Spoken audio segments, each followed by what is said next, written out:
No date, May 1803. Mary sends love from home. Dr. C. I do confess that I have not sent your books as I ought to be have done, but you know how the human free will is tethered and that we perform promises to ourselves no better than to our friends. A watch is come for you. Do you want it soon, or shall I wait till someone travels your way? You like me, I suppose, reckon the lapse of time from the waste thereof, as boys let a cock run to waste, too idle to stop it, and rather amused with seeing it dribble. Your poems have begun printing. Longman sent to me to arrange them, the old and the new together. It seems you have left it to him, so I classed them, as nearly as I could, according to dates. First after the dedication, which must March 1st, and which I have transplanted from before the preface, which stood like a dead wall of prose between, to be the first poem, then comes the Pixies, and the things most juvenile, then on to Chatterton and C. On lastly to the Ode on the Departing Year, and Musings, which finish. Longman wanted the ode first, but the arrangement I have made is precisely that marked out in the dedication, following the order of time. I told Longman I was sure that you would omit a good portion of the first edition. I instanced in several sonnets and C. But that was not his plan, and, as you have done nothing in it, all I could do was to arrange 'em on the supposition that all were to be retained. A few I positively rejected, such as that of the thimble, and that of Flicker and Flicker's wife, and that not in the manner of Spencer, which you yourself had stigmatized, and the man of Ross. I doubt whether I should this last. It is not too late to save it. The first proof is only just come. I have been forced to call that Cupid's elixir Kisses. It stands in your first volume as an effusion, so that, instead of prefixing the kiss to that of one kiss, dear maid, and see, I have ventured to entitle it to Sarah. I am aware of the nicety of changing even so mere a trifle as a title to so short a piece, and subverting old associations, but two called Kisses would have been absolutely ludicrous, and effusion is no name, and these poems come close together. I promise you not to alter one word in any poem whatever, but to take your last text, where two are. Can you send any wishes about the book? Longman, I think, should have settled with you, but it seems you have left it to him. Write as soon as you possibly can, for without making myself responsible, I feel myself in some sort accessory to the selection which I am to proof correct. But I decidedly said to Biggs that I was sure you would omit more. Those I have positively rubbed off I can swear to individually, except the Man of Ross, which is too familiar in Pope, but no others. You have your cue. For my part, I had rather all the juvenilia were kept, memories causa. Rob Lloyd has written me a masterly letter, containing a character of his father. See, how different from Charles he views the old man. Literatum, my father smokes, repeats Homer in Greek and Virgil, and is learning, when from business, with all the vigor of a young man Italian. He is really a wonderful man. He mixes public and private business, the intricacies of discording life, with his religion and devotion. No one more rationally enjoys the romantic scenes of nature and the chit-chat and little vagaries of his children, and though surrounded with an ocean of affairs, the very neatness of his most obscure cupboard in the house passes not unnoticed. I never knew anyone view with such clearness, nor so well satisfied with things as they are, and make such allowance for things which must appear perfect Syriac to him. By the last, he means the Lloydisms of the younger branches. His portrait of Charles, exact as far as he has had opportunities of noting him, is most exquisite. Charles is become steady as a church, and as straightforward as a Roman road. It would distract him to mention anything that was not as plain as sense. He seems to have run the whole scenery of life, and now rests as the formal precision of non-existence. Here is genius, I think, and 'tis seldom a young man, a Lloyd, looks at a father so differing, with such good nature while he is alive. Right. I am in post-haste, C. Lamb. Love and C. to Sarah P. and H. The date is usually given as March 20, but is May 20, certainly after. Coleridge's visit to town, see preceding letter. Poems by S.T. Coleridge, 3rd edition, was now in preparation by Longman and Rees. Lamb saw the volume through the press. The 1797 2nd edition was followed, except that Lloyd's and Lamb's contributions were omitted, together with the following poems by Coleridge: to the Rev. W.J.H. Sonnet to Kosciuszko, written after a walk, which Lamb inaccurately called Flicker and Flicker's wife, from a young lady, The Silver Thimble, on the christening of a friend's child, introductory sonnet to Lloyd's poems on the death of Priscilla Farmer. The Man of Ross, whom Pope also celebrates in the Moral Essays, Roman 3, lines 252-90, was retained, and also the lines in the manner of Spenser. The piece rechristened Kisses had been called The Composition of a Kiss. Biggs was the printer. See also the next letter. Of Robert Lloyd's father, we hear more later. Letter 109. Charles Lamb to St. Coleridge, 27th May, 1803. My dear Coleridge, the date of my last was 1 day prior to the receipt of your letter, full of foul omens. I explain, lest you should have thought mine too light a reply to such sad matter. I seriously hope by this time you have given up all thoughts of journeying to the green islands of the blessed. Voyages in time of war are very precarious, or at least, that you will take them in your way to the Azores. Pray be careful of this letter till it has done its duty, for it is to inform you that I have booked off your watch, laid in cotton like an untimely fruit, and with it Candillac and all other books of yours which were left here. These will set out on Monday next, the 29th May, by Kendall wagon, from White Horse, Cripplegate. You will make seasonable inquiries, for a watch mayn't come your way again in a hurry. I have been repeatedly after Tobin, and now hear that he is in the country, not to return till middle of June. I will take care and see him with the earliest. But cannot you write pathetically to him, enforcing a speedy mission of your books for literary purposes? He is too good a retainer to literature to let her interests suffer through his default. And why, in the name of Beelzebub, are your books to travel from Barnard's Inn to the Temple, and then circuitously to Cripplegate, when their business is to take a short cut down Holborn Hill, up Snow Dew, on to Wood Street and C? The former mode seems a sad superstitious subdivision of labor. Well, the Man of Ross is to stand, Longman begs for it, the printer stands with a wet sheet in one hand and a useless piker in the other, in tears, pleading for it. I relent. Besides, it was a salutation poem, and has the mark of the beast tobacco upon it. Thus much I have done.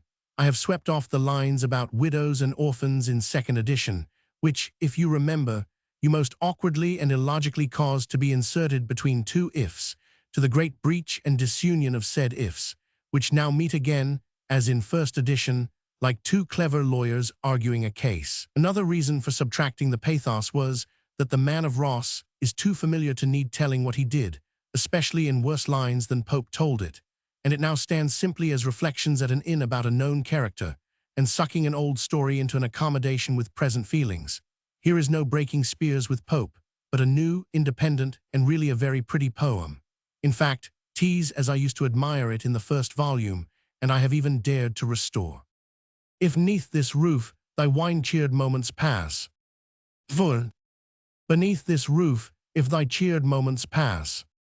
Cheered is a sad general word. Wine-cheered, I'm sure you'd give me if I had a speaking trumpet to sound to you 300 miles. But I am your factotum, and that, save in this instance, which is a single case, and I can't get at you, shall be next to a facsimile, at most, a facsimile. I have ordered Imitation of Spenser to be restored on Wordsworth's authority, and now all that you will miss will be Flicker and Flicker's wife, the thimble, breathed dear harmonist, and I believe, the child that was fed with manna. Another volume will clear off all your anthologic morning postian epistolary miscellanies, but pray don't put Christabel therein. Don't let that sweet maid come forth attended with Lady Holland's mob at her heels. Let there be a separate volume of tales, choice tales, ancient mariners, and C. Lamb.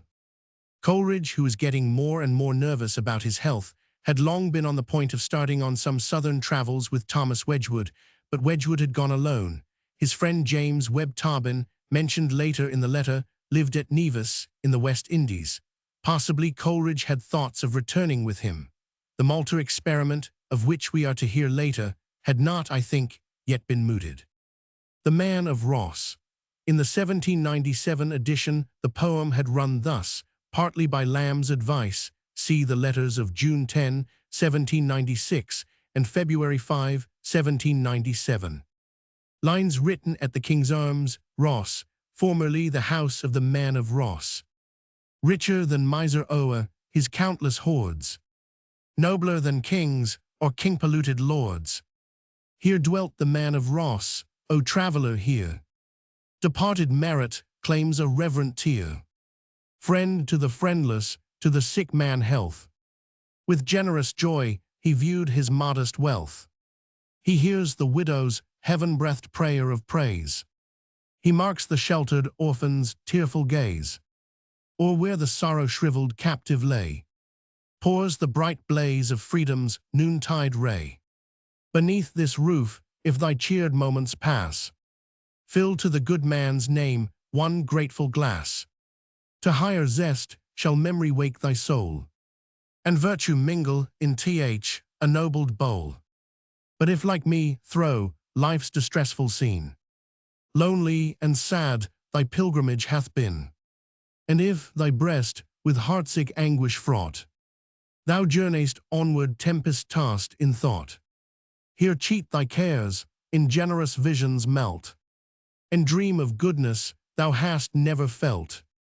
Lamb changed it by omitting lines 9 to 14, Coleridge agreeing. The poet would not, however, restore wine cheered, as in his earliest version, 1794. In the edition of 1828, the 6 lines were put back. Breathe, dear harmonist, was the poem to the Rev. W.J.H., and the child that was fed with manna was on the christening of a friend's child. Lady Holland's Mob.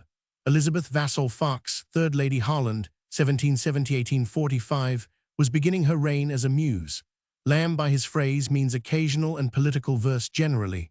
The reference to Christabel helps to controvert Fanny Godwin's remark in a letter to Mrs. Shelley on July 20, 1816, that Lamb says Christabel ought never to have been published, that no one understood it. Canon Ainger's transcript adds, "A word of your health will be richly acceptable." Letter 110. Mary Lamb to Dorothy Wordsworth. Dated at end, July 9, p.m. July 11, 1803. My dear Miss Wordsworth, we rejoice with exceeding great joy to hear the delightful tidings you were so very kind to remember to send us. I hope your dear sister is perfectly well and makes an excellent nurse. Are you not now the happiest family in the world? I have been in better health and spirits this week past than since my last illness. I continued so long so very weak and dejected, I began to fear I should never be at all comfortable again. I strive against low spirits all I can, but it is a very hard thing to get the better of. I am very uneasy about poor Coleridge. His last letters are very melancholy ones. Remember me affectionately to him and Sarah. I hope you often see him. Southey is in town. He seems as proud of his little girl as I suppose your brother is of his boy. He says his home is now quite a different place to what it used to be. I was glad to hear him say this. It used to look rather cheerless. We went last week with Southey and Rickman and his sister to Sadler's Wells, the lowest and most London-like of all our London amusements. The entertainments were Goody Two-Shoes, Jack the Giant Killer, and Mary of Buttermere. Poor Mary was very happily married at the end of the piece, to a sailor, her former sweetheart. We had a prodigious fine view of her father's house in the Vale of Buttermere, mountains very like large haycocks, and a lake like nothing at all. If you had been with us, would you have laughed the whole time like Charles and Miss Rickman, or gone to sleep as Southey and Rickman did? Stoddart is in expectation of going soon to Malta as judge advocate. It is likely to be a profitable situation, 1,500 a year or more. If he goes, he takes with him his sister, and, as I hear from her, as a very great secret, a wife. You must not mention this, because if he stays in England, he may not be rich enough to marry for some years. I do not know why I should trouble you with a secret which it seems I am unable to keep myself, and which is of no importance to you to hear. If he succeeds in this appointment, he will be in a great bustle, for he must set out to Malta in a month. In the meantime, he must go to Scotland to marry and fetch his wife, and it is a match against her parents' consent, and they as yet know nothing of the Malta expedition, so that he expects many difficulties, but the young lady and he are determined to conquer them. He then must go to Salisbury to take leave of his father and mother, who I pity very much, for they are old people and therefore are not very likely ever to see their children again. Charles is very well and very good, I mean very sober, but he is very good in every sense of the word, for he has been very kind and patient with me, and I have been a sad trouble to him lately. He has shut out all his friends because he thought company hurt me, and done everything in his power to comfort and amuse me. We are to go out of town soon for a few weeks, when I hope I shall get quite stout and lively. You saw Fenwick when you was with us. Perhaps you remember his wife and children were with his brother, a tradesman at Penzance. He, the brother, who is supposed to be in a great way of business, has become a bankrupt. They are now at Penzance without a home and without money, and poor Fenwick, who has been editor of a country newspaper lately, is likely soon to be quite out of employ. I am distressed for them, for I have a great affection for Mrs. Fenwick. How pleasant your little house and orchard must be now. I almost wish I had never seen it. I am always wishing to be with you. I could sit upon that little bench in idleness day long. When you have a leisure hour, a letter from you, kind friend, will give me the greatest pleasure. We have money of yours, and I want you to send me some commission to lay it out. Are you not in want of anything? I believe when we go out of town, it will be to Margate. I love the seaside and expect much benefit from it, but your mountain scenery has spoiled us. We shall find the flat country of the Isle of Thanet very dull. Charles joins me in love to your brother and sister and the little John. I hope you are building more rooms. Charles said I was so long answering your letter, Mrs. Wordsworth would have another little one before you received it. Our love and compliments to our kind Molly. I hope she grows younger and happier every day. When and where shall I ever see you again? Not, I fear, for a very long time. You are too happy ever to wish to come to London. When you write, tell me how poor Mrs. Clarkson does. God bless you and yours. I am your affectionate friend, M. Lamb. July 9th. Wordsworth's eldest child, John, was born on June 18, 1803. Southey's little girl was Edith, born in September of the preceding year. It was Southey who made the charming remark that no house was complete unless it had in it a child rising 6 years and a kitten rising 6 months. Coleridge had been ill for some weeks after his visit to London. He was about to visit Scotland with the Wordsworths. Mary of Buttermere was Mary Robinson, the beauty of Buttermere, whom the swindler John Hatfield had married in October 1802 under the false name of Hope. Mary was the daughter of the landlord of the Fish Inn at Buttermere, and was famous in the Lake Country for her charm. Coleridge sent to the Morning Post in October some letters on the imposture, and Mary's name became a household word. Hatfield was hanged in September 1803. Funds were meanwhile raised for Mary, and she ultimately married a farmer, after being the subject of dramas, ballads, and novels. The play which the Lambs saw was by Charles Dibdin the Younger, produced on April 11, 1803. Its title was Edward and Susan, or The Beauty of Buttermere. A benefit performance for the real beauty of Buttermere was promised. Both Grimaldi and Belzoni were among the evening's entertainers. Stoddart was the King's and the Admiralty's advocate at Malta from 1803 to 1807. He married Isabella Moncrief in 1803. His sister was Sarah Stoddart, of whom we are about to hear much.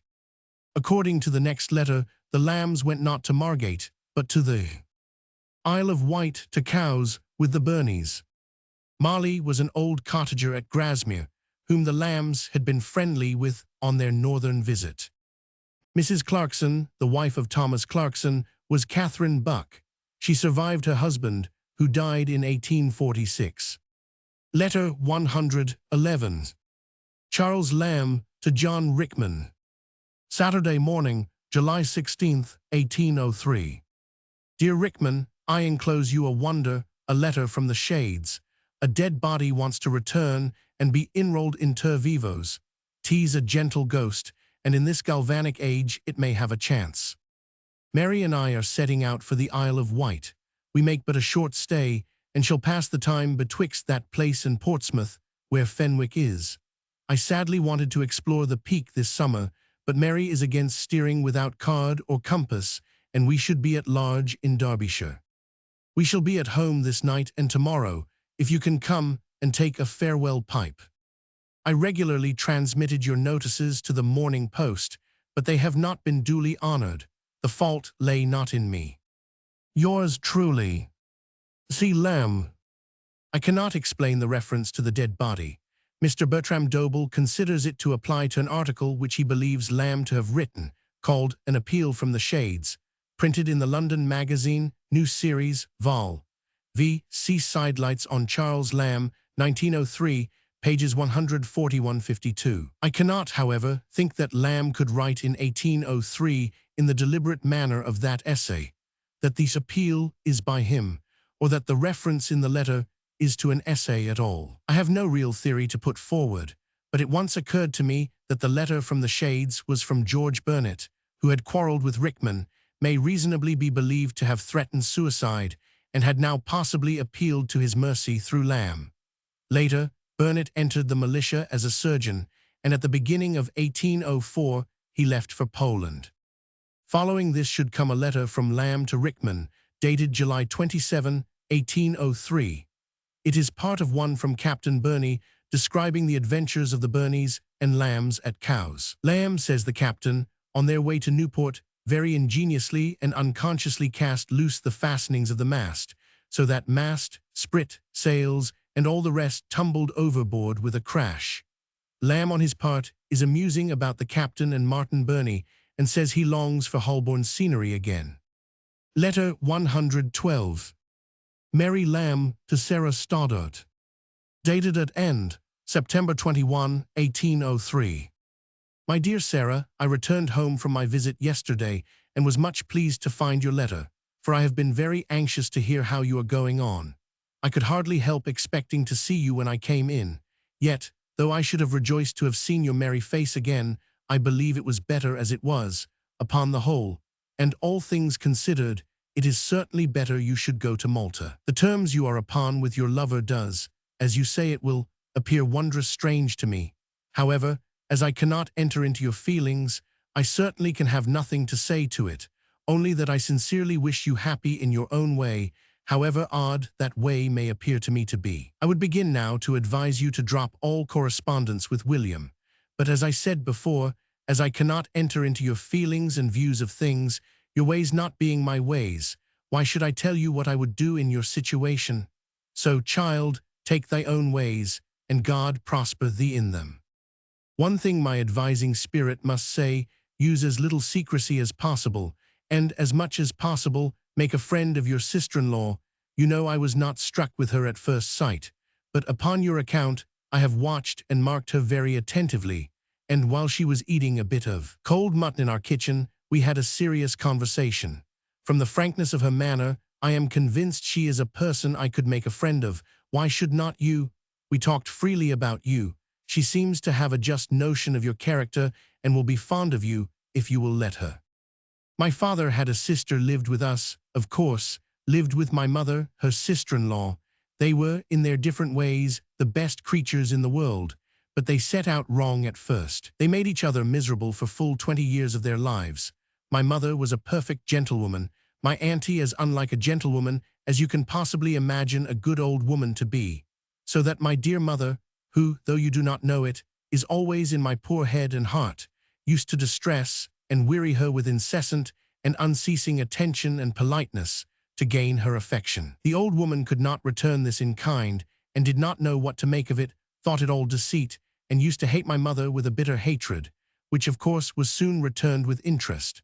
A little frankness, and looking into each other's characters at first, would have spared all this, and they would have lived, as they died, fond of each other for the last few years of their life. When we grew up and harmonized them a little, they sincerely loved each other. My aunt and my mother were wholly unlike you and your sister, yet in some degree theirs is the secret history, I believe, of all sisters-in-law. And you will smile when I tell you I think myself the only woman in the world who could live with a brother's wife, and make a real friend of her, partly from early observation of the unhappy example I have just given you, and partly from a knack I know I have of looking into people's real characters, and never expecting them to act out of it, never expecting another to do as I would in the same case. When you leave your mother and say, if you never shall see her again, you shall feel no remorse, and when you make a Jewish bargain with your lover, all this gives me no offense, because it is your nature and your temper, and I do not expect or want you to be otherwise than you are. I love you for the good that is in you, and look for no change. But certainly you ought to struggle with the evil that does most easily beset you, a total want of politeness in behavior, I would say modesty of behavior, but that I should not convey to you my idea of the word modesty, for I certainly do not mean that you want real modesty, and what is usually called false or mock modesty is a quality I certainly do not wish you to possess, yet I trust you know what I mean well enough. Secrecy, though you appear all frankness, is certainly a grand failing of yours. It is likewise your brother's, and therefore a family failing.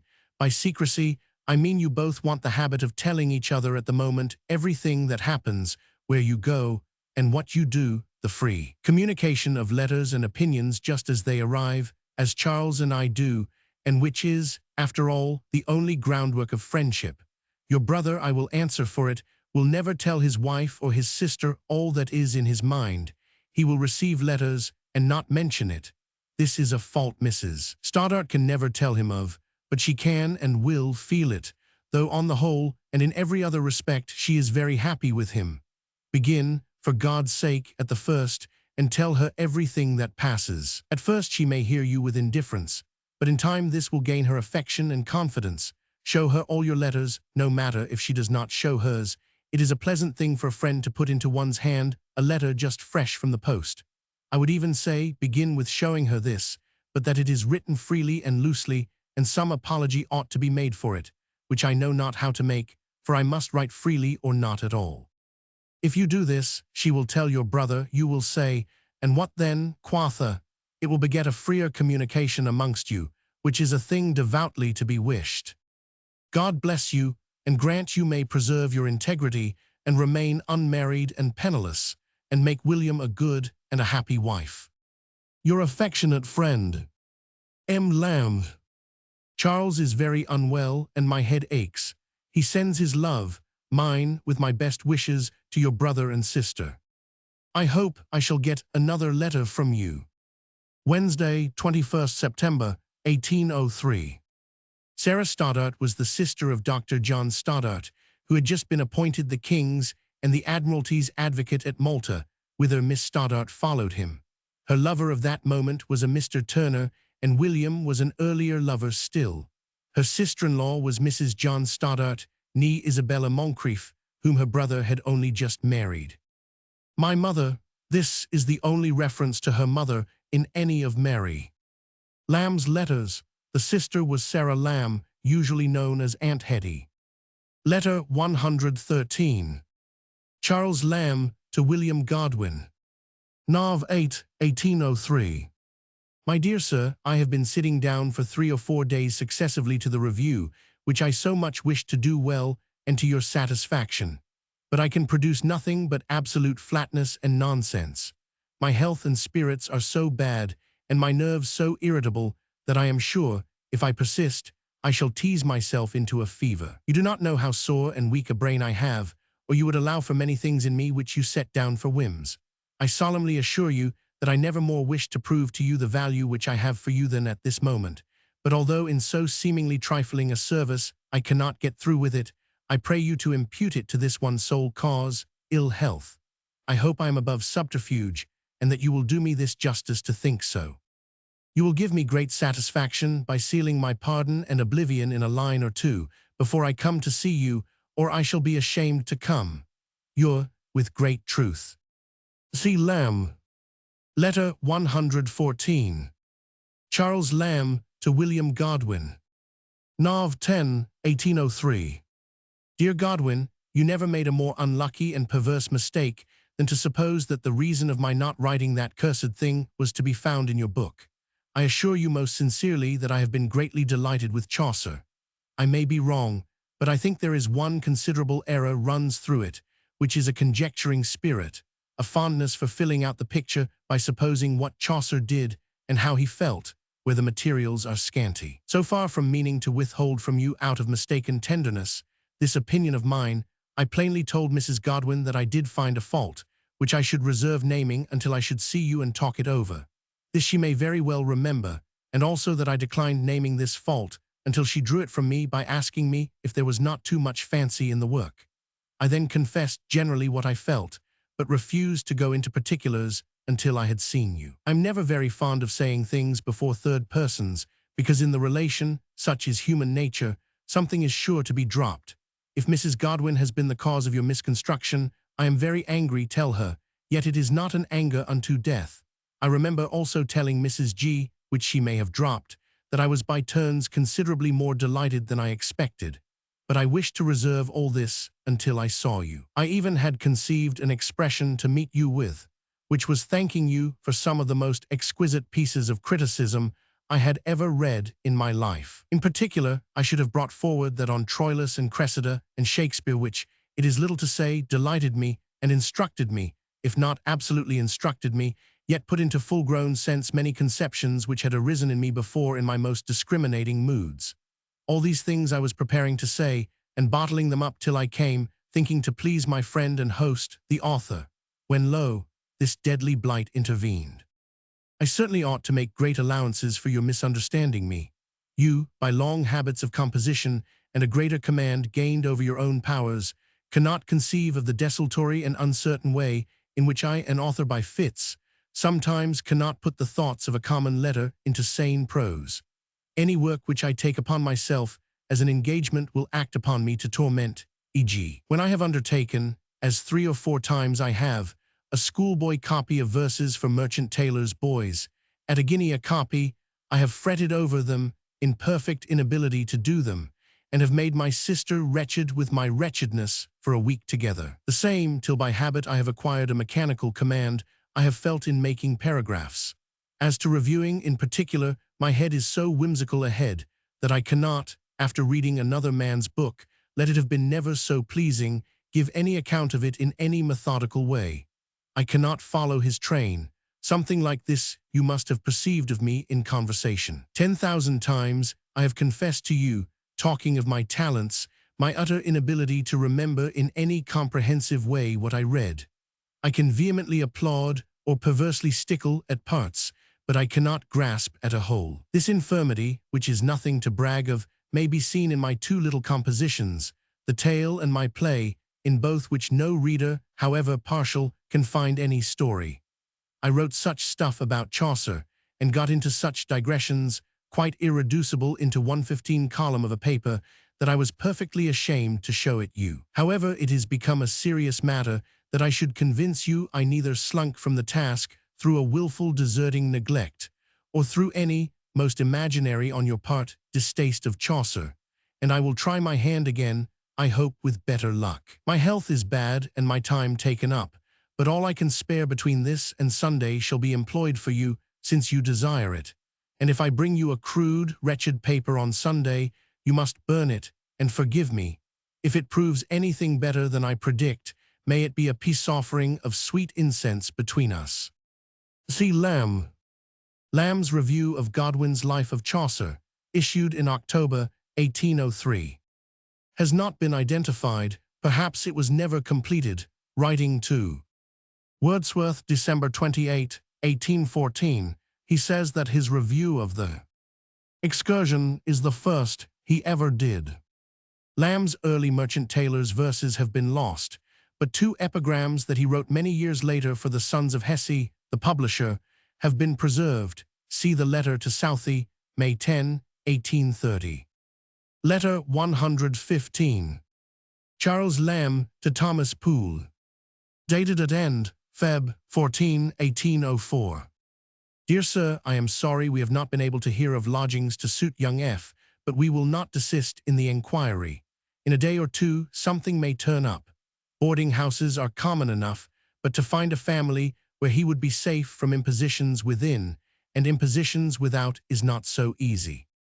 I take this opportunity of thanking you for your kind attentions to the lad I took the liberty of recommending. His mother was disposed to have taken in young F, but could not possibly make room. You're obliged, and C. Lamb. Temple, 14 Feb. 1804. I do not know to what lads the note refers, but probably young F was young Fricker, the brother of Mrs. Coleridge and Mrs. Southey. The note is interesting only as giving another instance of Lamb's willing helpfulness to others. Letter 116.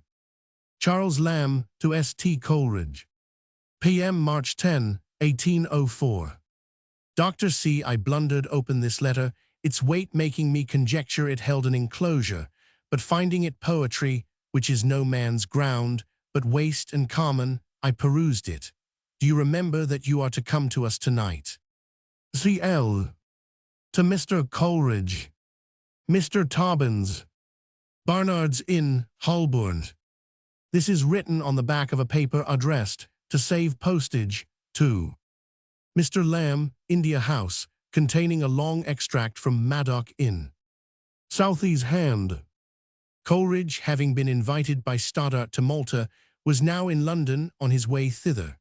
Tobin was probably James Webb Tobin, brother of John Tobin, the solicitor and dramatist. Between this letter and the next comes a letter from Lamb to Robert Lloyd, dated at the end March 13, 1804, in which Lamb congratulates Robert Lloyd on his approaching marriage to Hannah Hart. The wedding was celebrated on August 2, 1804. Letter 117. Mary Lamb to Sarah Stoddart. No date, March 1804. My dearest Sarah, I will just write a few hasty lines to say Coleridge is setting off sooner than we expected, and I every moment expect him to call in one of his great hurries for this. Charles intended to write by him, but has not. Most likely he will send a letter after him to Portsmouth. If he does, you will certainly hear from him soon. We rejoiced with exceeding joy to hear of your safe arrival. I hope your brother will return home in a few years, a very rich man. £70 in 1 fortnight is a pretty beginning. I envy your brother the pleasure of seeing Coleridge drop in unexpectedly upon him. We talk, but it is but wild and idle talk, of following him. He is to get my brother some little snug place of 1,000 a year, and we are to leave all, and come and live among ye. What a pretty dream! Coleridge is very ill. I dread the thought of his long voyage. Write as soon as he arrives, whether he does or not, and tell me how he is. Jamaica bodies, words illegible. He has got letters of recommendation to Governor Ball, and God knows who, and he will talk and be universally admired. But I wish to write for him a letter of recommendation to Mrs. Stoddart, and to yourself, to take upon ye, on his first arrival, to be kind affectionate nurses, and mind now that you perform this duty faithfully, and write me a good account of yourself. Behave to him as you would to me, or to Charles, if we came sick and unhappy to you. I have no news to send you. Coleridge will tell you how we are going on. Charles has lost the newspaper, but what we dreaded as an evil has proved a great blessing, for we have both strangely recovered our health and spirits since this has happened, and I hope, when I write next, I shall be able to tell you Charles has begun something which will produce a little money, for it is not well to be very poor, which we certainly are at this present writing. I sit writing here, and thinking almost you will see it tomorrow, and what a long, long time it will be ere you receive this. When I saw your letter, I fancied you were even just then in the first bustle of a new reception, every moment seeing new faces and staring at new objects, when at that time everything had become familiar to you, and the strangers, your new dancing partners, had perhaps become gossiping fireside friends. You tell me of your gay, splendid doings. Tell me likewise what manner of home life you lead. Is a quiet evening in a Maltese drawing-room as pleasant as those we have passed in Mitre Court and Bell Yard? Tell me all about it, everything pleasant and everything unpleasant that befalls you. I want you to say a great deal about yourself. Are you happy, and do you not repent going out? I wish I could see you for 1 hour only. Remember me affectionately to your sister and brother, and tell me, when you write, if Mrs. Stoddart likes Malta, and how the climate agrees with her and with thee. We heard you were taken prisoners, and for several days believed the tale. How did the pearls and the fine court finery bear the fatigues of the voyage, and how often have they been worn and admired? Rickman wants to know if you are going to be married yet. Satisfy him in that little particular when you write. The Fenwicks send their love, and Mrs. Reynolds her love, and the little old lady her best respects. Mrs. Jeffreys, who I see now and then, talks of you with tears in her eyes, and when she heard you was taken prisoner, Lord, how frightened she was. She has heard, she tells me, that Mr. Stoddart is to have a pension of 2,000 a year whenever he chooses to return to England. God bless you and send you all manner of comforts and happinesses. Your most affectionate friend, Mary Lamb. How do, no time to write. STC going off in a great hurry, ch. Lamb. Miss Stoddart was now in Malta. Governor Ball was Sir Alexander Ball, to whom Coleridge was to act as private secretary, and of whom he wrote some years later in The Friend. Charles has lost the newspaper, his work on the Morning Post, Lamb's principal period on this paper, had begun after Stuart sold it in September 1803, and it lasted until February 1804, see notes in Vol. Roman II of this edition. We heard you were taken prisoners by the French. Mrs. Reynolds, Lamb's old schoolmistress and pensioner, Mrs. Jeffreys. I do not know. Letter 118. Charles Lamb to S.T. Coleridge. P.M. April 4, 1804. Mary would send her best love, but I write at office. Thursday, April 5. The £1 came safe. My dear C, I but just received your commission-abounding letter. All shall be done. Make your European heart easy in Malta. All shall be performed. You say I am to transcribe off part of your letters and send to X somebody, but the name is lost under the wafer, so you must give it me, I suppose, Wordsworth. I have been out of town since Saturday, the reason I had not your letter before. In B&B, knowing I had 2 or 3 Easter holidays, it was my intention to have asked you if my accompanying you to Portsmouth would have been pleasant, but you were not visible, except just at the critical moment of going off from the inn, at which time I could not get at you. So Deus aliter disparsut, and I went down into Hertfordshire. I write in great bustle indeed. God bless you again. Attend to what I have written marked X above, and don't merge any part of your orders under seal again. C. Lamb. Addressed to S.T. Coleridge Esker, J.C. Motley's Esker. Portsmouth, Hants. Coleridge had left London for Portsmouth on March 27. He sailed for Malta on April 9. Letter 119. Charles Lamb to Thomas Poole. Dated at End, Temple, 4th May, 1804.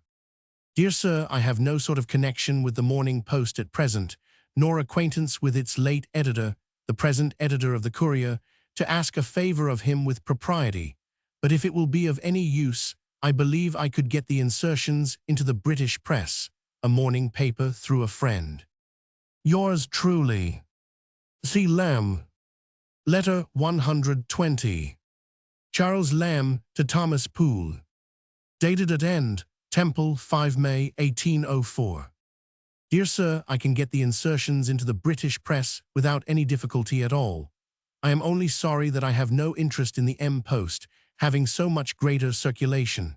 If your friend chooses it, you will be so good as to return me the critique, of which I forgot to take a copy, and I suppose on Monday or Tuesday it will be in. The sooner I have it, the better. Yours and C. Lamb. I did formerly assist in the Post, but have no longer any engagement. Stuart, having sold the Morning Post, was now developing the Courier. The notes are interesting only as showing Lamb's attitude to Stuart. Writing to the Gentleman's Magazine in June 1838 concerning his association as editor with Coleridge, Stuart said, "But as for good Charles Lamb, I never could make anything of his writings. Coleridge often and repeatedly pressed me to settle him on a salary, and often and repeatedly did I try, but it would not do. Of politics he knew nothing, they were out of his line of reading and thought, and his drollery was vapid, when given in short paragraphs fit for a newspaper. Yet he has produced some agreeable books, possessing a tone of humor and kind feeling, in a quaint style, which it is amusing to read and cheering to remember. Letter 121. Charles Lamb to Dorothy Wordsworth. Dated at End, June 2, 1804. Dear Miss Wordsworth, the task of letter writing in my family falls to me. You are the organ of correspondence in yours, so I address you rather than your brother. We are all sensibly obliged to you for the little scraps, Arthur's Bower and His Brethren, which you sent up. The bookseller has got them and paid Mrs. Fenwick for them.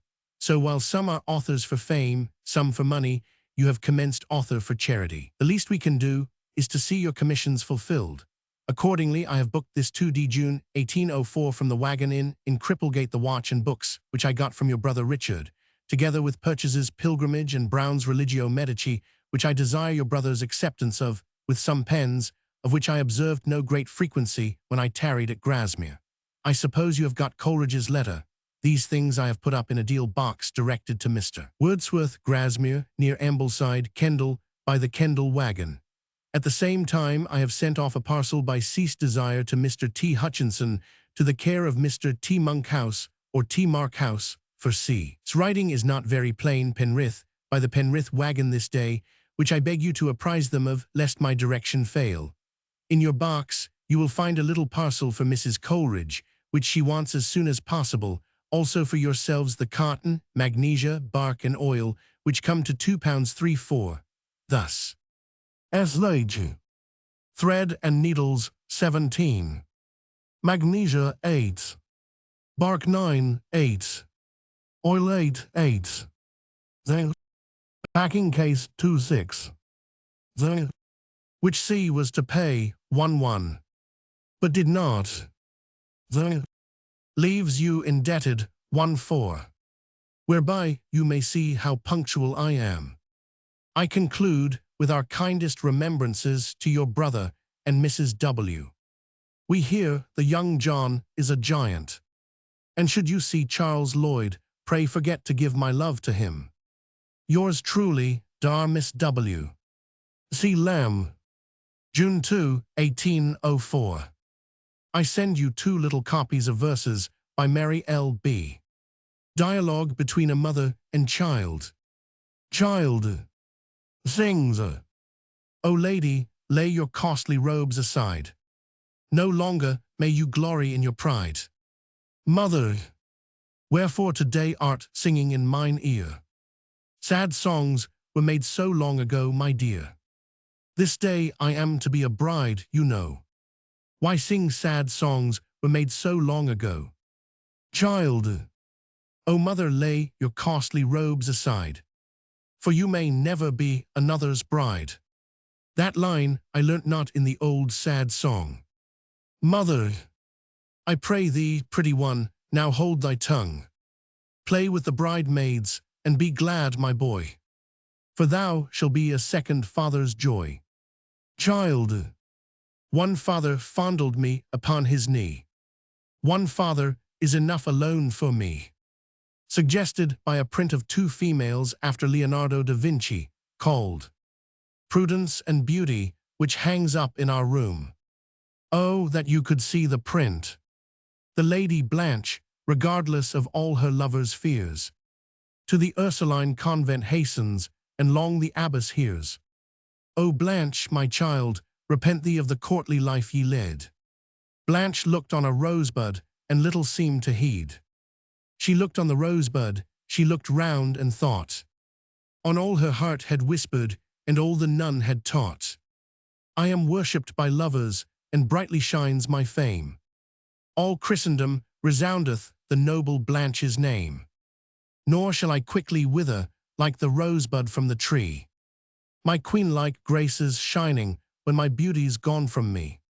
But when the sculptured marble is raised o'er my head, and the matchless Blanche lies lifeless among the noble dead, this saintly lady abbess has made me justly fear it nothing will avail me that I were worshipped here. I wish they may please you, we in these parts are not a little proud of them. C.L. The little scraps. Professor Knight informed me that the scraps were not written, but only copied by Miss Wordsworth. Arthur's Bower ran thus. Arthur's Bower has broke his band. He comes riding up the land.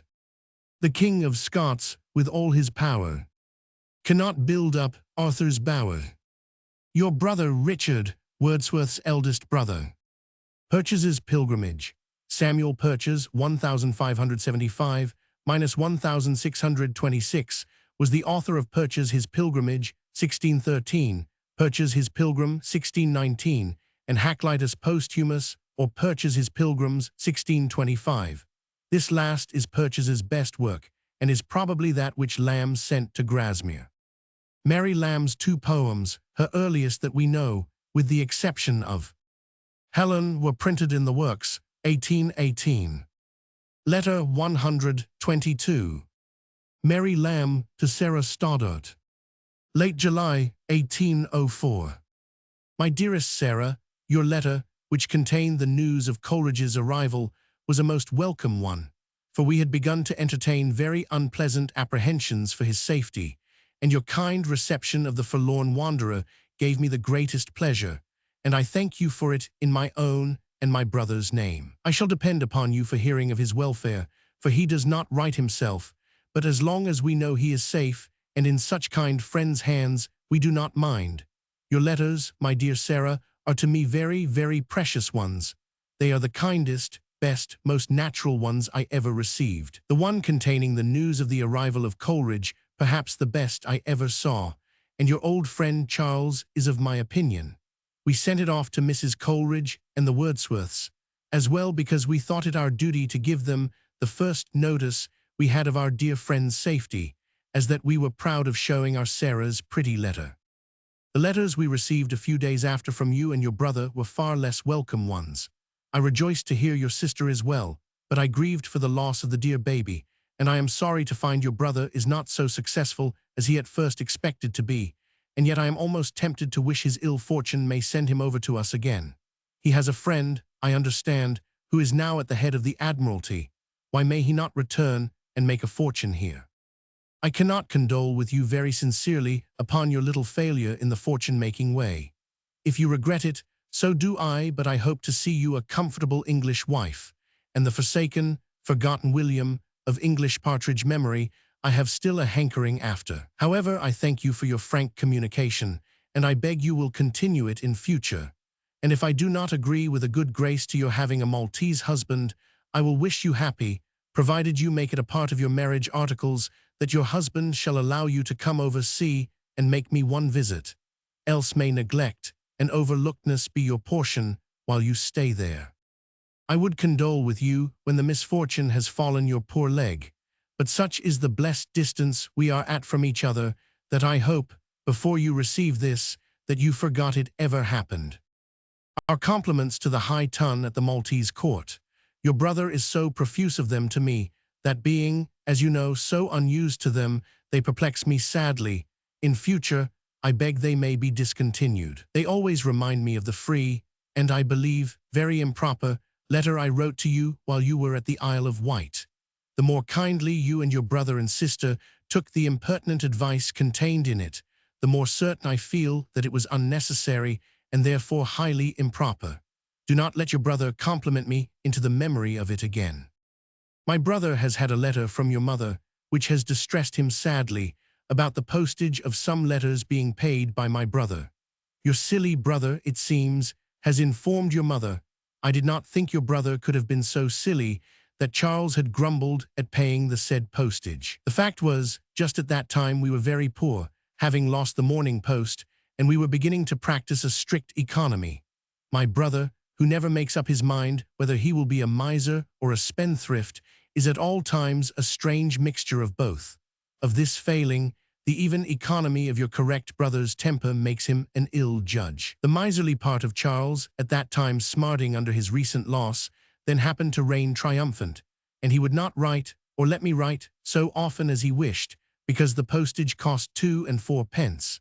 Then came 2 or 3 of your poor mother's letters nearly together, and the 2 and 4 pences he wished, but grudged to pay for his own, he was forced to pay for hers. In this dismal distress, he applied to Fenwick to get his friend Motley to send them free from Portsmouth.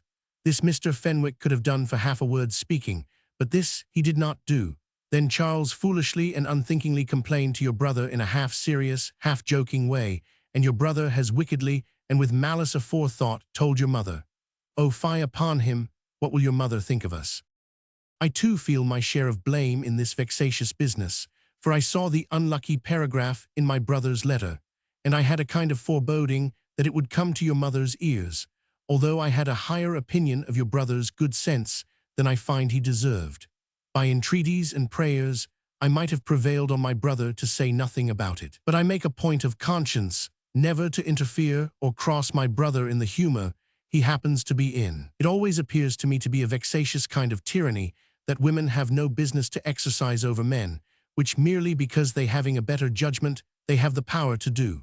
Let men alone, and at last we find they come round to the right way, which we, by a kind of intuition, perceive at once. But better, far better, that we should let them often do wrong, than that they should have the torment of a monitor always at their elbows. Charles is sadly fretted now, I know, at what to say to your mother. I have made this long preamble about it to induce you, if possible, to reinstate us in your mother's good graces. Say to her it was a jest misunderstood. Tell her Charles Lamb is not the shabby fellow she and her son took him for, but that he is now and then a trifle whimsical or so. I do not ask your brother to do this, for I am offended with him for the mischief he has made. I feel that I have too lightly passed over the interesting account you sent me of your late disappointment. It was not because I did not feel and completely enter into the affair with you. You surprise and please me with the frank and generous way in which you deal with your lovers, taking a refusal from their so prudential hearts with a better grace and more good humor than other women accept a suitor's service. Continue this open, artless conduct, and I trust you will at last find some man who has sense enough to know you are well worth risking a peaceable life of poverty for. I shall yet live to see you a poor, but happy English wife. Remember me most affectionately to Coleridge, and I thank you again and again for all your kindness to him. To dear Mrs. Stoddart and your brother, I beg my best love, and to you all I wish health and happiness and a soon return to old England. I have sent to Mr. Burrells for your kind present, but unfortunately he is not in town. I am impatient to see my fine silk handkerchiefs, and I thank you for them, not as a present, for I do not love presents, but as a word illegible remembrance of your old friend. Farewell. I am, my best Sarah, your most affectionate friend, Mary Lamb. Good wishes and all proper remembrances from old nurse, Mrs. Jeffreys, Mrs. Reynolds, Mrs. Rickman, and C. and C. and C. Long live Queen Hoo-Poo-Poo-Poo and all the old merry phantoms. Letter 123. Charles Lamb to Sarah Stoddart, same letter. My dear Miss Stoddart, Mary has written so fully to you that I have nothing to add but that, in all the kindness she has expressed and loving desire to see you again, I bear my full part. You will, perhaps, like to tear this half from the sheet and give your brother only his strict due, the remainder.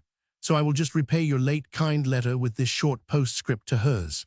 Come over here and let us all be merry again. C. Lamb. Coleridge reached Valletta on May 18, 1804, but no opportunity to send letters home occurred until June 5.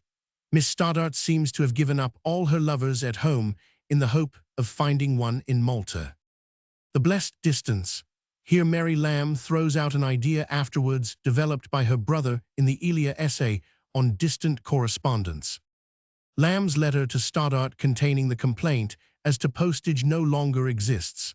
Mrs. Stoddart, Sarah's mother, had remained in England at Salisbury. Of Mr. Burrell I know nothing. He was probably an agent, nor can I explain Queen Hoo-Poo-Poo-Poo. Here should come a letter from Lamb to Robert Lloyd, dated September 13, 1804, not available for this edition, in which Lamb expresses his inability to accept an invitation, having had a month's holiday at Richmond. After alluding to Priscilla Lloyd's approaching marriage to Christopher Wordsworth, he says that these new nuptials do not make him the less satisfied with his bachelor state. Letter 124. Charles Lamb to William Wordsworth. P.M. October 13, 1804. Turn over leaf for more letters. Dear Wordsworth, I have not forgot your commissions. But the truth is, and why should I not confess it, I am not plethorically abounding in cash at this present.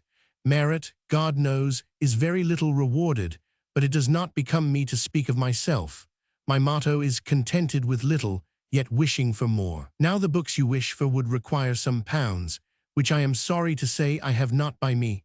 So I will say at once, if you will give me a draft upon your town banker for any sum you propose to lay out, I will dispose of it to the very best of my skill in choice old books, such as my own soul loveth. In fact, I have been waiting for the liquidation of a debt to enable myself to set about your commission handsomely, for it is a scurvy thing to cry give me the money first, and I am the first of the family of the Lambs that have done it for many centuries. But the debt remains as it was, and my old friend that I accommodated has generously forgot it. The books which you want I calculate at about £8. Ben Jonson is a guinea book. Beaumont and Fletcher in folio, the right folio, not now to be met with, the octavos are about £3. As to any other old dramatists, I do not know where to find them except what are in Dodsley's old plays, which are about £3 also.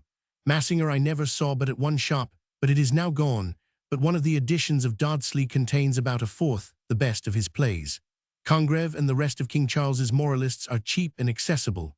The works on Ireland I will inquire after, but I fear Spenser's is not to be had apart from his poems. I never saw it. But you may depend upon my sparing no pains to furnish you as complete a library of old poets and dramatists as will be prudent to buy. For I suppose you do not include the £20 edition of Hamlet single play, which Kemble has. Marlowe's plays and poems are totally vanished. Only one edition of Dodsley retains one and the other two of his plays, but John Ford is the man after Shakespeare. Let me know your will and pleasure soon, for I have observed, next to the pleasure of buying a bargain for oneself, is the pleasure of persuading a friend to buy it. It tickles one with the image of an imprudency without the penalty usually annexed. C. Lamb. Letter 125. Mary Lamb to Dorothy Wordsworth. Same letter. P.M. October 13, 1804. My dear Miss Wordsworth, I writ a letter immediately upon the receipt of yours, to thank you for sending me the welcome tidings of your little niece's birth and Mrs. Wordsworth's safety, and waited till I could get a frank to send it in. Not being able to procure one, I will defer my thanks no longer for fear Mrs. Wordsworth should add another little baby to your family before my congratulations on the birth of the little Dorothy arrive.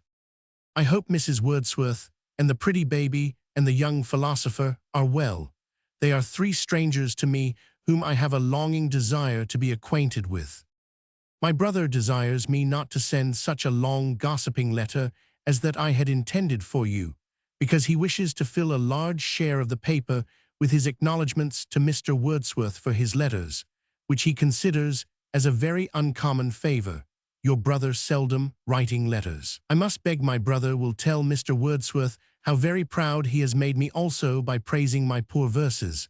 Will you be so kind as to forward the opposite page to Mrs. Coleridge? This sheet of paper is quite a partnership affair. When the Parliament meets, you shall have a letter for your sole use. My brother and I have been this summer to Richmond. We had a lodging there for a month. We passed the whole time there in wandering about, and comparing the views from the banks of the Thames with your mountain scenery, and tried and wished to persuade ourselves that it was almost as beautiful. Charles was quite a Mr. Clarkson in his admiration and his frequent exclamations, for though we had often been at Richmond for a few hours, we had no idea it was so beautiful a place as we found it on a month's intimate acquaintance. We rejoice to hear of the good fortune of your brave sailor brother. I should have liked to have been with you when the news first arrived. Your very friendly invitations have made us long to be with you, and we promise ourselves to spend the first money my brother earns by writing certain books. Charles often plans, but never begins, in a journey to Grasmere.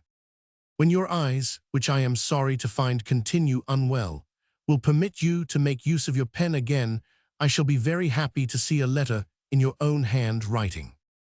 I beg to be affectionately remembered to your brother and sister, and remain ever your affectionate friend, M. Lamb. Compliments to Old Marley. Letter 126. Mary Lamb to Mrs. S. T. Coleridge, same letter. P.M. October 13, 1804. My dear Mrs. Coleridge, I have had a letter written ready to send to you, which I kept, hoping to get a frank, and now I find I must write one entirely anew, for that consisted of matter not now in season, such as condolence on the illness of your children, who I hope are now quite well, and comfortings on your uncertainty of the safety of Coleridge, with wise reasons for the delay of the letters from Malta, which must now be changed for pleasant congratulations.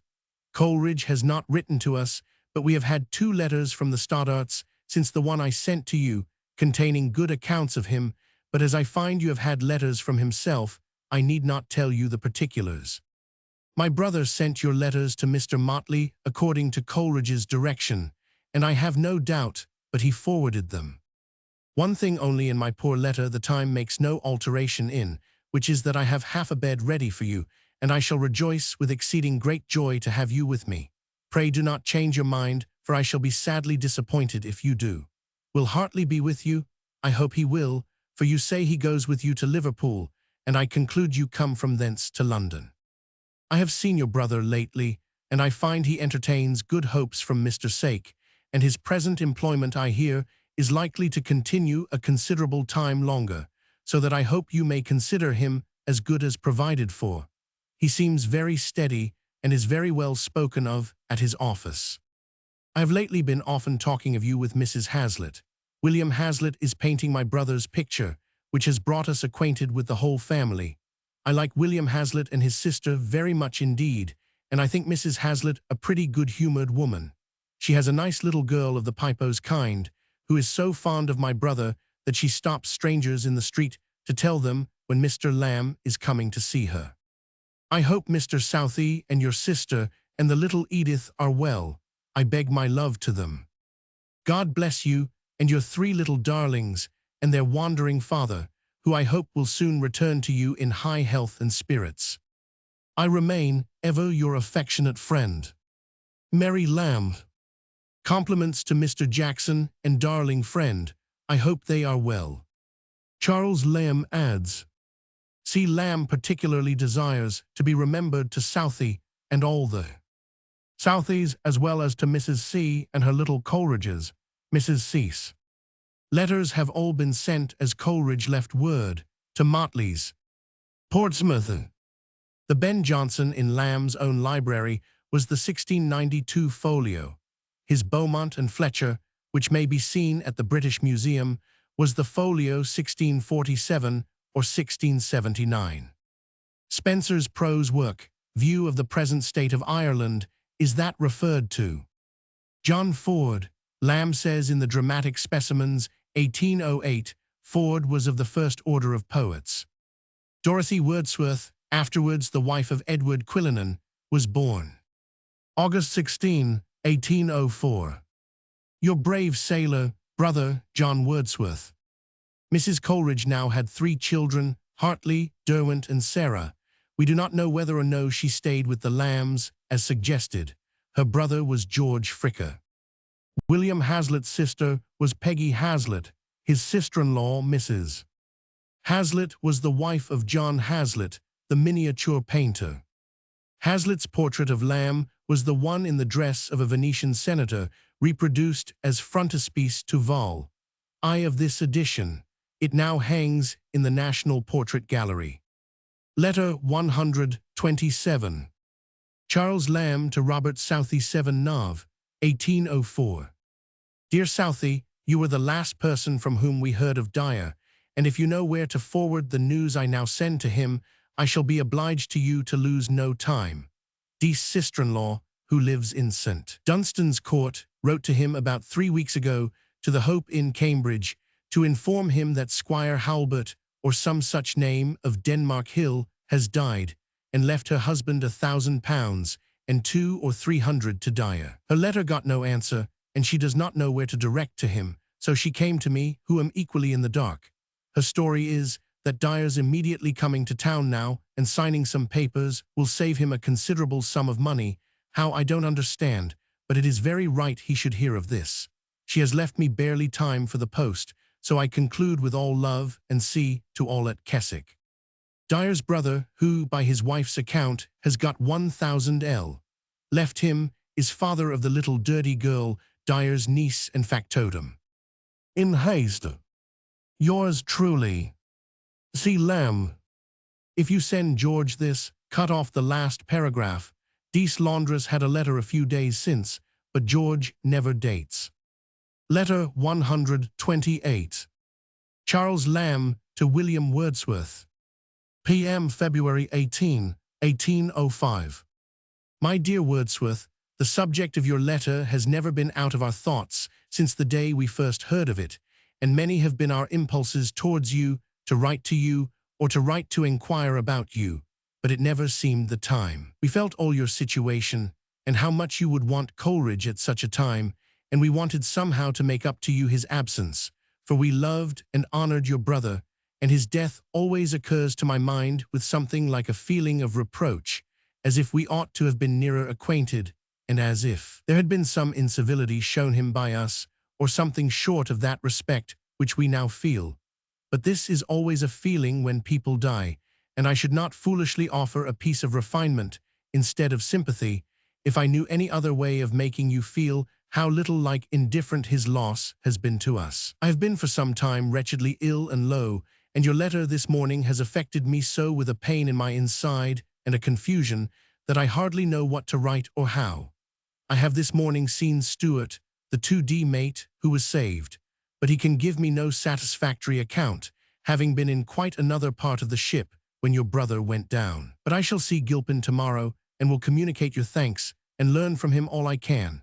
All accounts agree that just before the vessel going down, your brother seemed like one overwhelmed with the situation and careless of his own safety. Perhaps he might have saved himself, but a captain who in such circumstances does all he can for his ship and nothing for himself is the noblest idea. I can hardly express myself, I am so really ill. But the universal sentiment is that your brother did all that duty required, and if he had been more alive to the feelings of those distant ones whom he loved, he would have been at that time a less admirable object, less to be exulted in by them, for his character is high with all that I have heard speak of him, and no reproach can fix upon him. Tomorrow I shall see Gilpin, I hope, if I can get at him, for there is expected a complete investigation of the causes of the loss of the ship at the East India House, and all the officers are to attend, but I could not put off writing to you a moment. It is most likely I shall have something to add tomorrow in a second letter. If I do not write, you may suppose I have not seen G, but you shall hear from me in a day or two. We have done nothing but think of you, particularly of Dorothy. Mary is crying by me while I with difficulty write this. But as long as we remember anything, we shall remember your brother's noble person, and his sensible, manly, modest voice, and how safe and comfortable we all were together in our apartment, where I am now writing. When he returned, having been one of the triumphant China fleet, we thought of his pleasant exultation, which he expressed here one night, in the wish that he might meet a Frenchman in the seas, and it seemed to be accomplished, all to his heart's desire. I will conclude from utter inability to write any more, for I am seriously unwell, and because I mean to gather something like intelligence to send to you tomorrow, for as yet I have but heard second-hand and seen one narrative, which is but a transcript of what was common to all the papers. God bless you all, and reckon upon us as entering into all your griefs. Signature cut away. This is the first of a series of letters bearing upon the loss of the East Indiaman Earl of Abergavenny, which was wrecked off Portland Bill on February 6, 1805, 200 persons and the captain, John Wordsworth, being lost. The character of Wordsworth's happy warrior is said to have been largely drawn from his brother John. His age was only 33. Letter 129. Charles Lamb to William Wordsworth. P.M. February 19, 1805. My dear Wordsworth, I yesterday wrote you a very unsatisfactory letter. Today I have not much to add, but it may be some satisfaction to you that I have seen Gilpin, and thanked him in all your names for the assistance he tried to give, and that he has assured me that your brother did try to save himself, and was doing so when Gilpin called to him, but he was then struggling with the waves and almost dead. G. Heard him give orders a very little before the vessel went down, with all possible calmness, and it does not at all appear that your brother in any absence of mind neglected his own safety. But in such circumstances, the memory of those who escaped cannot be supposed to be very accurate, and there appears to be about the persons that I have seen a good deal of reservedness and unwillingness to enter into detail, which is natural, they being officers of the ship, and liable to be examined at home about its loss. The examination is expected today or tomorrow, and if anything should come out that can interest you, I shall take an early opportunity of sending it to you. Mary wrote some few days since to Miss Stoddart, containing an account of your brother's death, which most likely Coleridge will have heard before the letter comes. We both wish it may hasten him back. We do not know anything of him, whether he is settled in any post, as there was some talk, or not. We had another sad account to send him, of the death of his schoolfellow Alan, though this, I am sure, will much less affect him. I don't know whether you knew Alan. He died lately very suddenly in an apoplexy. When you do and can write, particularly inform us of the healths of you all. God bless you all. Mary will write to Dorothy as soon as she thinks she will be able to bear it. It has been a sad tidings to us, and has affected us more than we could have believed. I think it has contributed to make me worse, who have been very unwell, and have got leave for some few days to stay at home. But I am ashamed to speak of myself, only in excuse for the unfeeling sort of huddle which I now send. I could not delay it, having seen Gilpin, and I thought his assurance might be some little ease to you. We will talk about the books, when you can better bear it. I have bought none yet, but do not spare me any office you can put me on, now or when you are at leisure for such things. Adopt me as one of your family in this affliction, and use me without ceremony as such. Mary's kindest love to all. C.L. Tuesday, Feb. 19. Mary Lamb's letter to Miss Stoddart, here referred to, is no longer preserved. Coleridge, a little later, accepted the post of private secretary to the governor of Malta, Vice Admiral Sir Alexander John Ball. Allen was Bob Allen, whom we have already met. Letter 130. Charles Lamb to Thomas Manning. 16 Mitre Buildings. Saturday, 24th, i.e. 23rd Feb. 1805. Dear Manning, I have been very unwell since I saw you.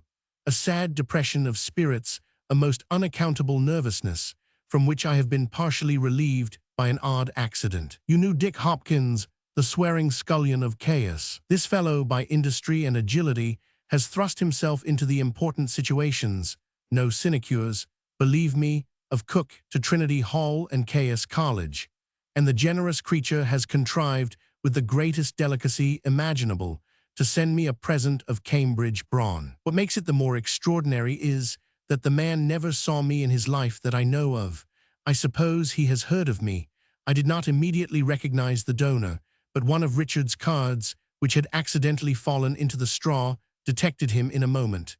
Dick, you know, was always remarkable for flourishing. His card imports, that orders to wit, for brawn, from any part of England, Scotland, or Ireland, will be duly executed.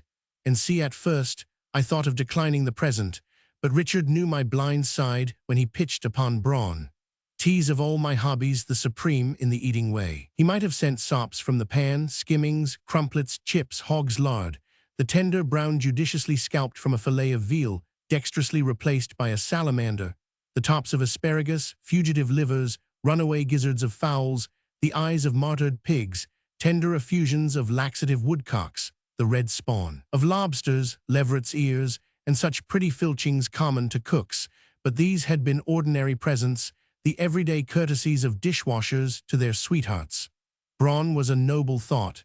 It is not every common gullet fancier that can properly esteem it. It is like a picture of one of the choice old Italian masters. Its gusto is of that hidden sort. As Wordsworth sings of a modest poet, you must love him, ere to you he will seem worthy of your love. So brawn, you must taste it, ere to you it will seem to have any taste at all. But tease nuts to the adept, those that will send out their tongues and feelers to find it out. It will be wooed, and not unsought be won. Now ham essence, lobsters, turtle, such popular minions, absolutely court you, lay themselves out to strike you at first smack. Like one of David's pictures, they call him David, compared with the plain russet-coated wealth of a Titian or a Correggio, as I illustrated above. Such are the obvious glaring heathen virtues of a corporation dinner, compared with the reserved collegiate worth of brawn. Do me the favor to leave off the business which you may be at present upon, and go immediately to the kitchens of Trinity and Caius, and make my most respectful compliments to Mr. Richard Hopkins, and assure him that his brawn is most excellent, and that I am moreover obliged to him for his innuendo about salt water and bran, which I shall not fail to improve. I leave it to you whether you shall choose to pay him the civility of asking him to dinner while you stay in Cambridge, or in whatever other way you may best like to show your gratitude to my friend. Richard Hopkins, considered in many points of view, is a very extraordinary character. Adieu, I hope to see you to supper in London soon, where we will taste Richard's brawn and drink his health in a cheerful but moderate cup. We have not many such men in any rank of life as Mr. R. Hopkins. Crisp the barber of St. Mary's was just such another. I wonder he never sent me any little token, some chestnuts, or a pewfif, or 2 pound of hair just to remember him by. Gifts are like nails. Presens ut absens, that is, your present makes amends for your absence. Yours. C. Lamb. This letter is, I take it, a joke. That is to say, the brawn was sent to Lamb by Manning, who seems to have returned to Cambridge for a while, and Lamb affects to believe that Hopkins, from whom it was bought, was the giver. I think this view is supported by the reference to Mr. Crisp at the end, Mr. Crisp being Manning's late landlord.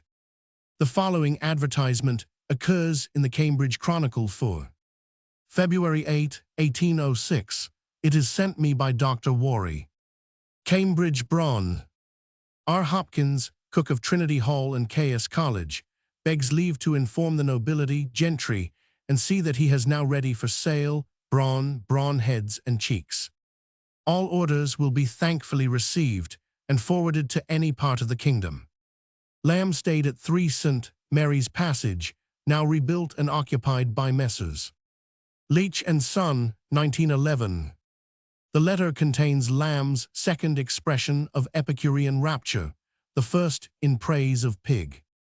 As Wordsworth sings in the poet's epitaph, he is retired as noontide dew, or fountain in a noonday grove, and you must love him ere to you.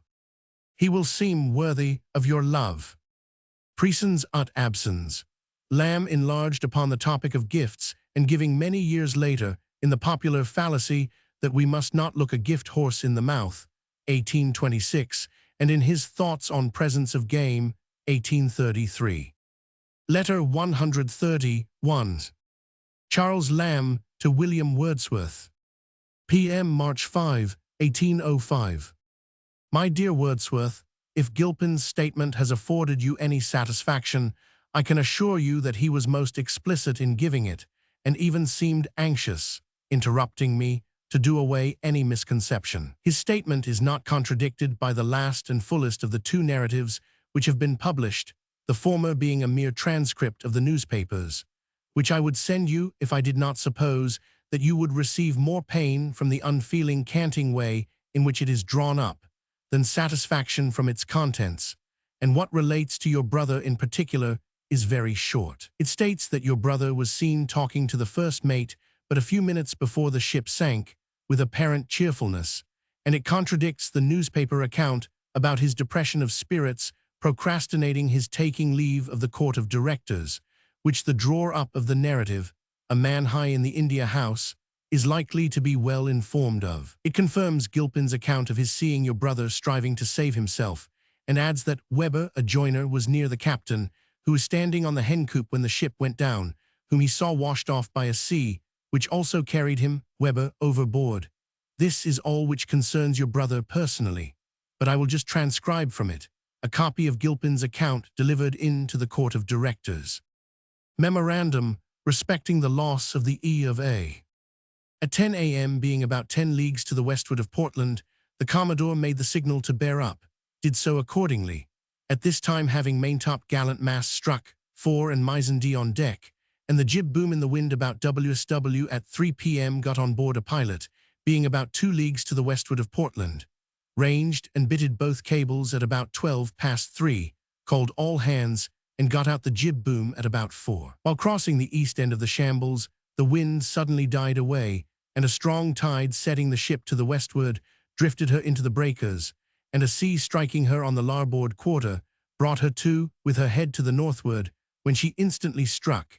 It being about 5 p.m. let out all the reefs, and hoisted the topsails up, in hopes to shoot the ship across the shambles. About this time, the wind shifted to the NW, the surf driving us off, and the tide setting us on alternately, sometimes having 412 at others 9 fathoms, sand of the sea about 8 feet. Continued in this situation till about 7:12, when she got off. During the time she was on the shambles, had from 3 to 4 feet water, kept the water at this height about 15 minutes, during the whole time the pumps constantly going. Finding she gained on us, it was determined to run her on the nearest shore. About 8 the wind shifted to the eastward, the leak continuing to gain upon the pumps, having 10 or 11 feet water, found it expedient to bail at the forescuttles and hatchway. The ship would not bear up, kept the helm hard a starboard, she being water-logged, but still had a hope she could be kept up till we got her on Weymouth sands. Cut the lashings of the boats, could not get the long boat out without laying the maintopsail aback, by which our progress would have been so delayed, that no hope would have been left us of running her aground, and there being several sloops in sight, one having sent a small skiff on board, took away 2 ladies and 3 other passengers, and put them on board the sloop, at the same time promising to return and take away 100 or more of the people. She, finding much difficulty in getting back to the sloop, did not return. About this time, the 3rd mate and purser were sent in the cutter to get assistance from the other ships. Continued pumping and bailing till 11 p.m. when she sunk. Last cast of the lead 11 fathoms, having fired guns from the time she struck till she went down. About 2 a.m. boats came and took the people from the wreck, about 70 in number. The troops, in particular the dragoons, pumped very well. Signed those, Gilpin. And now, my dear W., I must apologize for having named my health, but indeed it was because, what with the ill news, your letter coming upon me in a most wretched state of ill spirits, I was scarce able to give it an answer, and I felt what it required. But we will say no more about it. I am getting better, and when I have persisted time enough in a course of regular living I shall be well, but I am now well enough, and have got to business afresh. Mary thanks you for your invitation. I have wished myself with you daily since the news. I have wished that I were Coleridge, to give you any consolation. You have not mourned without one to have a feeling of it, and we have not undervalued the intimation of your friendship. We shall one day prove it by intruding on your privacy, when these griefs shall be a little calmed. This year, I am afraid, it is impossible, but I shall store it up as among the good things to come, which keep us up when life and spirits are sinking. If you have not seen, or wish to see, the wretched narrative I have mentioned, I will send it, but there is nothing more in it affecting you. I have hesitated to send it, because it is unfeelingly done, and in the hope of sending you something from some of the actual spectators, but I have been disappointed, and can add nothing yet. Whatever I pick up, I will store for you. It is perfectly understood at the E.I. House that no blame whatever belongs to the captain or officers. I can add no more but Mary's warmest love to all. When you can write without trouble, do it, for you are among the very chief of our interests. See Lamb, 4 March. Letter 132. Charles Lamb to William Wordsworth. Dated at End, March 21, 1805. Dear Wordsworth, upon the receipt of your last letter before that which I have just received, I wrote myself to Gilpin putting your questions to him, but have yet had no answer. I at the same time got a person in the India House to write a much fuller inquiry to a relative of his who was saved, one Yates, a midshipman. Both these officers, and indeed pretty nearly all that are left, have got appointed to other ships and have joined them. Gilpin is in the Comet, India man, now lying at Gravesend. Neither Yates nor Gilpin have yet answered, but I am in daily expectation. I have sent your letter of this morning also to Gilpin. The waiting for these answers has been my reason for not writing you. I have made very particular inquiries about Weber, but in vain. He was a common seaman, not the ship's carpenter, and no traces of him are at the I House. It is most probable that he has entered in some privateer, as most of the crew have done. I will keep the £1 note till you find out something I can do with it. I now write idly, having nothing to send, but I cannot bear that you should think I have quite neglected your commission. My letter to G was such as I thought he could not but answer, but he may be busy. The letter to Yates I hope I can promise will be answered. One thing, namely why the other ships sent no assistance, I have learned from a person on board one of them. The firing was never once heard, owing to the very stormy night, and no tidings came to them till next morning. The sea was quite high enough to have thrown out the most expert swimmer, and might not your brother have received some blow in the shock, which disabled him? We are glad to hear poor Dorothy is a little better. None of you are able to bear such a stroke. To people oppressed with feeling, the loss of a good-humored, happy man that has been friendly with them, if he were no brother, is bad enough. But you must cultivate his spirits as a legacy and believe that such as he cannot be lost. He was a cheerful soul. God bless you. Mary's love always. C. Lamb, 21st March, 1805. Letter 133. Charles Lamb to William Wordsworth. P.M. April 5, 1805. Dear Wordsworth, I have this moment received this letter from Gilpin in reply to 3 or 4 short questions I put to him in my letter before yours for him came. He does not notice having wrecked yours, which I sent immediately. Perhaps he has already answered it to you. You see that his hand is sprained, and your questions being more in number may delay his answer to you. My first question was, when it was he called to your brother. The rest you will understand from the answers. I was beginning to have hard thoughts of G from his delay, but now I am confirmed in my first opinion that he is a rare good-hearted fellow. How is Dorothy and all of you? Yours sincerely, C. Lamb. Fourth question was capped. W standing near the shrouds or any place of safety at the moment of sinking. Commod. Northfleet, March 30, 131, 1805.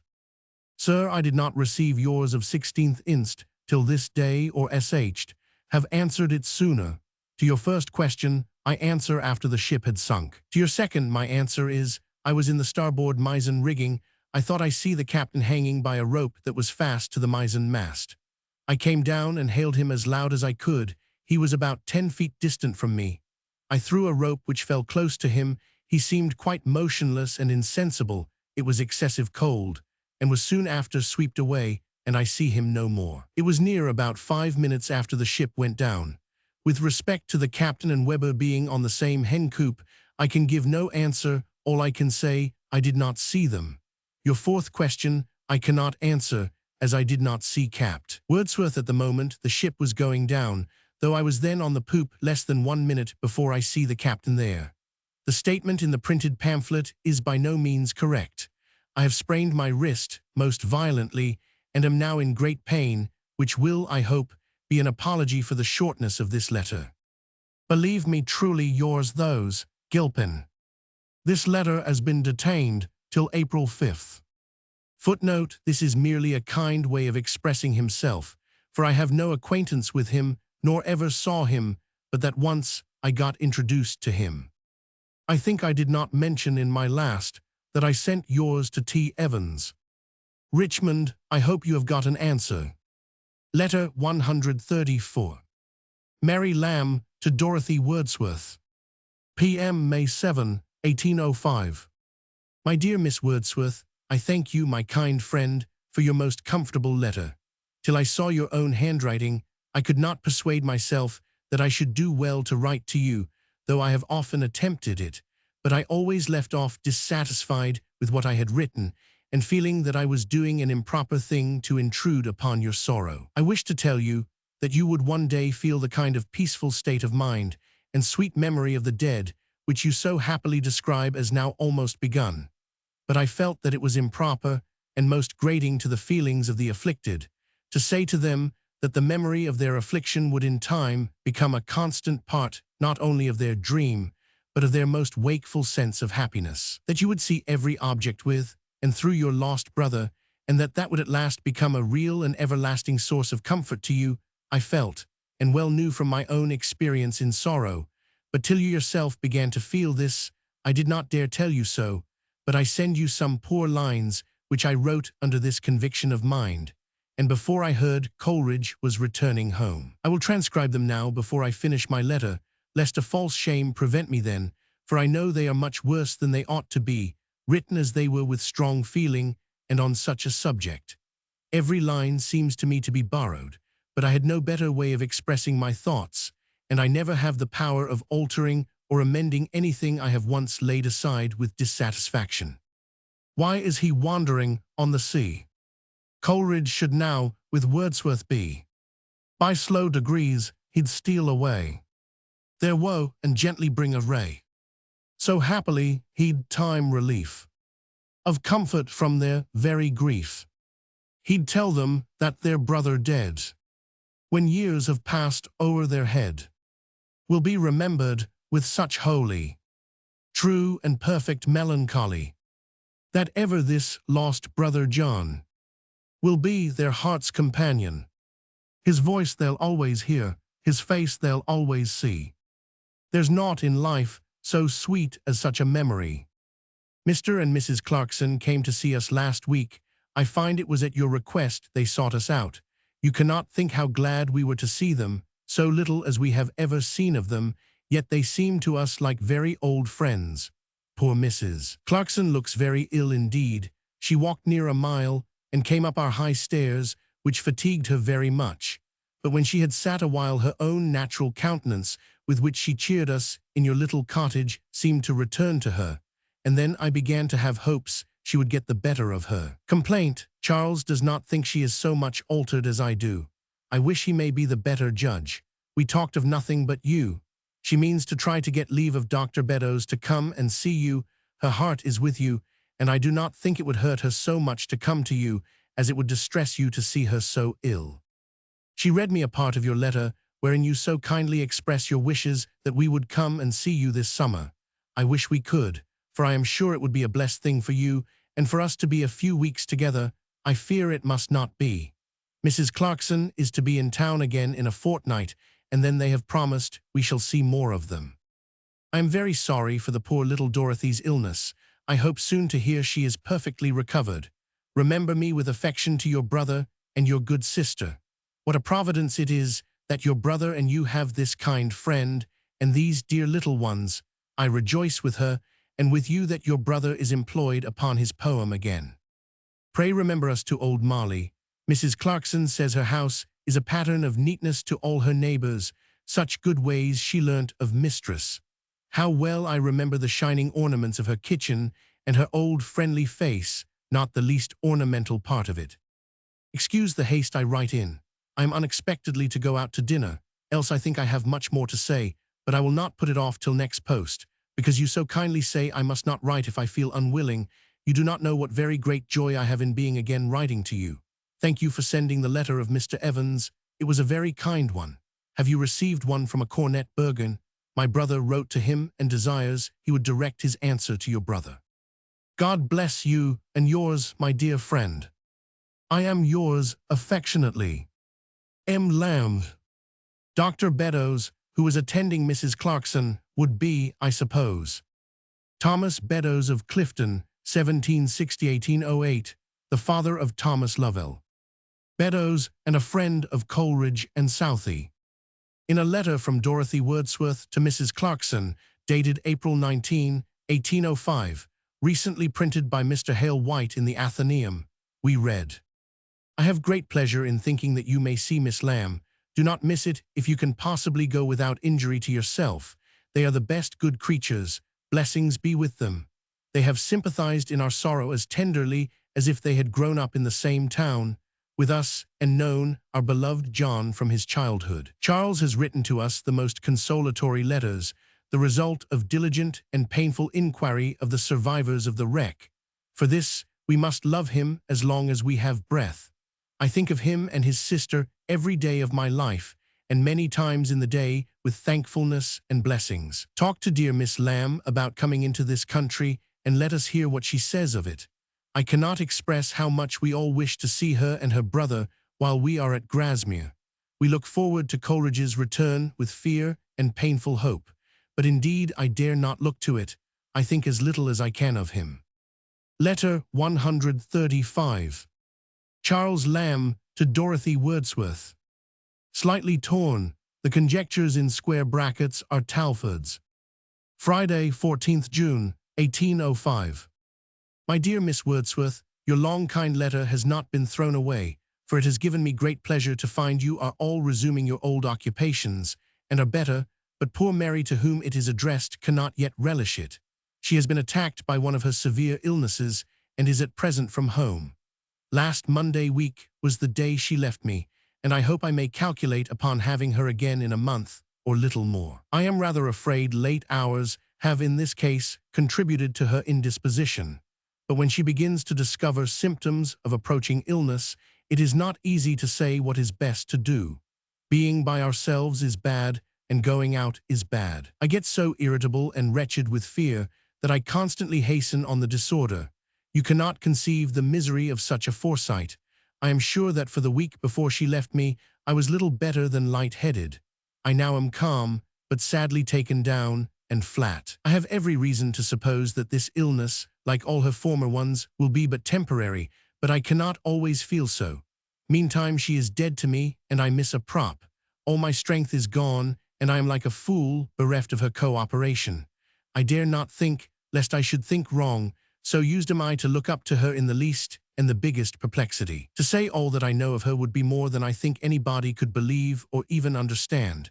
And when I hope to have her well again with me, it would be sinning against her feelings to go about to praise her, for I can conceal nothing that I do from her. She is older and wiser and better than me, and all my wretched imperfections I cover to myself by resolutely thinking on her goodness. She would share life and death, heaven and hell with me. She lives but for me, and I know I have been wasting and teasing her life for 5 years past incessantly with my cursed drinking and ways of going on. But even in this upbraiding of myself, I am offending against her, for I know that she has cleaved to me for better, for worse, and if the balance has been against her hitherto, it was a noble trade. I am stupid and lose myself in what I write. I write rather what answers to my feelings, which are sometimes sharp enough, than express my present ones, for I am only flat and stupid. Poor Miss Stoddart, she is coming to England under the notion of passing her time between her mother and Mary, between London and Salisbury. Since she talked of coming, word has been sent to Malta that her mother is gone out of her mind. This letter, with mine to Stoddart with an account of Alan's death, and C. has miscarried, taken by the French word missing. She is coming home, with no soul to receive words missing. She has not a woman friend in London. I am sure you will excuse my writing any more. I am very poorly. I cannot resist transcribing 3 or 4 lines which poor Mary made upon a picture, a Holy Family, which we saw at an auction only 1 week before she left home. She was then beginning to show signs of ill boding. They are sweet lines, and upon a sweet picture, but I send them only as the last memorial of her. Virgin and Child, L. da Vinci. Maternal Lady, with the virgin grace. Heaven-born, thy Jesus seemeth sure, and thou a virgin pure. Lady most perfect, when thy angel face men look upon, they wish to be a Catholic Madonna fair, to worship thee. You had her lines about the Lady Blanche. You have not had some which she wrote upon a copy of a girl from Titian, which I had hung up where that print of Blanche and the Abbess, as she beautifully interpreted 2 female figures from L. da Vinci, had hung in our room, T's light and pretty. Who art thou, fair one, who usurp'st the place of Blanche, the lady of the matchless grace? Come, fair and pretty, tell to me, who in thy lifetime thou mightst be. Thou pretty art and fair, but with the Lady Blanche thou never must compare. No need for Blanche her history to tell. Whoever saw her face, they there did read it well. But when I look on thee, I only know there lived a pretty maid some 100 years ago. This is a little unfair, to tell so much about ourselves, and to advert so little to your letter, so full of comfortable tidings of you all. But my own cares press pretty close upon me, and you can make allowance. That you may go on gathering strength and peace is the next wish to Mary's recovery. I had almost forgot your repeated invitation. Supposing that Mary will be well and able, there is another ability which you may guess at, which I cannot promise myself. In prudence, we ought not to come. This illness will make it still more prudential to wait. It is not a balance of this way of spending our money against another way, but an absolute question of whether we shall stop now or go on wasting away the little we have got beforehand, which my wise conduct has already encroached upon 1/2. My best love, however, to you all, and to that most friendly creature, Mrs. Clarkson, and better health to her when you see or write to her. C. Lamb. The reference to Miss Stoddart is explained later, in the next letter but one. Mary Lamb's 2 poems were included in the works, 1818. Lady Blanche is the poem quoted on page 300. Letter 136. Charles Lamb to Thomas Manning. Dated by Mr. Hazlitt, July 27, 1805. Dear Archimedes, things have gone on badly with thy ungeometrical friend, but they are on the turn. My old housekeeper has shown signs of convalescence and will shortly resume the power of the keys, so I shan't be cheated of my tea and liquors. Wind in the west, which promotes tranquility. Have leisure now to anticipate seeing thee again. Have been taking leave of tobacco in a rhyming address. Had thought that vein had long since closed up. A sentence omitted here. Find I can rhyme and reason too.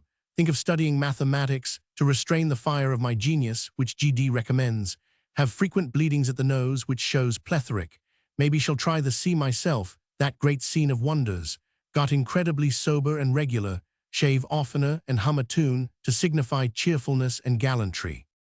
Suddenly disposed to sleep, having taken a quart of peas with bacon and stout.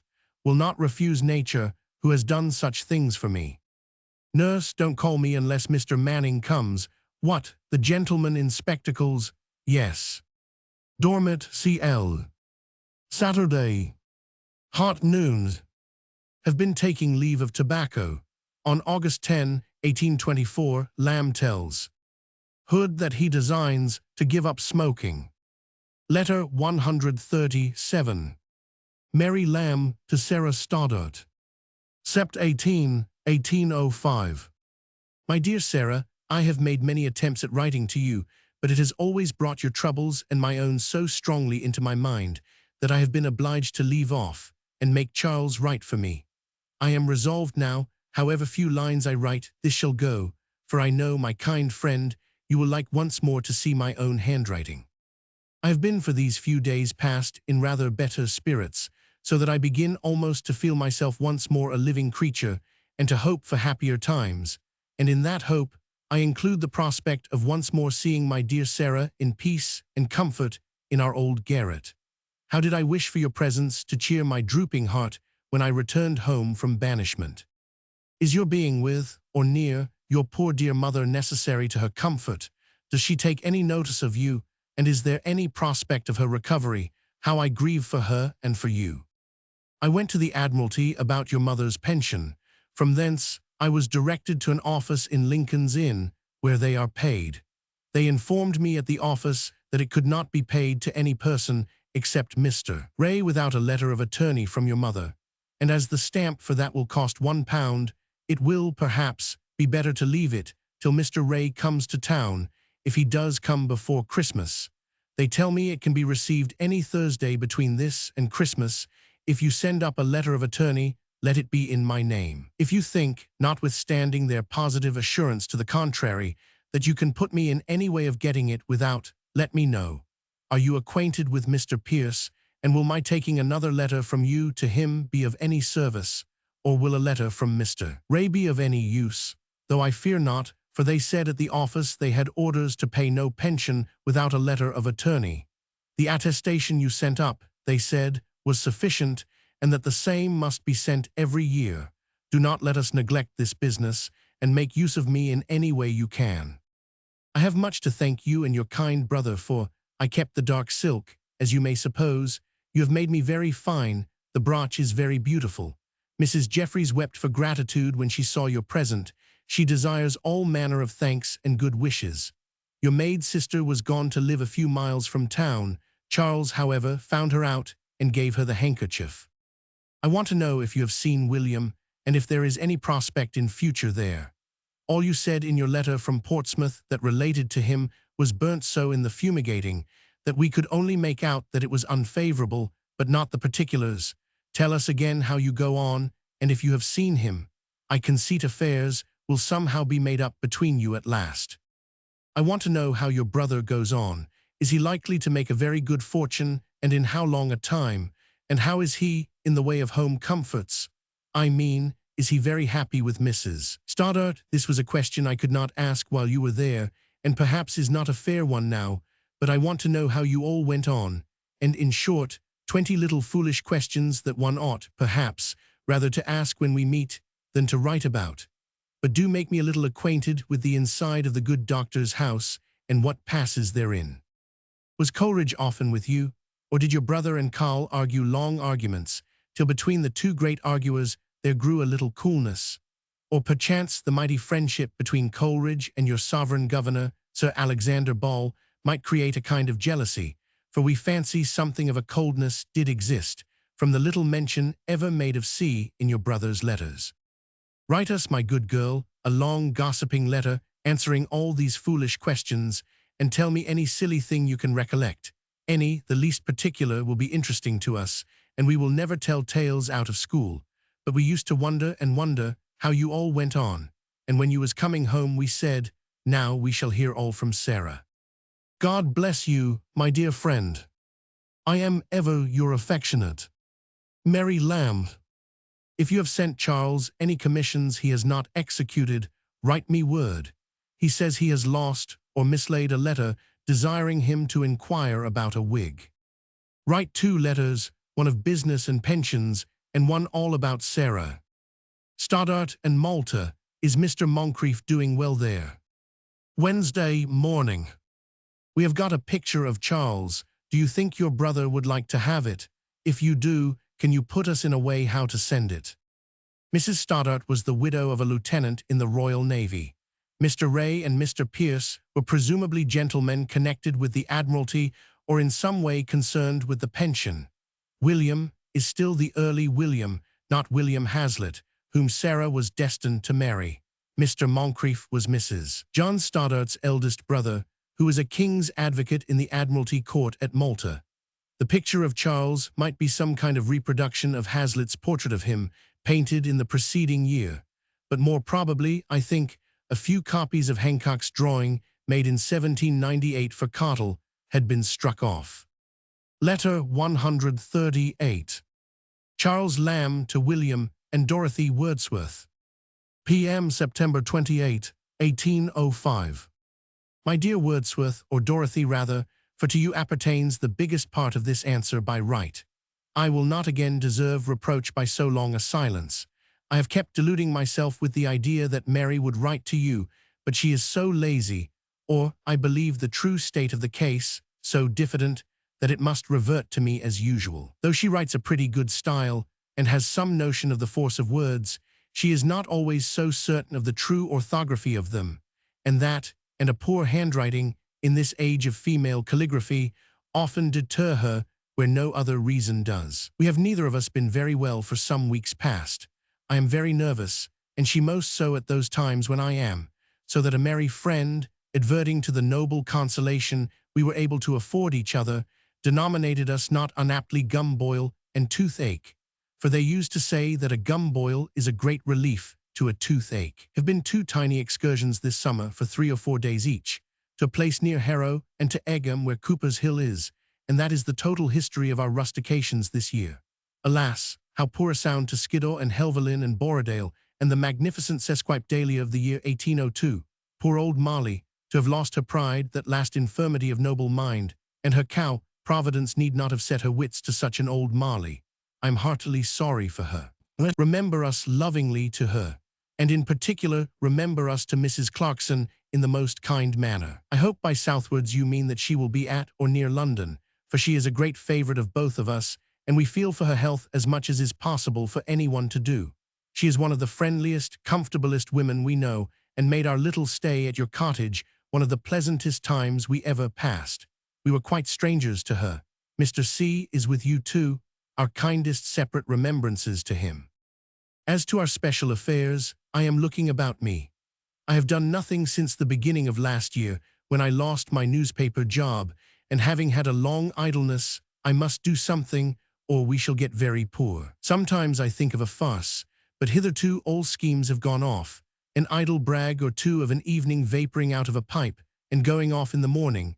But now I have bid farewell to my sweet enemy tobacco. As you will see in my next page, I perhaps shall set soberly to work. Hang work, I wish that all the year were holiday. I am sure that indolence, indefeasible indolence, is the true state of man, and business the invention of the old teaser who persuaded Adam's master to give him an apron and set him a hoeing. pen and ink and clerks and desks were the refinements of this old torturer 1,000 years after, under pretense of commerce allying distant shores, promoting and diffusing knowledge, good and sea. A farewell to tobacco. May the Babylonish curse straight confound my stammering verse, if I can a passage see in this word perplexity, or a fit expression find, or a language to my mind.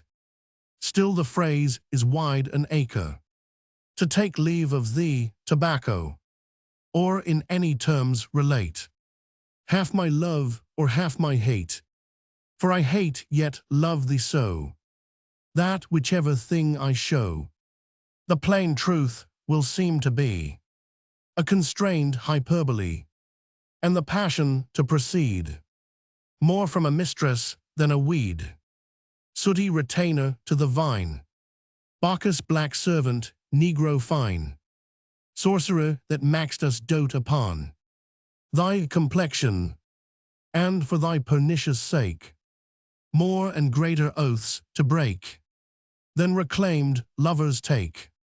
'Gainst women thou thy siege dost lay, much too in the female way, while thou suck'st the labouring breath, faster than kisses or than death. Thou in such a cloud dost bind us, that our worst foes cannot find us, and ill fortune that would thwart us shoots at rovers shooting at us, while each man through thy heightening steam does like a smoking Etna seem, and all about us does express fancy and wit in richest dress, a Sicilian fruitfulness. Thou through such a mist does show us that our best friends do not know us, and for those allowed features due to reasonable creatures, likenst thee us to fell chimeras, monsters that, who see us, fear us, worse than Cerberus or Geryon, or who first loved a cloud, Ixion. Bacchus we know, and we allow his tipsy rites, but what art thou, that but by reflex canst show what his deity can do? As the false Egyptian spell aped the true Hebrew miracle, some few vapors thou mayst erase, the weak brain may serve to amaze, but to the reins and nobler heart canst nor life nor heat impart. Brother of Bacchus, later born, the old world was sure forlorn, wanting thee that aidest more the gods' victories than before. All his panthers and the brawls of his piping bacchanals, these as stale we disallow, or judge of thee meant only thou his true Indian conquest art, and for ivy round his dart the reformed god now weaves a finer thyrsus of thy leaves, sent to match thy rich perfume. Chimic art did ne'er presume, through her quaint alembic strain, none so sovereign to the brain.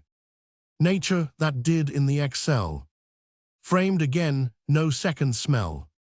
Roses, violets, but toys for the smaller sort of boys, or for greener damsels meant. Thou'rt the only manly scent, stinking stee of the stinking kind, filth of the mouth and fog of the mind. Africa that brags her foison breeds no such prodigious poison. Henbane, nightshade, both together, hemlock, aconites, nay rather, plant divine of rarest virtue, blisters on the tongue would hurt you. 'Twas but in a sort I blamed thee, none e'er prospered who defamed thee. Irony all and feigned abuse, such as perplexed lovers use at a need when in despair, to paint forth their fairest fair, or in part but to express that exceeding comeliness which their fancies does so strike. They borrow language of dislike, and instead of dearest miss, honey, jewel, sweetheart, bliss, and those forms of old admiring. Call her cockatrice and siren, basilisk and all that's evil, witch, hyena, mermaid, devil, Ethiop wench and blackamoor, monkey, ape, and 20 more, friendly traitress, loving foe. Not that she is truly so, but no other way they know. A contentment to express borders so upon excess that they do not rightly wot, whether it be pain or not, or as men constrained to part with what's nearest to their heart, while their sorrows at the height lose discrimination quite, and their hasty wrath let fall to appease their frantic gall on the darling thing whatever, whence they feel it death to sever, though it be as they, perforce, guiltless of the sad divorce.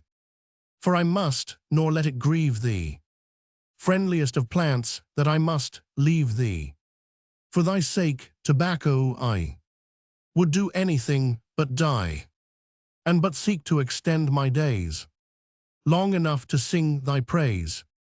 But as she, who once has been a king's consort, is a queen ever after, nor will bate any tittle of her state, though a widow or divorced, so I from thy converse forced the old name and style retain, a right Catherine of Spain, and a seat too mongst the joys of the blessed tobacco boys, where, though I by sour physician am debarred the full fruition of thy favors, I may catch some collateral sweets and snatch sidelong odors that give life, like glances from a neighbor's wife, and still dwell in the by-places and the suburbs of thy graces, and in thy borders take delight, an unconquered Canaanite. I wish you may think this a handsome farewell to my friendly traitress. Tobacco has been my evening comfort and my morning curse for these 5 years, and you know how difficult it is from refraining to pick one's lips even when it has become a habit. This poem is the only one which I have finished since so long as when I wrote Hester Savory. I have had it in my head to do it these 2 years, but tobacco stood in its own light when it gave me headaches that prevented my singing its praises. Now you have got it, you have got all my store, for I have absolutely not another line. No more has Mary. Have nobody about us that cares for poetry, and who will rear grapes when he shall be the sole eater. Perhaps if you encourage us to show you what we may write, we may do something now and then before we absolutely forget the quantity of an English line for want of practice. The tobacco, being a little in the way of Withers, whom Southey so much likes, perhaps you will somehow convey it to him with my kind remembrances. Then everybody will have seen it that I wish to see it. I have sent it to Malta. I remain, dear W&D, yours truly. C. Lamb, 28th Sep. 1805.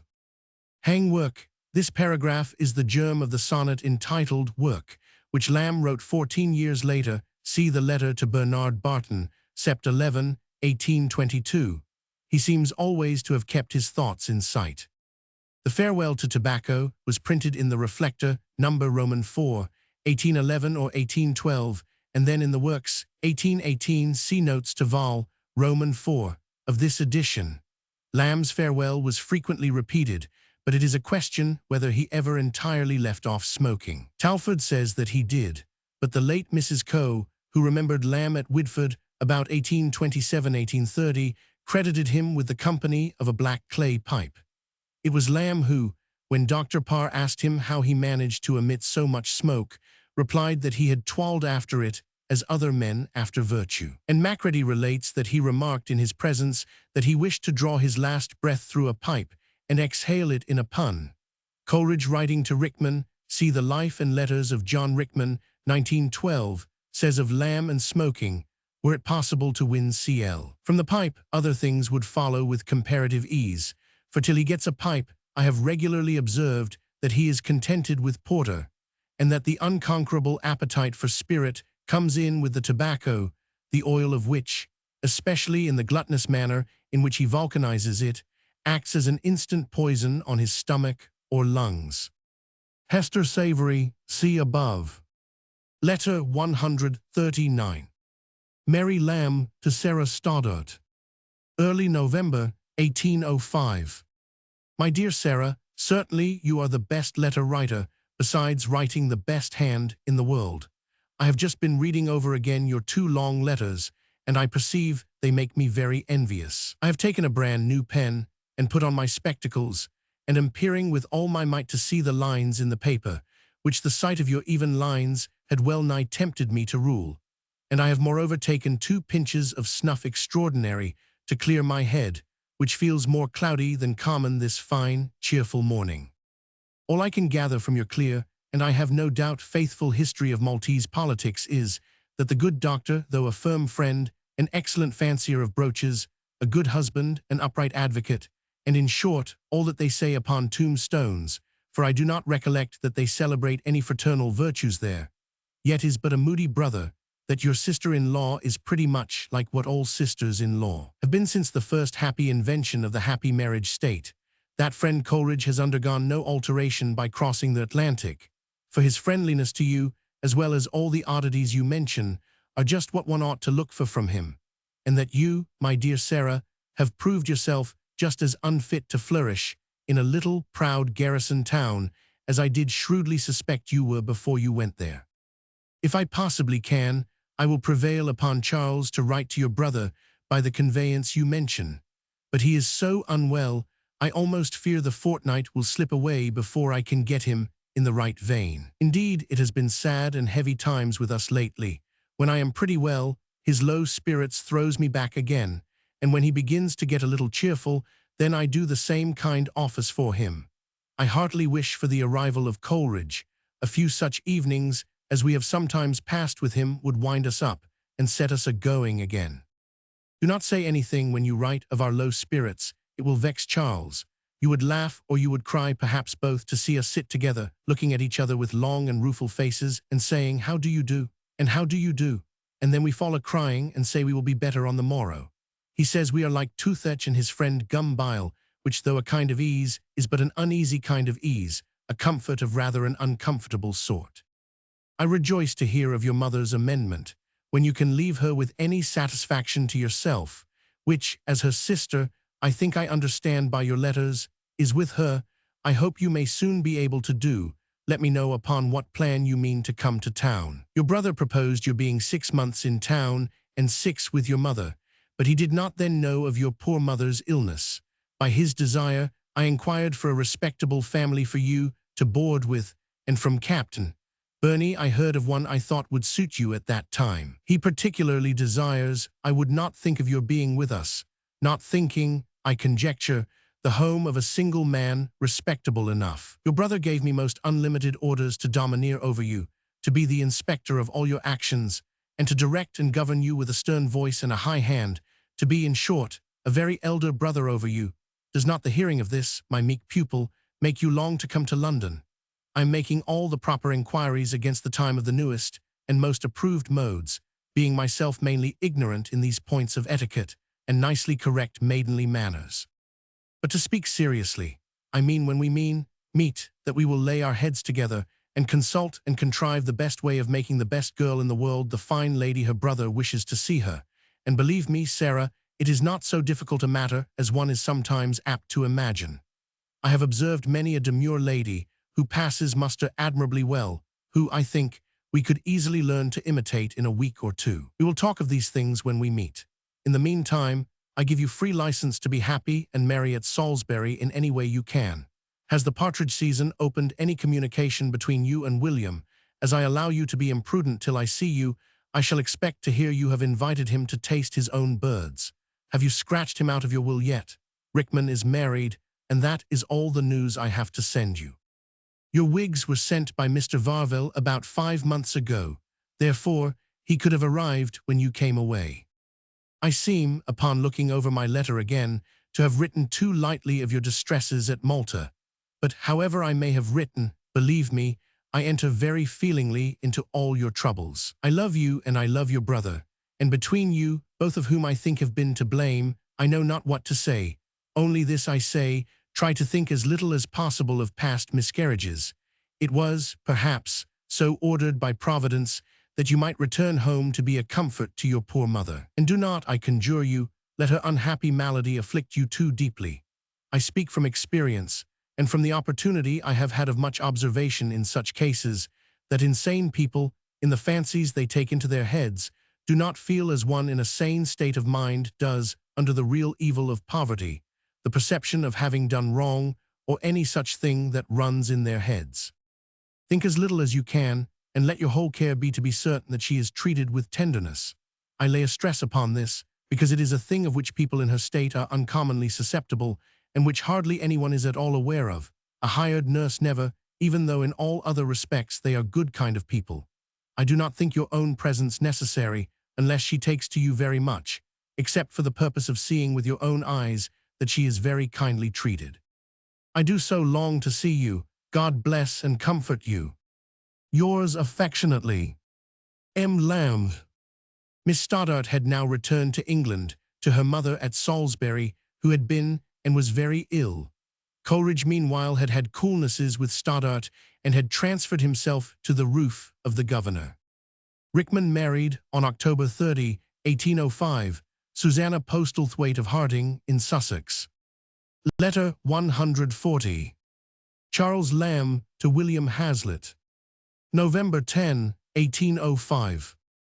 Dear Hazlitt, I was very glad to hear from you, and that your journey was so picturesque.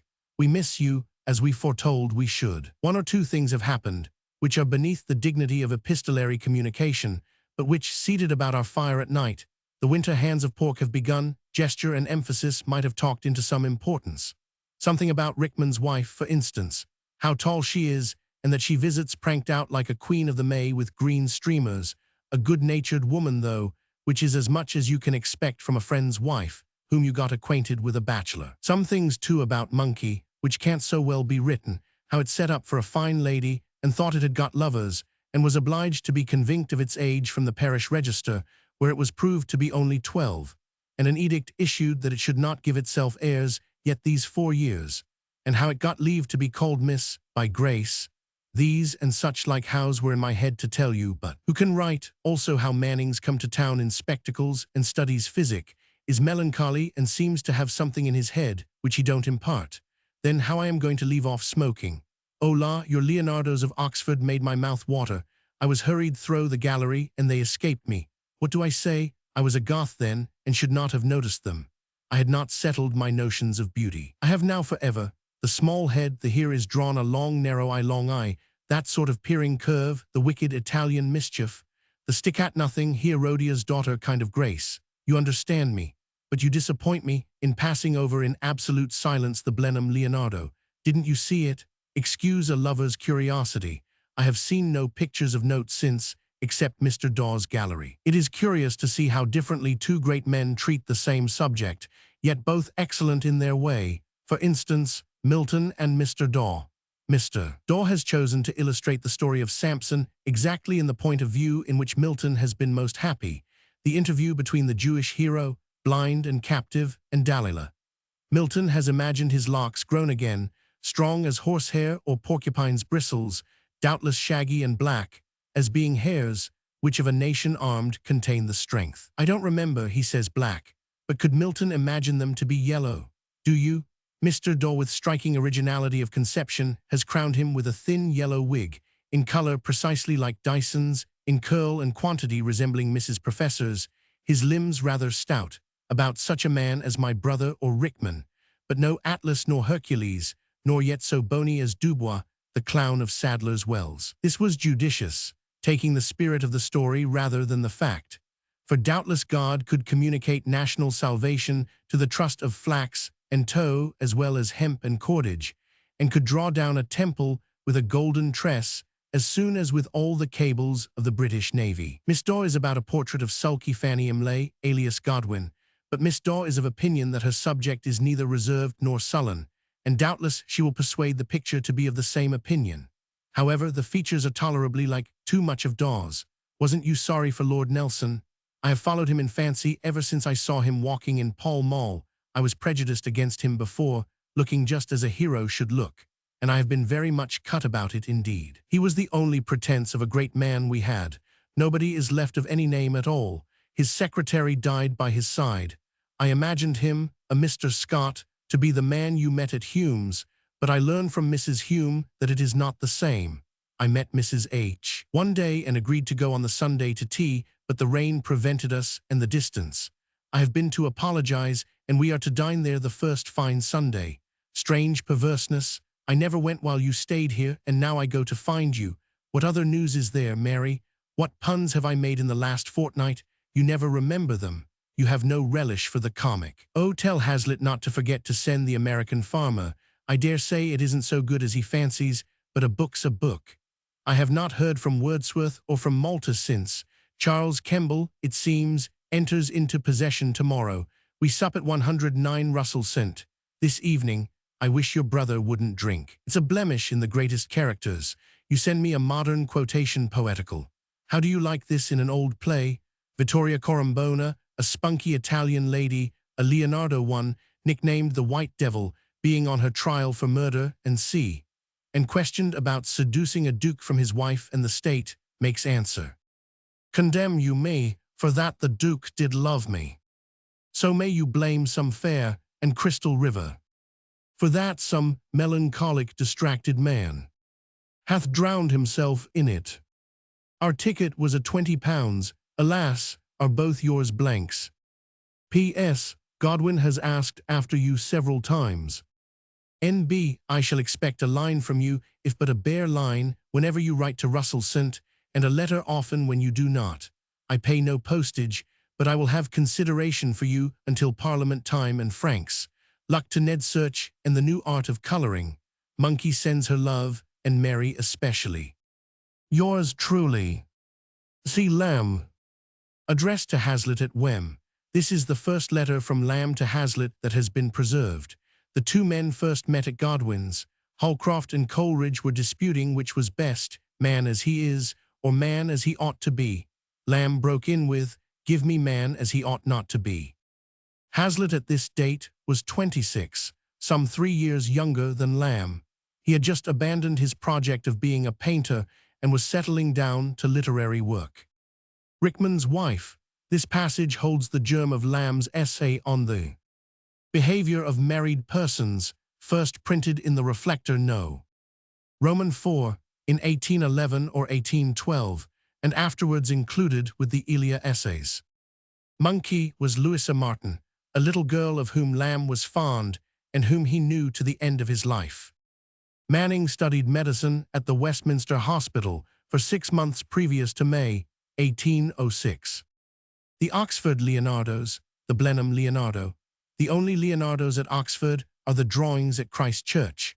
The Blenheim Leonardo was probably Boltraffio's Virgin and Child, which used to be ascribed to Da Vinci, as indeed were many pictures he never painted.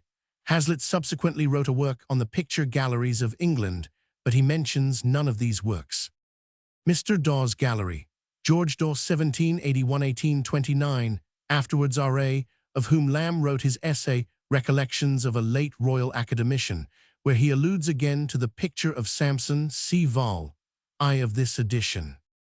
Dyson was a friend of Godwin. Mrs. Professor was Mrs. Godwin. Miss Daw, I know nothing further of George Dawes' sister. Fanny Imlay was the unfortunate daughter of Mary Wollstonecraft Godwin by Gilbert Imlay the author. She committed suicide in 1816. Nelson was killed on October 21, 1805.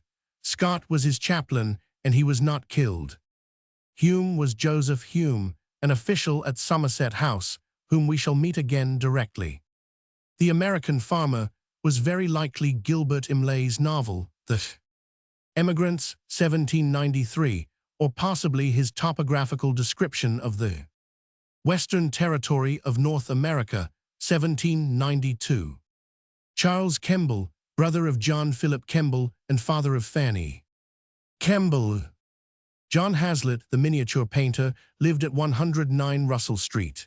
Lamb's quotation, afterwards included in his Dramatic Specimens, 1808, is from Webster's The White Devil, Act Roman 3, Scene I. The £20 ticket was presumably in the lottery. Lamb's essay, The illustrious defunct C. Vol.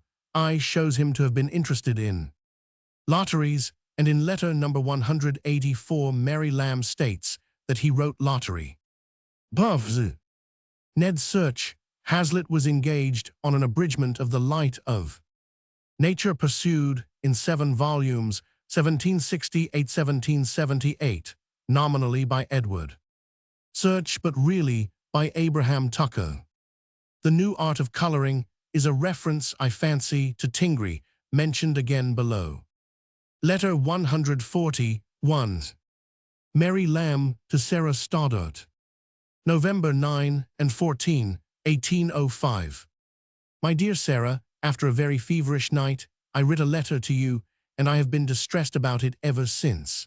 In the first place, I have thought I treated too lightly your differences with your brother, which I freely enter into and feel for, but which I rather wish to defer saying much about till we meet. But that which gives me most concern is the way in which I talked about your mother's illness, and which I have since feared you might construe into my having a doubt of your showing her proper attention without my impertinent interference. God knows nothing of this kind was ever in my thoughts, but I have entered very deeply into your affliction with regard to your mother, and while I was wishing the many poor souls in the kind of desponding way she is in, whom I have seen, came afresh into my mind, and all the mismanagement with which I have seen them treated was strong in my mind, and I wrote under a forcible impulse, which I could not at that time resist, but I have fretted so much about it since, that I think it is the last time I will ever let my pen run away with me.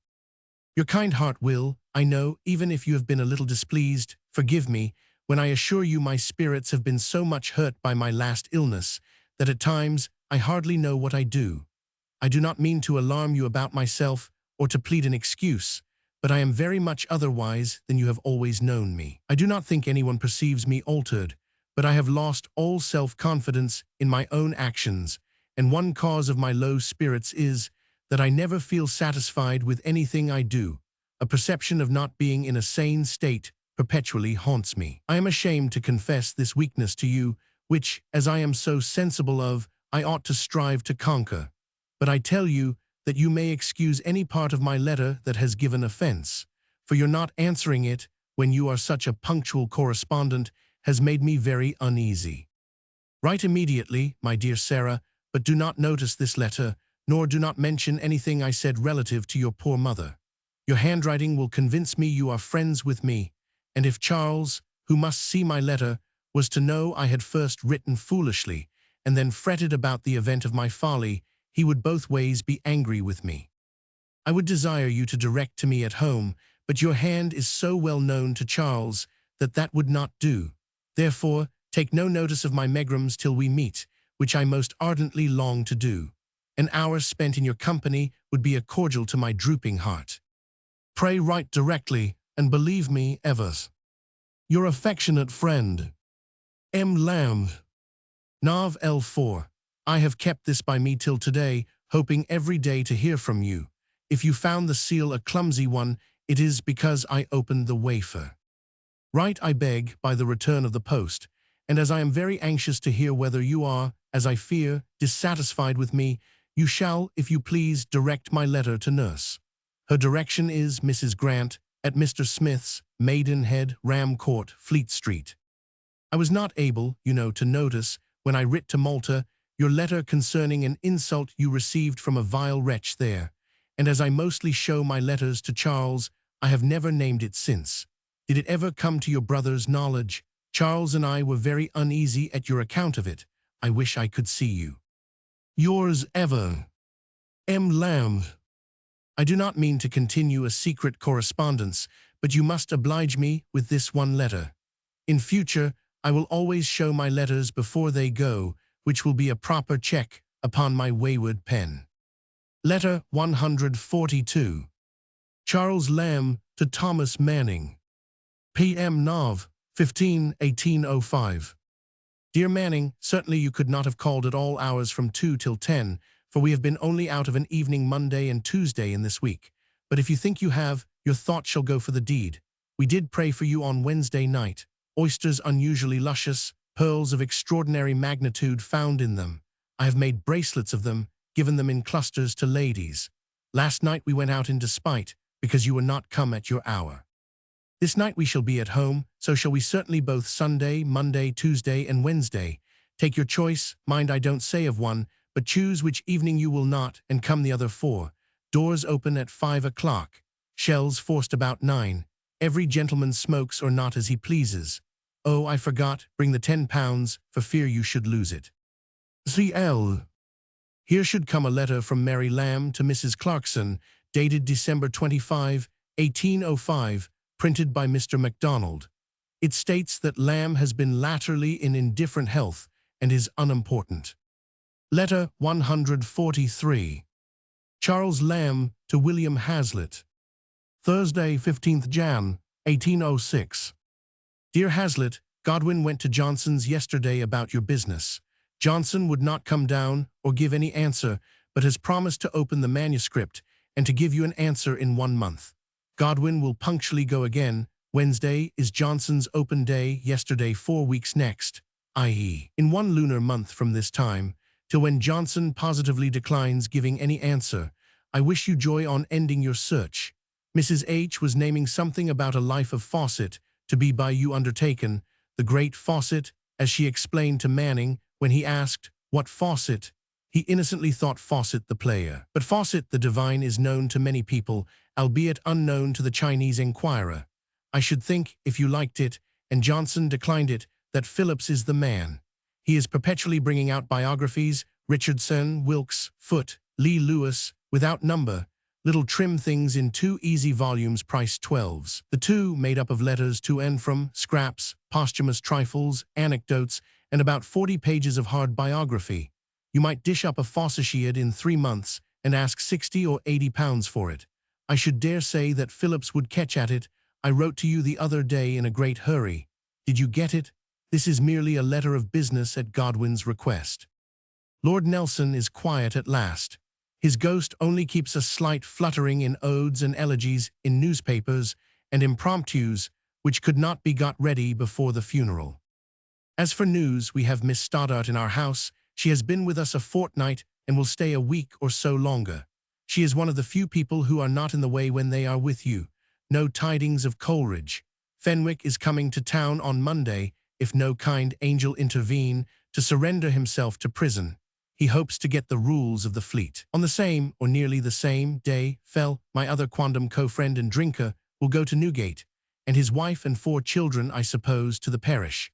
Plenty of reflection and motives of gratitude to the wise disposer of all things in us, whose prudent conduct has hitherto ensured us a warm fire and snug roof over our heads. Nullum numen abest si sit Prudentia. Alas, Prudentia is in the last quarter of her tutelary shining over me. A little time, and I. But maybe I may, at last, hit upon some mode of collecting some of the vast superfluities of this money-voiding town. Much is to be got, and I don't want much. All I ask is time and leisure, and I am cruelly off for them. When you have the inclination, I shall be very glad to have a letter from you. Your brother and Mrs. H., I am afraid, think hardly of us for not coming oftener to see them, but we are distracted beyond what they can conceive with visitors and visitings. I never have an hour for my head to work quietly its own workings, which you know is as necessary to the human system as sleep. Sleep, too, I can't get for these damned winds of a night, and without sleep and rest what should ensue? Lunacy, but I trust it won't. Yours, dear H., mad or sober. C. Lamb. Hazlitt's Life of Joseph Fawcett, 1758-1804, the poet and dissenting preacher of Walthamstow and Old Jewry, whom he had known intimately, was not written.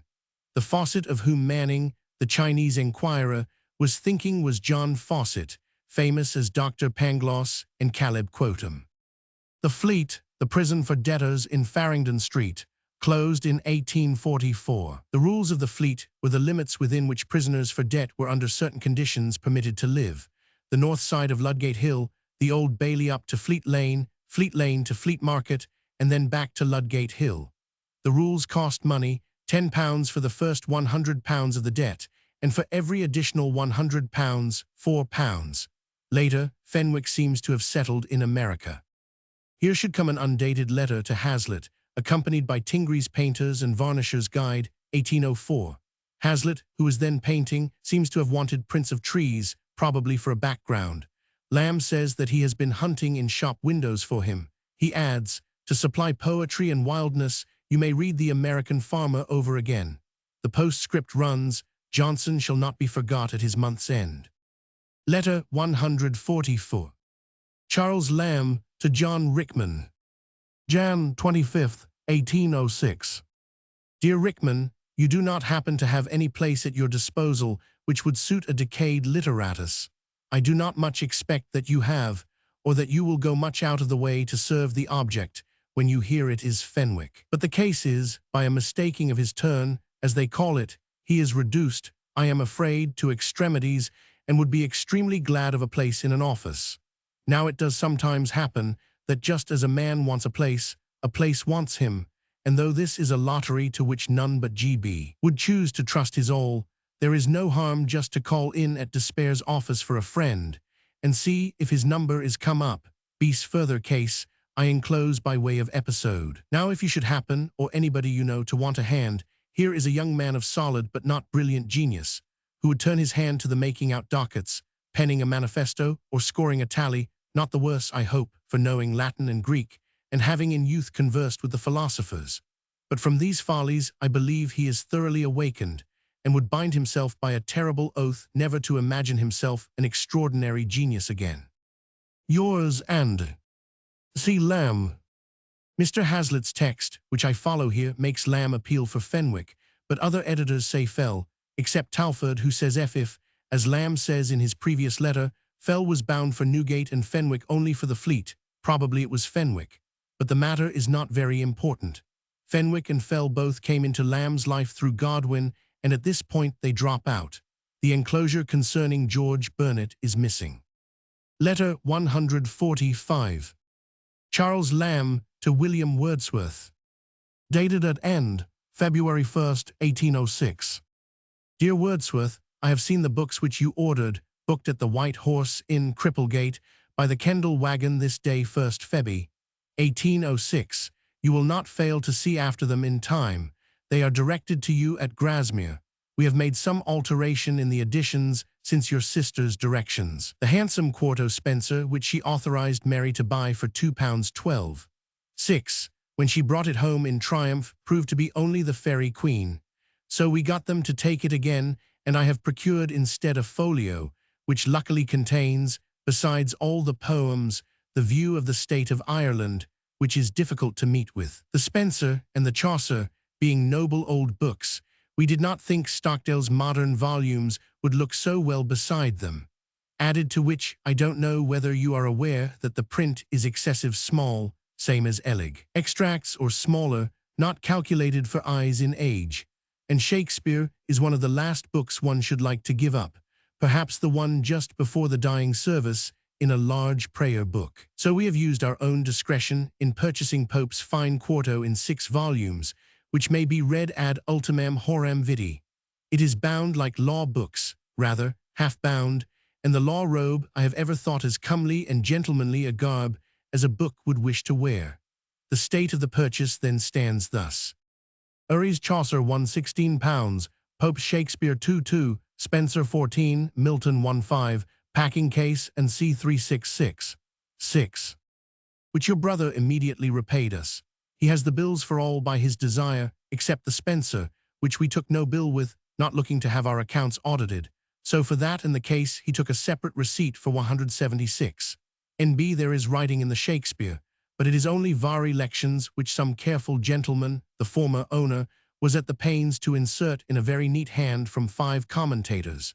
It is no defacement. The fault of Pope's edition is that he has comically and coxcombically marked the beauties, which is vile, as if you were to chalk up the cheek and across the nose of a handsome woman in red chalk to show where the comeliest parts lay.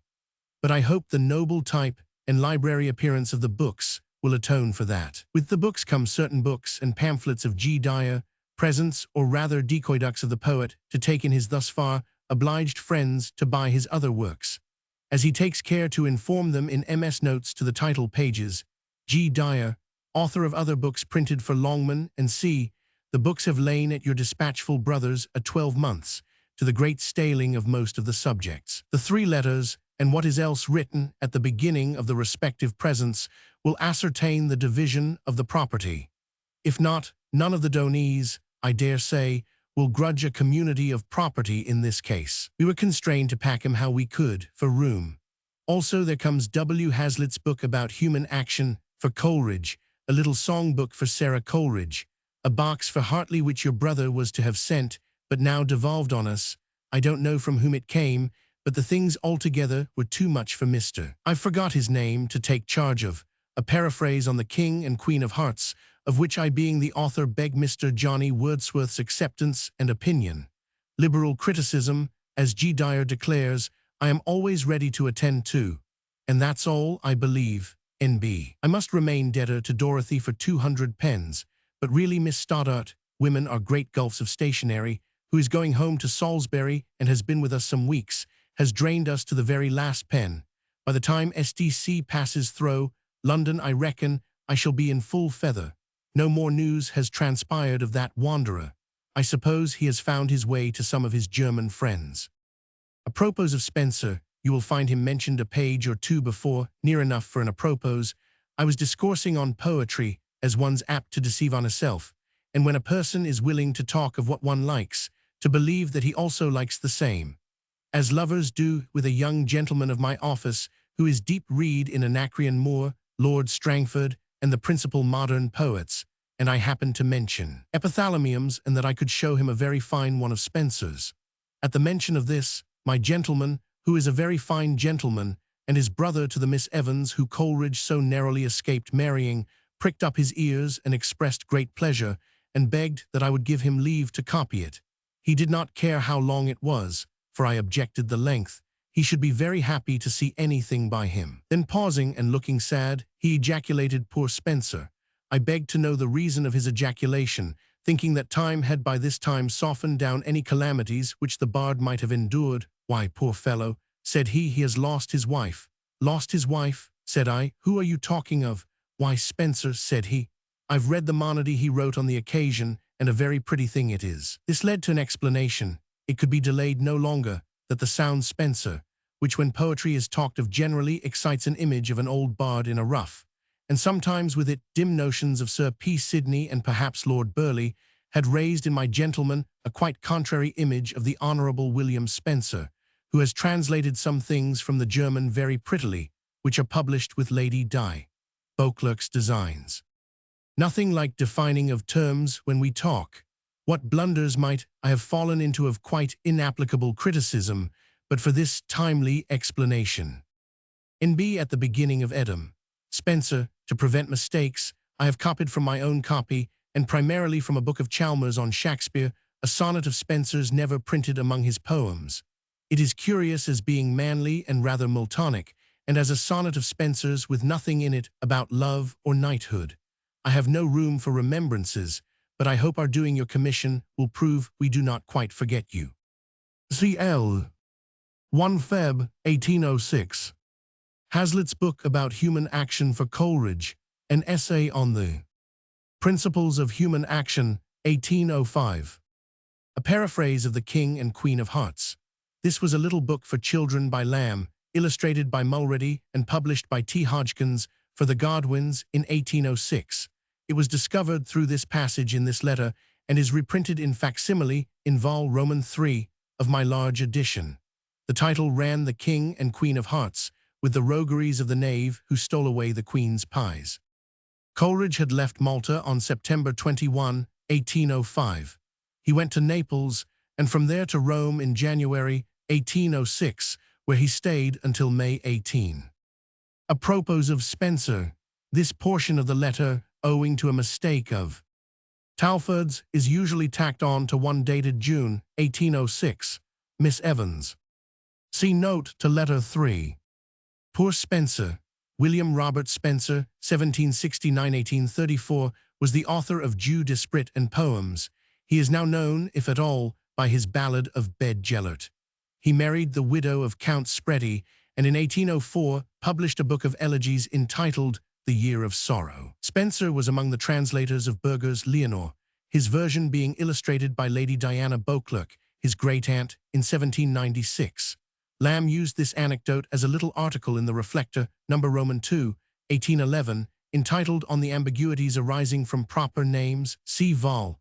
I of this edition. Lamb, however, by always spelling the real poet with a C, did nothing towards avoiding the ambiguity. This is the sonnet which Lamb copied into Wordsworth's Spenser from George Chalmers' Supplemental Apology for the Believers in the Shakespeare Papers, 1799, page 94. To the right worshipful, my singular good friend, Mr. Gabriel Harvey, Doctor of the Laws. Harvey, the happy above happiest men. I read that sitting like a looker-on of this world's stage, doest note with critique pen the sharp dislikes of each condition, and as one careless of suspicion, ne fawnest for the favor of the great, ne fearest foolish reprehension of faulty men which danger to thee threat, but freely doest of what thee list entreat, like a great lord of peerless liberty, lifting the good up to high honor's seat, and the evil damning evermore to die. For life and death is are in thy doomful writing, so thy renown lives ever by inditing. Dublin, this ex-voyage of July, 1586. Your devoted friend during life, Edmund Spenser. Letter 146. Charles Lamb to William Hazlitt. Dated at end, Feb. 19, 1806. Dear H., Godwin has just been here in his way from Johnson's. Johnson has had a fire in his house. This happened about 5 weeks ago. It was in the daytime, so it did not burn the house down, but did so much damage that the house must come down to be repaired. His nephew that we met on Hampstead Hill put it out. Well, this fire has put him so back that he craves 1 more month before he gives you an answer. I will certainly goad Godwin, if necessary, to go again this very day 4 weeks, but I am confident he will want no goading. 3 or 4 most capital auctions of pictures advertised. In May, Welbore Ellis Agar's, the first private collection in England, so Holcroft says. In March, Sir George Young's in Stratford Place, where Cosway lives, and a Mr. Hulse's at Blackheath, both very capital collections and have been announced for some months. Also the Marquis of Lansdowne's pictures in March, and though inferior to mention, lastly, the Truck Session Gallery. Don't your mouth water to be here. T'other night Loftus Cold, whom we have not seen since you went before. We meditate a stroll next Wednesday, fast day. He happened to light upon Mr. Holcroft's wife and daughter, their first visit at our house. Your brother called last night. We keep up our intimacy. He is going to begin a large Madonna and child from Mrs. H. and baby. I fear he goes astray after Eanes Fadui. He is a clever man. By the by, I saw a miniature of his as far excelling any in his show cupboard, that of your sister not excepted, as that show cupboard excels the show things you see in windows. An old woman, damn her name, but most superlative. He has it to clean, I'll ask him the name. But the best miniature I ever saw, equal to Cooper and them fellows, but for oil pictures. What has he to do with Madonnas? If the Virgin Mary were alive and visitable, he would not hazard himself in a Covent Garden pit-door crowd to see her. It ain't his style of beauty, is it? But he will go on painting things he ought not to paint, and not painting things he ought to paint. Manning is not gone to China, but talks of going this spring. God forbid. Coleridge not heard of. I going to leave off smoke. In meantime am so smoky with last night's 10 pipes that I must leave off.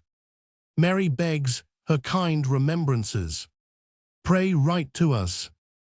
This is no letter, but I supposed you grew anxious about Johnson. N.B. have taken a room at 3 a week to be in between 5 and 8 at night to avoid my nocturnal alias nocturnal visitors. The first fruits of my retirement has been a farce which goes to manager tomorrow. Wish my ticket luck. God bless you, and do write. Yours, Fumicissimus. C. Lamb. Wednesday, 19 Feb. 1806. Johnson was the publisher, whom we have already seen considering. Hazlitt's abridgment of The Light of Nature revealed. Lamb was always interested in sales of pictures. The on-view days gave him some of his best opportunities of seeing good painting. Trutsession Picture Gallery was in New Road, opposite Portland Place. Exhibitions were held annually, the pictures being for sale. Loftus was Tom Loftus of Wisbech, a cousin of Hazlitt. Holcroft's wife at that time, his fourth, was Louisa Mercier, who afterwards married Lamb's friend, James Kenny, the dramatist. The daughter referred to was probably Fanny Holcroft, who subsequently wrote novels and translations. Cooper, the miniature painter, was Samuel Cooper, 1609–1672, a connection by marriage of Pope's mother and the painter of Cromwell and other interesting men. Lamb's N.B. contains his first mention of his farce, Mr. H. We are not told where the Threes' room was situated, possibly in the Temple. Letter 147. Mary Lamb to Sarah Stoddart. Feb. 20, 21 and 22, 1806. My dear Sarah, I have heard that Coleridge was lately going through Sicily to Rome with a party, but that being unwell, he returned back to Naples. We think there is some mistake in this account, and that his intended journey to Rome was in his former jaunt to Naples. If you know that at that time he had any such intention, will you write instantly? For I do not know whether I ought to write to Mrs. Coleridge or not. I am going to make a sort of promise to myself and to you that I will write you kind of journal-like letters of the daily what we do matters, as they occur. This day seems to me a kind of new era in our time. It is not a birthday, nor a New Year's Day, nor a leave-off smoking day, but it is about an hour after the time of leaving you, our poor Phoenix, in the Salisbury stage, and Charles has just left me for the first time to go to his lodgings, and I am holding a solitary consultation with myself as to the how I shall employ myself. Writing plays, novels, poems, and all manner of such-like vaporing and vaporish schemes are floating in my head, which at the same time aches with the thought of parting from you, and is perplexed at the idea of I cannot tell what about notion that I have not made you half so comfortable as I ought to have done, and a melancholy sense of the dull prospect you have before you on your return home. Then I think I will make my new gown, and now I consider the white petticoat will be better candlelight worth. And then I look at the fire, and think, if the irons was but down, I would iron my gowns, you having put me out of conceit of mangling. So much for an account of my own confused head, and now for yours. Returning home from the inn, we took that to pieces and canvassed you, as you know is our usual custom. We agreed we should miss you sadly, and that you had been, what you yourself discovered, not at all in our way.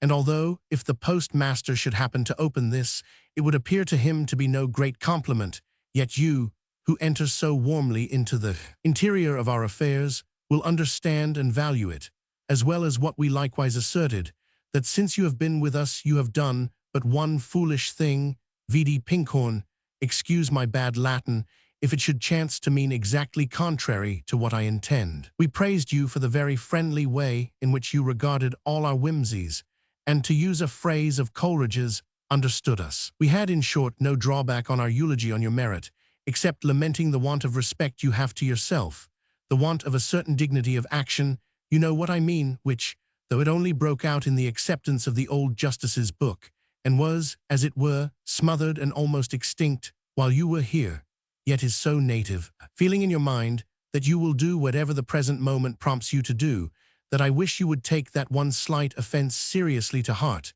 and make it a part of your daily consideration to drive this unlucky propensity, root and branch, out of your character.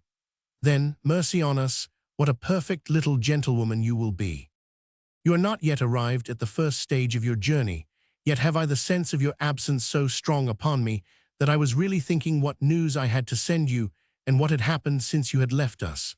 Truly nothing, except that Martin Burney met us in Lincoln's Inn Fields and borrowed 4d, of the repayment of which sum I will send you due notice. Friday, Feb. 21, 1806. Last night I told Charles of your matrimonial overtures from Mr. White, and of the cause of that business being at a standstill. Your generous conduct in acquainting Mr. White with the vexatious affair at Malta highly pleased him. He entirely approves of it. You would be quite comforted to hear what he said on the subject. He wishes you success, and when Coleridge comes, will consult with him about what is best to be done. But I charge you, be most strictly cautious how you proceed yourself. Do not give Mr. W. any reason to think you indiscreet. Let him return of his own accord, and keep the probability of his doing so full in your mind. So I mean, as to regulate your whole conduct by that expectation. Do not allow yourself to see, or in any way renew your acquaintance with William, nor do not do any other silly thing of that kind. For you may depend upon it, he will be a kind of spy upon you, and if he observes nothing that he disapproves of, you will certainly hear of him again in time. Charles is gone to finish the farce, and I am to hear it read this night. I am so uneasy between my hopes and fears of how I shall like it, that I do not know what I am doing. I need not tell you so, for before I send this, I shall be able to tell you all about it. If I think it will amuse you, I will send you a copy. The bed was very cold last night. Feb. 21, 22. I have received your letter, and am happy to hear that your mother has been so well in your absence, which I wish had been prolonged a little, for you have been wanted to copy out the farce, in the writing of which I made many an unlucky blunder. The said farce I carried, after many consultations of who was the most proper person to perform so important an office, to Rotten, the manager of Drury Lane. He was very civil to me, said it did not depend upon himself, but that he would put it into the proprietor's hands, and that we should certainly have an answer from them. I have been unable to finish this sheet before, for Charles has taken a week's holidays from his lodging to rest himself after his labor, and we have talked tonight of nothing but the farce night and day. But yesterday I carried it to Rotten, and, since it has been out of the way, our minds have been a little easier. I wish you had been with us to have given your opinion. I have half a mind to scribble another copy and send it you. I like it very much, and cannot help having great hopes of its success. I would say I was very sorry for the death of Mr. White's father, but not knowing the good old gentleman, I cannot help being as well satisfied that he is gone, for his son will feel rather lonely, and so perhaps he may chance to visit again Winterslow. You so well describe your brother's grave lecturing letter that you make me ashamed of part of mine. I would fain rewrite it, leaving out my sage advice, but if I begin another letter, something may fall out to prevent me from finishing it, and therefore skip over it as well as you can. It shall be the last I ever send you. It is well enough, when one is talking to a friend, to hedge in an odd word by way of counsel now and then, but there is something mighty irksome in its staring upon one in a letter, where one ought only to see kind words and friendly remembrances. I have heard a vague report from the Daws, the pleasant-looking young lady we called upon was Miss Daw, that Coleridge returned back to Naples. They are to make further enquiries, and let me know the particulars. We have seen little or nothing of Manning since you went. Your friend George Burnett calls as usual, for Charles to point out something for him. I miss you sadly, and but for the fidget I have been in about the farce, I should have missed you still more. I am sorry you cannot get your money. Continue to tell us all your perplexities, and do not mind being called Widow Blackacre. Say all in your mind about your lover, now Charles knows of it. He will be as anxious to hear as me. All the time we can spare from talking of the characters and plot of the farce, we talk of you. I have got a fresh bottle of brandy today. If you were here, you should have a glass, 3 parts brandy, so you should. I bought a pound of bacon today, not so good as yours. I wish the little caps were finished. I am glad the medicines and the cordials bore the fatigue of their journey so well. I promise you I will write often and not mind the postage. God bless you. Charles does not send his love because he is not here. Yours affectionately, M. Lamb. Write as often as ever you can. Do not work too hard. Mr. Hazlitt dates this letter April, thinking that Mary Lamb's pen slipped when she wrote February 21 halfway through. But I think February must be right, because one Miss Stoddart has only just left, and Lamb tells Hazlitt in January that she is staying a week or so longer. April would make this time 3 months. And 2, Lamb has told Hazlitt on February 19 that his farce is finished. Coleridge left Malta for Rome on September 21, 1805. He was probably at Naples from October 1805 to the end of January 1806, when he went to Rome, remaining there until May 18. Writing to Mrs. Clarkson on March 2, 1806, Dorothy Wordsworth quotes from a letter written on February 25 by Mary Lamb to Mrs. St. Coleridge, and containing this passage: "My brother has received a letter from Stoddart dated December 26, in which he tells him that Coleridge was then at Naples. We have also heard from a Mr. Daw that a friend of his had received a letter of the same date, which mentioned Coleridge having been lately traveling towards Rome with a party of gentlemen, but that he changed his mind and returned back to Naples. Stoddart says nothing more than that he was driven to Naples in consequence of the French having taken possession of Trieste. See the Athenaeum, January 23, 1904. V.D. Pinkhorn. I cannot explain this unless a Justice Pinkhorn had ogled Sarah Stoddart and offered her a present of a book. Mary Lamb, by the way, some years later taught Latin to William Hazlitt, Jr., Sarah's son. Martin Charles Burney, the son of Captain Burney, born in 1788, a devoted admirer of the Lambs to the end. He was now only 18. We shall often meet him again. Mr. White was not Lamb's friend James White. Winterslow in Wiltshire, about 6 miles from Salisbury, was a small property belonging to Sarah Stoddart. Widow Blackacre, in Wycherley's plain dealer, a busybody and persistent litigant. Letter 148. Mary Lamb to Sarah Stoddart. March 1806. My dear Sarah, no intention of forfeiting my promise, but mere want of time, has prevented me from continuing my journal. You seem pleased with the long, stupid one I sent, and therefore I shall certainly continue to write at every opportunity. The reason why I have not had any time to spare is because Charles has given himself some holidays after the hard labor of finishing his farce, and therefore I have had none of the evening leisure I promised myself. Next week he promises to go to work again. I wish he may happen to hit upon some new plan to his mind for another farce. When once begun, I do not fear his perseverance, but the holidays he has allowed himself, I fear, will unsettle him. I look forward to next week with the same kind of anxiety I did to the first entrance at the new lodging. We have had, as you know, so many teasing anxieties of late that I have got a kind of habit of foreboding that we shall never be comfortable and that he will never settle to work, which I know is wrong and which I will try with all my might to overcome, for certainly, if I could but see things as they really are, our prospects are considerably improved since the memorable day of Mrs. Fenwick's last visit. I have heard nothing of that good lady or of the Fells since you left us. We have been visiting a little, to Norris's, to Godwin's, and last night we did not come home from Captain Burney's till 2 o'clock. The Saturday night was changed to Friday because Rickman could not be there tonight. We had the best tea things and the litter all cleared away and everything as handsome as possible, Mrs. Rickman being of the party. Mrs. Rickman is much increased in size since we saw her last, and the alteration in her straight shape wonderfully improves her. Phillips was there, and Charles had a long batch of cribbage with him, and upon the whole we had the most cheerful evening I have known there a long time. Tomorrow we dine at Holcroft's. These things rather fatigue me, but I look for a quiet week next week, and hope for better times.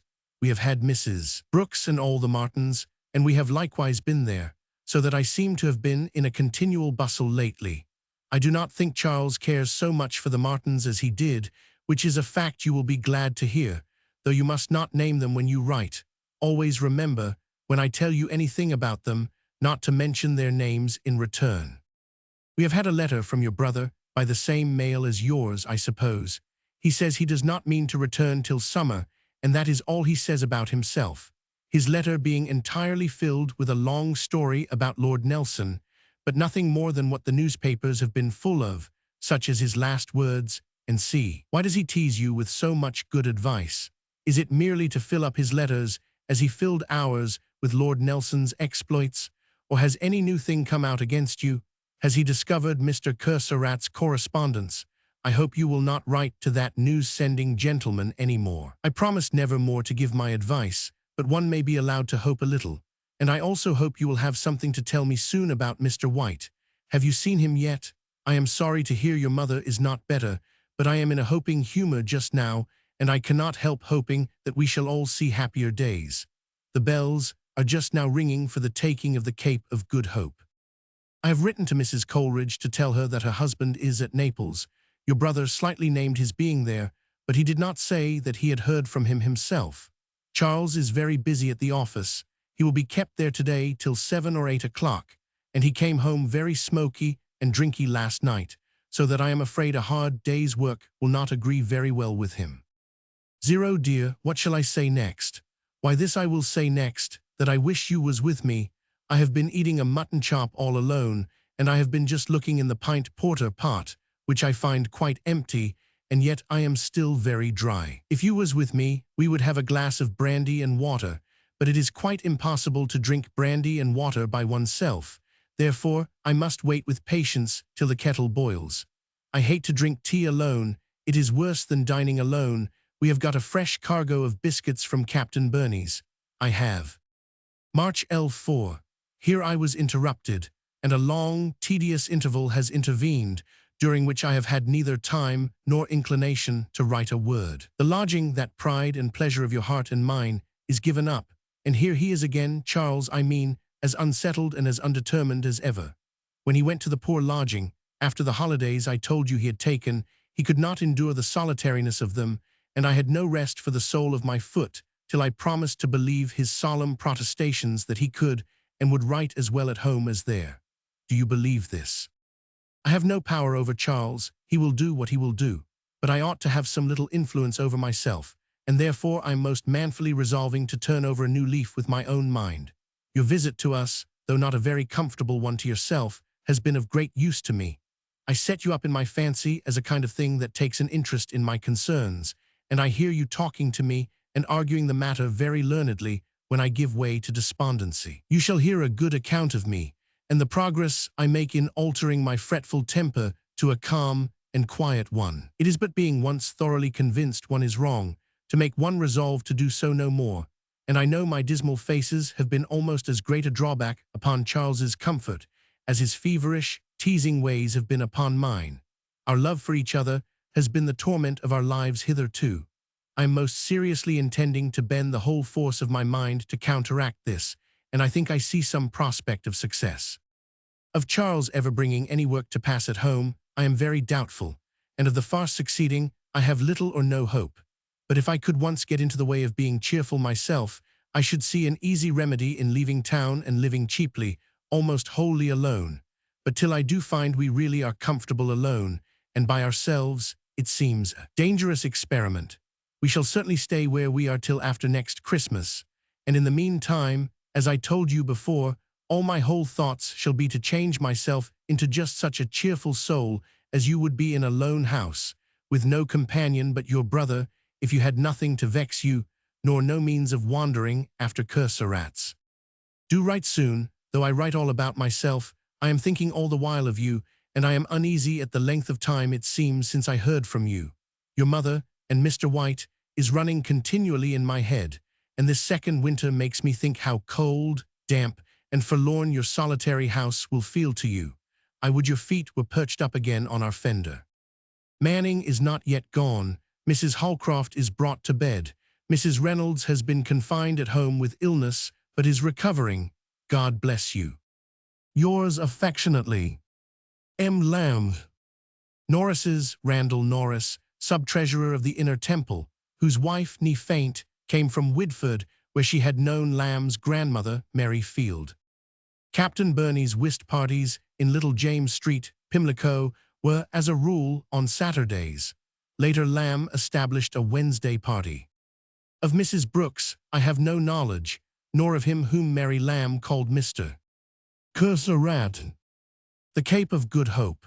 The Cape of Good Hope, having been taken by the English in 1795 from the Dutch, and restored to them at the Peace of Amiens in 1802, had just been retaken by the English. Mrs. Holcroft is brought to bed. The child was Louisa, afterwards Mrs. Badams, one of Lamb's correspondents late in life.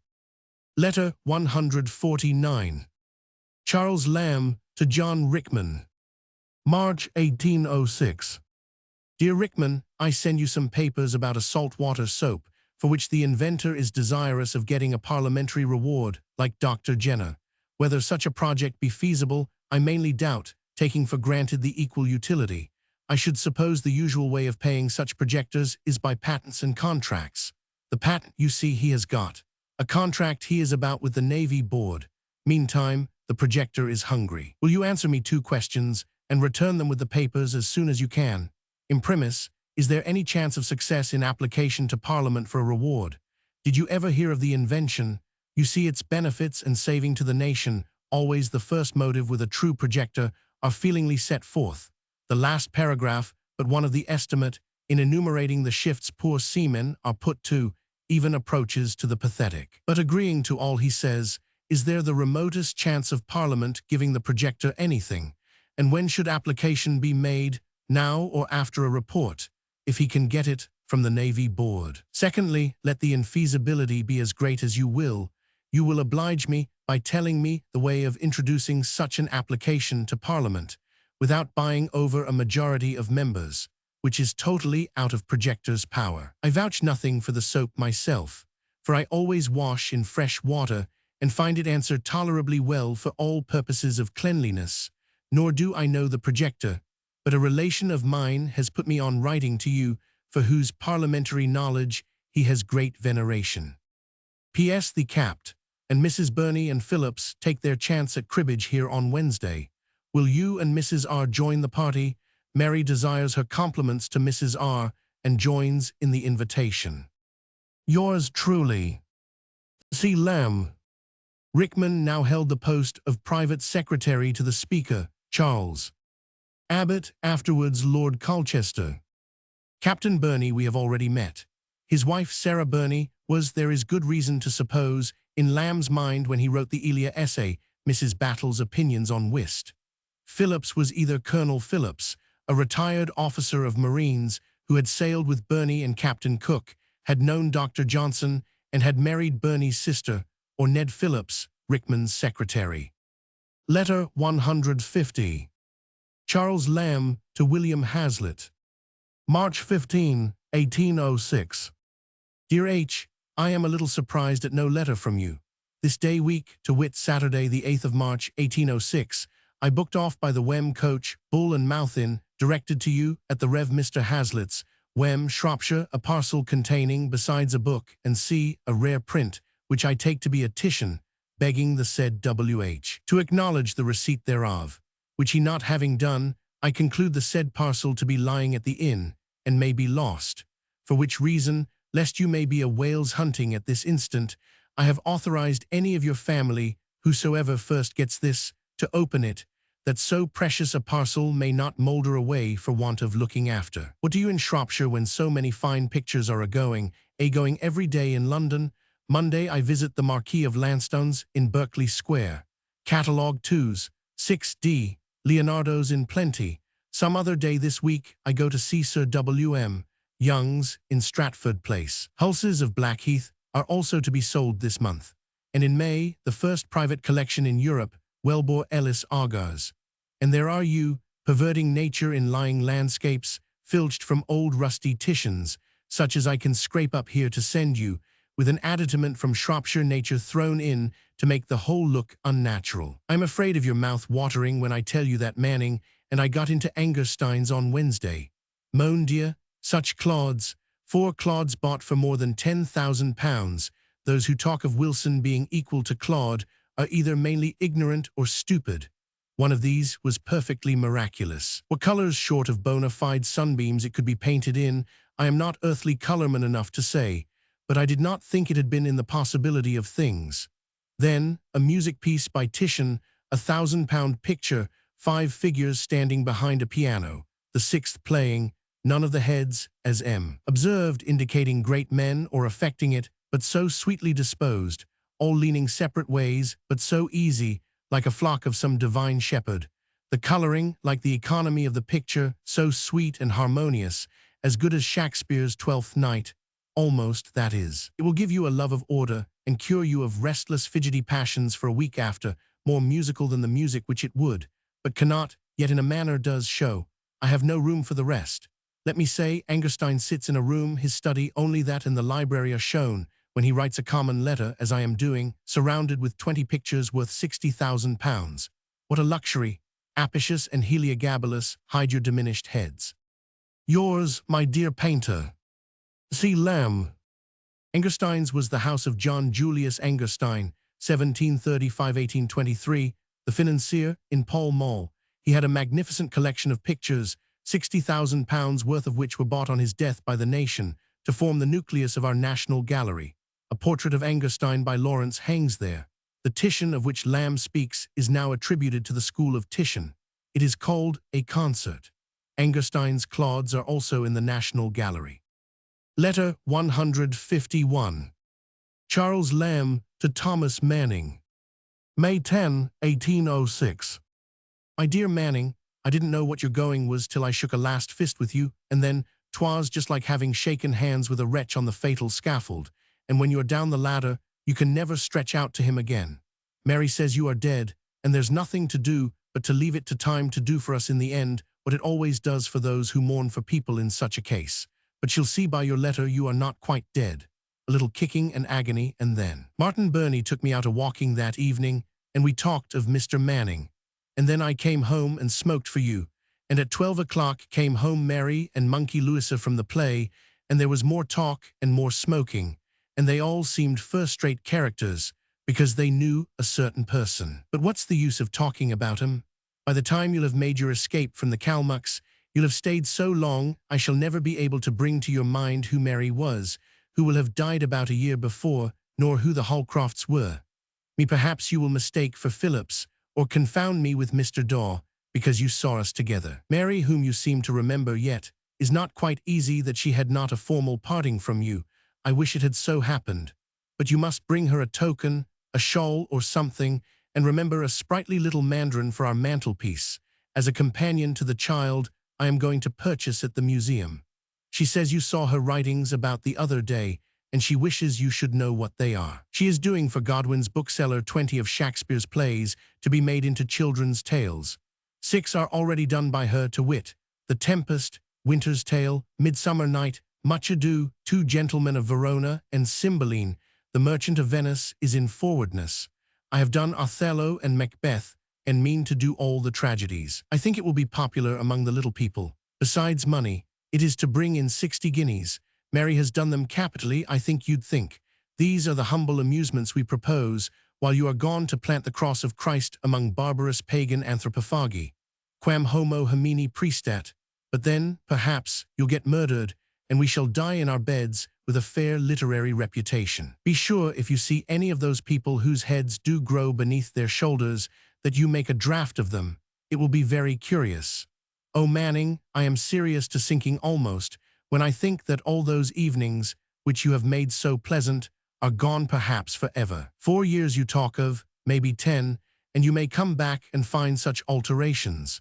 Some circumstance may grow up to you or to me, that may be a bar to the return of any such intimacy. I dare say all this is hum, and that all will come back. But indeed we die many deaths before we die, and I am almost sick when I think that such a hold as I had of you is gone. I have friends, but some of them are changed. Marriage or some circumstance rises up to make them not the same, but I felt sure of you. And that last token you gave me of expressing a wish to have my name joined with yours, you know not how it affected me, like a legacy. God bless you in every way you can form a wish.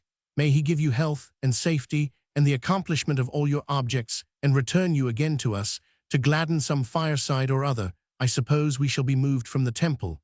I will nurse the remembrance of your steadiness and quiet, which used to infuse something like itself into our nervous minds. Mary called you our ventilator. Farewell, and take her best wishes and mine. One thing more. When you get to Canton, you will most likely see a young friend of mine, Inspector of Teas, named Ball. He is a very good fellow, and I should like to have my name talked of in China. Give my kind remembrances to the same Ball. Goodbye. C.L. I have made strict inquiries through my friend Thompson as to your affairs with the Campai. If there had been a committee yesterday, an order would have been sent to the captain to draw on them for your passage money, but there was no committee. But in the secretary's orders to receive you on board, it was specified that the company would defray your passage. All the orders about you to the supercargoes are certainly in your ship. Here I will manage anything you may want done. What can I add but take care of yourself? We drink tea with the Holcrofts tomorrow. Addressed to Mr. Manning, passenger on board the Thames, East Indiaman, Portsmouth. Manning sailed for China this month.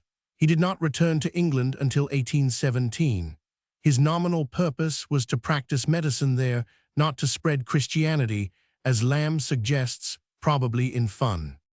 This is Manning's reply to Lamb's letter. Dear Lamb, as we are not sailed yet, and I have a few minutes, why should not I give you a line to say that I received your kind letter yesterday, and shall read it again before I have done with it. I am sorry I had not time to call on Mary, but I did not even call on my own father, and he's 70 and loves me like a father. I don't know that you can do anything for me at the India House. If you hear anything there about me, communicate it to Mr. Crabtree, 13 Newgate Street. I am not dead, nor dying. Some people go into Yorkshire for 4 years, and I have no current jelly aboard. Tell Holcroft I received his kind letter. T. Manning forever. Letter 152. Mary Lamb to Sarah Stoddart. Mr. W. C. Hazlitt dates, June 2, 1806. My dear Sarah, you say truly that I have sent you too many make-believe letters. I do not mean to serve you so again if I can help it. I have been very ill for some days past with the toothache. Yesterday I had it drawn, and I feel myself greatly relieved, but far from easy, for my head and my jaws still ache, and being unable to do any business, I would wish to write you a long letter to atone for my former offenses, but I feel so languid that I am afraid wishing is all I can do. I am sorry you are so worried with business, and I am still more sorry for your sprained ankle. You ought not to walk upon it. What is the matter between you and your good-natured maid you used to boast of, and what the devil is the matter with your aunt? You say she is discontented. You must bear with them as well as you can, for doubtless it is your poor mother's teasing that puts you all out of sorts. I pity you from my heart. We cannot come to see you this summer, nor do I think it advisable to come and incommode you, when you for the same expense could come to us. Whenever you feel yourself disposed to run away from your troubles, come up to us again. I wish it was not such a long, expensive journey, then you could run backwards and forwards every month or two. I am very sorry you still hear nothing from Mr. White. I am afraid that is all at an end. What do you intend to do about Mr. Turner? I believe Mr. Rickman is well again, but I have not been able to get out lately to inquire, because of my toothache. Louisa Martin is quite well again. William Hazlitt, the brother of him you know, is in town. I believe you have heard us say we like him. He came in good time, for the loss of Manning made Charles very dull, and he likes Hazlitt better than anybody except Manning. My toothache has moped Charles to death. You know how he hates to see people ill. Mrs. Reynolds has been this month past at Diptford, so that I never know when Monday comes. I am glad you have got your mother's pension. My tales are to be published in separate storybooks. I mean, in single stories, like the children's little shilling books. I cannot send you them in manuscript, because they are all in the Godwins' hands, but one will be published very soon, and then you shall have it all in print. I go on very well, and have no doubt, but I shall always be able to hit upon some such kind of job to keep going on. I think I shall get £50 a year at the lowest calculation, but as I have not yet seen any money of my own earning, for we do not expect to be paid till Christmas, I do not feel the good fortune that has so unexpectedly befallen me half so much as I ought to do. But another year, no doubt, I shall perceive it. When I write again, you will hear tidings of the farce, for Charles is to go in a few days to the manager's to inquire about it. But that must now be a next year's business too, even if it does succeed. So it's all looking forward and no prospect of present gain. But that's better than no hopes at all, either for present or future times. Charles has written Macbeth, Othello, King Lear, and has begun Hamlet. You would like to see us, as we often sit, writing on one table, but not on one cushion sitting, like Hermia and Helena in the Midsummer's Night's Dream. Or rather like an old literary Darby and Joan, I taking snuff, and he groaning all the while and saying he can make nothing of it, which he always says till he has finished, and then he finds out he has made something of it. If I tell you that you widow blacker cries, you must tell me I tale lisse, for my tales seem to be all the subject matter I write about, and when you see them, you will think them poor little baby stories to make such a talk about. But I have no news to send, nor nothing, in short, to say, that is worth paying 2 pence for. I wish I could get francs, then I should not care how short or stupidly I wrote. Charles smokes still, and will smoke to the end of the chapter. Martin Burney has just been here. My tales again, and Charles's farce has made the boy mad to turn author, and he has written a farce, and he has made the Winter's Tale into a story. But what Charles says of himself is really true of Martin, for he can make nothing at all of it, and I have been talking very eloquently this morning to convince him that nobody can write farces and see under 30 years of age. And so I suppose he will go home and new model his farce. What is Mr. Turner, and what is likely to come of him, and how do you like him, and what do you intend to do about it? I almost wish you to remain single till your mother dies, and then come and live with us, and we would either get you a husband or teach you how to live comfortably without. I think I should like to have you always to the end of our lives living with us, and I do not know any reason why that should not be, except for the great fancy you seem to have for marrying, which after all is but a hazardous kind of an affair. But however, do as you like. Every man knows best what pleases himself best.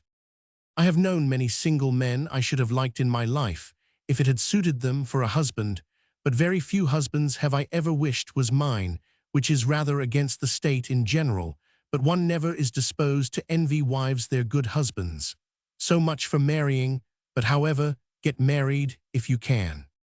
I say we shall not come and see you, and I feel sure we shall not, but if some sudden freak was to come into our wayward heads, could you at all manage? Your mother we should not mind, but I think still it would be so vastly inconvenient. I am certain we shall not come, and yet you may tell me, when you write, if it would be horribly inconvenient if we did, and do not tell me any lies, but say truly whether you would rather we did or not. God bless you, my dearest Sarah. I wish, for your sake, I could have written a very amusing letter, but do not scold, for my head aches sadly. Don't mind my headache, for before you get this it will be well, being only from the pains of my jaws and teeth. Farewell. Yours affectionately, M. Lamb. This letter contains the first mention to Sarah Stoddart of William Hazlitt, who was shortly to put an end to the claims both of Mr. White and Mr. Turner. The tales from Shakespeare, although mainly Mary Lamb's book, did not bear her name for many years, not until after her brother's death. Her connection with it was, however, made public in more than one literary yearbook of her day. Originally they were to be unsigned, but Godwin cheated Lamb into putting a name to them, see letter of Jan. 29, 1807. The single stories, which Mrs. Godwin issued at 6 pence each, are now excessively rare. The ordinary first edition in 2 volumes is a valuable possession, much desired by collectors. Letter 153. Charles Lamb to William Wordsworth. P.M. June 26, 1806. Dear Wordsworth, we got the £6 safe in your sister's letters. Are pleased, you may be sure, with the good news of Mrs. W. Hope all is well over by this time. A fine boy. Have you any more? One more and a girl. Poor copies of me, vide Mr. H. A farce which the proprietors have done me the honor, but I will set down Mr. Rotten's own words. N.B. The ensuing letter was sent in answer to one which I wrote begging to know if my piece had any chance, as I might make alterations, and see I writing on the Monday, there comes this letter on the Wednesday. Attend. Copy of a letter from Mr. Ard, Rotten. Sir, your piece of Mr. H., I am desired to say, is accepted at Drury Lane Theatre by the proprietors, and if agreeable to you, will be brought forwards when the proper opportunity serves. The piece shall be sent to you for your alterations in the course of a few days, as the same is not in my hands, but with the proprietors. Dated I am, sir, 66 Gower sent, your obedient cert, Wednesday Ard, Rotten, June 11, 1806. On the following Sunday Mr. Tobin comes. The scent of a manager's letter brought him. He would have gone further any day on such a business. I read the letter to him. He deems it authentic and peremptory. Our conversation naturally fell upon pieces, different sorts of pieces. What is the best way of offering a piece? How far the caprice of managers is an obstacle in the way of a piece. How to judge of the merits of a piece. How long a piece may remain in the hands of the managers before it is acted. And my piece, and your piece, and my poor brother's piece. My poor brother was all his life endeavoring to get a piece accepted. I am not sure that, when my poor brother bequeathed the care of his pieces to Mr. James Tobin, he did not therein convey a legacy which in some measure mollified the otherwise first stupefactions of grief. It can't be expected that the present Earl Nelson passes all his time in watering the laurels of the Admiral with right reverend tears. Certainly, he steals a fine day now, and then to plot how to lay out the grounds and mansion at Burnham most suitably to the late Earl's taste, if he had lived, and how to spend the £100,000 Parliament has given him in erecting some little neat monument to his memory. Mr. H. I wrote that in mere wantonness of triumph, have nothing more to say about it. The managers, I thank my stars, have decided its merits forever. They are the best judges of pieces, and it would be insensible in me to affect a false modesty after the very flattering letter which I have received and the ample. I think this will be as good a pattern for orders as I can think on. A little thin flowery border round, neat not gaudy, and the dreary lane Apollo with the harp at the top. Or shall I have no Apollo, simply nothing, or perhaps the comic muse? The same form, only I think without the Apollo, will serve for the pit and galleries. I think it will be best to write my name at full length, but then if I give away a great many, that will be tedious. Perhaps C.H. Lamb will do. Boxes now I think on it I'll have in capitals, the rest in a neat Italian hand. Or better, perhaps, boxes in Old English character like Madoc or Thalaba. I suppose you know poor Mountague has lost his wife. That has been the reason for my sending off all we have got of yours separately. I thought it a bad time to trouble him. The T25 lb, in 55 lb, papers, 2 sheets to each, with the chocolate which we were afraid Mrs. W. would want, comes in 1 box and the hats in a small one. I booked them off last night by the Kendall wagon. There comes with this letter, no, it comes a day or 2 earlier, a letter for you from the doctor at Malta, about Coleridge just received. Nothing of certainty, you see, only that he is not at Malta. We supped with the Clarksons one night, Mrs. Clarkson pretty well, Mr. C somewhat fidgety but a good man. The baby has been on a visit to Mrs. Charlotte Smith, novelist and moral strainer, but is returned. A short passage omitted here. Mary is just stuck fast in all's well that ends well. She complains of having to set forth so many female characters in boys' clothes. She begins to think Shakespeare must have wanted imagination. I too encourage her, for she often faints in the prosecution of her great work, flatter her with telling her how well such a play and such a play is done. But she is stuck fast, and I have been obliged to promise to assist her. To do this, it will be necessary to leave off tobacco, but I had some thoughts of doing that before, for I sometimes think it does not agree with me. W. Hazlitt is in town. I took him to see a very pretty girl professedly, where there were 2 young girls. The very head and some of the girlery was 2 young girls. They neither laughed nor sneered nor giggled nor whispered, but they were young girls, and he sat and frowned blacker and blacker, indignant that there should be such a thing as youth and beauty, till he tore me away before supper in perfect misery and owned he could not bear young girls. They drove him mad. So I took him home to my old nurse, where he recovered perfect tranquility. Independent of this, and as I am not a young girl myself, he is a great acquisition to us. He is, rather imprudently, I think, printing a political pamphlet on his own account, and will have to pay for the paper, and see the first duty of an author, I take it, is never to pay anything, but non cuivis attigit adere Corinthum. The managers, I thank my stars, have settled that question for me. Yours truly, C. Lamb. Wordsworth's 3rd child, Thomas, who did not grow up, was born June 16, 1806. A fine boy. The quotation is from Mr. H.'s soliloquy after the discovery of his name. No son of mine shall exist to bear my ill-fated name. No nurse come chuckling to tell me it is a boy. No midwife leering at me from under the lids of professional gravity. I dreamed of Caudle. Sings in a melancholy tone, lullaby, lullaby, hushaby baby, how like its papa it is. Makes motions as if he was nursing. And then, when grown up, is this your son, sir? Yes, sir, a poor copy of me, a sad young dog, just what his father was at his age. I have 4 more at home. Oh, oh, oh. Tarbin was James Tarbin, whom we have already met, brother of the late dramatist John Tarbin. Poor Mountague would be Basil Montagu, whose second wife had just died. He married afterwards Anne Skepper, whom Lamb came to know well, and of whom he speaks in his Elia essay, Oxford in the Vacation. The doctor was Dr. Stoddart. Coleridge had left Malta some months before, as we have seen. He had also left Rome, and was in some foreign town unknown, probably not far from Leghorn, whence he sailed for England in the following month, reaching Portsmouth in August. The baby was Mrs. Godwin, and Charlotte Smith was the poetess of great fame in her day, but now forgotten, who was then living at Tilford near Farnham in Surrey. She died in the following October. The passage which I have, with extreme reluctance, omitted, refers to the physical development of the two ladies. Lamb was writing just then less for Wordsworth than antiquity. Hazlitt's political pamphlet was his Free Thoughts on Public Affairs, 1806. Letter 154. Mary Lamb to Sarah Stoddart. No date, begun on Friday, July 4, 1806. Charles and Hazlitt are going to Sadler's Wells, and I am amusing myself in their absence with reading a manuscript of Hazlitt's, but have laid it down to write a few lines to tell you how we are going on.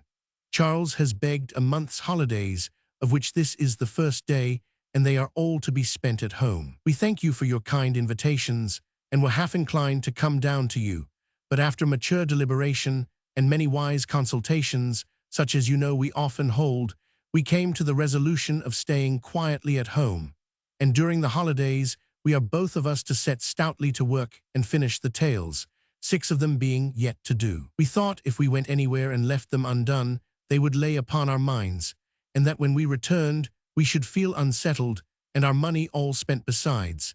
And next summer we are to be very rich, and then we can afford a long journey somewhere, I will not say to Salisbury, because I really think it is better for you to come to us.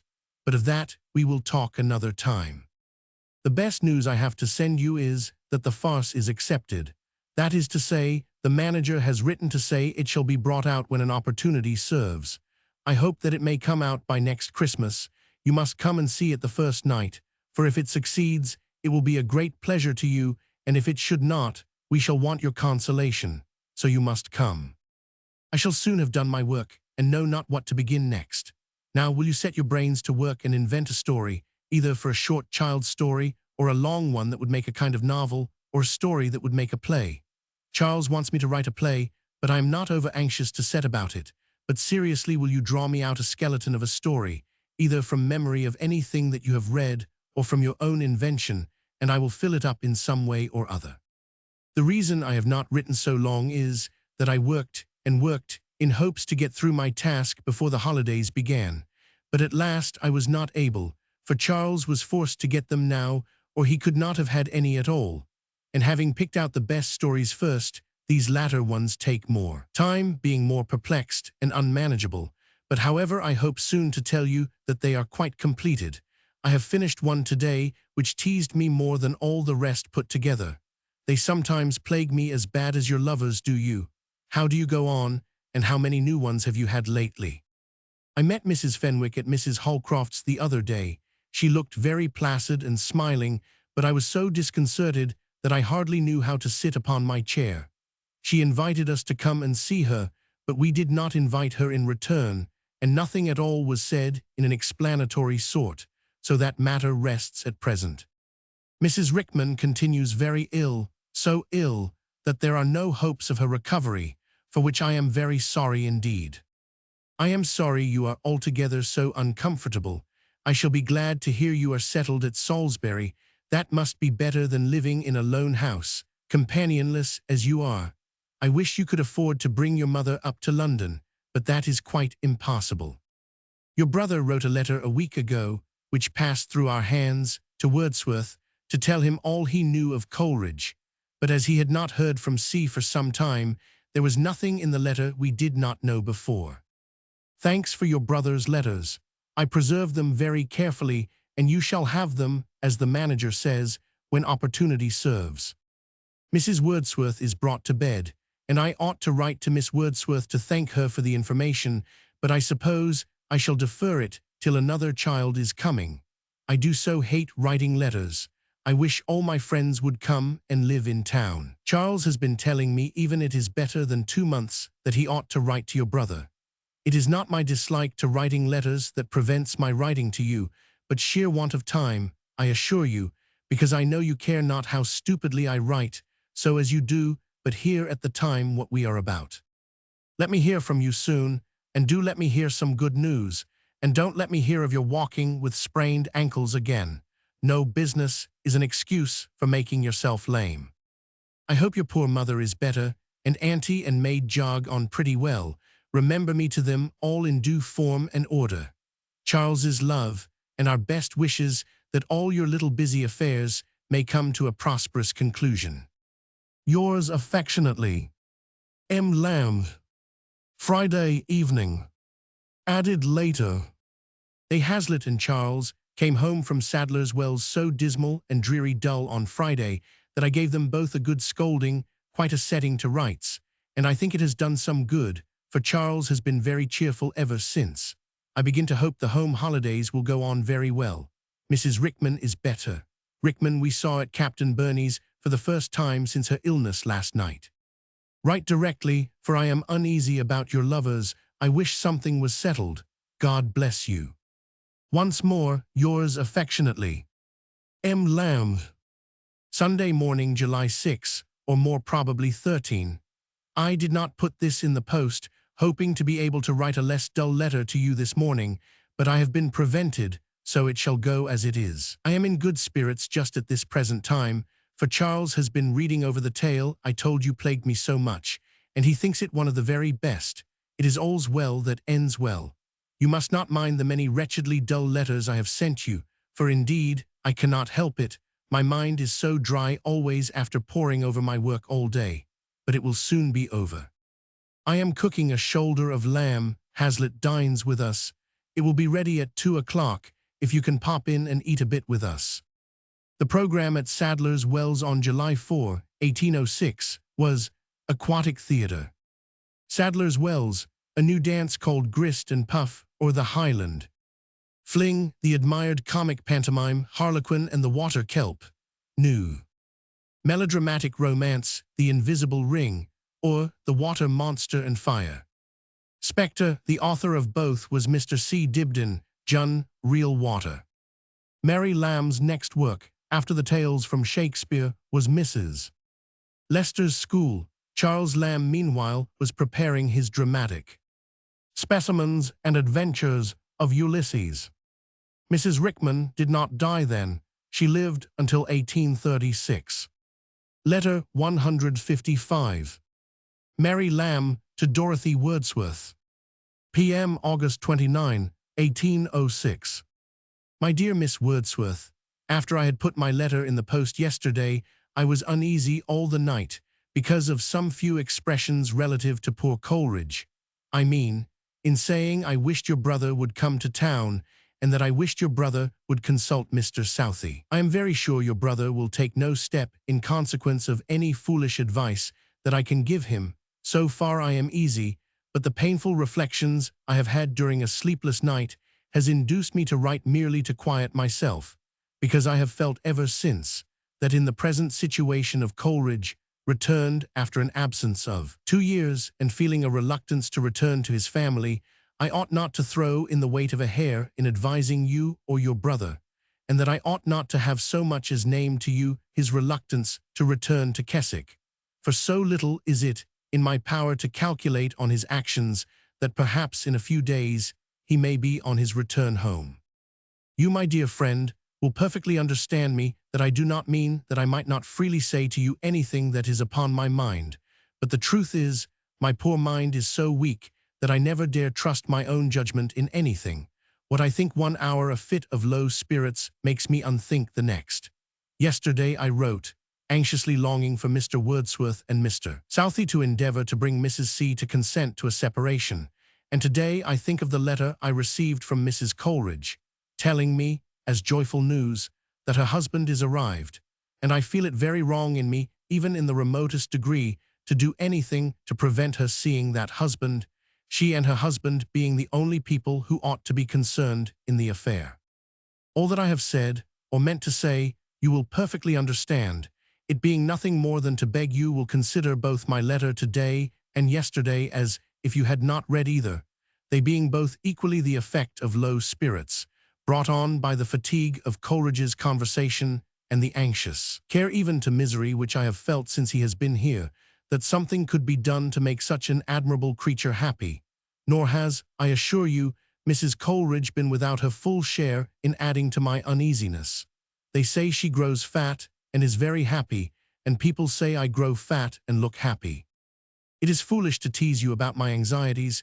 You will feel quite enough on the subject yourself, and your little ones are all ill, and no doubt you are fatigued with nursing, but I could not help writing today, to tell you how what I said yesterday has vexed and worried me. Burn both these foolish letters, and do not name the subject of them, because Charles will either blame me for having written something improper, or he will laugh at me for my foolish fears about nothing. Though I wish you not to take notice of what I have said, yet I shall rejoice to see a letter from you, and I hope, when you have half an hour's leisure, to see a line from you. We have not heard from Coleridge since he went out of town, but I dare say you have heard either from him or Mrs. Clarkson. I remain, my dear friend, yours most affectionately, M. Lamb.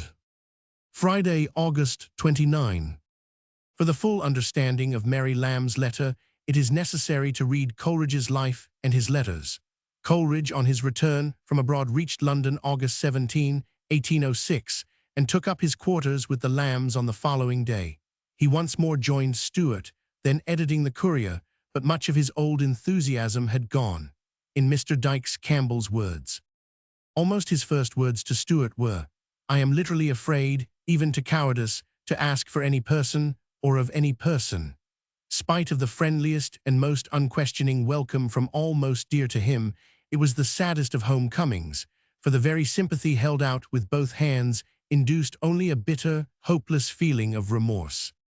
Sense of past youth and manhood come in vain, and genius given, and knowledge won in vain.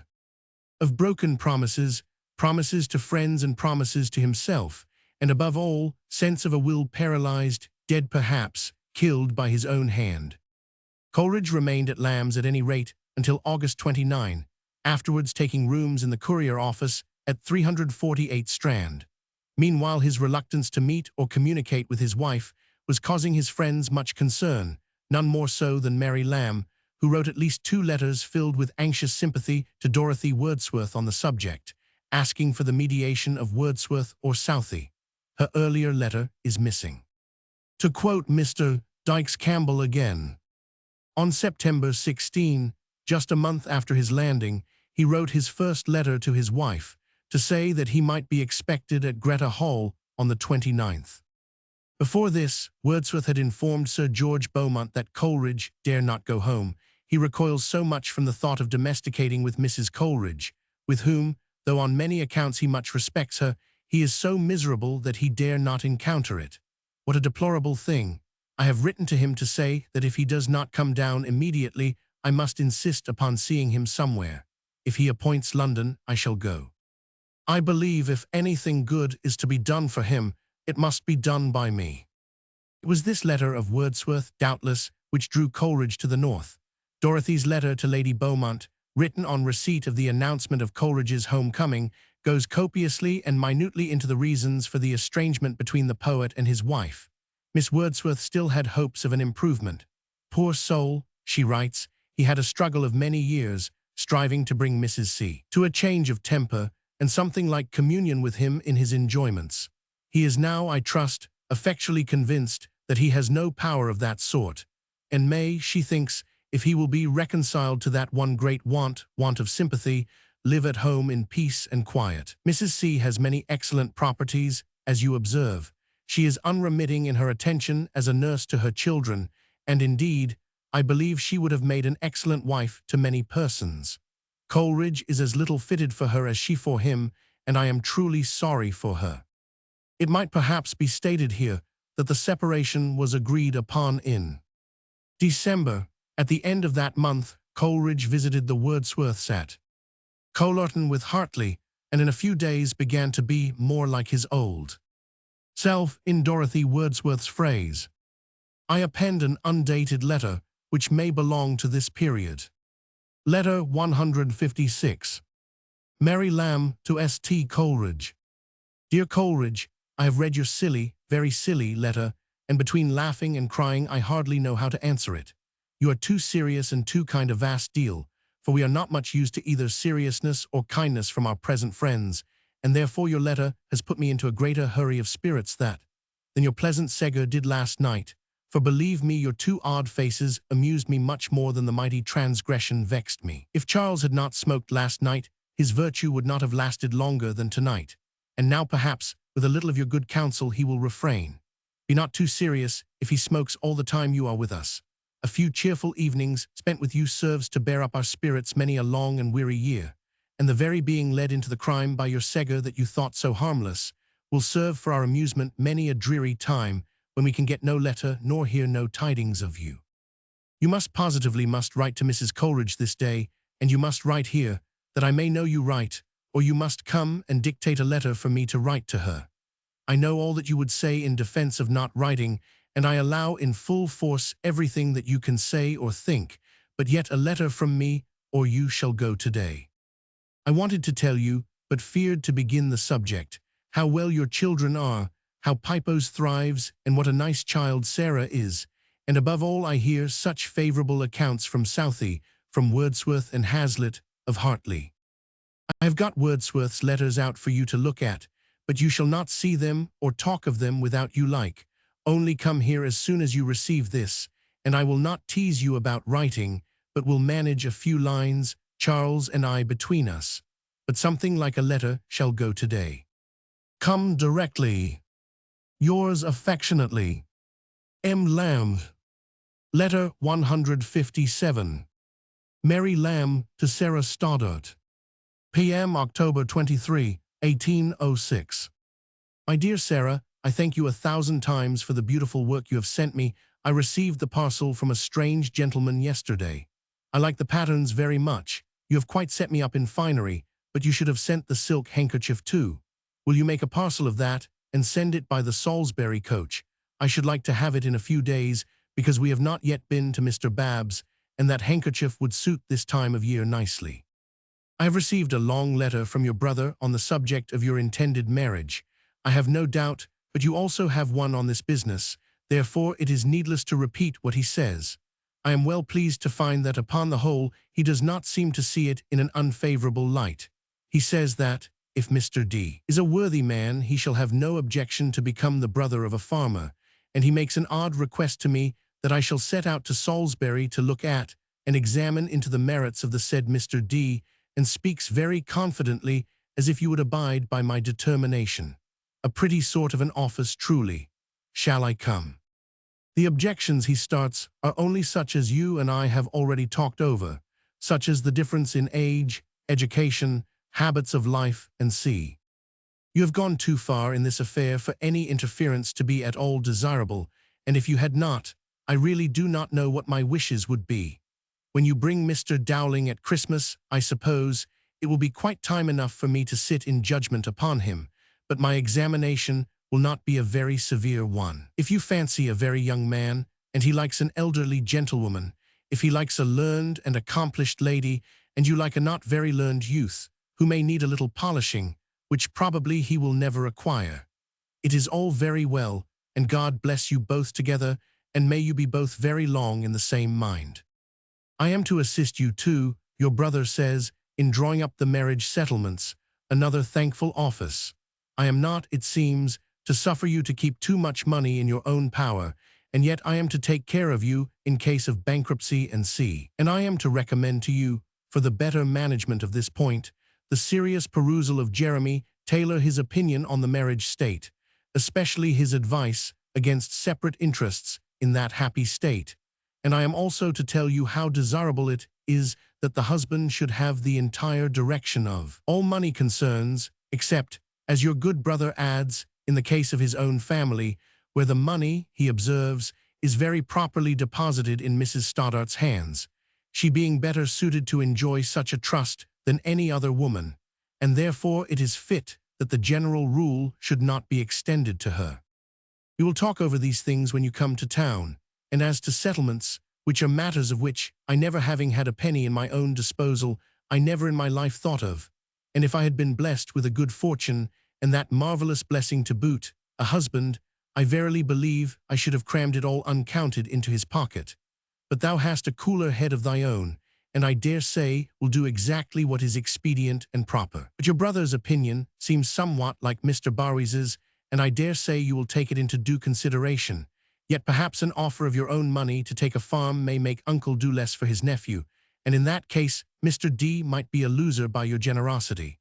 Weigh all these things well, and if you can so contrive it, let your brother settle the settlements himself when he returns, which will most probably be long before you want them.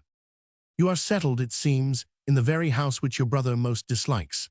If you find this house very inconvenient, get out of it as fast as you can, for your brother says he sent you the £50 to make you comfortable, and by the general tone of his letter, I am sure he wishes to make you easy in money matters. Therefore why straighten yourself to pay the debt you owe him, which I am well assured he never means to take. Thank you for the letter, and for the picture of pretty little chubby nephew John. I have been busy making waistcoats and plotting new work to succeed the tales. As yet I have not hit upon anything to my mind. Charles took an emendated copy of his farce to Mr. Rotten, the manager, yesterday. Mr. Rotten was very friendly to him and expressed high approbation of the farce, but there are two, he tells him, to come out before it, yet he gave him hopes that it will come out this season, but I am afraid you will not see it by Christmas. It will do for another jaunt for you in the spring. We are pretty well and in fresh spirits about this farce. Charles has been very good lately in the matter of smoking.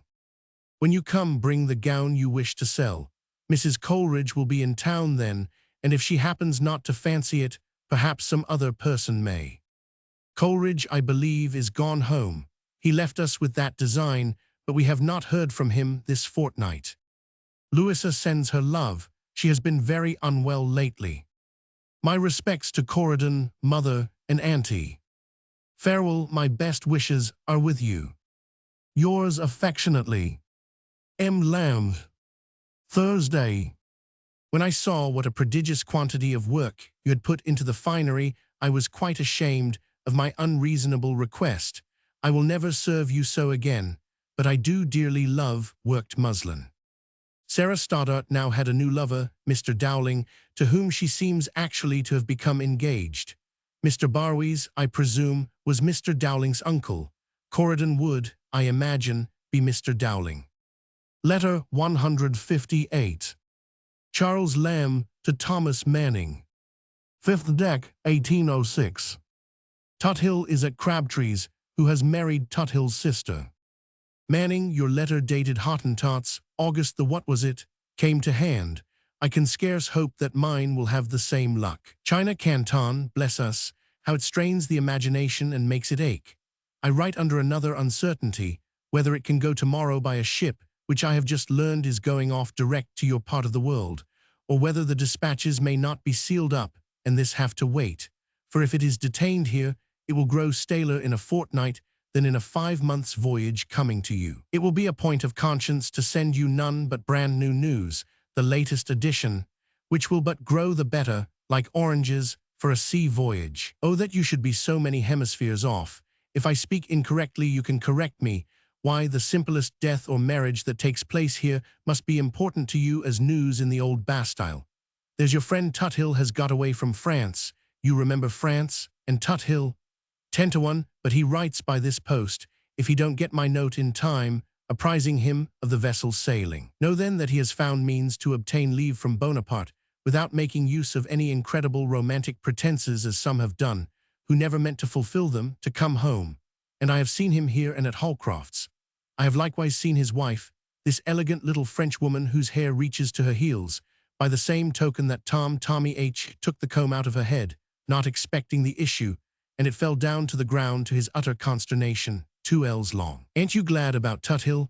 Now then be sorry for Holcroft, whose new play, called The Vindictive Man, was damned about a fortnight since. It died in part of its own weakness, and in part for being choked up with bad actors. The two principal parts were destined to Mrs. Jordan and Mr. Bannister, but Mrs. J has not come to terms with the managers. They have had some squabble, and Bannister shot some of his fingers off by the going off of a gun. So Miss Duncan had her part, and Mr. de Camp, a vulgar brother of Miss de Camp, took his. He is a fellow with the make of a jockey and the air of a lamplighter. His part, the principal comic hope of the play, was most unluckily Goldfinch, taken out of the Road to Ruin, not only the same character, but the identical Goldfinch, the same as Falstaff is in two plays of Shakespeare. As the devil of ill luck would have it, half the audience did not know that H. had written it, but were displeased at his stealing from the Road to Ruin. And those who might have borne a gentlemanly coxcomb with his "that's your sort, go it," such as Lewis is, did not relish the intolerable vulgarity and inanity of the idea stripped of his manner. De Camp was hooted, more than hissed, hooted and bellowed off the stage before the second act was finished, so that the remainder of his part was forced to be, with some violence to the play, omitted. In addition to this, a whore was another principal character, a most unfortunate choice in this moral day. The audience were as scandalized as if you were to introduce such a personage to their private tea tables. Besides, her action in the play was gross, wheedling an old man into marriage. But the mortal blunder of the play was that which, oddly enough, H. took pride in and exultingly told me of the night before it came out, that there were no less than 11 principal characters in it, and I believe he meant of the men only, for the playbill expressed as much, not reckoning one woman and one whore. And true it was, for Mr. Powell, Mr. Raymond, Mr. Bartlett, Mr. H. Siddons, Mr. Barrymore, and C., to the number of 11, had all parts equally prominent, and there was as much of them in quantity and rank as of the hero and heroine, and most of them gentlemen who seldom appear but as the hero's friend in a farce, for a minute or two, and here they all had their 10-minute speeches, and one of them gave the audience a serious account how he was now a lawyer but had been a poet, and then a long enumeration of the inconveniences of authorship, rascally booksellers, reviewers, and which first set the audience a-gaping. But I have said enough. You will be so sorry that you will not think the best of me for my detail, but news is news at Canton. Poor H, I fear, will feel the disappointment very seriously in a pecuniary light. From what I can learn, he has saved nothing. You and I were hoping one day that he had, but I fear he has nothing but his pictures and books, and a no very flourishing business, and to be obliged to part with his long-necked Guido that hangs opposite as you enter, and the game piece that hangs in the back drawing-room, and all those Van Dykes, and God should temper the wind to the shorn connoisseur. I hope I need not say to you that I feel for the weather-beaten author and for all his household. I assure you his fate has soured a good deal the pleasure I should have otherwise taken in my own little farce being accepted, and I hope about to be acted. It is in rehearsal actually, and I expect it to come out next week. It is kept a sort of secret, and the rehearsals have gone on privately, lest by many folks knowing it, the story should come out, which would infallibly damn it. You remember I had sent it before you went. Rotten read it, and was much pleased with it. I speedily got an answer. I took it to make alterations, and lazily kept it some months, then took courage and furbished it up in a day or two, and took it. In less than a fortnight, I heard the principal part was given to Elliston, who liked it, and only wanted a prologue, which I have since done and sent. And I had a note the day before yesterday from the manager, Rotten, bless his fat face, he is not a bad actor in some things, to say that I should be summoned to the rehearsal after the next, which next was to be yesterday. I had no idea it was so forward. I have had no trouble, attended no reading or rehearsal, made no interest. What a contrast to the usual parade of authors. But it is peculiar to modesty to do all things without noise or pomp. I have some suspicion it will appear in public on Wednesday next, for W. says in his note, it is so forward that if wanted it may come out next week, and a new melodrama is announced for every day till then, and a new farce is in rehearsal, is put up in the bills. Now you'd like to know the subject. The title is Mr. H, no more. How simple, how taking. A great H sprawling over the playbill and attracting eyes at every corner. The story is a coxcomb appearing at Bath, vastly rich, all the ladies dying for him, all bursting to know who he is, but he goes by no other name than Mr. H. A curiosity like that of the dames of Strasbourg about the man with the great nose, but I won't tell you any more about it. Yes, I will, but I can't give you an idea how I have done it. I'll just tell you that after much vehement admiration, when his true name comes out, Hogsflesh, all the women shun him, avoid him, and not one can be found to change their name for him. That's the idea, how flat it is here, but how whimsical in the farce. And only think how hard upon me it is that the ship is dispatched tomorrow, and my triumph cannot be ascertained till the Wednesday after. But all China will ring of it by and by. N.B. But this is a secret. The professor has got a tragedy coming out with the young Rossius in it in January next. As we say, January last it will be with you, and though it is a profound secret now, as all his affairs are, it cannot be much of one by the time you read this. However, don't let it go any further. I understand there are dramatic exhibitions in China. One would not like to be forestalled. Do you find in all this stuff I have written anything like those feelings which one should send my old adventuring friend that is gone to wander among Tartars and may never come again? I don't, but your going away and all about you is a threadbare topic. I have worn it out with thinking. It has come to me when I have been dull with anything, till my sadness has seemed more to have come from it than to have introduced it. I want you, you don't know how much, but if I had you here in my European garret, we should but talk over such stuff as I have written. So, those tales from Shakespeare are near coming out, and Mary has begun a new work. Mr. Daw is turned author. He has been in such a way lately, Daw the painter, I mean. He sits and stands about at Holcroft's and says nothing, then sighs and leans his head on his hand. I took him to be in love, but it seems he was only meditating a work, The Life of Morland. The young man is not used to composition. Rickman and Captain Burney are well. They assemble at my house pretty regularly of a Wednesday, a new institution. Like other great men, I have a public day, cribbage and pipes, with Phillips and noisy Martin. Good heaven, what a bit only I've got left. How shall I squeeze all I know into this morsel? Coleridge is come home, and is going to turn lecturer on taste at the Royal Institution. I shall get £200 from the theatre if Mr. H. has a good run, and I hope £100 for the copyright. Nothing if it fails, and there never was a more ticklish thing.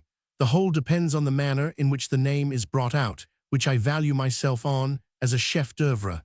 How the paper grows less and less. In less than 2 minutes I shall cease to talk to you, and you may rave to the Great Wall of China. N.B. Is there such a wall? Is it as big as old London Wall by Bedlam? Have you met with a friend of mine named Ball at Canton?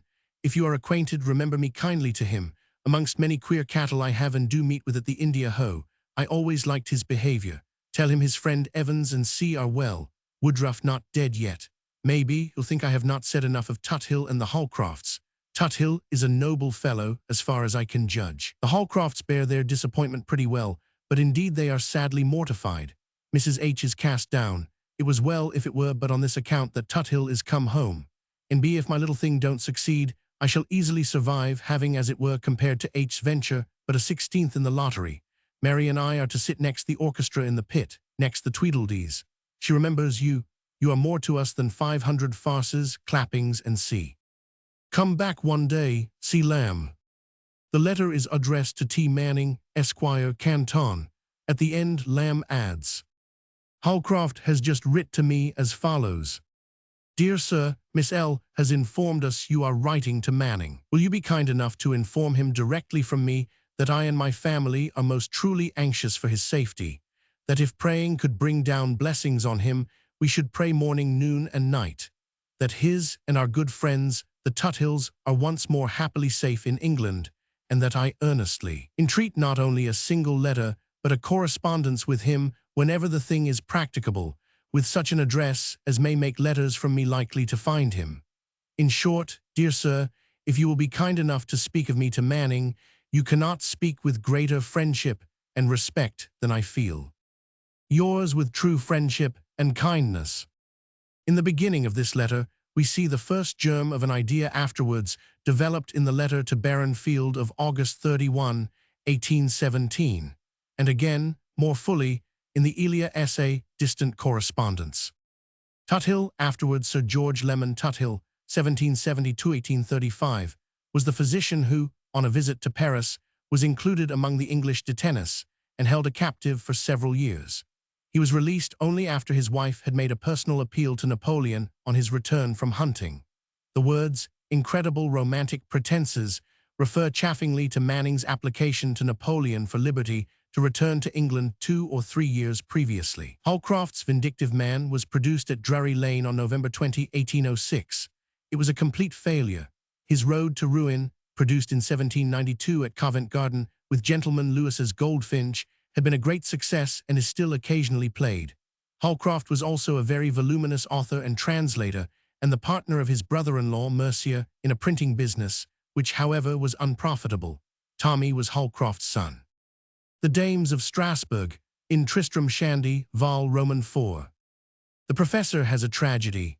This was Falconer, for which Lamb wrote the prologue. Owing to the capriciousness of Master Betty, the young Roscius, it was not produced until December 16, 1807, and then with Elliston in the principal part. It was only partially successful, a result for which Godwin blamed Holcroft, who had revised the play. Mary Lamb's new work was Mrs. Leicester's School.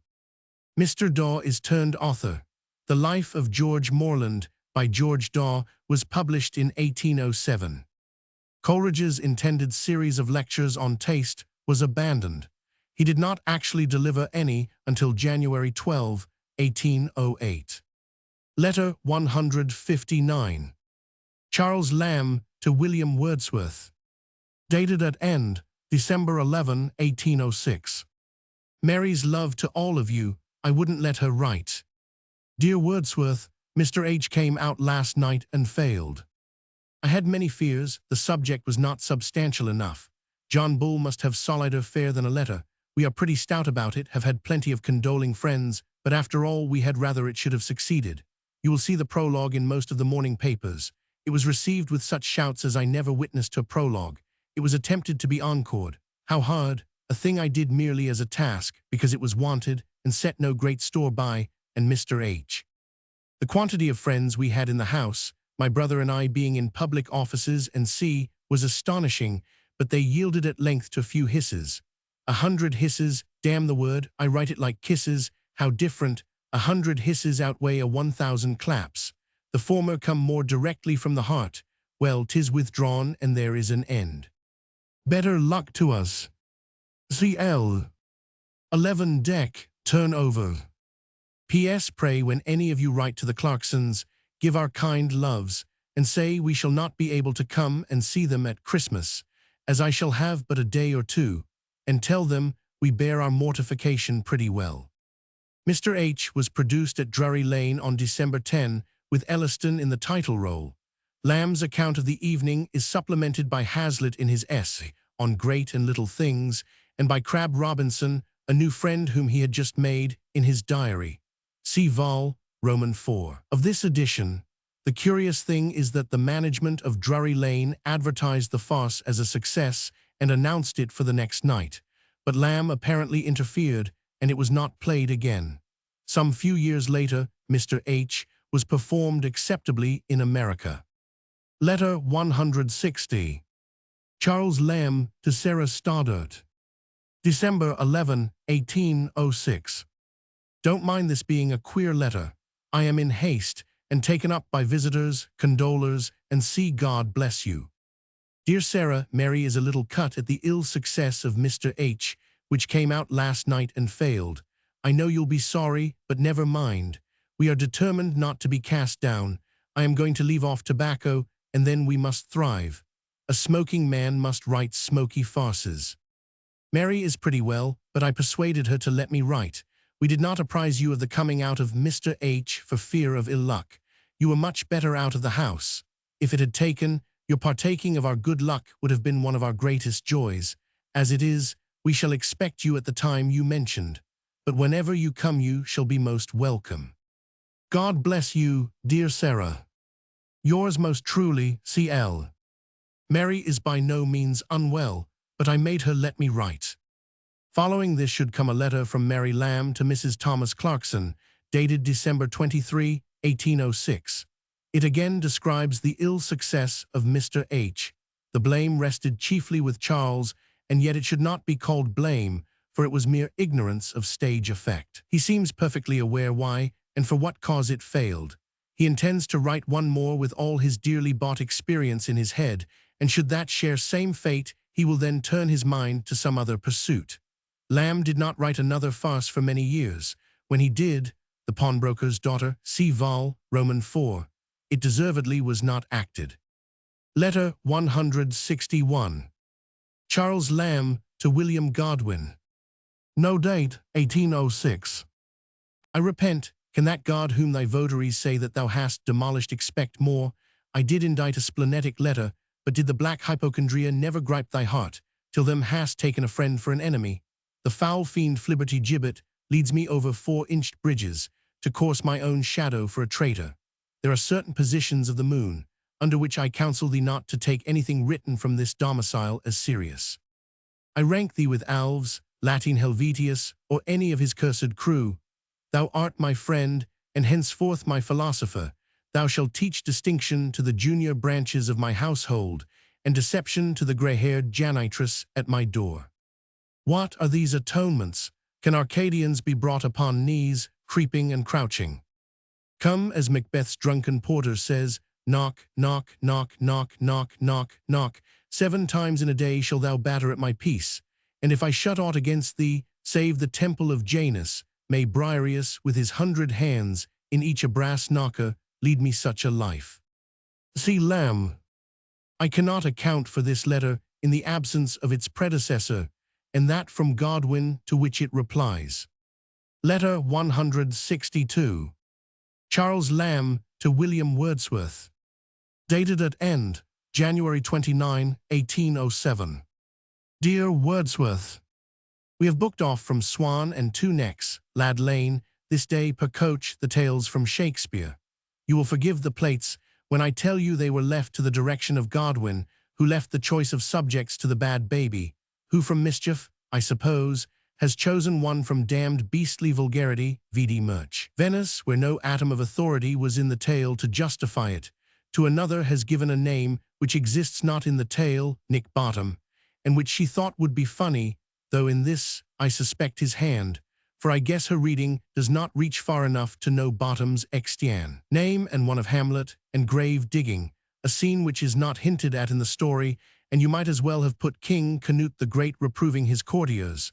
The rest are giants and giantesses.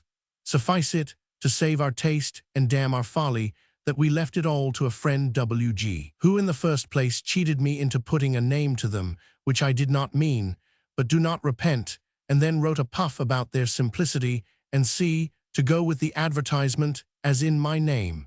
Enough of this egregious dupery. I will try to abstract the load of teasing circumstances from the stories, and tell you that I am answerable for Lear, Macbeth, Timon, Romeo, Hamlet, Othello, for occasionally a tale piece or correction of grammar, for none of the cuts and all of the spelling. The rest is my sister's. We think Pericles of hers the best, and Othello of mine, but I hope all have some good. As you like it, we like least. So much, only begging you to tear out the cuts and give them to Johnny, as Mrs. Godwin's fancy. C.L. Thursday, 29 Jan, 1807. Our love to all. I had almost forgot. My part of the preface begins in the middle of a sentence, in last but one page after a colon thus. Which if they be happily so done and see. The former part hath a more feminine turn, and does hold me up something as an instructor to young ladies, but upon my modesty's honor I wrote it not. Godwin told my sister that the baby chose the subjects, a fact in taste. Lamb has run his pen lightly through God bless me at the beginning of the postscript. The plates to the tales from Shakespeare will be found reproduced in facsimile in Vol. Roman 3 of my large edition. They were designed probably by Mulready. An interval of 9 months occurs before we come to another letter of the date of which we can be certain. Of what happened in this time, we know little or nothing, but I think it probable that the following hitherto unpublished letter from Charles Lamb to the Clarksons explains part of the long silence. The postmark gives no year, but it must be either 1807 or 1808, and since the dramatic specimens herein referred to as in preparation were published in 1808, we may confidently assume it to be 1807. The letter tells its own story only too clearly. The Lambs had been on a visit to the Clarksons at Bury St. Edmunds. Mary Lamb had again fallen ill while there, and her brother had just left her once more at her Hoxton asylum. Letter 163. Charles Lamb to Thomas and Catherine Clarkson. P.M. June, 1807. Dear Mr. and Mrs. Clarkson, you will wish to know how we performed our journey. My sister was tolerably quiet until we got to Chelmsford, where she began to be very bad indeed, as your friends William Knight and his family can tell you when you see them. What I should have done without their kindness I don't know, but among other acts of great attention, they provided me with a waistcoat to confine her arms, by the help of which we went through the rest of our journey. But sadly tired and miserably depressed, she was before we arrived at Hoxton. We got there about 8:30, and now 'tis all over, I have great satisfaction that she is among people who have been used to her. In all probability, a few months or even weeks will restore her. Her last illness confined her 10 weeks, but if she does recover, I shall be very careful how I take her so far from home again. I am so fatigued, for she talked in the most wretched, desponding way conceivable, particularly the last 3 stages. She talked all the way, so that you won't expect me to say much, or even to express myself as I should do in thanks for your kindnesses. My sister will acknowledge them when she can. I shall not have heard how she is today until too late for the post, but if any great change takes place for better or worse, I shall certainly let you know. She tells me something about having given away one of my coats to your servant. It is a new one, and perhaps may be of small use to him.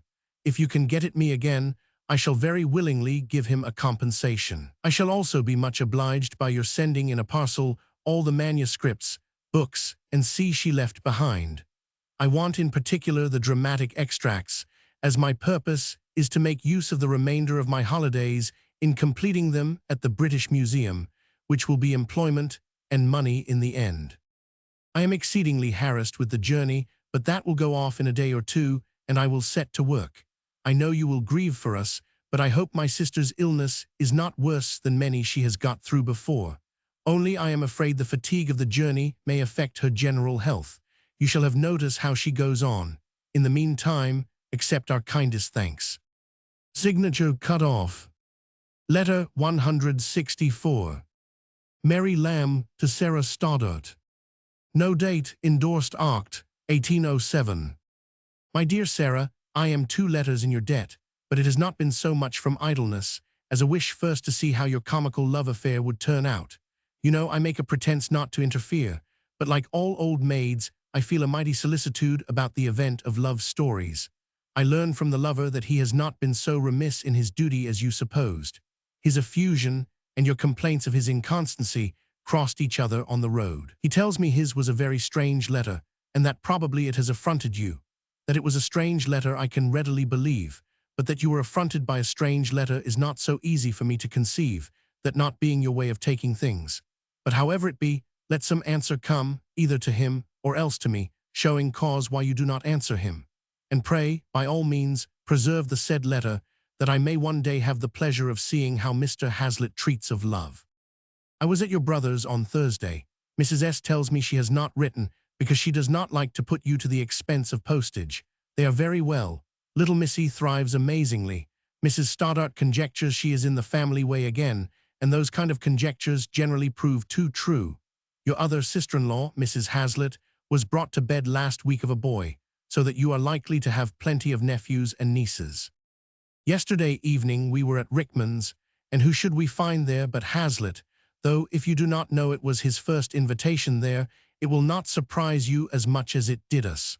We were very much pleased, because we dearly love our friends to be respected by our friends. The most remarkable events of the evening were that we had a very fine pineapple, that Mr. Phillips, Mr. Lamb, and Mr. Hazlitt played at cribbage in the most polite and gentlemanly manner possible, and that I won 2 rubbers at whist. I am glad Auntie left you some business to do. Our compliments to her and your mother. Is it as cold at Winterslow as it is here? How do the lions go on? I am better, and Charles is tolerably well. Godwin's new tragedy will probably be damned the latter end of next week. Charles has written the prologue. Prologues and epilogues will be his death. If you know the extent of Mrs. Reynolds' poverty, you will be glad to hear Mr. Norris has got £10 a year for her from the Temple Society. She will be able to make out pretty well now. Farewell, determine as wisely as you can in regard to Hazlitt, and if your determination is to have him, heaven send you many happy years together. If I am not mistaken, I have concluded letters on the Corydon courtship with this same wish. I hope it is not ominous of change, for if I were sure you would not be quite starved to death, nor beaten to a mummy, I should like to see Hazlitt and you come together, if, as Charles observes, it were only for the joke's sake. Write instantly to me. Yours most affectionately, M. Lamb. Saturday morning. The reference to Godwin's tragedy, Falconer, which was produced on December 16, 1807, would indicate a later date, except that that play was so frequently postponed. The lover this time is, at last, William Hazlitt. Miss Stoddart was not his first love. Some time before he had wished to marry a Miss Railton of Liverpool. Then, in the Lakes, he had had passages with a farmer's daughter involving a ducking at the hands of jealous rivals, while De Quincey would have us believe that Hazlitt proposed to Dorothy Wordsworth, but it was Sarah Stoddart whom he was destined to marry. A specimen of Hazlitt's love letters, which Mary Lamb wished to see, will be found in Mr. W. C. Hazlitt's Memoirs of William Hazlitt, Vol. I, page 153. The marriage turned out anything but a joke. Mrs. Reynolds' poverty was in later years further relieved by an annuity of £30 from Charles Lamb. Letter 165. Mary Lamb to Sarah Stoddart. Dec. 21, 1807. My dear Sarah, I have deferred answering your last letter in hopes of being able to give you some intelligence that might be useful to you, for I every day expected that Hazlitt or you would communicate the affair to your brother. But as the doctor is silent upon the subject, I conclude he yet knows nothing of the matter. You desire my advice, and therefore I tell you I think you ought to tell your brother as soon as possible, for, at present, he is on very friendly visiting terms with Hazlitt, and if he is not offended by a too long concealment, will do everything in his power to serve you. If you choose that I should tell him, I will, but I think it would come better from you. If you can persuade Hazlitt to mention it, that would be still better, for I know your brother would be unwilling to give credit to you because you deceived yourself in regard to Corydon. Hazlitt, I know, is shy of speaking first, but I think it of such great importance to you to have your brother friendly in the business that if you can overcome his reluctance, it would be a great point gained. For you must begin the world with ready money, at least £100, for, if you once go into furnished lodgings, you will never be able to lay by money to buy furniture. If you obtain your brother's approbation, he might assist you, either by lending or otherwise. I have a great opinion of his generosity, where he thinks it would be useful. Hazlitt's brother is mightily pleased with the match, but he says you must have furniture and be clear in the world at first setting out, or you will be always behindhand. He also said he would give you what furniture he could spare. I am afraid you can bring but few things away from your house. What a pity that you have laid out so much money on your cottage. That money would have just done. I most heartily congratulate you on having so well got over your first difficulties, and now that it is quite settled, let us have no more fears. I now mean not only to hope and wish, but to persuade myself that you will be very happy together. Endeavor to keep your mind as easy as you can. You ought to begin the world with a good stock of health and spirits. It is quite as necessary as ready money at first setting out. Do not tease yourself about coming to town. When your brother learns how things are going on, we shall consult him about meetings and so forth. But at present, any hasty step of that kind would not answer, I know. If Hazlitt were to go down to Salisbury, or you were to come up here, without consulting your brother, you know it would never do. Charles is just come in to dinner. He desires his love and best wishes. Yours affectionately, M. Lamb. Monday morning. Our next letter shows that, when Dr. Stoddart was at length told of the engagement, he resented it. We now come to two curious letters from Charles Lamb to Joseph Hume, not available for this edition, which are printed by Mr. W. C. Hazlitt in Lamb and Hazlitt. The first, dated December 29, 1807, contains the beginning of an elaborate hoax maintained by Lamb and Hume, who was Joseph Hume, a clerk in the victualling office at Somerset House, and the author of a translation of Tasso, in which Hazlitt, although the victim, played his part. Lamb asserts that Hazlitt has cut his throat. He also incidentally regrets that he cannot accept an invitation to dine with Hume. Cold bones of mutton and leather-roasted potatoes at Pimlico at 10 must carry it away from a certain turkey, and contingent plum pudding at Montpelier at 4. I always spell plum pudding with a B, P-L-U-M-B. I think it reads fatter and more suety. In reply to this letter came one from Hume, dated January 11, 1808, referring to a humble petition and remonstrance by Hazlitt, dated January 10, 1808, showing that he is not dead. The petition will be found in full in Lamb and Hazlitt. It ends thus. With all the sincerity of a man doubtful between life and death, the petitioner declares that he looks upon the said Charles Lamb as the ringleader in this unjust conspiracy against him, and as the sole cause and author of the jeopardy he is in, but that as losers have leave to speak, he must say that, if it were not for a poem he wrote on tobacco about 2 years ago, a farce called Mr. H., he brought out last winter with more wit than discretion in it. Some prologues and epilogues he has since written with good success, and some lively notes he is at present writing on dead authors. He sees no reason why he should not be considered as much a dead man as himself, and the undertaker spoken to accordingly. The next letter, dated January 12, 1808, carrying on the joke, consists of speculations as to Hazlitt's reappearance. Lamb remarks that the commonest reason for the return of the spirits of the dead is the desire to reveal hidden treasures which they had hoarded in their lifetime. He destroys this theory in the case of Hazlitt in the following passage. I for my part always looked upon our dear friend as a man rich rather in the gifts of his mind than in earthly treasures. He had few rents or comings in, that I was ever aware of, small, if any, landed property, and by all that I could witness, he subsisted more upon the well-timed contributions of a few chosen friends who knew his worth, than upon any estate which could properly be called his own. I myself have contributed my part. God knows, I speak not this in reproach. I have never taken, nor indeed did the deceased offer, any written acknowledgments of the various sums which he has had of me, by which I could make the fact manifest to the legal eye of an executor or administrator. He was not a man to affect these niceties in his transactions with his friends. He would often say money was nothing between intimate acquaintances, that golden streams had no ebb, that a purse mouth never regorged, that God loved a cheerful giver, but the devil hated a free taker, that a paid loan makes angels groan, with many such like sayings. He had always free and generous notions about money. His nearest friends know this best. Continuing the subject of the return of spirits, Lamb decides that it must be with the wish to establish some speculative point in religion. But whatever the cause of this reappearance may prove to be, we may now with truth assert that our deceased friend has attained to one object of his pursuits. 1 hour's separate existence gives a dead man clearer notions of metaphysics than all the treatises which in his state of casual entanglement the least immersed spirit can outspin. It is good to leave such subjects to that period when we shall have no heads to ache, no brains to distort, no faces to lengthen, no clothes to neglect. Letter 166. Mary Lamb to Sarah Stoddart.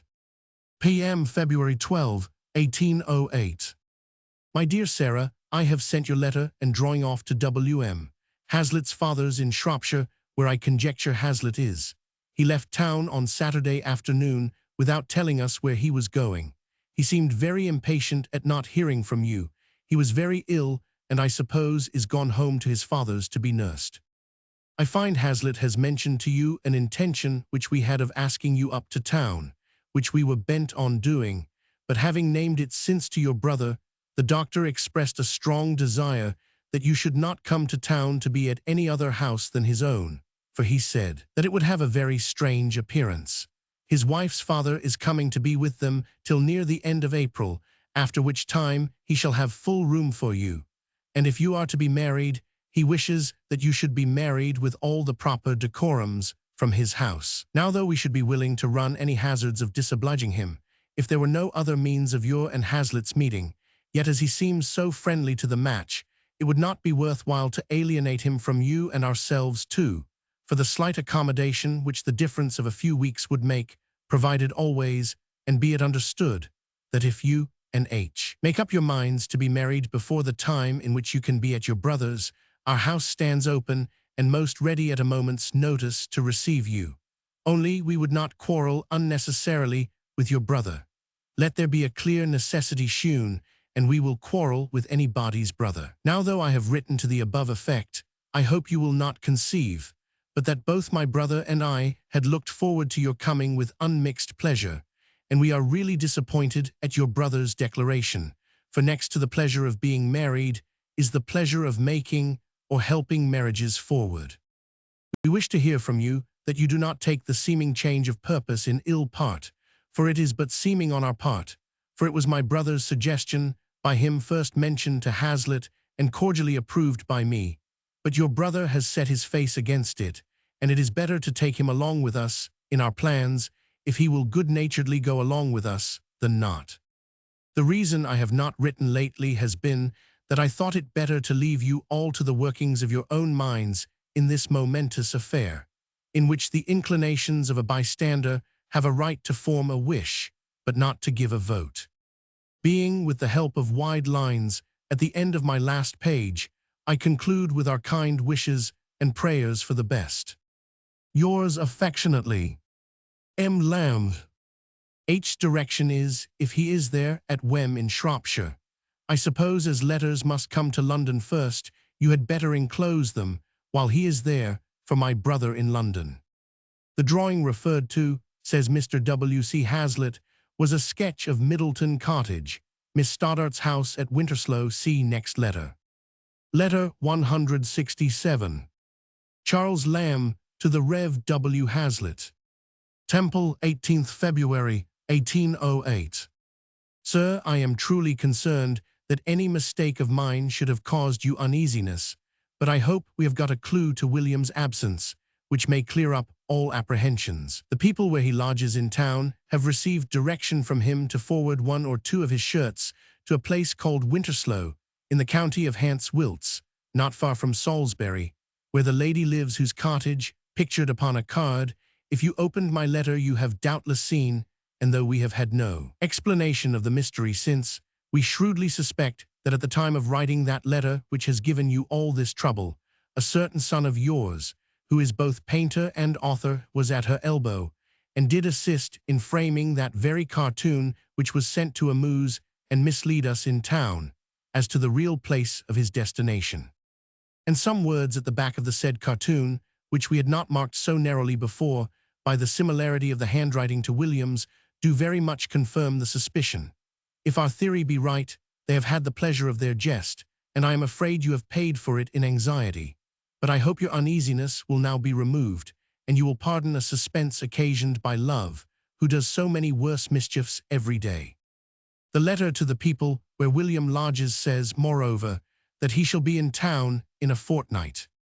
My sister joins in respects to you and Mrs. Hazlitt, and in our kindest remembrances and wishes for the restoration of Peggy's health.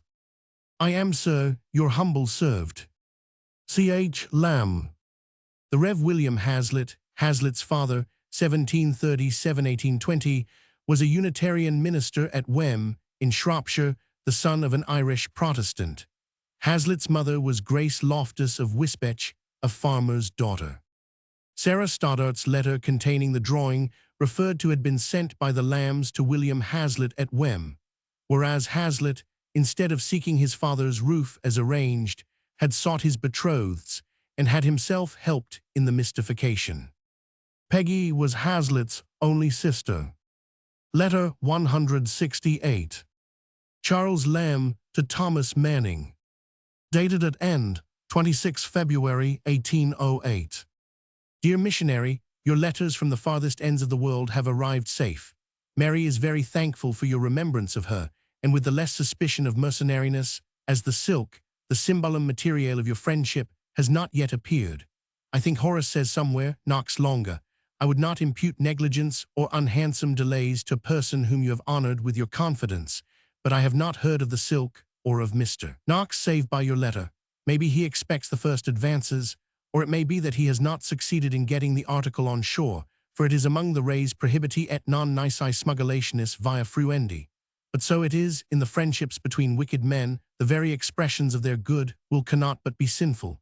Splendida viscere at best. Stay, while I remember it, Mrs. Holcroft was safely delivered of a girl some day in last week, mother and child doing well. Mr. Holcroft has been attacked with severe rheumatism. They have moved to Clipstone Street. I suppose you know my farce was damned. The noise still rings in my ears. Was you ever in the pillory? Being damned is something like that. Godwin keeps a shop in Skinner Street, Snow Hill. He is turned children's bookseller and sells penny, twopenny, threepenny, and fourpenny books. Sometimes he gets an order for the dearer sort of books. Mind, all that I tell you in this letter is true. A treaty of marriage is on foot between William Hazlitt and Miss Stoddart. Something about settlements only retards it. She has somewhere about £80 a year, to be £120 when her mother dies. He has no settlement except what he can claim from the parish.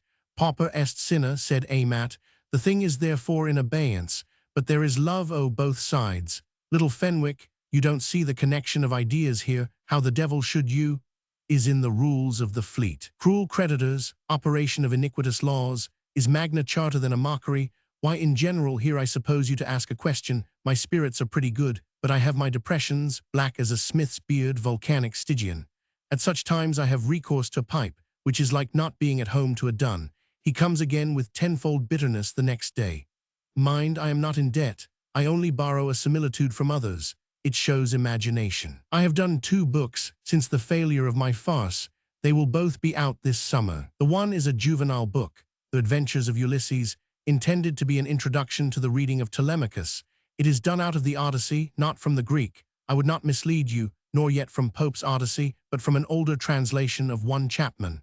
The Shakespeare tales suggested the doing it. Godwin is in both those cases my bookseller. The other is done for Longman, and is specimens of English dramatic poets contemporary with Shakespeare. Specimens are becoming fashionable. We have specimens of ancient English poets, specimens of modern English poets, specimens of ancient English prose writers, without end. They used to be called beauties. You have seen beauties of Shakespeare, so have many people that never saw any beauties in Shakespeare. Longman is to print it, and be at all the expense and risk, and I am to share the profits after all deductions, i.e. a year or 2 hence, I must pocket what they please to tell me is due to me. But the book is such as I am glad there should be. It is done out of old plays at the museum and out of Dodsley's collection, and see, it is to have notes. So I go creeping on since I was lamed with that cursed fall from off the top of Drury Lane Theatre into the pit, something more than a year ago. However, I have been free of the house ever since, and the house was pretty free with me upon that occasion. Damn 'em, how they hissed. It was not a hiss neither, but a sort of a frantic yell, like a congregation of mad geese, with roaring something like bears, mows and mops like apes, sometimes snakes, that hissed me into madness.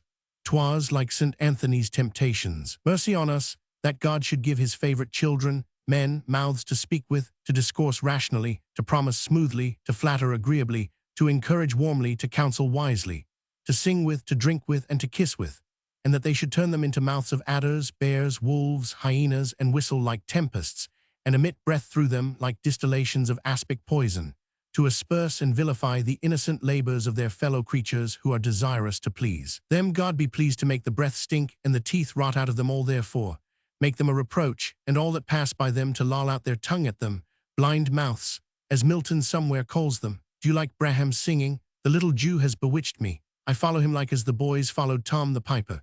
He cured me of melancholy as David cured Saul, but I don't throw stones at him, as Saul did at David in payment.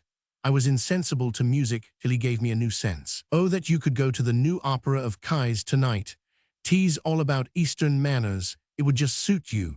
It describes the wild Arabs, wandering Egyptians, lying dervishes, and all that sort of people to a hair. You needn't ha gone so far to see what you see, if you saw it as I do every night at Drury Lane Theatre.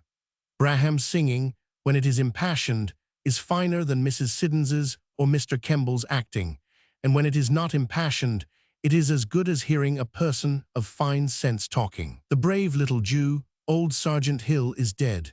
Mrs. Rickman is in the family way. It is thought that Hazlitt will have children if he marries Miss Stoddart. I made a pun the other day and palmed it upon Holcroft, who grinned like a Cheshire cat. Why do cats grin in Cheshire? Because it was once a county palatine, and the cats cannot help laughing whenever they think of it, though I see no great joke in it. I said that Holcroft said, being asked who were the best dramatic writers of the day, Hook and I, Mr. Hook is author of several pieces, technically, and so you know what hooks and eyes are, don't you? They are what little boys do up their breeches with. Your letter had many things in it hard to be understood. The puns were ready and swift-like, but don't you begin to be melancholy in the midst of Eastern customs.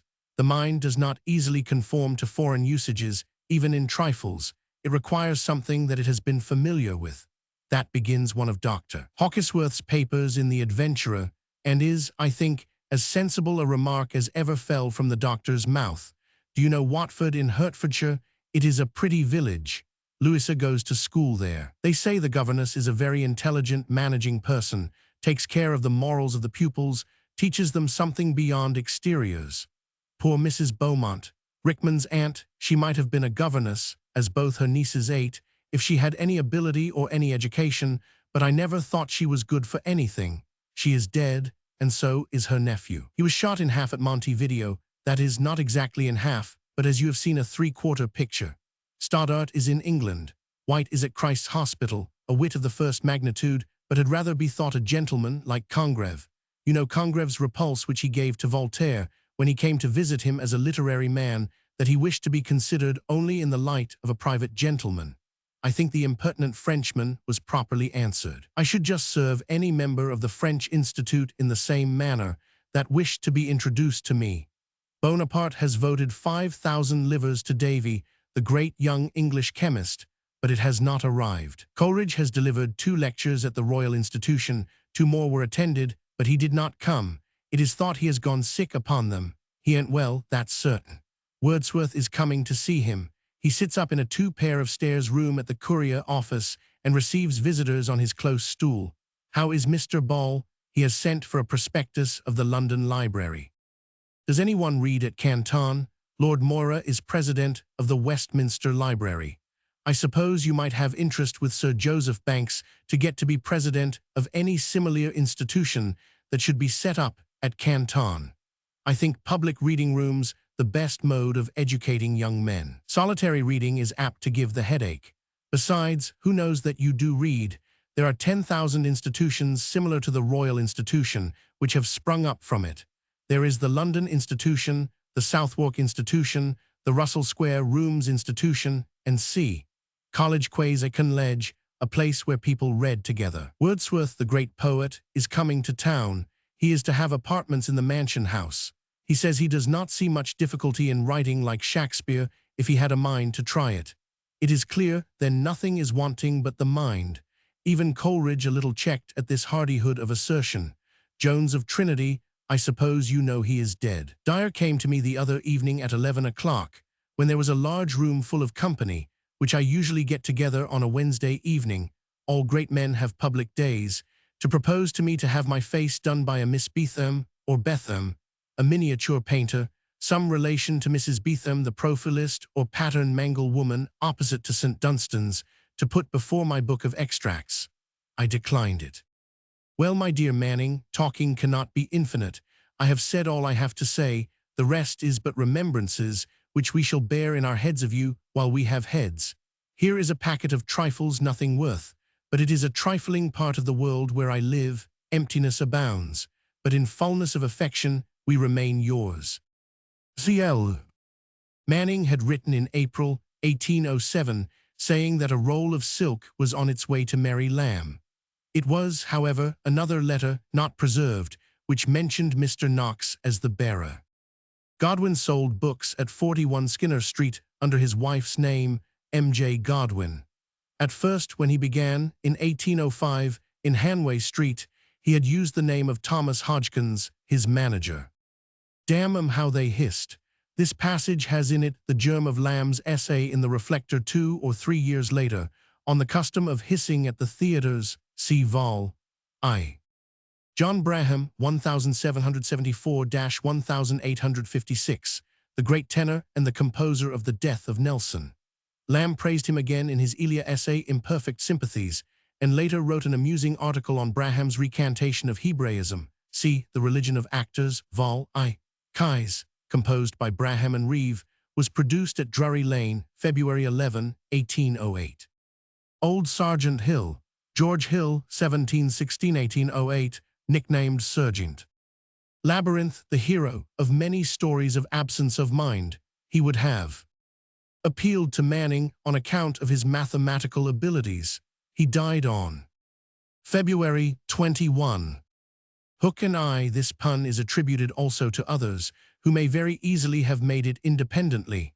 Theodore Hook was then only 19, but had already written Tekeli, a melodrama, and several farces. Talfourd omits the references to breeches. Dr. Hawkesworth, John Hawkesworth, LL.D., 1717–1773, the editor of Swift, a director of the East India Company, and the friend of Johnson, whom he imitated in The Adventurer. He also made one of the translations of Fenelon's Telemaque, to which Lamb's Adventures of Ulysses was to serve as prologue. James White, Lamb's friend and the author of Falstaff's Letters, was for many years a clerk in the treasurer's office at Christ's Hospital. Later, he founded an advertisement agency, which still exists. Congreve's Repulse. The story is told by Johnson in The Lives of the Poets. Congreve disgusted him Voltaire by the despicable foppery of desiring to be considered not as an author but a gentleman, to which the Frenchman replied that, if he had been only a gentleman, he should not have come to visit him. Young Davy, afterwards Sir Humphrey Davy, and now one of Coleridge's correspondents. He had been awarded the Napoleon Prize of 3,000 francs for his discoveries announced in the Philosophical Transactions for the year 1807. Coleridge's Lectures. Coleridge delivered the first on January 12, 1808, and the second on February 5. The third and fourth were eventually delivered some time before April 3. The subject was not taste but poetry. Coleridge's rooms over the Courier office at number 348 Strand are described by De Quincey in his works, Vol. Roman II, 1863 edition, page 98. It was Coleridge's illness that was bringing Wordsworth to town, to be followed by Southey, largely by the instrumentality of Charles and Mary Lamb. It is conjectured that Coleridge was just then more than usually in the power of drugs. Sir Joseph Banks, as president of the Royal Society, had written a letter to the East India Company supporting Manning's wish to practice as a doctor in Canton. The similar institutions that sprang up in imitation of the Royal Institution have all vanished, except the London Institution in Finsbury. Sarcasm. Writing like Shakespeare, this passage was omitted by Talfourd.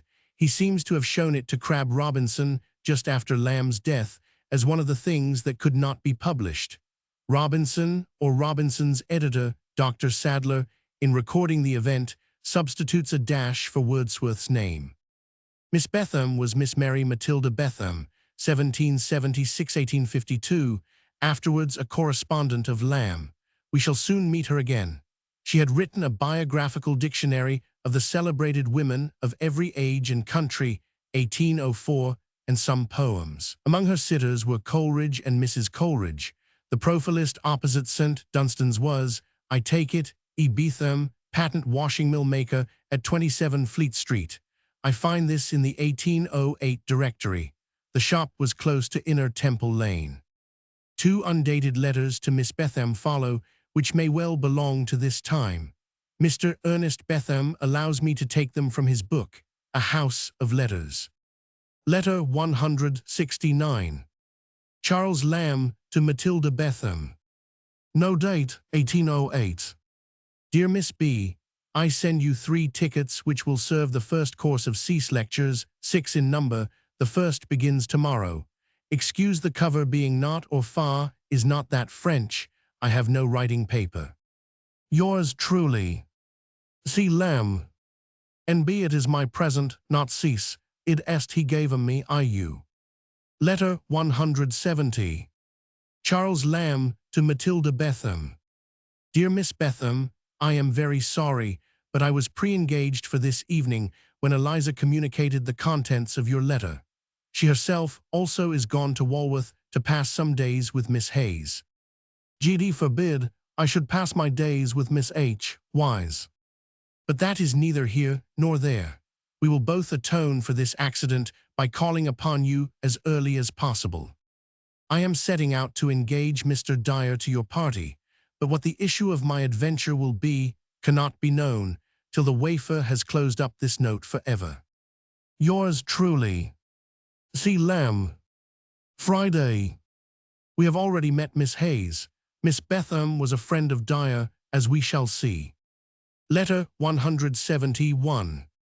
Charles Lamb to William Godwin. March 11, 1808. Dear Godwin, the giant's vomit was perfectly nauseous, and I am glad you pointed it out. I have removed the objection. To the other passages, I can find no other objection but what you may bring to numberless passages besides, such as of Scylla snatching up the 6 men, etc. That is to say, they are lively images of shocking things. If you want a book, which is not occasionally to shock, you should not have thought of a tale which was so full of anthropophagy and wonders. I cannot alter these things without enervating the book, and I will not alter them if the penalty should be that you and all the London booksellers should refuse it. But speaking as author to author, I must say that I think the terrible in those 2 passages seems to me so much to preponderate over the nauseous, as to make them rather fine than disgusting. Who is to read them? I don't know. Who is it that reads tales of terror and mysteries of Udolpho? Such things sell. I only say that I will not consent to alter such passages, which I know to be some of the best in the book. As an author I say to you, an author, touch not my work. As to a bookseller I say, take the work such as it is, or refuse it. You are as free to refuse it as when we first talked of it. As to a friend I say, don't plague yourself and me with nonsensical objections. I assure you I will not alter one more word. This letter refers to the proofs of Lamb's Adventures of Ulysses, his prose paraphrase for children of Chapman's translation of the Odyssey, which Mrs. Godwin was publishing. Godwin had written the following letter. Skinnersant, March 10, 1808. Dear Lamb, I address you with all humility, because I know you to be tenax propositi. Hear me, I entreat you, with patience. It is strange with what different feelings an author and a bookseller looks at the same manuscript. I know this by experience. I was an author, I am a bookseller. The author thinks what will conduce to his honor, the bookseller what will cause his commodities to sell. You or some other wise man, I have heard to say, it is children that read children's books when they are read, but it is parents that choose them. The critical thought of the tradesman put itself therefore into the place of the parent, and what the parent will condemn. We live in squeamish days. Amid the beauties of your manuscript, of which no man can think more highly than I do, what will the squeamish say to such expressions as these, devoured their limbs, yet warm and trembling, lapping the blood, p10, or to the giant's vomit, p14, or to the minute and shocking description of the extinguishing the giant's eye in the page following. You, I dare say, have no formed plan of excluding the female sex from among your readers, and I, as a bookseller, must consider that if you have you exclude 1/2 of the human species. Nothing is more easy than to modify these things if you please, and nothing, I think, is more indispensable. Give me, as soon as possible, your thoughts on the matter. I should also like a preface. Half our customers know not Homer, or know him only as you and I know the lost authors of antiquity. What can be more proper than to mention 1 or 2 of those obvious recommendations of his works, which must lead every human creature to desire a nearer acquaintance? Believe me, ever faithfully yours, W. Godwin. As a glance at the adventures of Ulysses will show, see Vol. Roman 3. Lamb did not make the alteration on pages 10 or 15, pages 244 and 246 of Vol. Roman 3, although the giant's vomit has disappeared. The tales of terror 1801 were by Matthew Gregory Lewis, Monk Lewis, as he was Called and the Mysteries of Udolpho, 1794, by Mrs. Radcliffe. Letter 172. Charles Lamb to Henry Crabb Robinson. Dated at End, March 12, 1808. Dear Sir, Wordsworth breakfasts with me on Tuesday morning next. He goes to Mrs. Clarkson the next day and will be glad to meet you before he goes. Can you come to us before 9 or at 9 that morning? I am afraid W is so engaged with Coleridge, who is ill, we cannot have him in an evening. If I do not hear from you, I will expect you to breakfast on Tuesday. Yours truly, C. Lamb. Saturday, 12 Mar, 1808. This is the first letter to Henry Crabb Robinson, 1775–1867, whom Lamb was destined to know very intimately, and to whose diary we are indebted for much of our information concerning the Lambs. Robinson, who was only a month younger than Lamb, had been connected with the Times as foreign correspondent and foreign editor. In November 1809, he gave up journalism and began to keep his terms at the Middle Temple, rising in time to be leader of the Norfolk Circuit. We shall see much more of him. He knew Lamb well enough to accompany him, his sister and Hazlitt to Mr. H. in December 1806. Wordsworth left on April 3, by which time Coleridge was sufficiently recovered to give 2 more lectures. The series closed in June. Coleridge then went to Bury St. Edmunds to see the Clarksons, and then to Grasmere to the Wordsworths. His separation from Mrs. Coleridge had already occurred, he and his wife remaining, however, on friendly terms. Letter 173. Mary Lamb to Sarah Stoddart. P.M. March 16, 1808. My dear Sarah, do not be very angry that I have not written to you. I have promised your brother to be at your wedding, and that favor you must accept as an atonement for my offenses. You have been in no want of correspondence lately, and I wish to leave you both to your own inventions. The border you are working for me I prize at a very high rate, because I consider it as the last work you can do for me, the time so fast approaching when you must no longer work for your friends. Yet my old fault of giving away presents has not left me, and I am desirous of even giving away this your last gift. I had intended to have given it away without your knowledge, but I have entrusted my secret to Hazlitt, and I suppose it will not remain a secret long, so I condescend to consult you. It is to Miss Hazlitt, to whose superior claim I wish to give up my right to this precious worked border. Her brother William is her great favorite, and she would be pleased to possess his bride's last work. Are you not to give the fellow boarder to one sister-in-law, and therefore has she not a just claim to it? I never heard in the annals of weddings, since the days of Nausicaa, and she only washed her old gowns for that purpose, that the brides ever furnished the apparel of their maids. Besides, I can be completely clad in your work without it, for the spotted muslin will serve both for cap and hat. Nota bene, my hat is the same as yours, and the gown you sprigged for me has never been made up, therefore I can wear that, or, if you like better, I will make up a new silk which Manning has sent me from China. Manning would like to hear I wore it for the first time at your wedding.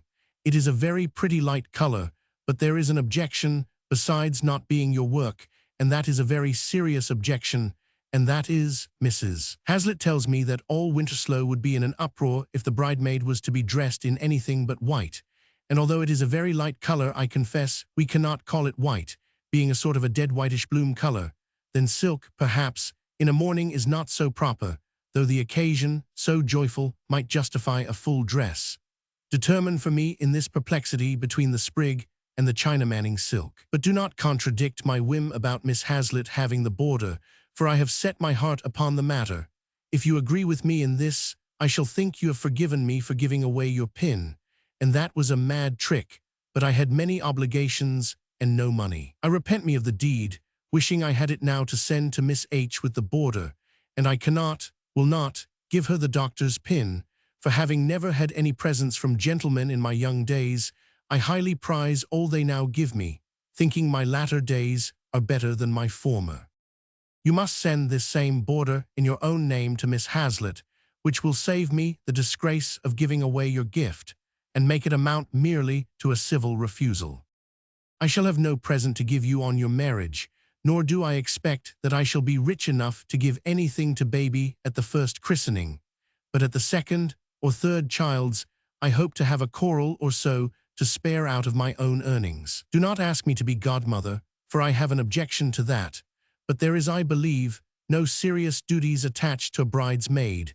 Therefore I come with a willing mind, bringing nothing with me but many wishes, and not a few hopes, and a very little of fears of happy years to come.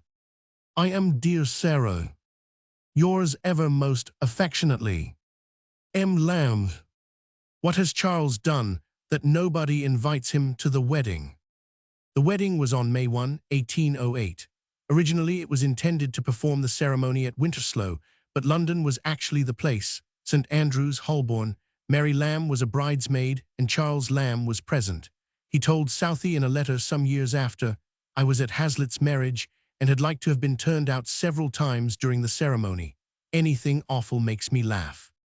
The episode of Nausicaa, to which Mary Lamb refers, had just been rewritten by Charles Lamb in The Adventures of Ulysses. Letter 174. Charles Lamb to George Dyer. From my desk in Leadenhall Street.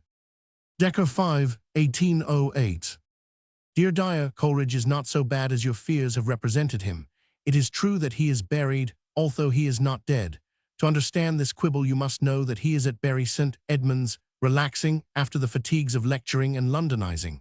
The little Rickmaness, whom you inquire after so kindly, thrives and grows apace. She is already a prattler, and 'tis thought that on some future day she may be a speaker. This was Mrs. Lefroy. We hold our weekly meetings still at number 16, where although we are not so high as the top of Malvern, we are involved in almost as much mist. Miss Betham's merit in every point of view I am not disposed to question, although I have not been indulged with any view of that lady, back, side, or front. Fie, Dyer, to praise a female in such common market phrases, you who are held so courtly and so attentive. My book is not yet out, that is not my extracts. My Ulysses is, and waits your acceptance. When you shall come to town, I hope to present you both together. Never think of buying the extracts. Half-guinea books were never calculated for my friends. Those poets have started up since your departure. William Hazlitt, your friend and mine, is putting to press a collection of verses, chiefly amatory, some of them pretty enough. How these painters encroach on our province. There's Hopner, Shee, Westall, and I don't know who besides, and Tresham. It seems on confession that they are not at the top of their own art when they seek to eke out their fame with the assistance of another's. No large tea dealer sells cheese. No great silversmith sells razor strops. It is only your petty dealers who mix commodities. If Nero had been a great emperor, he would never have played the violoncello. Whoever caught you, Dyer, designing a landscape or taking a likeness?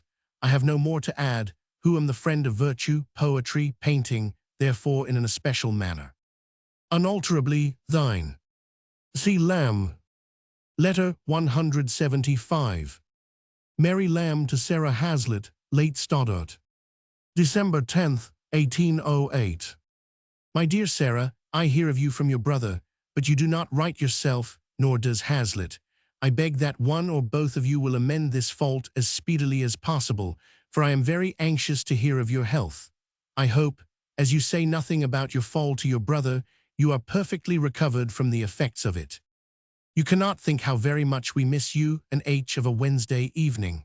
All the glory of the night, I may say, is at an end. Phillips makes his jokes, and there is no one to applaud him. Rickman argues, and there is no one to oppose him.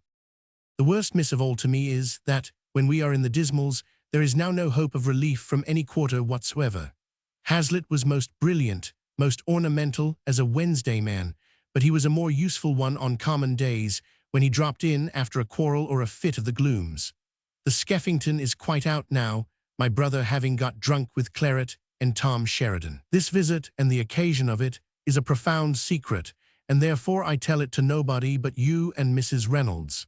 Through the medium of Rotten, there came an invitation and proposal from T.S., that C.L. should write some scenes in a speaking pantomime, the other parts of which Tom now and his father formerly have manufactured between them. So, in the Christmas holidays, my brother and his two great associates, we expect, will be all three damned together. This is, I mean, if Charles's share, which is done and sent in, is accepted. I left this unfinished yesterday, in the hope that my brother would have done it for me. His reason for refusing me was no exquisite reason, for it was because he must write a letter to Manning in 3 or 4 weeks, and therefore he could not be always writing letters, he said. I wanted him to tell your husband about a great work which Godwin is going to publish, to enlighten the world once more, and I shall not be able to make out what it is. He, Godwin, took his usual walk one evening, a fortnight since, to the end of Hatton Garden and back again. During that walk, a thought came into his mind, which he instantly set down and improved upon, till he brought it, in 7 or 8 days, into the compass of a reasonable-sized pamphlet. To propose a subscription to all well-disposed people, to raise a certain sum of money, to be expended in the care of a cheap monument for the former and the future great dead men, the monument to be a white cross, with a wooden slab at the end, telling their names and qualifications. This wooden slab and white cross to be perpetuated to the end of time, to survive the fall of empires and the destruction of cities by means of a map, which was, in case of an insurrection among the people or any other cause by which a city or country may be destroyed, to be carefully preserved. And then, when things got again into their usual order, the white cross wooden slab makers were to go to work again and set them in their former places. This, as nearly as I can tell you, is the sum and substance of it, but it is written remarkably well, in his very best manner, for the proposal, which seems to me very like throwing salt on a sparrow's tail to catch him, occupies but half a page, which is followed by very fine writing on the benefits he conjectures would follow if it were done. Very excellent thoughts on death, and on our feelings concerning dead friends, and the advantages an old country has over a new one, even in the slender memorials we have of great men who once flourished. Charles is come home and wants his dinner, and so the dead men must be no more thought on. Tell us how you go on, and how you like winter slow and winter evenings. Knowles has not got back again, but he is in better spirits. John Hazlitt was here on Wednesday, very sober. Our love to Hazlitt. Yours affectionately, M. Lamb. Letter 176. Charles Lamb to Mrs. Hazlitt. Added to same letter. Saturday. There came this morning a printed prospectus from S.T. Coleridge, Grasmere, of a weekly paper, to be called The Friend, a flaming prospectus. I have no time to give the heads of it, to commence first Saturday in January. There came also a notice of a turkey from Mr. Clarkson, which I am more sanguine in expecting the accomplishment of than I am of Coleridge's prophecy. See Lamb.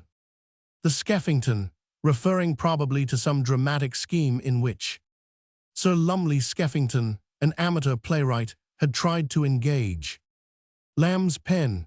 Lamb's share of the speaking pantomime for the Sheridans has vanished. We do not even know if it were ever accepted.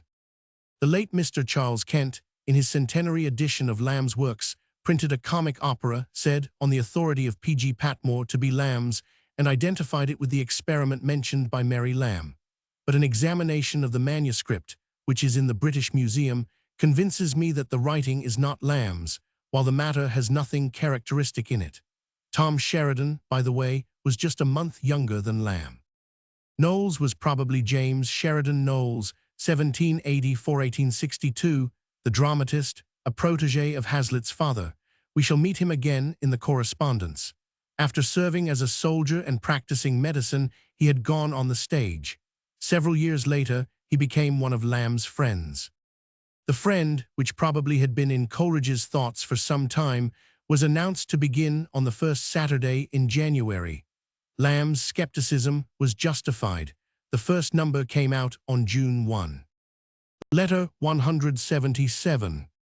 Mary Lamb to Mrs. Thomas Clarkson. P.M. Dec. 10/1808. My dear Mrs. Clarkson, I feel myself greatly indebted to Mr. Clarkson for his care about our direction, since it has procured us the pleasure of a line from you. Why are we all, my dear friend, so unwilling to sit down and write a letter when we all so well know the great satisfaction it is to hear of the welfare of an absent friend? I began to think that you, and all I connect in my mind with you, were gone from us forever. Coleridge, in a manner, gave us up when he was in town, and we have now lost all traces of him. At the time he was in town, I received 2 letters from Miss Wordsworth, which I never answered because I would not complain to her of our old friend. As this has never been explained to her, it must seem very strange, more particularly so, as Miss Hutchinson and Mrs. Wordsworth were in an ill state of health at the time. Will you some day soon write a few words just to tell me how they all are and all you know concerning them? Do not imagine that I am now complaining to you of Coleridge. Perhaps we are both in fault, we expect too much, and he gives too little. We ought many years ago to have understood each other better. Nor is it quite all over with us yet, for he will some day or other come in with the same old face, and receive, after a few spiteful words from me, the same warm welcome as ever. But we could not submit to sit as hearers at his lectures, and not be permitted to see our old friend when school hours were over. I beg you will not let what I have said give you a moment's thought, nor pray do not mention it to the Wordsworths nor to Coleridge, for I know he thinks I am apt to speak unkindly of him. I am not good-tempered, and I have 2 or 3 times given him proofs that I am not. You say you are all in your better way, which is a very cheerful hearing, for I trust you mean to include that your health is bettering too. I look forward with great pleasure to the near approach of Christmas and Mr. Clarkson. And now the turkey you are so kind as to promise us comes into my head, and tells me it is so very near that if writing before then should happen to be the least irksome to you, I will be content to wait for intelligence of our old friends till I have the pleasure of seeing Mr. Clarkson in town. I ought to say this, because I know at times how dreadfully irksome writing a letter is to me, even when I have no reason in the world to give why it is so, and I remember I have heard you express something of the same kind of feelings. I try to remember something to inquire after at Bury, the lady we visited, the cherry tree Tom and I robbed, Tom my partner in the robbery, Mr. Thomas C., I suppose now, and your cook maid that was so kind to me, are all at present I can recollect. Of all the places I ever saw, Bury has made the liveliest impression on my memory. I have a very indistinct recollection of the lakes. Charles joins with me in affectionate remembrances to you all, and he is more warm in his expressions of gratitude for the turkey because he is fonder of good eating than I am, though I am not amiss in that way. God bless you, my kind friends. I remain yours affectionately, M. Lamb. Excuse this slovenly letter. If I were to write it over again, I should abridge it 1/2. Saturday morning. Number 16, Mitre Court Buildings. Inner Temple. Letter 178. Charles Lamb to Mrs. Clarkson. Added to same letter. We have this moment received a very cheerful letter from Coleridge, who is now at Grasmere. It contains a prospectus for a new weekly publication to be called The Friend. He says they are well there and in good spirits, and that he has not been so well for a long time. The prospectus is of a weekly paper of a miscellaneous nature to be called The Friend, and to come out, the first number, the first Saturday in January. Those who remember the Watchman will not be very sanguine in expecting a regular fulfillment of this prophecy, but C. writes in delightful spirits, and if ever he may now do this thing, I suppose he will send you a prospectus. I had some thought of enclosing mine, but I want to show it about. My kindest remembrance to Mr. C., and thanks for the turkey. C. Lamb. Coleridge, after delivering his lectures, had gone to Bury on a visit to the Clarksons. He then passed on to Grasmere, to Wordsworth's new house, Allen Bank, and settled down to project The Friend. Tom Clarkson, with whom Mary Lamb robbed a cherry tree, became a metropolitan magistrate. He died in 1837. Here should come a letter from Lamb to Robert Lloyd, dated February 25. It tells Lloyd where to look for Lamb when he reached town, at 16. Mitre Court Buildings, which he is leaving at Lady Day, or at 2 or 4. Inner Temple Lane, Drury Lane Theatre is burnt to the ground, Robert. Lloyd spent a short while in London in the spring of 1809, and saw the Lambs, Godwin, Captain Burney, James White, and other persons.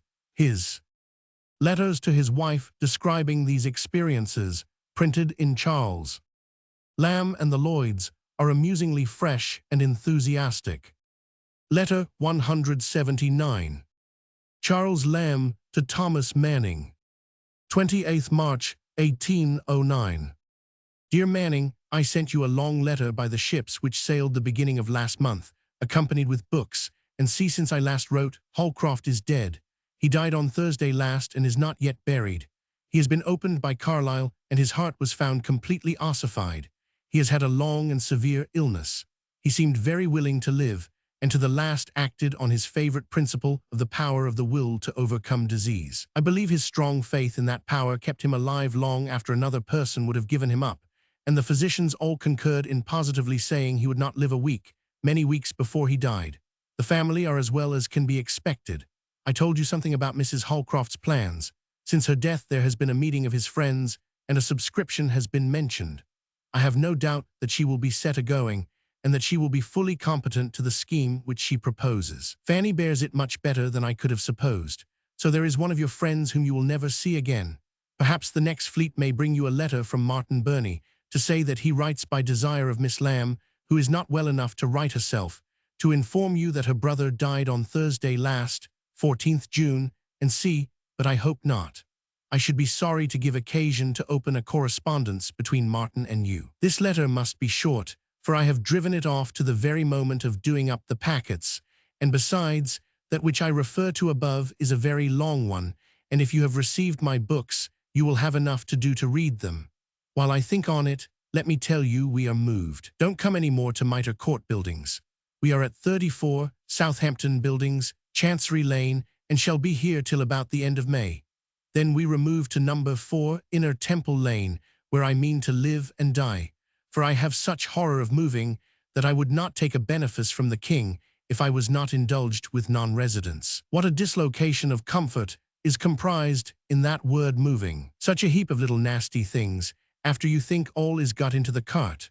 Old dredging boxes, worn-out brushes, gallipots, vials, things that it is impossible the most necessitous person can ever want, but which the women, who preside on these occasions, will not leave behind if it was to save your soul. They'd keep the cart 10 minutes to stow in dirty pipes and broken matches to show their economy.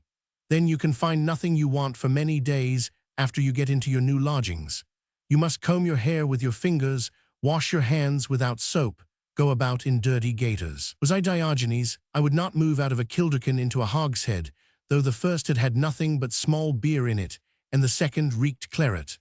Our place of final destination, I don't mean the grave, but number 24 Inner Temple Lane, looks out upon a gloomy churchyard-like court, called Hare Court, with 3 trees and a pump in it. Do you know it? I was born near it, and used to drink at that pump when I was a Rechabite of 6 years old.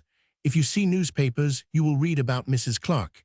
The sensation in London about this nonsensical business is marvelous. I remember nothing in my life like it. Thousands of ballads, caricatures, lives of Mrs. Clark in every blind alley. Yet in the midst of this stir, a sublime abstracted dancing master, who attends a family we know in Kensington, being asked a question about the progress of the examination in the house, inquired who Mrs. Clark was. He had heard nothing of it. He had evaded this omnipresence by utter insignificancy. The Duke should make that man his confidential valet. I proposed locking him up, barring him the use of his fiddle and red pumps, until he had minutely perused and committed to memory the whole body of the examinations, which employed the House of Commons a fortnight, to teach him to be more attentive to what concerns the public. I think I told you of Godwin's little book, and of Coleridge's prospectus in my last. If I did not, remind me of it, and I will send you them, or an account of them, next fleet. I have no conveniency of doing it by this. Mrs. grows every day in disfavor with God and man. I will be buried with this inscription over me, here lies C.L. The woman-hater, I mean that hated one woman. For the rest, God bless them, and when he makes any more, make 'em prettier. How do you like the Mandarinuses? Are you on some little footing with any of them? This is Wednesday. On Wednesdays is my levee. The captain, Martin Phillips, not the sheriff, Rickman, and some more, are constant attendants, besides stray visitors. We play at whist, eat cold meat and hot potatoes, and any gentleman that chooses smokes. Why do you never drop in? You'll come some day, won't you? C. Lamb and C. Thomas Holcroft died on March 23, 1809, aged 63. Mitre Court Buildings, Southampton Buildings, and Inner Temple Lane, Lamb's homes, have all been rebuilt since Lamb's day. That word moving. Lamb later elaborated and condensed this passage in the Elia essay New Year's Eve. Any alteration on this earth of mine, in diet or in lodging, puzzles and discomposes me. My household gods plant a terrible fixed foot and are not rooted up without blood. Mrs. Clark, Mary Ann Clark, 1776–1852, mistress of the Duke of York, Commander-in-Chief, whose reception of money from officers as a return for procuring them preferment or promising to, by her influence with the Duke, had just been exposed in Parliament and was causing immense excitement. Godwin's little book, probably the essay on sepulchres, but Godwin's Lives of Edward and John Phillips, Milton's nephews, appeared also at this time. Most probably Mrs. Godwin once more. Not the sheriff, alluding to Sir Richard Phillips, the publisher, who was elected Sheriff of London in 1807 and was knighted in 1808. On the same day, Lamb and his sister wrote a very charming joint letter to Louisa Martin, which has not yet been published. See the preface to this volume, P. Roman 8. Letter 180. Charles Lamb to Henry Crabb Robinson. Dated by H.C.R., May 1809. Dear Sir, would you be so kind as, when you go to the Times office, to see about an advertisement which my landlady's daughter left for insertion about 10 days since and has not appeared, for a governess's place. The references are to Thorpe and Graves, 18 Lower Holborn, and to M.B. 115 Oxford St. Though not anxious about attitudes, she pines for a situation. I got home tolerably well, as I hear, the other evening. It may be a warning to anyone in future to ask me to a dinner party. I always disgrace myself. I floated upstairs on the coachman's back, like Ariel. On a bat's back I do fly, after sunset merrily. In sobriety, I am yours truly. See Lamb. Lamb used the simile of Ariel at least twice afterwards. At the close of the Elia essay, Rejoicings on the New Year's Coming of Age, and in a letter to J.V. Asperry of Enfield, the Lamb's doctor. Letter 181. Mary Lamb to Sarah Hazlitt. June 2, 1809.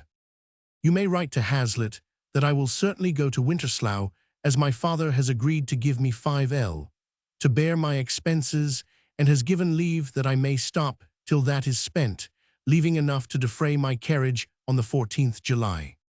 So far Martin has written, and further than that I can give you no intelligence, for I do not yet know Phillips's intentions, nor can I tell you the exact time when we can come, nor can I positively say we shall come at all, for we have scruples of conscience about there being so many of us. Martin says if you can borrow a blanket or two, he can sleep on the floor without either bed or mattress, which would save his expenses at the hut. For if Phillips breakfasts there, he must do so too, which would swallow up all his money. And he and I have calculated that, if he has no expenses, he may as well spare that money to give you for a part of his roast beef. We can spare you also just £5.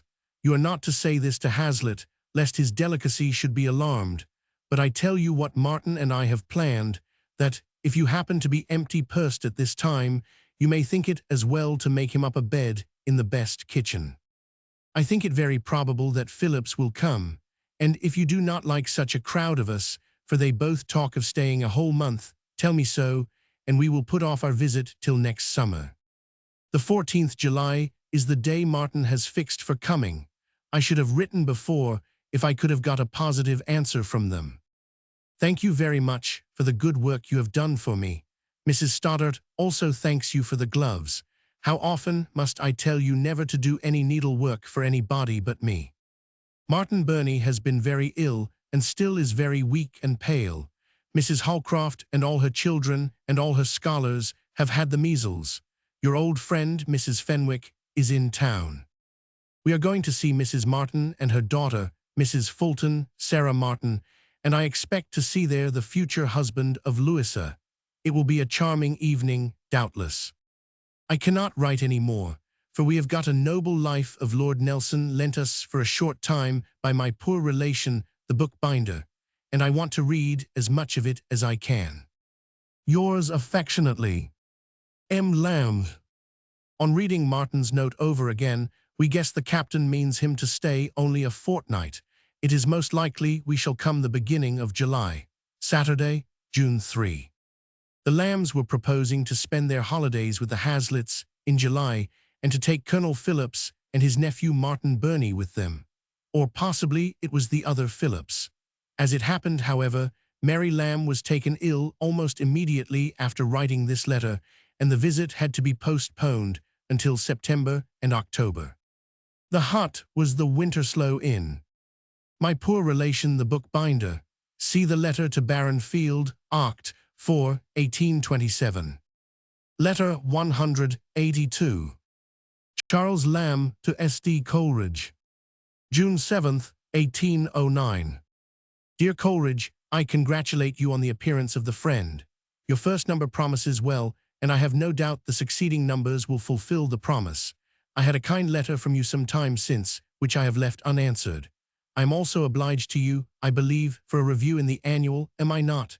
The monthly review sneers at me and asks if Camus is not good enough for Mr. Lamb, because I have said no good serious dramas have been written since the death of Charles I, except Samson Agonists. So because they do not know, or won't remember, that Camus was written long before, I am to be set down as an undervaluer of Milton. O Coleridge, do kill those reviews, or they will kill us, kill all we like, be a friend to all else, but their foe. I have been turned out of my chambers in the Temple by a landlord who wanted them for himself, but I have got other at number 4, Inner Temple Lane, far more commodious and roomy. I have 2 rooms on 3rd floor and 5 rooms above, with an inner staircase to myself, and all new painted, and all for £30 a year. I came into them on Saturday week, and on Monday following, Mary was taken ill with fatigue of moving, and affected, I believe, by the novelty of the home. She could not sleep, and I am left alone with a maid quite a stranger to me, and she has a month or two's sad distraction to go through. What sad large pieces it cuts out of her life, who is getting rather old, and we may not have many years to live together. I am weaker, and bear it worse than I ever did, but I hope we shall be comfortable by and by. The rooms are delicious, and the best look backwards into Hare Court, where there is a pump always going. Just now it is dry. Hare Court trees come in at the window, so that it's like living in a garden. I try to persuade myself it is much pleasanter than Mitre Court, but alas, the household gods are slow to come in a new mansion. They are in their infancy to me. I do not feel them yet. No hearth has blazed to them yet. How I hate and dread new places. I was very glad to see Wordsworth's book advertised. I am to have it tomorrow lent me, and if Wordsworth don't send me an order for one upon Longman, I will buy it. It is greatly extolled and liked by all who have seen it. Let me hear from some of you, for I am desolate. I shall have to send you, in a week or two, 2 volumes of juvenile poetry, done by Mary and me within the last 6 months, and that tale in prose which Wordsworth so much liked, which was published at Christmas, with 9 others by us, and has reached a 2nd edition. There's for you. We have almost worked ourselves out of child's work, and I don't know what to do. Sometimes I think of a drama, but I have no head for play-making. I can do the dialogue, and that's all. I'm quite aground for a plan, and I must do something for money. Not that I have immediate wants, but I have prospective ones. O money, money, how blindly thou hast been worshipped, and how stupidly abused. Thou art health, and liberty, and strength, and he that has thee may rattle his pockets at the foul fiend. Nevertheless, do not understand by this that I have not quite enough for my occasions for a year or 2 to come. While I think on it, Coleridge, I fetched away my books which you had at the courier office, and found all but a 3rd volume of the old plays, containing The White Devil, Green's 2 Quoque, and The Honest Whore, perhaps the most valuable volume of them all, that I could not find. Pray, if you can, remember what you did with it, or where you took it out with you a walking perhaps. Send me word, for to use the old plea, it spoils a set. I found 2 other volumes. You had 3, the Arcadia and Daniel, enriched with manuscript notes. I wish every book I have were so noted. They have thoroughly converted me to relish Daniel, or to say I relish him, for after all I believe I did relish him. You well call him sober-minded. Your notes are excellent. Perhaps you forgot them. I have read a review in the Quarterly by Southey on the missionaries, which is most masterly. I only grudge it being there. It is quite beautiful. Do remember my Dodsley, and pray do write, or let some of you write. Clarkson tells me you are in a smoky house. Have you cured it? It is hard to cure anything of smoking. Our little poems are but humble, but they have no name. You must read them, remembering they were taskwork, and perhaps you will admire the number of subjects, all of children, picked out by an old bachelor and an old maid. Many parents would not have found so many. Have you read Celebs? It has reached 8 editions in so many weeks, yet literally it is one of the very poorest sort of common novels, with the drawback of dull religion in it. Had the religion been high and flavored, it would have been something. I borrowed this Celebs in search of a wife, of a very careful, neat lady, and returned it with this stuff written in the beginning. If ever I marry a wife, I'd marry a landlord's daughter, for then I may sit in the bar and drink cold brandy and water. I don't expect you can find time from your friend to write to me much, but write something, for there has been a long silence. You know Holcroft is dead, Godwin is well. He has written a very pretty, absurd book about sepulchres. He was affronted because I told him it was better than Hervey, but not so good as Sir T. Brown. This letter is all about books, but my head aches, and I hardly know what I write, but I could not let the friend pass without a congratulatory epistle. I won't criticize till it comes to a volume. Tell me how I shall send my packet to you, by what conveyance, by Longman, Shortman, or how. Give my kindest remembrances to Wordsworth. Tell him he must give me a book. My kind love to Mrs. W. and to Dorothy separately and conjointly. I wish you could all come and see me in my new rooms. God bless you all. Z.L. The first number of The Friend was dated June 1, 1809. Lamb's dramatic specimens had been reviewed in the Annual Review for 1808, with discrimination and approval see Vol. Roman 4, of my large edition, but whether or not by Coleridge, I do not know. Wordsworth's book was his pamphlet on the Convention of Cintra.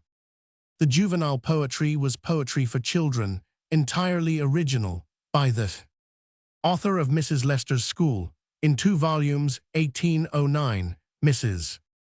Leicester's School, 1809, had been published a little before.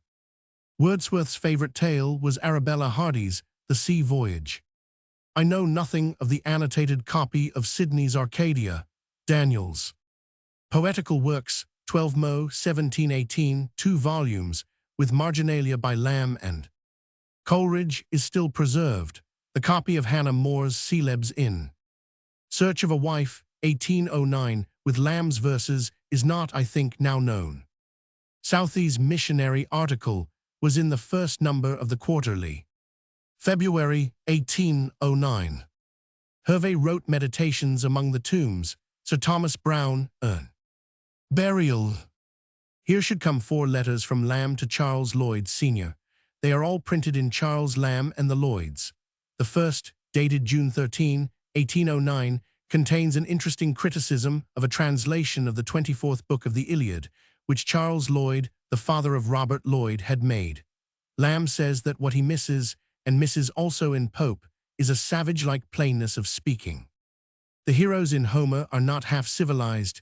They utter all the cruel, all the selfish, all the mean thoughts even of their nature, which it is the fashion of our great men to keep in. Mr. Lloyd had translated Greek. Edis, line 720, minstrels. Lamb says minstrels I suspect to be a word bringing merely English or English ballad feelings to the mind. It expresses the thing and something more, as to say Sarpedon was a gentleman, or as somebody translated Paul's address, ye men of Athens, gentlemen of Athens. The second letter, dated June 19, 1809, continues the subject. Lamb writes, I am glad to see you venture made and made for rhymes. 'Tis true their sound is the same, but the mind occupied in revolving the different meaning of 2 words so literally the same is diverted from the objection which the mere ear would make, and to the mind it is rhyme enough. In the third letter, dated July 31, 1809, Lamb remarks of translators of Homer that Cowper delays one as much, walking over a bowling green, as Milton does, traveling over steep alpine heights. The fourth letter, undated, accompanies criticisms of Mr. Lloyd's translation of the Odyssey. Books 1 and 2, Mr. Lloyd had translated Greek. Booz Helioio, Book I, line 8, bullocks of the sun. Lamb wrote, oxen of the sun I conjure. Bullocks is too Smithfield and sublunary a word. Oxen of the sun or of Apollo, but in any case not bullocks. With a letter to Robert Lloyd, belonging to this year, Lamb sends poetry for children and states that the poem, The Beggar Man, is by his brother John Lamb. Letter 183. Charles Lamb to S.T. Coleridge. Monday, Oct. 30th, 1809. Dear Coleridge, I have but this moment received your letter, dated the 9th instant, having just come off a journey from Wiltshire, where I have been with Mary on a visit to Hazlitt. The journey has been of infinite service to her. We have had nothing but sunshiny days and daily walks from 8 to 20 miles a day, have seen Wilton, Salisbury, Stonehenge, and see her illness lasted but 6 weeks. It left her weak, but the country has made us whole. We came back to our Hogarth room. I have made several acquisitions since you saw them, and found Nos. 8, 9, 10 of the Friend. The account of Luther in the Wartburg is as fine as anything I ever read. God forbid that a man who has such things to say should be silenced for want of £100. This custom and duty age would have made the preacher on the mount take out a license, and St. Paul's epistles would not have been missable without a stamp. Oh, that you may find means to go on, but alas, where is Sir G. Beaumont? Sotheby, what is become of the rich auditors in Albemarle Street? Your letter has saddened me. I am so tired with my journey, being up all night, I have neither things nor words in my power. I believe I expressed my admiration of the pamphlet. Its power over me was like that which Milton's pamphlets must have had on his contemporaries who attuned to them. What a piece of prose! Do you hear if it is read at all? I am out of the world of readers. I hate all that do read, for they read nothing but reviews and new books. I gather myself up unto the old things. I have put up shelves. You never saw a bookcase in more true harmony with the contents than what I've nailed up in a room, which, though new, has more aptitudes for growing old than you shall often see, as one sometimes gets a friend in the middle of life, who becomes an old friend in a short time. My rooms are luxurious. One is for prints and one for books, a summer and a winter parlor. When shall I ever see you in them? C.L. Hazlitt has given some account of the Lamb's visit to Winterslow, but the passage belongs probably to the year following. In his essay on the conversation of authors, he likens Lamb in the country to the most capricious poet Ovid among the Goths. The country people thought him an oddity and did not understand his jokes. It would be strange if they had, for he did not make any while he stayed. But when he crossed the country to Oxford, then he spoke a little. He and the old colleges were hail fellow well met, and in the quadrangles he walked gowned. Again, in A Farewell to S. writing, Hazlitt says, I used to walk out at this time with Mr. and Miss Lamb of an evening, to look at the Claude Lorraine skies over our heads melting from azure into purple and gold, and to gather mushrooms that sprang up at our feet to throw into our hashed mutton. Lamb's Hogarths were framed in black. It must have been about this time that he began his essay on the genius of Hogarth, which was printed in the Reflector in 1811, c. vol. I. The Friend lasted until number Roman 27, March 15, 1810. The account of Luther was in number Roman 8, October 5, 1809. Coleridge had not been supported financially as he had hoped, and had already begun to think of stopping the paper. Sir George Howland Beaumont, 1753–1827, of Colorton, the friend and patron of men of genius, had helped with Sotheby in the establishment of the Friend, and was instrumental subsequently in procuring a pension for Coleridge. William Sotheby, 1757–1833, the translator and author, had received subscriptions for Coleridge's lectures. The rich auditors in Albemarle Street, those who had listened to Coleridge's lectures at the Royal Institution. The pamphlet, presumably Wordsworth's Convention of Cintra. You never saw a bookcase. Leigh Hunt wrote of Lamb's books in the essay, My Books, in the Literary Examiner. It looks like what it is, a selection made at precious intervals from the book stalls, now a Chaucer at 9 and 2 pence, now a Montaigne or a Sir Thomas Browne at 2 shillings, now a Jeremy Taylor, a Spinoza, an old English dramatist, Prior and Sir Philip Sidney, and the books are neat as imported. The very perusal of the backs is a discipline of humanity. There Mr. Southey takes his place again with an old radical friend. There Jeremy Collier is at peace with Dryden. There the lion, Martin Luther, lies down with the Quaker lamb, Sewell. There Gusman Dalfrake thinks himself fit company for Sir Charles Grandison and has his claims admitted. Even the high fantastical Duchess of Newcastle, with her laurel on her head, is received with grave honours, and not the less for declining to trouble herself with the constitutions of her maids. Letter 184. Mary Lamb to Sarah Hazlitt. November 7th, 1809. My dear Sarah, the dear, quiet, lazy, delicious month we spent with you is remembered by me with such regret that I feel quite discontent and winter-slow sick. I assure you, I never passed such a pleasant time in the country in my life, both in the house and out of it, the card-playing quarrels, and a few gaspings for breath after your swift footsteps up the high hills excepted, and those drawbacks are not unpleasant in the recollection. We have got some salt butter to make our toast seem like yours, and we have tried to eat meat suppers, but that would not do, for we left our appetites behind us, and the dry loaf, which offended you, now comes in at night unaccompanied, but sorry am I to add, it is soon followed by the pipe and the gin bottle. We smoked the very first night of our arrival. Great news, I have just been interrupted by Mr. Daw, who comes to tell me he was yesterday elected a Royal Academician. He said none of his own friends voted for him. He got it by strangers, who were pleased with his picture of Mrs. White. Charles says he does not believe Northcote ever voted for the admission of anyone. Though a very cold day, Daw was in a prodigious sweat for joy at his good fortune. More great news. My beautiful green curtains were put up yesterday, and all the doors listed with green baize, and 4 new boards put to the coal hole, and fastening hasps put to the window, and my dyed Manning silk cut out.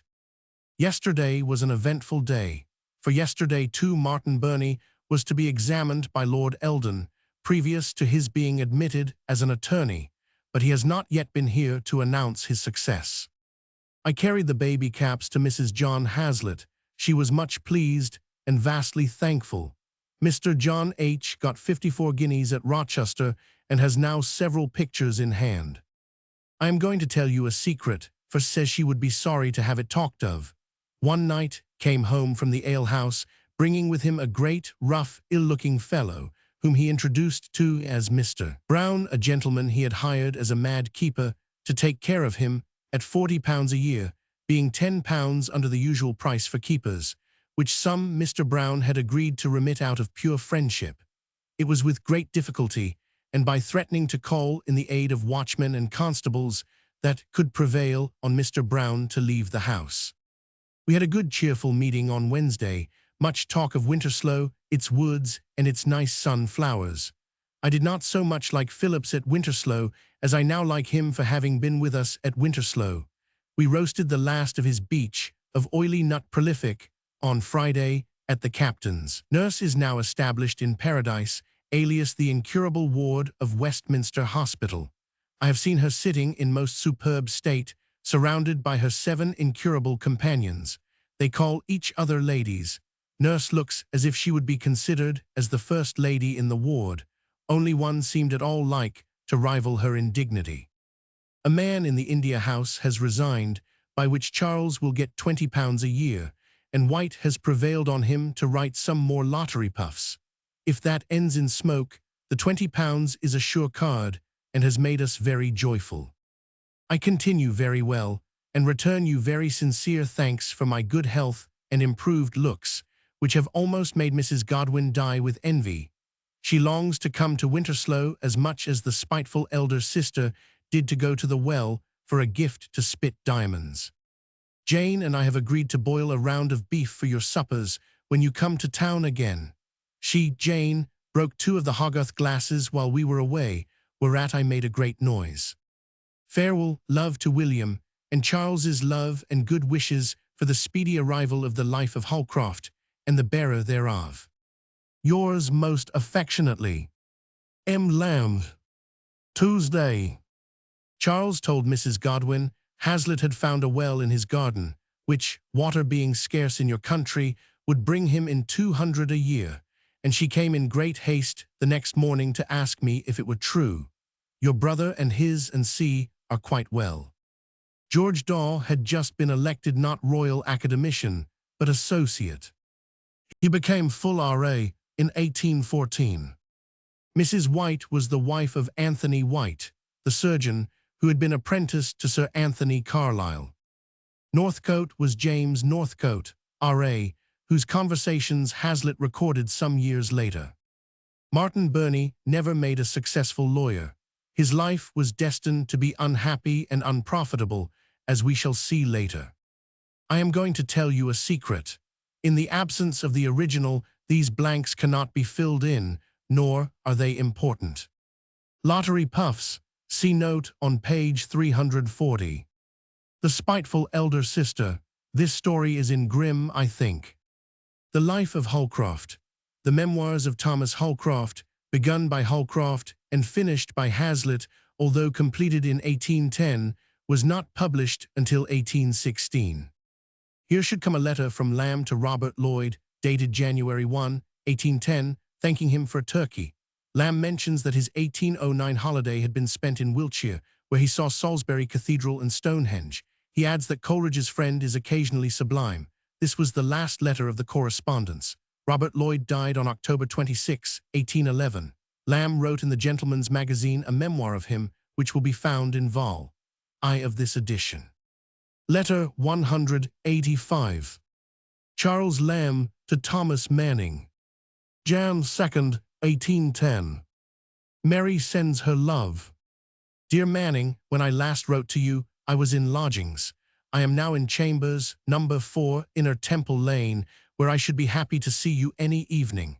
Bring any of your friends, the mandarins, with you. I have 2 sitting rooms. I call them so par excellence, for you may stand or loll or lean or try any posture in them, but they are best for sitting, not squatting down Japanese fashion, but the more decorous use of the post, which European usage has consecrated.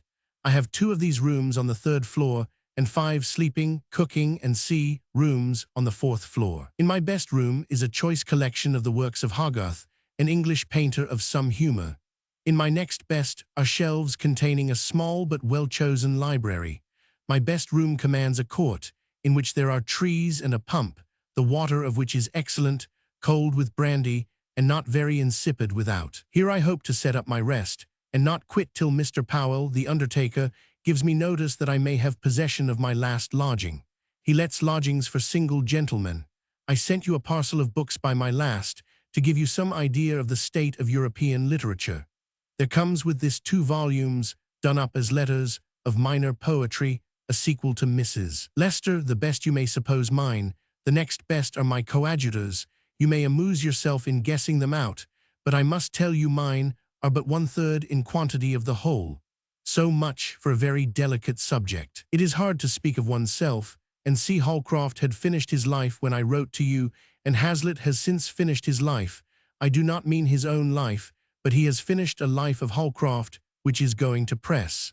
Tuthill is Dr. Tuthill.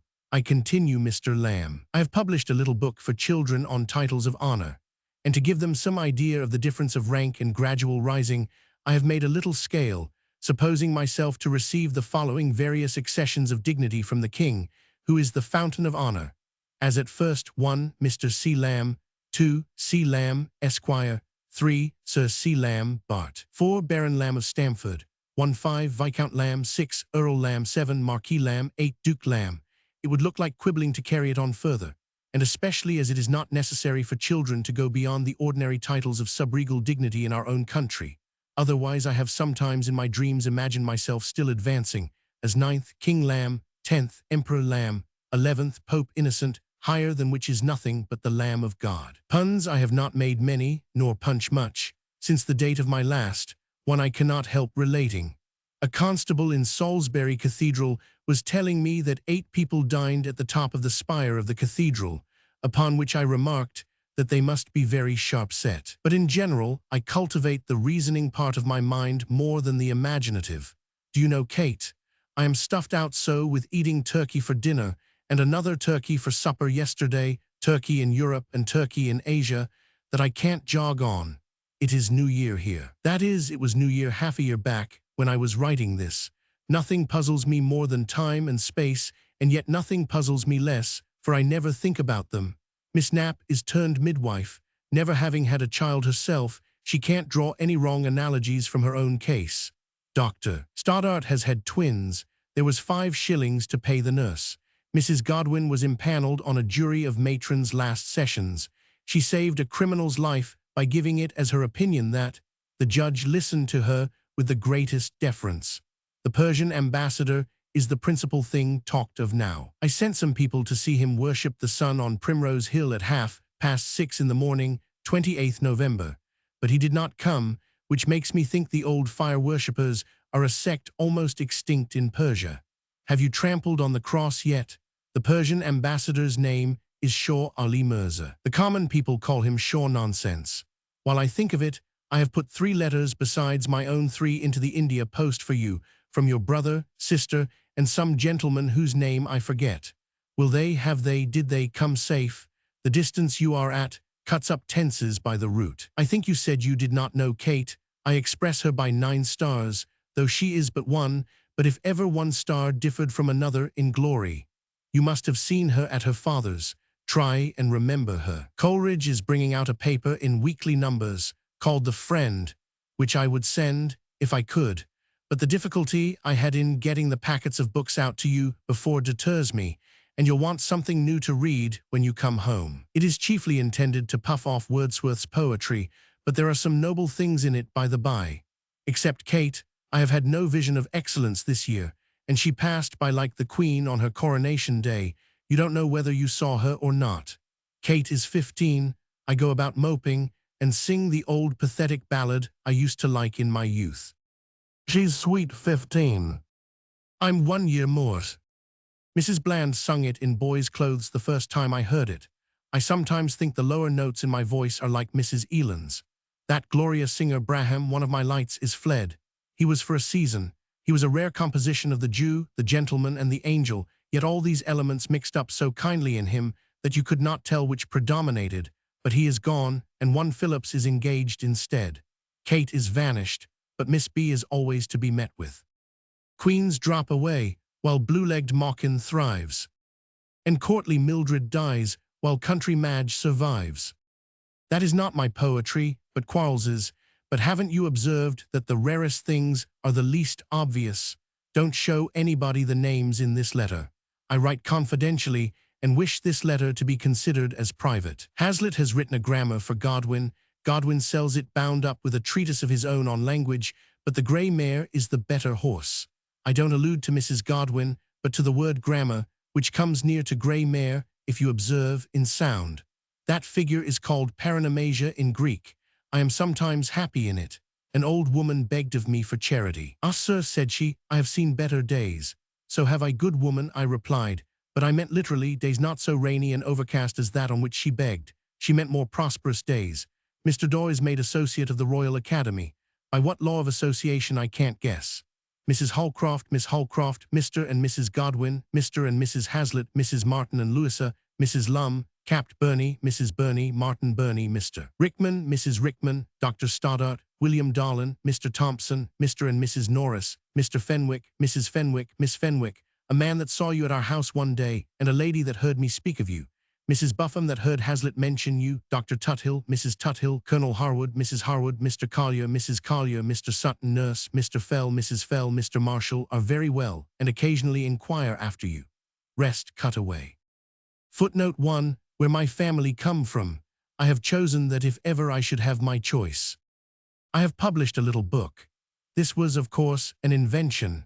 In the Elia essay on poor relations, Lamb says that his father's boyhood was spent at Lincoln, and in Susan Yates' story in Mrs. Lester's school, we see the Lincolnshire fens, but of the history of the family we know nothing. I fancy Stamford is a true touch. The Persian ambassador. A portrait of this splendid person is preserved at the India Office. Leigh Hunt says that Dyer was among the pilgrims to Primrose Hill. Kate, I have not identified this young lady. The old pathetic ballad, I have not found this. Mrs. Bland, Maria Theresa Bland, 1769–1838, a Jewess and a mezzo-soprano famous in simple ballads, who was connected with Drury Lane for many years. Braham is fled. Braham did not sing in London in 1810, but joined Mrs. Billington in a long provincial tour. Phillips was Thomas Phillips, 1774–1841, singer and composer. Miss B. Miss Burrell, see note to Letter of Feb. 18. Not my poetry, but Quarles's. In an elegy, stanza 16, Lamb does not quote quite correctly. Hazlitt's Grammar, a new and improved grammar of the English tongue. By William Hazlitt, to which is added a new guide to the English tongue by Edward Baldwin, William Godwin, published by M.J. Godwin. A woman begged of me. Lamb told this story at the end of his Elia essay, A Complaint of the Decay of Beggars, in the London Magazine, June, 1822, but the passage was not reprinted in book form. See Vol. Roman II of this edition. George Daw was made ARA in 1809, not RA until 1814. Of the friends on Lamb's list, we have already met several, Mr. and Mrs. Norris were the Randall Norrises. Dr. Stoddart, having left Malta, was now practicing in Doctors' Commons. Mr. and Mrs. Collier were the John Dyer Colliers, the parents of John Payne Collier, who introduced Lamb to Henry Crabb Robinson. Both Colliers were journalists. Thompson may be Marmaduke Thompson of Christ's Hospital. We meet some Buffums later in the Moxon correspondence. Mr. Marshall was Godwin's friend of Mrs. Lum. Mr. Dollin, Colonel and Mrs. Harwood, and Mr. Sutton, I know nothing. Letter 186. Charles Lamb to Henry Crabb Robinson. Dated by H.C.R. Feb. 7, 1810. Dr. R., my brother whom you have met at my rooms, a plump good-looking man of 47, has written a book about humanity, which I transmit to you herewith. Wilson, the publisher, has put it in his head that you can get it reviewed for him. I dare say it is not in the scope of your review, but if you could put it in any likely train, he would rejoice. For alas, our boasted humanity partakes of vanity. As it is, he teases me to death with choosing to suppose that I could get it into all the reviews at a moment's notice. I, who have been set up as a mark for them to throw at, and would willingly consign them all to hell flames and Magira's snaky locks. But here's the book, and don't show it Mrs. Collier, for I remember she makes excellent eel soup, and the leading points of the book are directed against that very process. Yours truly, C. Lamb. At home tonight, Wednesday, February 7. Addressed to Henry Robinson, Esquire, 56 Hatton Garden, with a treatise on cruelty to animals. Lamb's brother, John Lamb, who was born in 1763, was now accountant of the South Sea House. His character is described by Lamb in the Elia essay, My Relations, where he figures as James Elia. Robinson's diary later frequently expresses Robinson's dislike of his dogmatic ways. The pamphlet has been identified by Mr. L.S. Livingston as a letter to the Right Hon. William Wyndham, on his opposition to Lord Erskine's bill for the prevention of cruelty to animals. It was published by Maxwell and Wilson at 17 Skinner Street in 1810. No author's name is given. One copy only is known, and that is in America, and the owner declines to permit it to be reprinted. The particular passage referring to eel pie runs thus. If an eel had the wisdom of Solomon, he could not help himself in the ill usage that befalls him. But if he had, and were told, that it was necessary for our subsistence that he should be eaten, that he must be skinned first, and then broiled, if ignorant of man's usual practice, he would conclude that the cook would so far use her reason as to cut off his head first, which is not fit for food, as then he might be skinned and broiled without harm. For however the other parts of his body might be convulsed during the culinary operations, there could be no feeling of consciousness therein, the communication with the brain being cut off.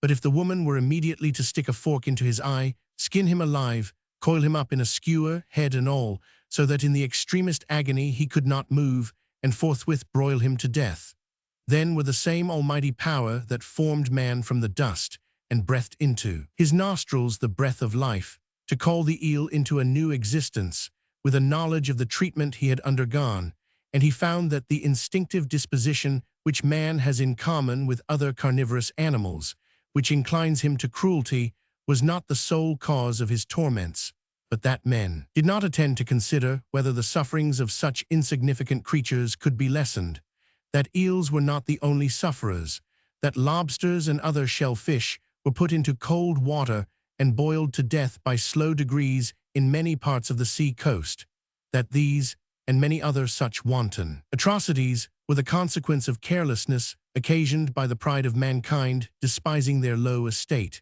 and of the general opinion that there is no punishable sin in the ill-treatment of animals designed for our use, that therefore the woman did not bestow so much thought on him as to cut his head off first, and that she would have laughed at any considerate person who should have desired such a thing. With what fearful indignation might he inveigh against the unfeeling metaphysician that, like a cruel spirit, alarmed at the appearance of a dawning of mercy upon animals, could not rest satisfied with opposing the Cruelty Prevention Bill by the plea of possible inconvenience to mankind, highly magnified and emblazoned, but had set forth to the vulgar and unthinking of all ranks, in the jargon of proud learning, that man's obligations of morality towards the creatures subjected to his use are imperfect obligations. Robinson's review was, I imagine, the London Review, founded by Richard Cumberland in February 1809, which however no longer existed, having run its brief course by November 1809. Megre's Snaky Locks, from Paradise Lost, X 559. And up the trees climbing, sat thicker than the snaky locks that curled Megre. Here should come another letter from Lamb to Charles Lloyd, Sr., dated March 10, 1810. It refers to Mr. Lloyd's translation of the first 7 books of the Odyssey and is accompanied by a number of criticisms. Lamb advises Mr. Lloyd to complete the Odyssey, adding that he would prize it for its Homeric plainness and truths above the Confederate jumble of Pope, Broom, and Fenton, which goes under Pope's name and is far inferior to his Iliad. Among the criticisms is one on Mr. Lloyd's use of the word patriotic, in which Lamb says that it strikes his ears as being too modern, adding that in English few words of more than 3 syllables chime well into a verse. The word sentiment calls from him the remark that he would root it out of a translation of Homer. It came in with Sterne, and was a child he had by affectation. Letter 187. Charles Lamb to John Matthew Gutch. April 9, 1810. Dear Gutch, I did not see your brother, who brought me whither, but he understood, he said, you are daily expecting to come to town. This has prevented my writing. The books have pleased me excessively. I should think you could not have made a better selection. I never saw Philarete before, judge of my pleasure. I could not forbear scribbling certain critiques in pencil on the blank leaves. Shall I send them, or may I expect to see you in town? Some of them are remarks on the character of Wither and of his writings. Do you mean to have anything of that kind? What I have said on Philarete is poor, but I think some of the rest not so bad. Perhaps I have exceeded my commission in scrawling over the copies, but my delight therein must excuse me, and pencil marks will rub out. Where is the life? Write, for I am quite in the dark. Yours with many thanks. C. Lamb. Perhaps I could digest the few critiques prefixed to the satires, Shepherd's Hunting and Sea, into a short abstract of Wither's character and works at the end of his life. But may be you don't want anything, and have said all you wish in the life. John Matthew Gutch, 1776–1861, whom we have met before, was at this time living at Bristol, where he owned, edited, and printed Felix Farley's Bristol Journal.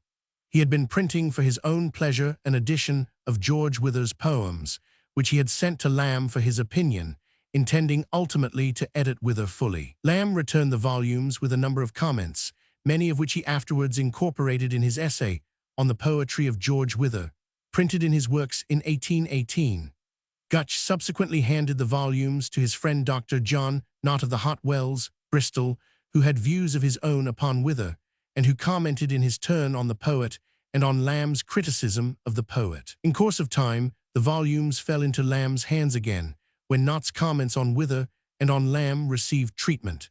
They were ultimately given by Lamb to his friend Brooke Pullum of the India House, who made the caricature etching of Lear, and are now in the possession of Mr. A.C. Swinburne, who told the story of the book in the 19th century for January 1885, reprinted in his Miscellanies 1886. Some passages from that article will be found in the notes to Lamb's essay on Whither in Vol. I of the present edition. The last word was with Knott, for when Gutch printed a 3- or 4-volume edition of Whither in 1820, under Knott's editorship, many of Lamb's best things were included as Knott's. Letter 188. Charles Lamb to Basil Montagu. Mr. Hazlitt's, Winterslow near Sarum, 12th July, 1810. Dear Montagu, I have turned and twisted the MSS in my head and can make nothing of them. I knew when I took them that I could not, but I do not like to do an act of ungracious necessity at once, so I am ever committing myself by half-engagements and total failures. I cannot make anybody understand why I can't do such things. It is a defect in my occiput. I cannot put other people's thoughts together. I forget every paragraph as fast as I read it, and my head has received such a shock by an all-night journey on the top of the coach that I shall have enough to do to nurse it into its natural pace before I go home. I must devote myself to imbecility. I must be gloriously useless while I stay here. How is Mrs. M? Will she pardon my inefficiency? The city of Salisbury is full of weeping and wailing. The bank has stopped payment, and everybody in the town kept money at it or has got some of its notes. Some have lost all they had in the world. It is the next thing to seeing a city with a plague within its walls. The Wilton people are all undone. All the manufacturers there kept cash at the Salisbury Bank, and I do suppose it to be the unhappiest county in England this, where I am making holiday. We purpose setting out for Oxford Tuesday fortnight and coming thereby home, but no more night travelling. My head is sore, understand it, of the inside, with that deduction of my natural rest, which I suffered coming down. Neither Mary nor I can spare a morsel of our rest. It is incumbent on us to be misers of it. Travelling is not good for us, we travel so seldom. If the sun be hell, it is not for the fire, but for the sempiternal motion of that miserable body of light. How much more dignified leisure hath a muscle glued to his unpassable rocky limit, 2-inch square. He hears the tide roll over him, backwards and forwards twice a day as the D. Salisbury long coach goes and returns in 48 hours, but knows better than to take an outside night place atop on't. He is the owl of the sea, Minerva's fish, the fish of wisdom. Our kindest remembrances to Mrs. M. Yours truly, C. Lamb. If the date is correct, we must suppose that the Lambs had made a second visit to the Hazlitts and were intending to return by way of Oxford. See next letter. Basil Montagu was a barrister and humanitarian, a friend of Wordsworth and Coleridge, and afterwards stepfather-in-law of Proctor. He was born in 1770 and lived until 1851. Lamb probably addressed to him many other letters, also to his third wife, Carlyle's noble lady, but the correspondence was destroyed by Mrs. Proctor. The MSS referred to cannot now be identified. Letter 189. Charles Lamb to William Hazlitt. August 9, 1810. Dear H. Epistemon is not well. Our pleasant excursion has ended sadly for one of us. You will guess I mean my sister. She got home very well. I was very ill on the journey, and continued so till Monday night, when her complaint came on, and she is now absent from home. I am glad to hear you are all well. I think I shall be mad if I take any more journeys with 2 experiences against it. I find all well here. Kind remembrances to Sarah, have just got her letter. H. Robinson has been to Blenheim. He says you will be sorry to hear that we should have asked for the Titian gallery there. One of his friends knew of it and asked to see it. It is never shown but to those who inquire for it. The pictures are all Titian's, Jupiter and Leda's, Mars and Venus's, and C, all naked pictures, which may be a reason they don't show it to females. But he says they are very fine, and perhaps it is shown separately to put another fee into the shower's pocket. Well, I shall never see it. I have lost all wish for sights. God bless you. I shall be glad to see you in London. Yours truly, C. Lamb. Thursday. Hazlitt subsequently saw the Blenheim Titians and wrote of them with gusto in his description of the picture galleries of England. Next should come a letter from Lamb to Mrs. Thomas Clarkson, dated September 18, 1810, not available for this edition, relating to the illness of Mary Lamb and stating that she is quite restored and will be with me in little more than a week. Letter 190. Charles Lamb to William Wordsworth. Friday, 19 Oct. 1810, EIHO. Dr. W., I forwarded the letter which you sent to me without opening it to your sister at Binfield. She has returned it to me and begs me to tell you that she intends returning from B. on Monday or Tuesday next, when Priscilla leaves it, and that it was her earnest wish to spend another week with us in London, but she awaits another letter from home to determine her.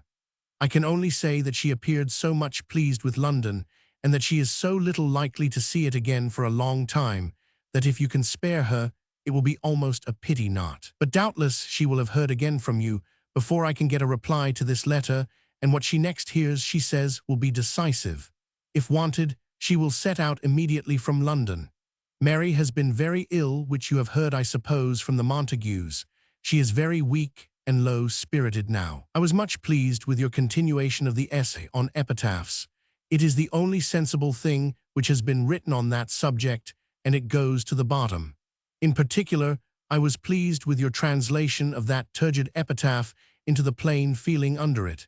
It is perfectly a test, but what is the reason we have so few good epitaphs after all?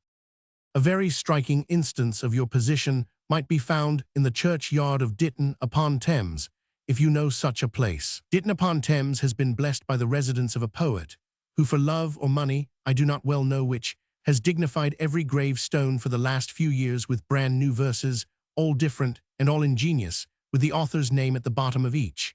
The sweet swan of Thames has artfully diversified his strains and his rhymes, that the same thought never occurs twice. More justly, perhaps, as no thought ever occurs at all, there was a physical impossibility that the same thought should recur. It is long since I saw and read these inscriptions, but I remember the impression was of a smug usher at his desk, in the intervals of instruction, leveling his pen. Of death as it consists of dust, and worms, and mourners, and uncertainty, he had never thought. But the word death he had often seen separate and conjunct with other words, till he had learned to skill of all its attributes as glibly as Unitarian Belsham will discuss you the attributes of the word God in a pulpit, and will talk of infinity with a tongue that dangles from a skull that never reached in thought and thorough imagination 2 inches, or further than from his hand to his mouth, or from the vestry to the sounding board. But the epitaphs were trim and sprag and patent, and pleased the survivors of Thames Ditton above the old mumpsimus of afflictions sore. To do justice, though, it must be owned that even the excellent feeling which dictated this dirge when new must have suffered something in passing through so many thousand applications, many of them no doubt quite misplaced, as I have seen in Islington Churchyard, I think, an epitaph to an infant who died tatties 4 months, with this seasonable inscription appended, Honor thy father and Martha, that thy days may be long in the land and sea. Sincerely wishing your children better, words cut out with signature. Binfield near Windsor was the home of Dorothy Wordsworth's uncle, Dr. Cookson, Canon of Windsor. Priscilla, née Lloyd, a sister of Charles Lloyd, had married Christopher Wordsworth, afterwards Master of Trinity, in 1804. Wordsworth's essay on epitaphs was printed in part in The Friend, February 22, 1810. For the remainder, see Wordsworth's works, part Roman II. Began with a reference to Rosamund Gray. I quote the passage containing the turgid example. Let us return to an instance of common life. I quote it with reluctance, not so much for its absurdity as that the expression in one place will strike at first sight as little less than impious.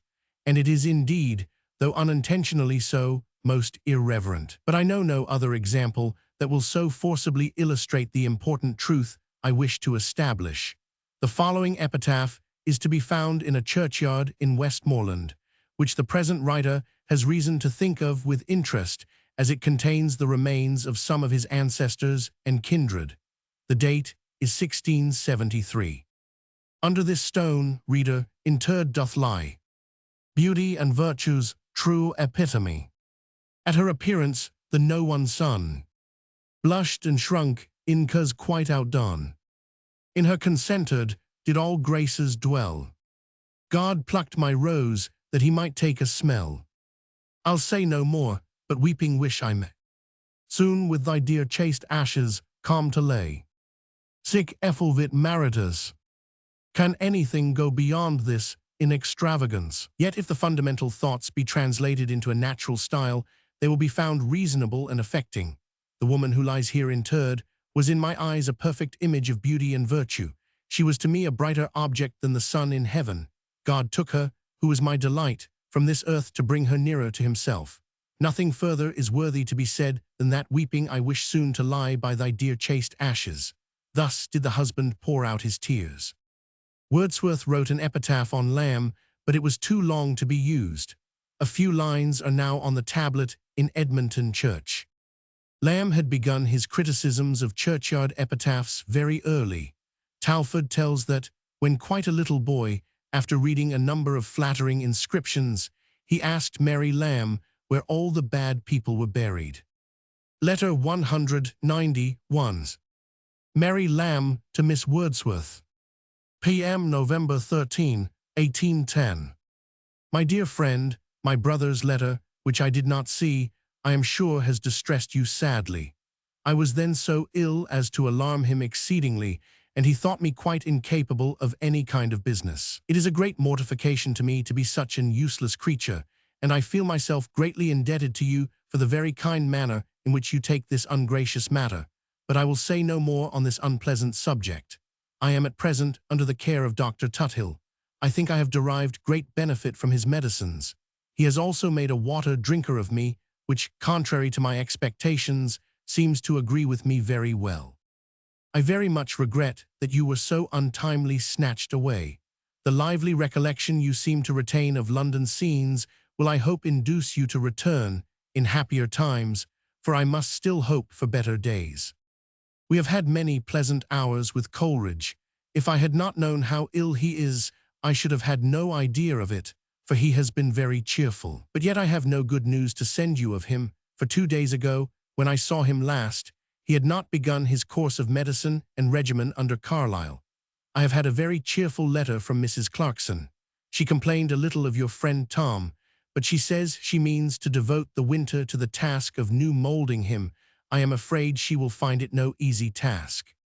Mrs. Montague was very sorry to find you gone. I have not seen much of her, for I have kept very much at home since her return. I mean to stay at home and keep early hours all this winter. I have a new maid coming this evening. Betty, that you left here, went from me last week, and I took a girl lately from the country, who was fetched away in a few days by her sister, who took it into her head that the Temple was an improper place for a girl to live in. I wish the one that is coming may suit me. She is 27, with a very plain person, therefore I may hope she will be in little danger here. Henry Robinson and many other friends that you made here inquire continually after you. The Spanish lady is gone, and now poor Robinson is left quite forlorn. The streets remind me so much of you that I wish for you every showy shop I pass by. I hope we had many pleasant fireside hours together, but I almost fear the stupid, dispirited state I was in made me seem a very flat companion. But I know I listened with great pleasure to many interesting conversations. I thank you for what you have done for Phillips. His fate will be decided in about a week. He has lately breakfasted with Sir Joseph Banks, who received him with great civility, but made him no promise of support. Sir Joseph told him a new candidate had started up who it was expected would be favored by the council. I am afraid Phillips stands a very poor chance. I am doing nothing, I wish I was, for if I were once more busily employed at work, I should be more satisfied with myself. I should not feel so helpless and so useless. I hope you will write soon. Your letters give me great pleasure. You have made me so well acquainted with all your household that I must hope for frequent accounts how you are all going on. Remember us affectionately to your brother and sister. I hope the little Catherine continues mending. God bless you all and every one. Your affectionate friend, M. Lamb. November 13, 1810. Letter 192. Charles Lamb to Miss Wordsworth. Added to same letter. Mary has left a little space for me to fill up with nonsense, as the geographers used to cram monsters in the voids of their maps and call it terra incognita. She has told you how she has taken to water, like a hungry otter. I too limp after her in lame imitation, but it goes against me a little at first. I have been aquavorous now for full 4 days, and it seems a moon. I am full of cramps and rheumatisms, and cold internally so that fire won't warm me, yet I bear all for virtue's sake. Must I then leave you, gin, rum, brandy, aquavity, pleasant jolly fellows, damn temperance in them that first invented it, some anti-nohite. Coleridge has powdered his head, and looks like Bacchus, Bacchus ever sleek and young. He is going to turn sober, but his clock has not struck yet. Meantime he pours down goblet after goblet, the 2D to see where the first is gone, the 3D to see no harm happens to the second, a fourth to say there's another coming, and a fifth to say he's not sure. He's the last. William Henshaw is dead. He died yesterday, aged 56. It was but a 12-month or so back that his father, an ancient gunsmith and my godfather, sounded me as to my willingness to be guardian to this William in case of his, the old man's, death. William had 3 times broke in business, twice in England, once in t'other hemisphere. He returned from America a sot, and hath liquidated all debts. What a hopeful ward I am rid of. Tatties 56. I must have taken care of his morals, seen that he did not form imprudent connections, given my consent before he could have married, and see from all which the stroke of death hath relieved me. Mrs. Reynolds is the name of the lady to whom I will remember you tomorrow. Farewell. Wish me strength to continue. I've been eating jugged hare. The toast and water makes me quite sick. C. Lamb. After the preceding letter, Mary Lamb had been taken ill, but not, I think, mentally, and Dorothy Wordsworth's visit was put off. Coleridge, the friend having ceased, had come to London with the Montagus on October 26 to stay with them indefinitely at 55 Frith Street, Soho. But a few days after his arrival, Montagu had inadvisedly repeated what he unjustifiably called a warning phrase of Wordsworth's concerning Coleridge's difficult habits as a guest, the word nuisance being mentioned, and this had so plunged Coleridge in grief that he left Soho for Hammersmith, where his friends, the Morgans, were living. Montagu's indiscretion led to a quarrel between Coleridge and Wordsworth, which was long of healing. This is no place in which to tell the story, which has small part in Lamb's life, but it led to one of the few letters from Coleridge to Lamb that have been preserved. See Mr. E.H. Coleridge's edition of Coleridge's Letters, page 586. Carlyle was Sir Anthony Carlyle, 1768–1840, the surgeon and a friend of Lamb. The Spanish lady, Madame Lavagui. See Robinson's Diary, 1869, vol. I, page 303. Phillips, this would be Ned Phillips, I presume, not the Colonel. I have not discovered for what post he was trying. The little Catherine. Catherine Wordsworth, born September 6, 1808, lived only until June 4, 1812. I have been aquavorous. Writing to Dorothy Wordsworth on December 23, Crabbe Robinson says that Lamb has abstained from alcohol and tobacco since Lord Mayor's day, November 9. William Henshaw, I know nothing more of this unfortunate man. Letter 193. Mary Lamb to Miss Wordsworth. P.M. Nov. 23, 1810. My dear friend, Miss Monkhouse left town yesterday, but I think I am able to answer all your inquiries. I saw her on Sunday evening at Mrs. Montagu's. She looked very well and said her health was greatly improved. She promised to call on me before she left town, but the weather having been very bad, I suppose, has prevented her. She received the letter which came through my brother's hands, and I have learned from Mrs. Montagu that all your commissions are executed. It was Carlyle that she consulted, and she is to continue taking his prescriptions in the country. Mr. Monkhouse and Mr. Addison drank tea with us one evening last week. Miss Monkhouse is a very pleasing girl. She reminds me a little of Miss Hutchinson. I have not seen Henry Robinson for some days past, but I remember he told me he had received a letter from you, and he talked of Spanish papers which he should send to Mr. Southey. I wonder he does not write, for I have always understood him to be a very regular correspondent, and he seemed very proud of your letter. I am tolerably well, but I still affect the invalid, take medicines, and keep at home as much as I possibly can. Water drinking, though I confess it to be a flat thing, is become very easy to me. Charles perseveres in it most manfully. Coleridge is just in the same state as when I wrote last. I have not seen him since Sunday. He was then at Mr. Morgan's, but talked of taking a lodging. Phillips feels a certainty that he shall lose his election, for the new candidate is himself a Fellow of the Royal Society, and it is thought Sir Joseph Banks will favour him. It will now be soon decided. My new maid is now sick in bed.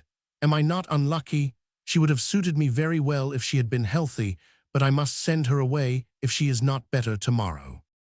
Charles promised to add a few lines. I will therefore leave him plenty of room, for he may perhaps think of something to entertain you. I am sure I cannot. I hope you will not return to Grasmere till all fear of the scarlet fever is over. I rejoice to hear so good an account of the children, and hope you will write often. When I write next, I will endeavour to get a frank. This I cannot do, but when the Parliament is sitting, and as you seemed anxious about Miss Monkhouse, I would not defer sending this, though otherwise it is not worth paying 1 penny for. God bless you all. Yours affectionately, M. Lamb. Letter 194. Charles Lamb to Miss Wordsworth. Added to same letter. We are in a pickle. Mary, from her affectation of physiognomy, has hired a stupid big country wench who looked honest, as she thought, and has been doing her work some days, but without eating, eats no butter nor meat, but prefers cheese with her tea for breakfast. And now it comes out that she was ill when she came with lifting her mother about, who is now with God, when she was dying, and with riding up from Norfolk 4 days and nights in the wagon. She got advice yesterday, and took something which has made her bring up a quart of blood, and she now lies, a dead weight upon our humanity, in her bed, incapable of getting up, refusing to go into an hospital, having nobody in town but a poor asthmatic dying uncle, whose son lately married a drab who fills his house, and there is no where she can go, and she seems to have made up her mind to take her flight to heaven from our bed. O God, for the little wheelbarrow which trundled the hunchback from door to door to try the various charities of different professions of mankind. Here's her uncle just crawled up. He is far liker death than he. Oh, the parish, the hospital, the infirmary, the charnel house, these are places meet for such guests, not our quiet mansion where nothing but affluent plenty and literary ease should abound. Howard's house, or where the paralytic descended through the skylight, what a God's gift to get at our Saviour. In this perplexity, such topics as Spanish papers and monkhouses sink into comparative insignificance. What shall we do? If she died, it was something. Gladly would I pay the coffin maker and the bellman and searchers, O Christ. C.L. Miss Monkhouse was the daughter of the Wordsworths and Lamb's friend, Thomas Monkhouse. Mr. Addison, I have not traced this gentleman. Miss Hutchinson was Sarah Hutchinson, sister of Mrs. Wordsworth. The Hunchback in the Arabian Nights. Howard's house. This would be Coldbath Fields Prison, erected in 1794 upon some humane suggestions of Howard the philanthropist. Letter 195. Charles Lamb to William Hazlitt. Wednesday, November 28, 1810. Dear Hazlitt, I sent you on Saturday a cobit containing your reply to the Edinburgh Review, which I thought you would be glad to receive as an example of attention on the part of Mr. Cobbett to insert it so speedily. Did you get it? We have received your pig and return you thanks. It will be dressed in due form with appropriate sauce this day. Mary has been very ill indeed since you saw her, that is, as ill as she can be to remain at home. But she is a good deal better now, owing to a very careful regimen. She drinks nothing but water and never goes out. She does not even go to the captain's. Her indisposition has been ever since that night you left town, the night Miss Wordsworth came. Her coming, and that Mrs. Godwin coming and staying so late that night, so overset her that she lay broad awake all that night, and it was by a miracle that she escaped a very bad illness, which I thoroughly expected. I have made up my mind that she shall never have anyone in the house again with her, and that no one shall sleep with her, not even for a night. For it is a very serious thing to be always living with a kind of fever upon her, and therefore I am sure you will take it in good part if I say that if Mrs. Hazlitt comes to town at any time, however glad we shall be to see her in the daytime, I cannot ask her to spend a night under our roof. Some decision we must come to, for the harassing fever that we have both been in, owing to Miss Wordsworth's coming, is not to be borne, and I would rather be dead than so alive. However, at present, owing to a regimen and medicines which Tuthill has given her, who very kindly volunteered the care of her, she is a great deal quieter, though too much harassed by company, who cannot or will not see how late hours and society tease her. Poor Phillips had the cup dashed out of his lips, as it were. He had every prospect of the situation, when about 10 days since one of the council of the R Society started for the place himself, being a rich merchant who lately failed, and he will certainly be elected on Friday next. P is very sore and miserable about it. Coleridge is in town, or at least at Hammersmith. He is writing or going to write in the Courier against Cobbett and in favor of paper money. No news. Remember me kindly to Sarah. I write from the office. Yours ever, C. Lamb. I just opened it to say the pig, upon proof, hath turned out as good as I predicted. My fauces yet retain the sweet porcine odor. I find you have received the Cobbett. I think your paper complete. Mrs. Reynolds, who is a sage woman, approves of the pig. A Cobbett. This was Cobbett's political register for November 24, 1810, containing Hazlitt's letter upon Mr. Malthus and the Edinburgh Reviewers, signed the author of a reply to the essay on population. Hazlitt's reply had been criticized in the Edinburgh for August, probably only just published. The postscript contains Lamb's first passage in praise of roast pig. I place next the following undated letter to Godwin from Mr. Kegan Paul's William Godwin, his friends and contemporaries, as it seems to be connected with the decision concerning visitors expressed in the letter to Hazlitt. Letter 196. Charles Lamb to William Godwin. Dear Godwin, I have found it for several reasons indispensable to my comfort and to my sisters to have no visitors in the forenoon. If I cannot accomplish this, I am determined to leave town. I am extremely sorry to do anything in the slightest degree that may seem offensive to you or to Mrs. Godwin, but when a general rule is fixed on, you know how odious in a case of this sort it is to make exceptions. I assure you I have given up more than one friendship in stickling for this point. It would be unfair to those from whom I have parted with regret to make exceptions, which I would not do for them. Let me request you not to be offended, and to request Mrs. G not to be offended, if I beg both your compliances with this wish. Your friendship is as dear to me as that of any person on earth, and if it were not for the necessity of keeping tranquillity at home, I would not seem so unreasonable. If you were to see the agitation that my sister is in, between the fear of offending you and Mrs. G and the difficulty of maintaining a system which she feels we must do to live without wretchedness, you would excuse this seeming strange request, which I send you with a trembling anxiety as to its reception with you, whom I would never offend. I rely on your goodness. C. Lamb. Letter 197. Mary Lamb to Sarah Hazlitt. End of 1810 or early 1811. My dear Sarah, I have taken a large sheet of paper as if I were going to write a long letter, but that is by no means my intention, for I only have time to write 3 lines to notify what I ought to have done the moment I received your welcome letter, namely, that I shall be very much joyed to see you. Every morning lately I have been expecting to see you drop in, even before your letter came, and I have been setting my wits to work to think how to make you as comfortable as the nature of our inhospitable habits will admit. I must work while you are here, and I have been slaving very hard to get through with something before you come, that I may be quite in the way of it, and not tease you with complaints all day that I do not know what to do.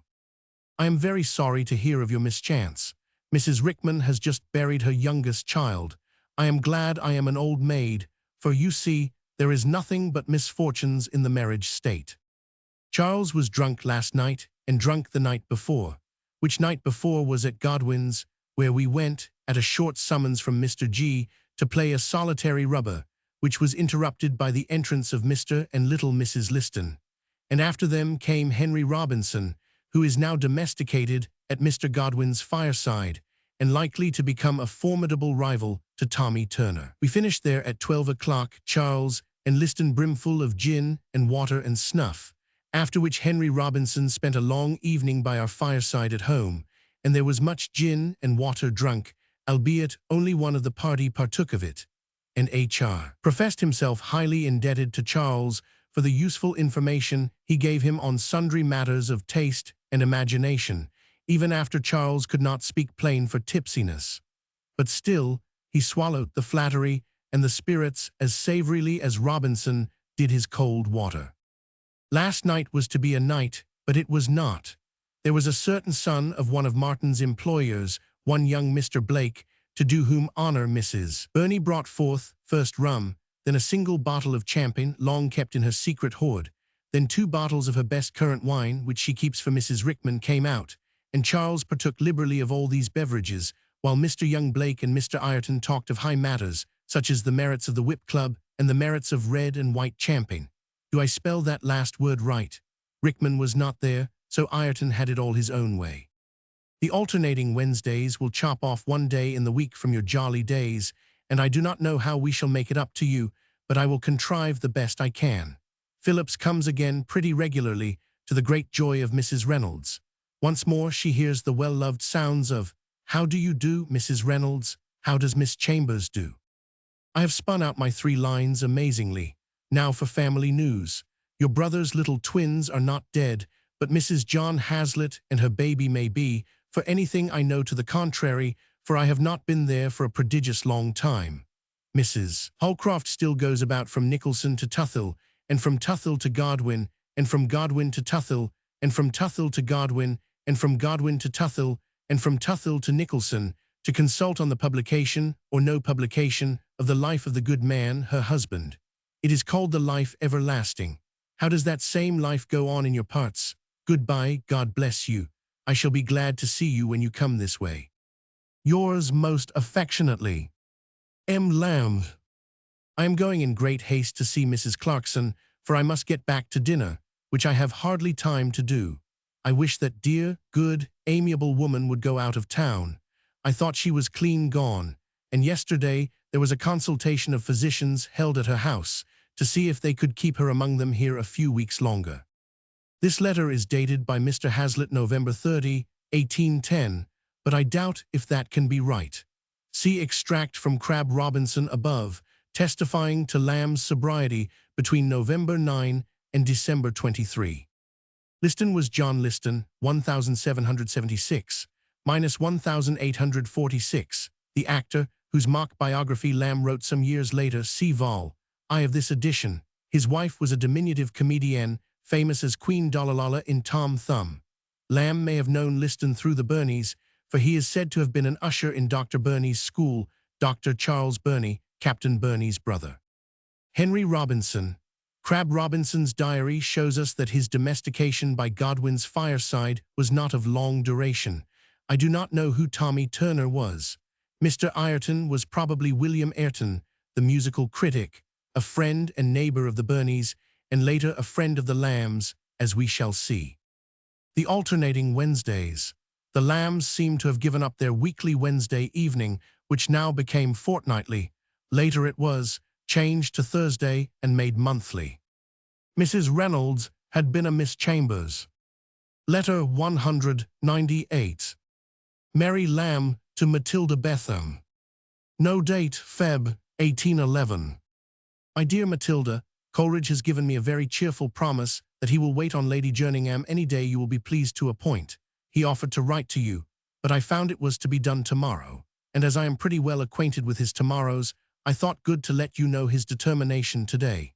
He is in town today, but as he is often going to Hammersmith for a night or 2, you had better perhaps send the invitation through me, and I will manage it for you as well as I can. You had better let him have 4 or 5 days previous notice, and you had better send the invitation as soon as you can, for he seems tolerably well just now. I mention all these betters, because I wish to do the best I can for you, perceiving, as I do, it is a thing you have set your heart upon. He dined one day in company with Catalana. Is that the way you spell her Italian name? I am reading Sallust, and had liked to have written Cataline. How I should have liked, and how you would have liked, to have seen Coleridge and Catalana together. You have been very good of late to let me come and see you so seldom, and you are a little goodish to come so seldom here, because you stay away from a kind motive. But if you stay away always, as I fear you mean to do, I would not give one pin for your good intentions. In plain words, come and see me very soon, for though I be not sensitive as some people, I begin to feel strange qualms for having driven you from me. Yours affectionately, M. Lamb. Wednesday. Alas, Wednesday shines no more to me now.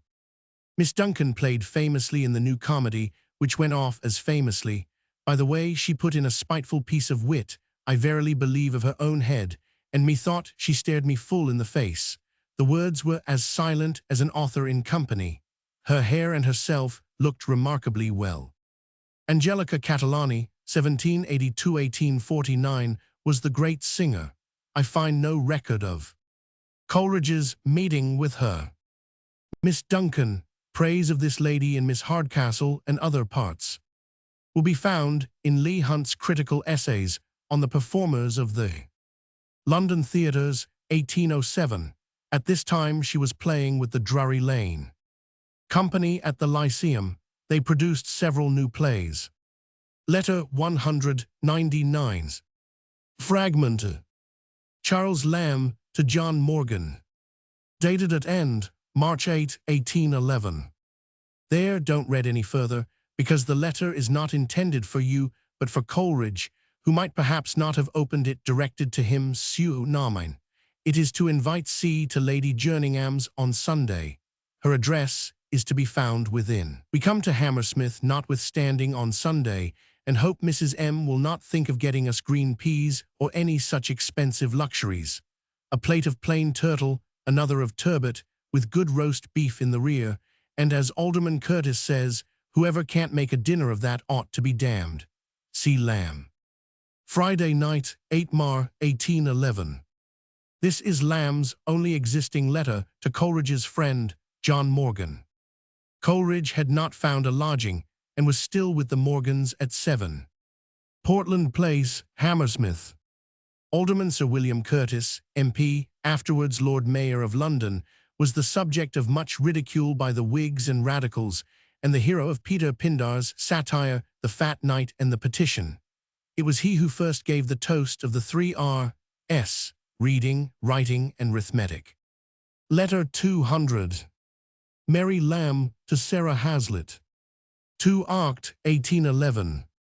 Temple. My dear Sarah, I have been a long time anxiously expecting the happy news that I have just received. I address you because, as the letter has been lying some days at the India House, I hope you are able to sit up and read my congratulations on the little live boy you have been so many years wishing for. As we old women say, may he live to be a great comfort to you. I never knew an event of the kind that gave me so much pleasure as the little long-looked-for come-at-last's arrival, and I rejoice to hear his honor has begun to suck. The word was not distinctly written, and I was a long time making out the solemn fact. I hope to hear from you soon, for I am desirous to know if your nursing labors are attended with any difficulties. I wish you a happy getting up and a merry christening. Charles sends his love, perhaps though he will write a scrap to Hazlitt at the end. He is now looking over me. He is always in my way, for he has had a month's holidays at home, but I am happy to say they end on Monday, when mine begin, for I am going to pass a week at Richmond with Mrs. Burney.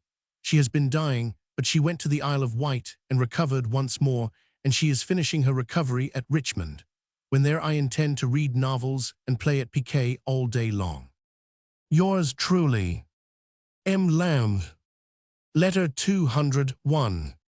Charles Lamb to William Hazlitt. Added to same letter. Dear Hazlitt, I cannot help accompanying my sister's congratulations to Sarah with some of my own to you on this happy occasion of a man-child being born.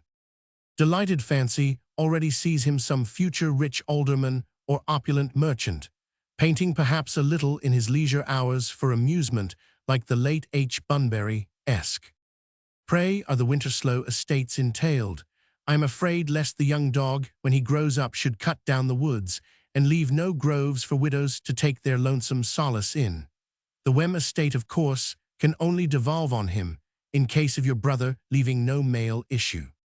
Well, my blessing and heavens be upon him, and make him like his father, with something a better temper and a smoother head of hair, and then all the men and women must love him. Martin and the card boys join in congratulations. Love to Sarah. Sorry we are not within caudle shot. See Lamb. If the widow be assistant on this notable occasion, give our due respects and kind remembrances to her. William Hazlitt's son, William Hazlitt, afterwards the registrar, was born on September 26, 1811. He had been preceded by another boy in 1809, who lived, however, only a few months. H. Bunbury, Henry William Bunbury, the caricaturist and painter, and the husband of Goldsmith's friend, Catherine Horneck, the Jessamy bride. He died in 1811. The card boys would be Lamb's Wednesday visitors. Here should come a letter from Lamb to Charles Lloyd, Sr., dated September 8, 1812. It is printed in Charles Lamb and the Lloyds. Letter of criticism of Mr. Lloyd's translation of the epistles of Horace. A letter from Lamb to Charles Lloyd, Jr., belonging to this period, is now no more, in common with all but two of his letters, the remainder of which were destroyed by Lloyd's son, Charles Grosvenor Lloyd. Writing to Daniel Stewart on October 13, 1812, Wordsworth says, Lamb writes to Lloyd that cease play Coleridge's Remorse is accepted. We now come to a period of 3 years in Lamb's life, which is represented in the correspondence by only 2 or 3 letters. Not until August 9, 1814, does he return to his old manner. During this time, Lamb is known to have written his first essay on Christ's Hospital, his Confessions of a Drunkard, the little but excellent series of table talk in the Examiner, and some verses in the same paper. Possibly he wrote many letters too, but they have disappeared. We know from Crabbe Robinson's diary that it was a social period with the Lambs, the India House work also becoming more exacting than before. Letter 202. Charles Lamb to John Dyer Collier. No date, probably 1812. Dear Sir, Mrs. Collier has been kind enough to say that you would endeavor to procure a reporter's situation for W. Hazlitt. I went to consult him upon it last night, and he acceded very eagerly to the proposal, and requests me to say how very much obliged he feels to your kindness, and how glad he should be for its success. He is, indeed, at his wit's end for a livelihood, and I should think especially qualified for such an employment from his singular facility in retaining all conversations at which he has been ever present. I think you may recommend him with confidence. I am sure I shall myself be obliged to you for your exertions, having a great regard for him. Yours truly, C. Lamb. Sunday morning. John Payne Collier, who prints this in his old man's diary, adds, the result was that my father procured for Hazlitt the situation of a parliamentary reporter on the Morning Chronicle, but he did not retain it long, and as his talents were undoubted, Mr. Perry transferred to him the office of theatrical critic, a position which was subsequently held for several years by a person of much inferior talents. Crabbe Robinson mentions in his diary, under the date December 24, 1812, that Hazlitt is in high spirits from his engagement with Perry as parliamentary reporter at 4 guineas a week. I place here, not having any definite date, a letter on a kindred subject from Mary Lamb. Letter 203. Mary Lamb to Mrs. John Dyer Collier. No date. Dear Mrs. C., this note will be given to you by a young friend of mine whom I wish you would employ. She has commenced business as a mantua maker, and if you and my girls would try her, I think she could fit you all 3, and it will be doing her an essential service. She is, I think, very deserving, and if you procure work for her among your friends and acquaintances, so much the better. My best love to you and my girls. We are both well. Yours affectionately, Mary Lamb. John Payne Collier remarks, Southey and Coleridge, as is well known, married two sisters of the name of Fricka. I never saw either of them, but a third sister settled as a mantua maker in London, and for some years she worked for my mother and her daughters.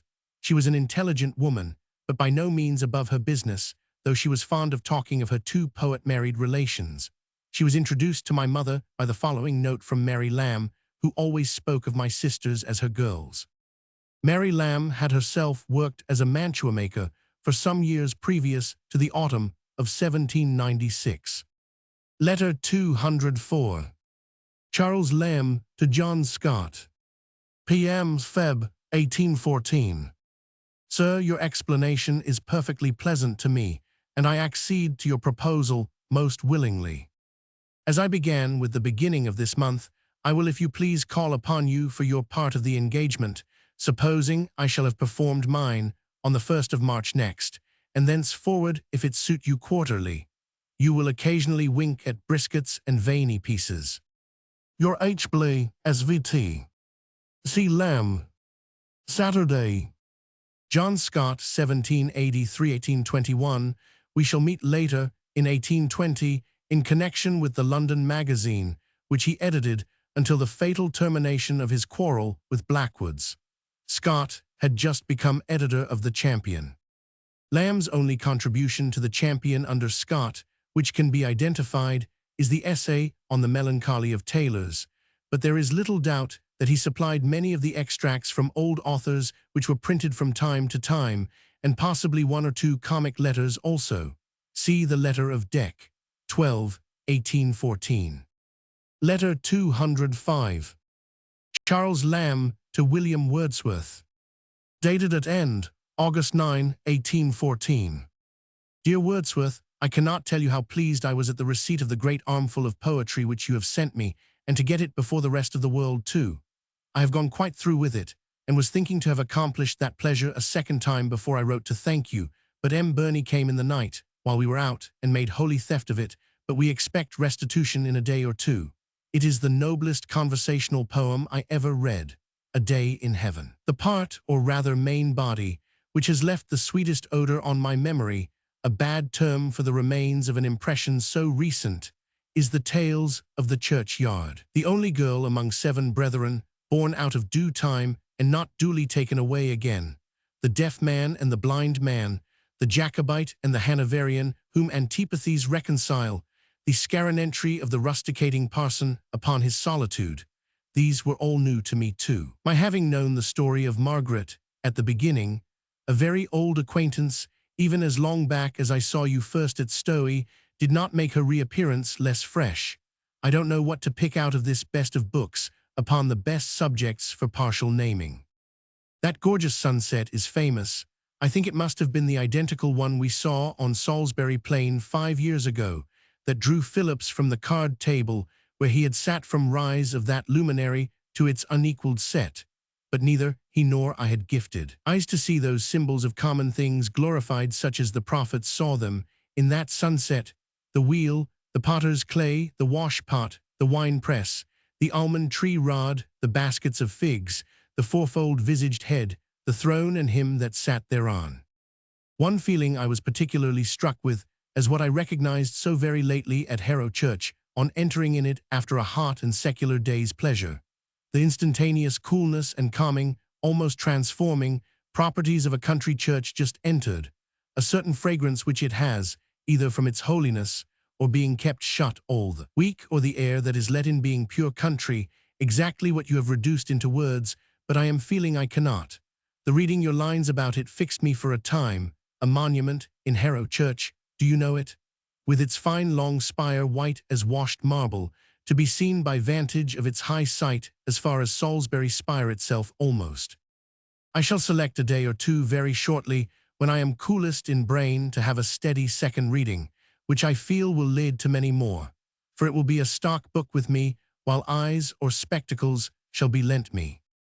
There is a deal of noble matter about mountain scenery, yet not so much as to overpower and discountenance a poor Londoner or South Country man entirely, though Mary seems to have felt it occasionally a little too powerfully, for it was her remark during reading it that by your system it was doubtful whether a liver in towns had a soul to be saved.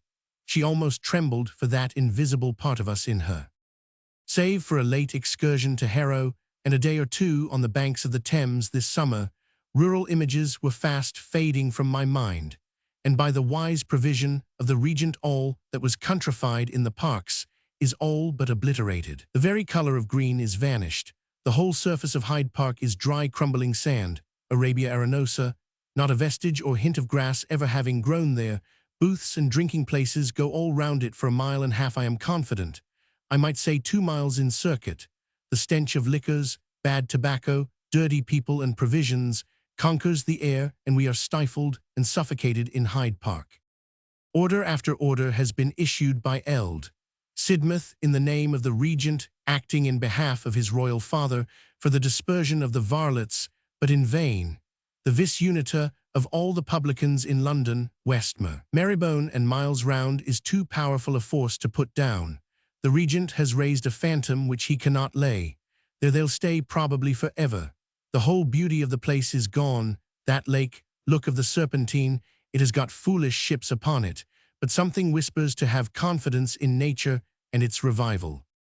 At the coming of the milder day, these monuments shall all be overgrown. Meantime I confess to have smoked one delicious pipe in one of the cleanliest and goodliest of the booths, a tent rather, oh call it not a booth, erected by the public spirit of Watson, who keeps the Adam and Eve at Pancras. The alehouses have all emigrated with their train of bottles, mugs, corkscrews, waiters, into Hyde Park, whole alehouses with all their ale. In company with some of the guards that had been in France, and a fine French girl, habited like a princess of banditti, which one of the dogs had transported from the Garonne to the Serpentine. The unusual scene in H Park, by candlelight in open air, good tobacco, bottled stout, made it look like an interval in a campaign, a repose after battle. I almost fancied scars smarting, and was ready to club a story with my comrades of some of my lying deeds. After all, the fireworks were splendid, the rockets in clusters, in trees and all shapes, spreading about like young stars in the making, floundering about in space, like unbroke horses, till some of Newton's calculations should fix them, but then they went out. Anyone who could see 'em and the still finer showers of gloomy rain fire that fell sulkily and angrily from 'em, and could go to bed without dreaming of the last day, must be as hardened an atheist as. Again let me thank you for your present, and assure you that fireworks and triumphs have not distracted me from receiving a calm and noble enjoyment from it, which I trust I shall often, and I sincerely congratulate you on its appearance. With kindest remembrances to you and household, we remain, yours sincerely, C. Lamb and Sister. 9 Aug. 1814. With this letter Lamb's second epistolary period may be said to begin. Wordsworth had sent Lamb a copy of The Excursion, which had been published in July 1814. In connection with this letter, Lamb's review of the poem in the quarterly C. Vol. I of this edition should be read. The tales of the churchyard are in books Romans 6 and Romans 7. The story of Margaret had been written in 1795. The sunset scene, see letter of September 19, 1814, is at the end of Book 2. Lamb refers to his visit to Hazlitt at Winterslow, near Salisbury in 1809, with Mary Lamb, Colonel Phillips, and Martin Burney. Wordsworth was not with them. This is the passage. So was he lifted gently from the ground, and with their freight homeward the shepherds moved. Through the dull mist I following, when a single step that freed me from the skirts of the blind vapor opened to my views. Glory beyond all glory ever seen, by waking sense or by the dreaming soul. The appearance, instantaneously disclosed, was of a mighty city, boldly say, a wilderness of building, sinking far, and self-withdrawn into a boundless depth, far sinking into splendor without end. Fabric it seemed of diamond and of gold, with alabaster domes and silver spires, and blazing terrace upon terrace high, uplifted here serene pavilions bright, in avenues disposed, there towers begirt, with battlements that on their restless fronts bore stars illumination of all gems. By earthly nature had the effect been wrought upon the dark materials of the storm, now pacified on them and on the coves, and mountain steeps and summits whereunto the vapors had receded, taking their station under a cerulean sky. Oh, 'twas an unimaginable sight. Clouds, mists, streams, watery rocks, and emerald turf. Clouds of old tincture, rocks and sapphire sky. Confused, commingled, mutually inflamed. Molten together and composing thus. Each lost in each, that marvelous array of temple, palace, citadel, and huge, fantastic pomp of structure without name. In fleecy folds voluminous and wrapped, right in the midst where interspace appeared. Of open court, an object like a throne, under a shining canopy of state, stood fixed, and fixed resemblances were seen to implements of ordinary use, but vast in size, in substance glorified, such as by Hebrew prophets were beheld. In vision, forms uncouth of mightiest power, for admiration and mysterious awe. In August 1814, London was in a state of jubilation over the declaration of peace between England and France. Lord Sidmouth, late Mr. Addington, the Home Secretary, known as the Doctor, was one of Lamb's butts in his political epigrams. I assume these stars to stand for Godwin. Letter 206. Charles Lamb to S.T. Coleridge. 13 August 1814. Dear Resuscitate, there comes to you by the vehicle from Lad Lane this day a volume of German. What it is I cannot justly say, the characters of those northern nations having been always singularly harsh and unpleasant to me. It is a contribution of Dr. Southey towards your wants, and you would have had it sooner but for an odd accident. I wrote for it 3 days ago, and the doctor, as he thought, sent it me. A book of like exterior he did send, but being disclosed, how far unlike. It was the well-bred scholar, a book with which it seems the doctor laudably fills up those hours which he can steal from his medical avocations. Chesterfield, Blair, Beattie, portions from the Life of Savage, make up a prettyish system of morality and the Bell's Letters, which Mr. Milne, a schoolmaster, has properly brought together, and calls the collection by the denomination above mentioned. The doctor had no sooner discovered his error than he dispatched man and horse to rectify the mistake, and with a pretty kind of ingenuous modesty in his note seemeth to deny any knowledge of the well-bred scholar. False modesty surely, and a blush misplaced. For what more pleasing than the consideration of professional austerity thus relaxing, thus improving? But so, when a child I remember blushing, being caught on my knees to my Maker, or doing otherwise some pious and praiseworthy action. Now I rather love such things to be seen. Henry Crabb Robinson is out upon his circuit, and his books are inaccessible without his leave and key. He is attending the Midland Circuit, a short term, but to him, as to many young lawyers, a long vacation sufficiently dreary. I thought I could do no better than transmit to him, not extracts, but your very letter itself, than which I think I never read anything more moving, more pathetic, or more conducive to the purpose of persuasion. The crab is a sour crab if it does not sweeten him. I think it would draw another 3rd volume of Dodsley out of me, but you say you don't want any English books.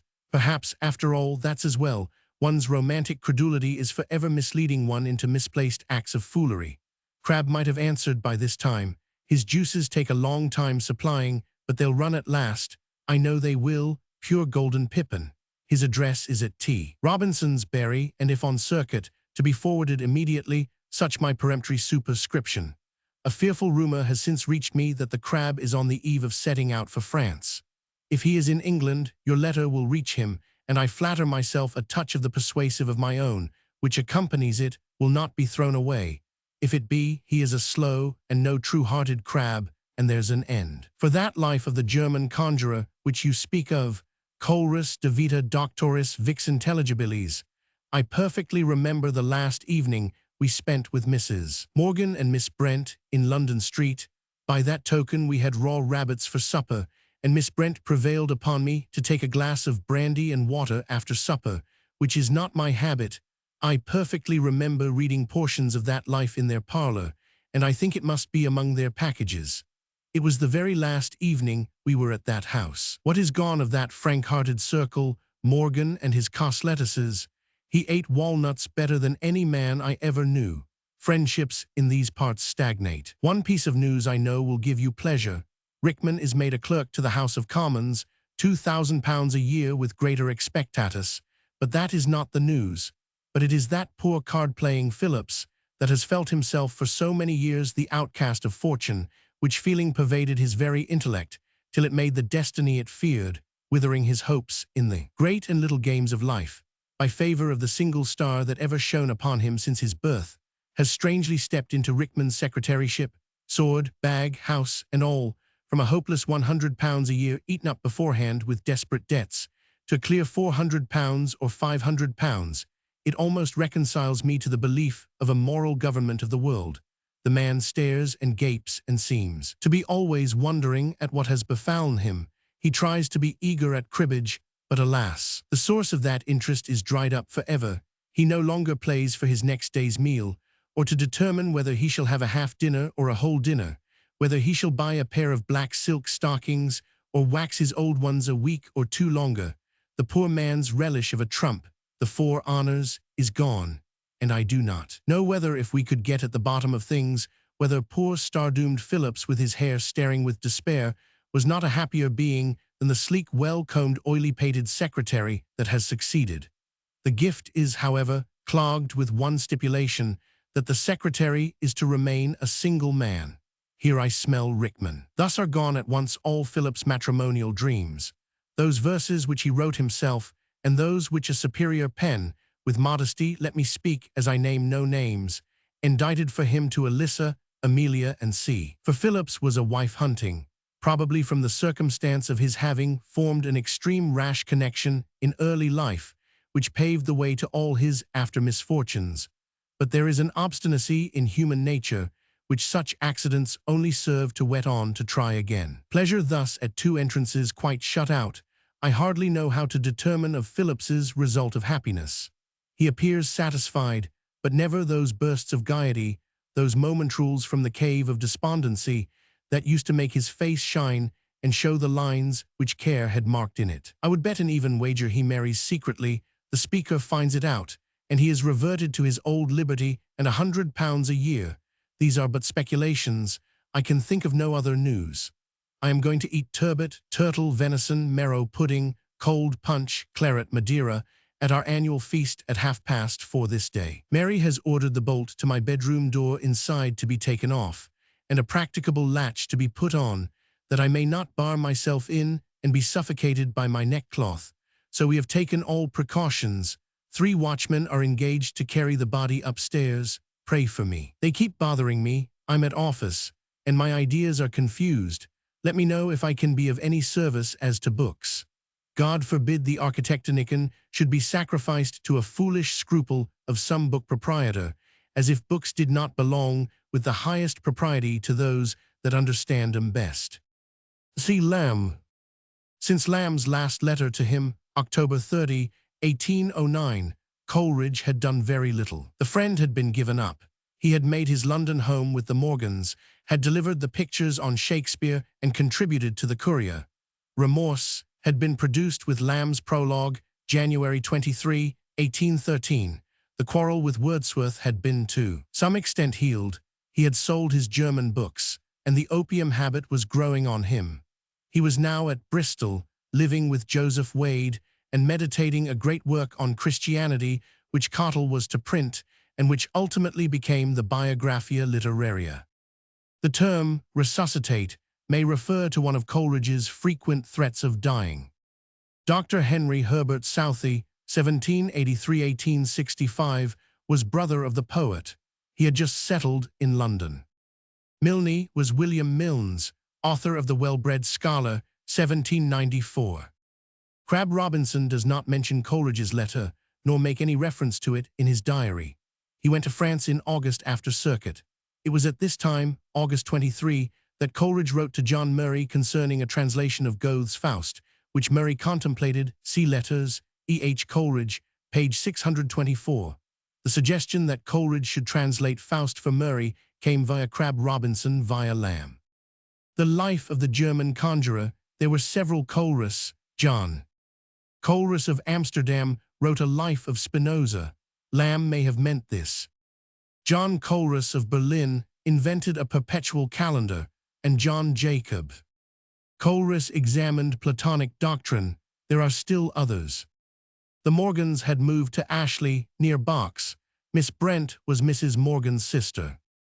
Our annual feast, the annual dinner of the India House clerks. The architectonican. Lamb refers possibly to some great projected work of Coleridge's. The term is applied to metaphysicians. Possibly Goethe is referred to. Letter 207. Charles Lamb to S. T. Coleridge. 26th August, 1814. Let the hungry soul rejoice. There is corn in Egypt. Whatever thou hast been told to the contrary by designing friends, who perhaps inquired carelessly or did not inquire at all, in hope of saving their money, there is a stock of remorse on hand enough, as Popple conjectures, for 7 years' consumption, judging from experience of the last 2 years.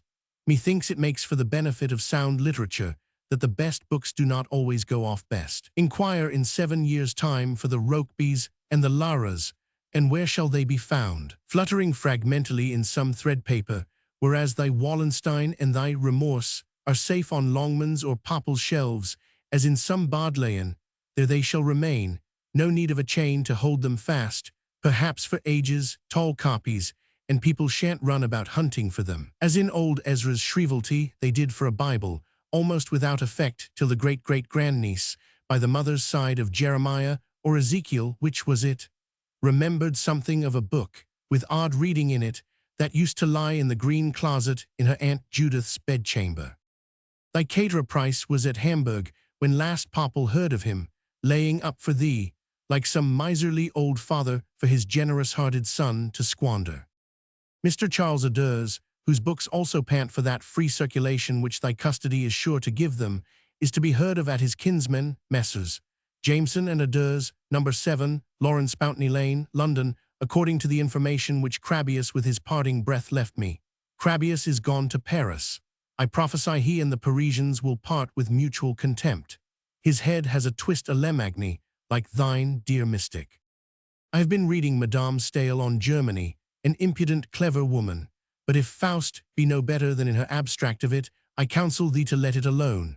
How canst thou translate the language of cat-monkeys? Fie on such fantasies, but I will not forget to look for Proclus. It is a kind of book, which when one meets with it one shuts the lid faster than one opened it. Yet I have some bastard kind of recollection that somewhere, some time ago, upon some stall or other, I saw it. It was either that or Plotinus, 205–270 AD, Neoplatonist, or St. Augustine's City of God.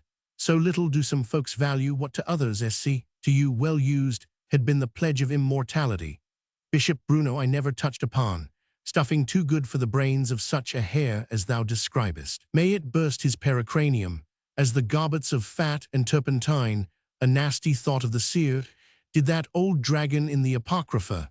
May he go mad in trying to understand his author. May he lend the 3rd volume of him before he has quite translated the 2nd, to a friend who shall lose it, and so spoil the publication. And may his friend find it and send it him just as thou or some such less dilatory spirit shall have announced the whole for the press. Lastly, may he be hunted by reviewers, and the devil jug him. So I think I have answered all the questions except about Morgan's coslettices. The first personal peculiarity I ever observed of him, all worthy souls are subject to him, was a particular kind of rabbit-like delight in munching salads with oil without vinegar after dinner. A steady contemplative browsing on them, didst never take note of it. Canst think of any other queries in the solution of which I can give thee satisfaction? Do you want any books that I can procure for you? Old Jimmy Boyer is dead at last. Trollope has got his living, worth £1,000 a year net. See, thou sluggard, thou heretic sluggard, what mightest thou not have arrived at? Lay thy animosity against Jimmy in the grave. Do not entail it on thy posterity. Charles Lamb. Coleridge's play, Remorse, had been published by Popple in 1813. A copy of the first edition now brings about 30 shillings, but this is largely owing to the presence in the volume of Lamb's prologue. But Rokeby and Lara bring their pounds too. Thy caterer price I do not identify. Charles Adair's We Shall Meet. Crabius was, of course, Crab Robinson. Such a hare, Julius Charles Hare, 1795–1855, who afterwards knew Coleridge, was then at Cambridge after living at Weimar. I find no record of his translating Bruno, but this possibly was he. Jimmy Boyer, the Rev. James Boyer, headmaster of Christ's Hospital in Lamb and Coleridge's day, died in 1814. His living, the richest in the hospital's gift, was that of Colney and Gain, which passed to the Rev. Arthur William Trollope, headmaster of Christ's Hospital until 1826.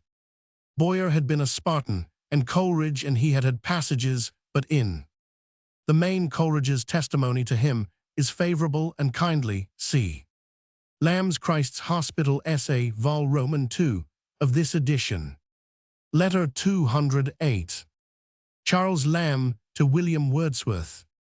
P.M. illegible, Sept. 19, 1814.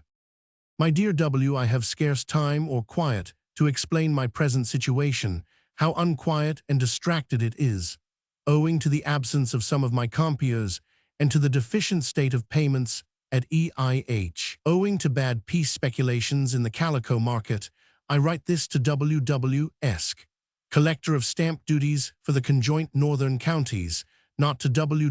Poet. I go back, and have for this many days past, to evening work, generally at the rate of 9 hours a day. The nature of my work, too, puzzling and hurrying, has so shaken my spirits, that my sleep is nothing but a succession of dreams of business I cannot do, of assistants that give me no assistance, of terrible responsibilities. I reclaimed your book, which Hazlitt has uncivilly kept, only 2 days ago, and have made shift to read it again with shattered brain.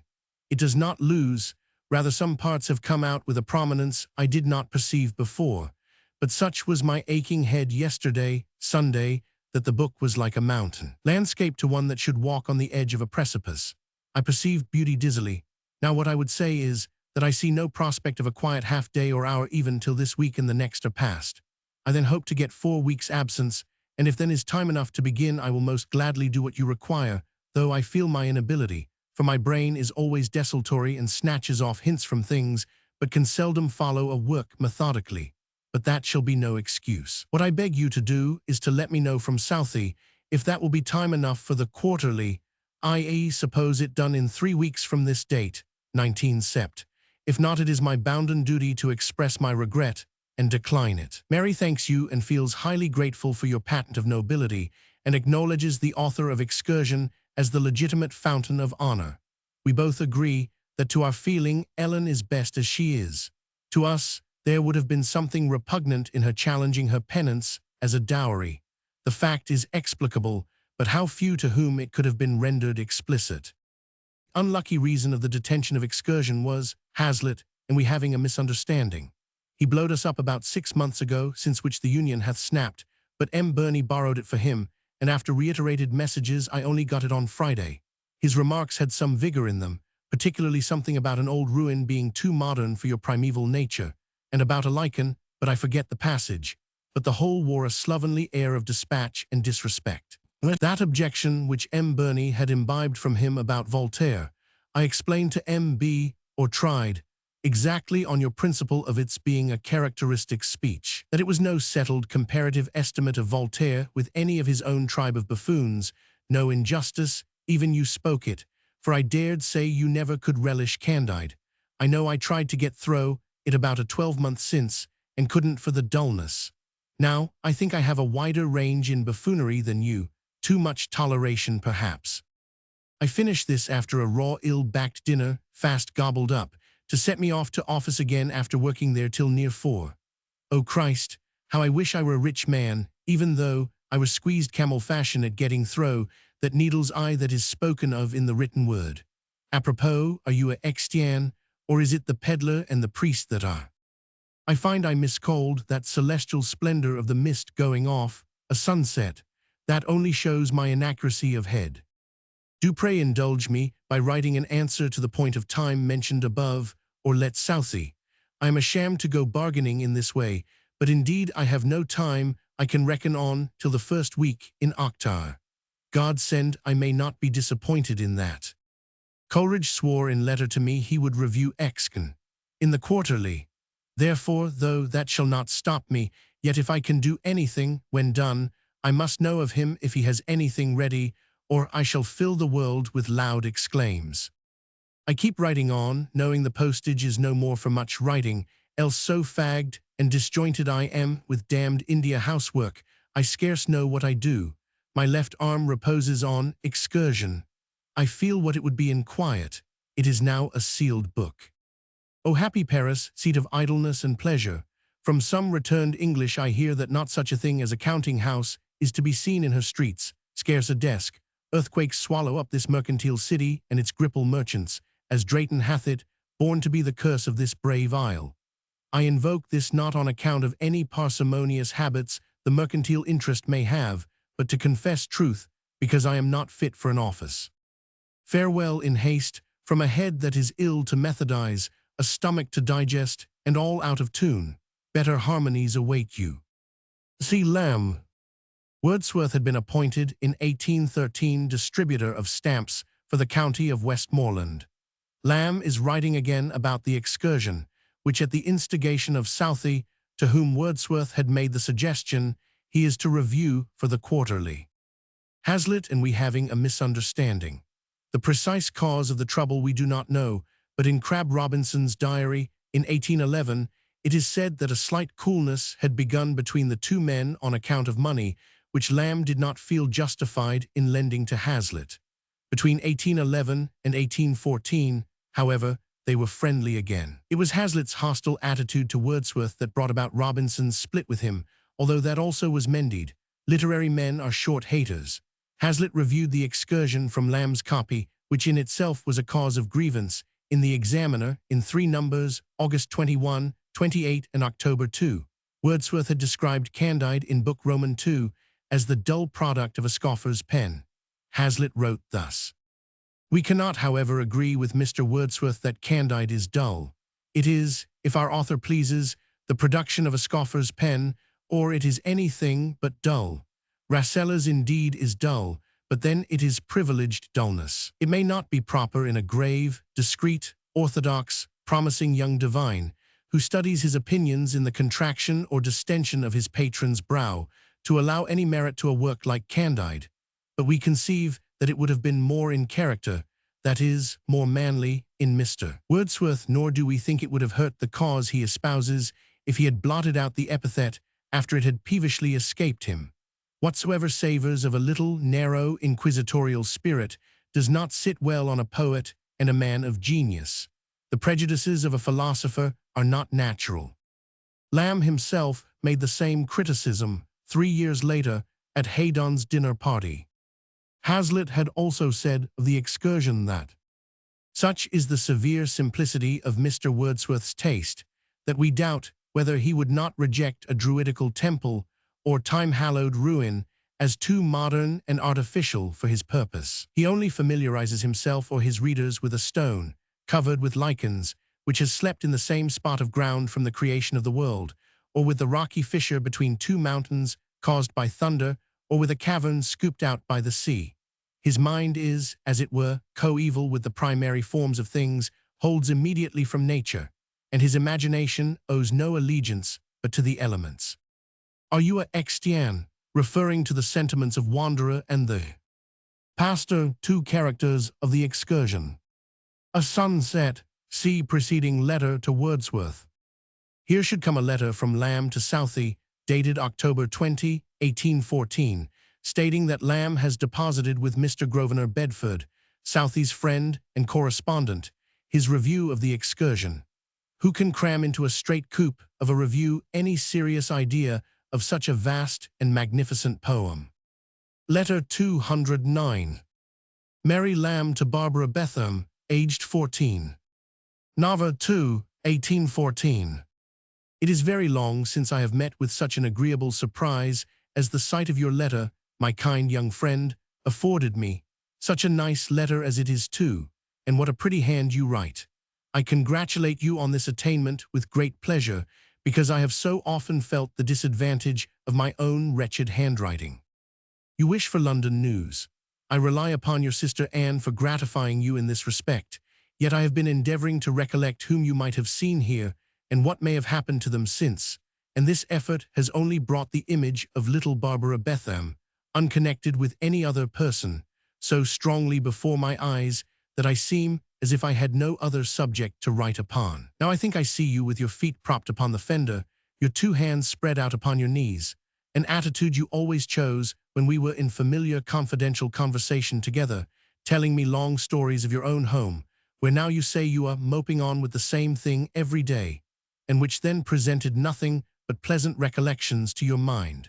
How well I remember your quiet, steady face bent over your book. One day, conscience struck at having wasted so much of your precious time in reading, and feeling yourself, as you prettily said, quite useless to me, you went to my drawers and hunted out some unhemmed pocket handkerchiefs, and by no means could I prevail upon you to resume your story books till you had hemmed them all. I remember, too, your teaching my little maid to read, your sitting with her a whole evening to console her for the death of her sister, and that she in her turn endeavored to become a comforter to you the next evening, when you wept at the sight of Mrs. Holcroft, from whose school you had recently eloped, because you were not partial to sitting in the stocks. Those tears, and a few you once dropped, when my brother teased you about your supposed fondness for an apple dumpling, were the only interruptions to the calm contentedness of your unclouded brow.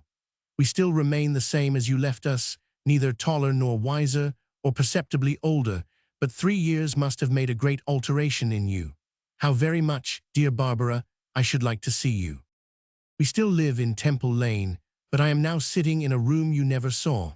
Soon after you left us, we were distressed by the cries of a cat, which seemed to proceed from the garrets adjoining to ours, and only separated from ours by a locked door on the farther side of my brother's bedroom, which you know was the little room at the top of the kitchen stairs. We had the lock forced, and let poor puss out from behind a panel of the wainscot, and she lived with us from that time, for we were in gratitude bound to keep her, as she had introduced us to 4 untenanted, unowned rooms, and by degrees we have taken possession of these unclaimed apartments, first putting up lines to dry our clothes, then moving my brother's bed into one of these, more commodious than his own room. And last winter, my brother being unable to pursue a work he had begun, owing to the kind interruptions of friends who were more at leisure than himself, I persuaded him that he might write at his ease in one of these rooms, as he could not then hear the door knock or hear himself denied to be at home, which was sure to make him call out and convict the poor maid in a fib.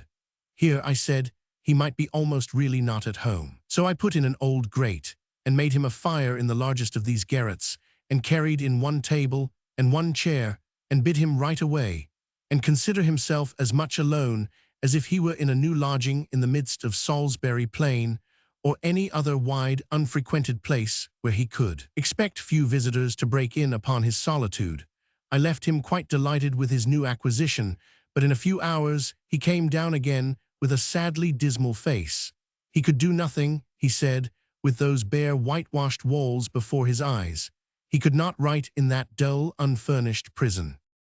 The next day, before he came home from his office, I had gathered up various bits of old carpeting to cover the floor, and to a little break the blank look of the bare walls, I hung up a few old prints that used to ornament the kitchen, and after dinner, with great boast of what an improvement I had made, I took Charles once more into his new study. A week of busy labors followed, in which I think you would not have disliked to have been our assistant. My brother and I almost covered the wall with prints, for which purpose he cut out every print from every book in his old library, coming in every now and then to ask my leave to strip a fresh poor author, which he might not do, you know, without my permission, as I am elder sister. There was such pasting, such consultation where their portraits, and where the series of pictures from Ovid, Milton, and Shakespeare would show to most advantage, and in what obscure corner authors of humbler note might be allowed to tell their stories. All the books gave up their stores but one, a translation from Ariosto, a delicious set of 24 prints, and for which I had marked out a conspicuous place, when lo, we found at the moment the scissors were going to work that a part of the poem was printed at the back of every picture. What a cruel disappointment! To conclude this long story about nothing, the poor despised garret is now called the print room, and is become our most favorite sitting room. Your sister Anne will tell you that your friend Louisa is going to France. Miss Skepper is out of town. Mrs. Reynolds desires to be remembered to you, and so does my neighbor Mrs. Norris, who was your doctress when you were unwell. Her 3 little children are grown 3 big children. The lions still live in Exeter Change. Returning home through the Strand, I often hear them roar about 12 o'clock at night. I never hear them without thinking of you, because you seemed so pleased with the sight of them, and said your young companions would stare when you told them you had seen a lion. And now, my dear Barbara, farewell. I have not written such a long letter a long time, but I am very sorry I had nothing amusing to write about. Wishing you may pass happily through the rest of your school days and every future day of your life. I remain your affectionate friend, M. Lamb. My brother sends his love to you, with the kind remembrance your letter showed you have of us as I was. He joins with me in respects to your good father and mother, and to your brother John, who, if I do not mistake his name, is your tall young brother who is in search of a fair lady with a large fortune. Ask him if he has found her yet. You say you are not so tall as Louisa. You must be. You cannot so degenerate from the rest of your family. Now you have begun, I shall hope to have the pleasure of hearing from you again. I shall always receive a letter from you with very great delight. This charming letter is to a younger sister of Matilda Betham. What the work was which in 1814 drove Lamb into an empty room I do not know. It may have been something which came to naught. Beyond the essay on Taylor's C. Vol. I. and a few brief scraps for the Champion, he did practically nothing that has survived until some verses in 1818, a few criticisms in 1819, and in 1820, the first of the Elia essays for the London Magazine. Louisa was Louisa Holcroft, about to go to France with her mother and stepfather, James Kenny. Miss Skepper was Basil Montagu's stepdaughter, afterwards the wife of B.W. Proctor, Barry Cornwall. Exeter Change, where there was a menagerie, was in the Strand, see note above. There is a further reference to the tallness of John Betham in Lamb's letter to Landor in 1832. Letter 210. Charles Lamb to John Scott. Dated at End, Dec. 12, 1814. Sir, I am sorry to seem to go off my agreement, but very particular circumstances have happened to hinder my fulfillment of it at present. If any single essays ever occur to me in future, you shall have the refusal of them. Meantime, I beg you to consider the thing as at an end. Yours, with thanks and acknowledgment, C. Lamb. Monday Ev. 12 Dec. 1814. See letter to Scott above. Letter 211. Charles Lamb to William Wordsworth. P.M. Dec. 28, 1814. Dear W., your experience about tailors seems to be in point-blank opposition to Burton. As much as the author of The Excursion, does Todo Silo differ in his notion of a country life from the picture which W.H. has exhibited of the same. But with a little explanation, U and B may be reconciled. It is evident that he confined his observations to the genuine native London tailor. What freaks tailor nature may take in the country is not for him to give account of, and certainly some of the freaks recorded do give an idea of the persons in question being beside themselves, rather than in harmony with the common moderate self-enjoyment of the rest mankind. A flying tailor, I venture to say, is no more in rerum natura than a flying horse or a griffin. His wheeling his airy flight from the precipice you mention had a parallel in the melancholy Jew who toppled from the monument. Were his limbs ever found, then the man who cures diseases by words is evidently an inspired tailor. Burton never affirmed that the act of sewing disqualified the practizer of it from being a fit organ for supernatural revelation. He never enters into such subjects. 'Tis the common uninspired tailor which he speaks of. Again, the person who makes his smiles to be heard is evidently a man under possession, a demoniac tailor. A greater hell than his own must have a hand in this. I am not certain that the cause which you advocate has much reason for triumph. you seem to me to substitute light-headedness for light-heartedness by a trick, or not to know the difference. I confess, a grinning tailor would shock me. Enough of tailors. The scapes of the great god Pan who appeared among your mountains some dozen years since, and his narrow chance of being submerged by the swains, afforded me much pleasure.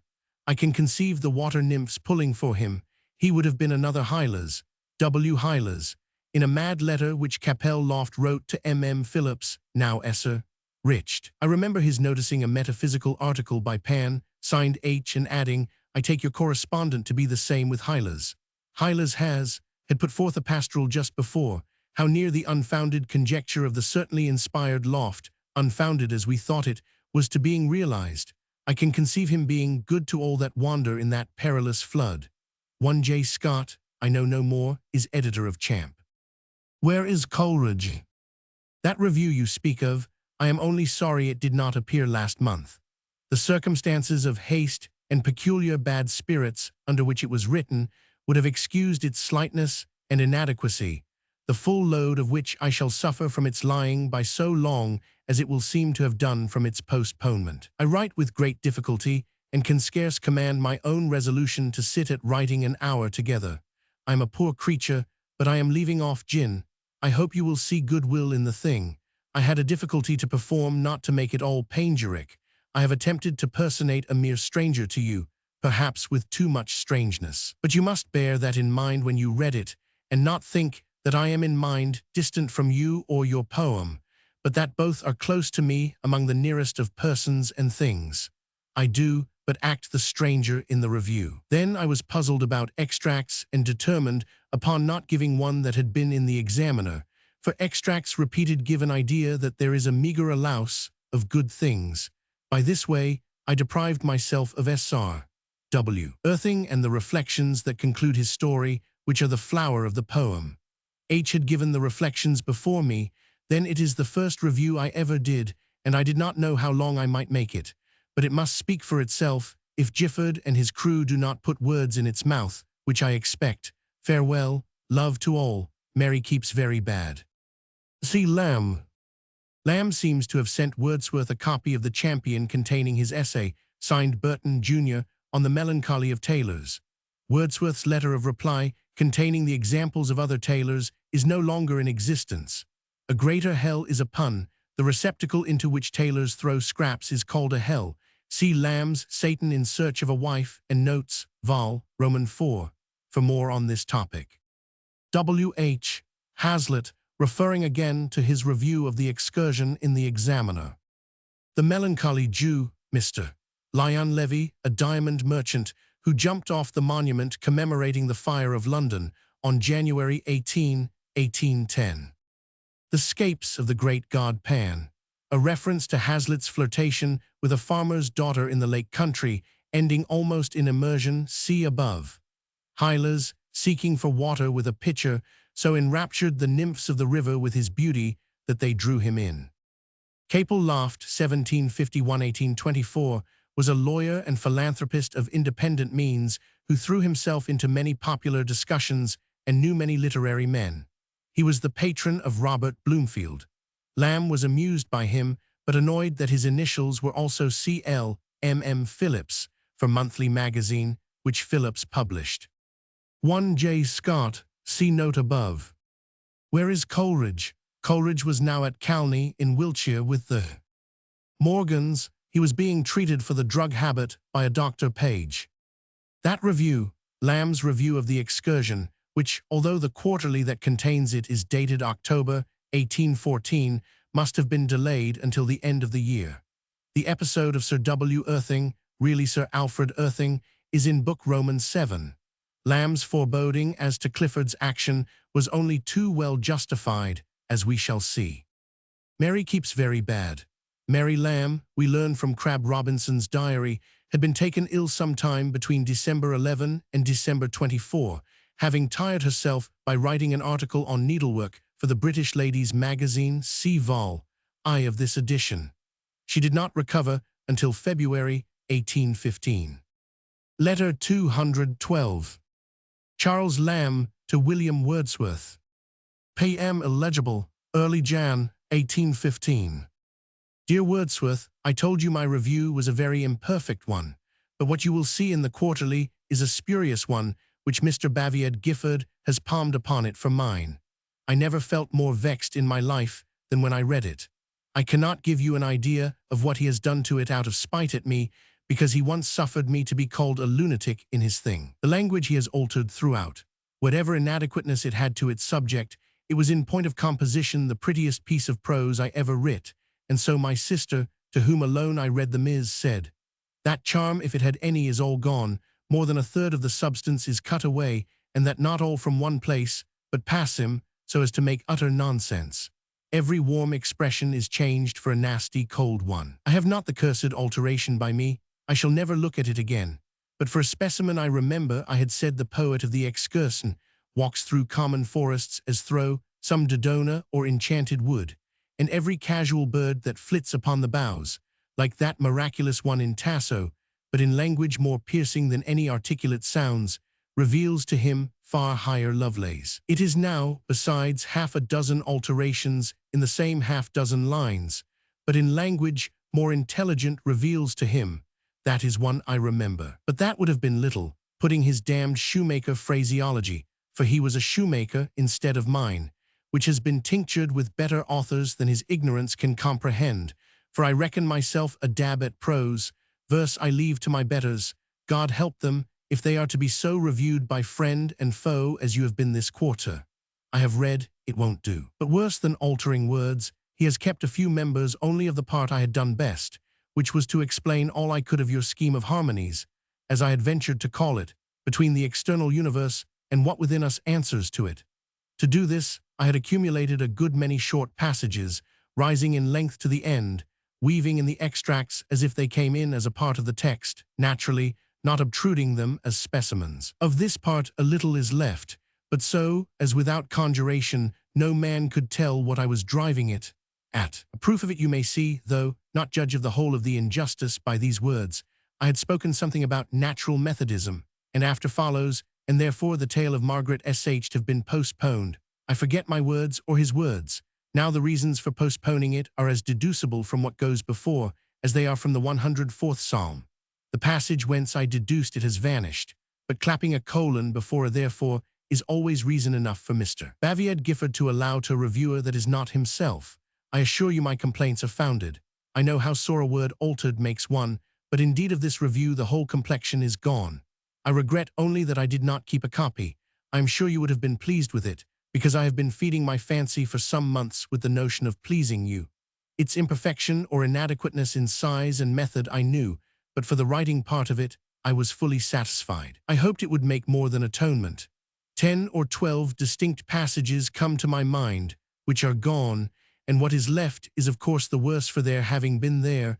The eyes are pulled out, and the bleeding sockets are left. I read it at Arch's shop, with my face burning with vexation secretly, with just such a feeling as if it had been a review written against myself, making false quotations from me.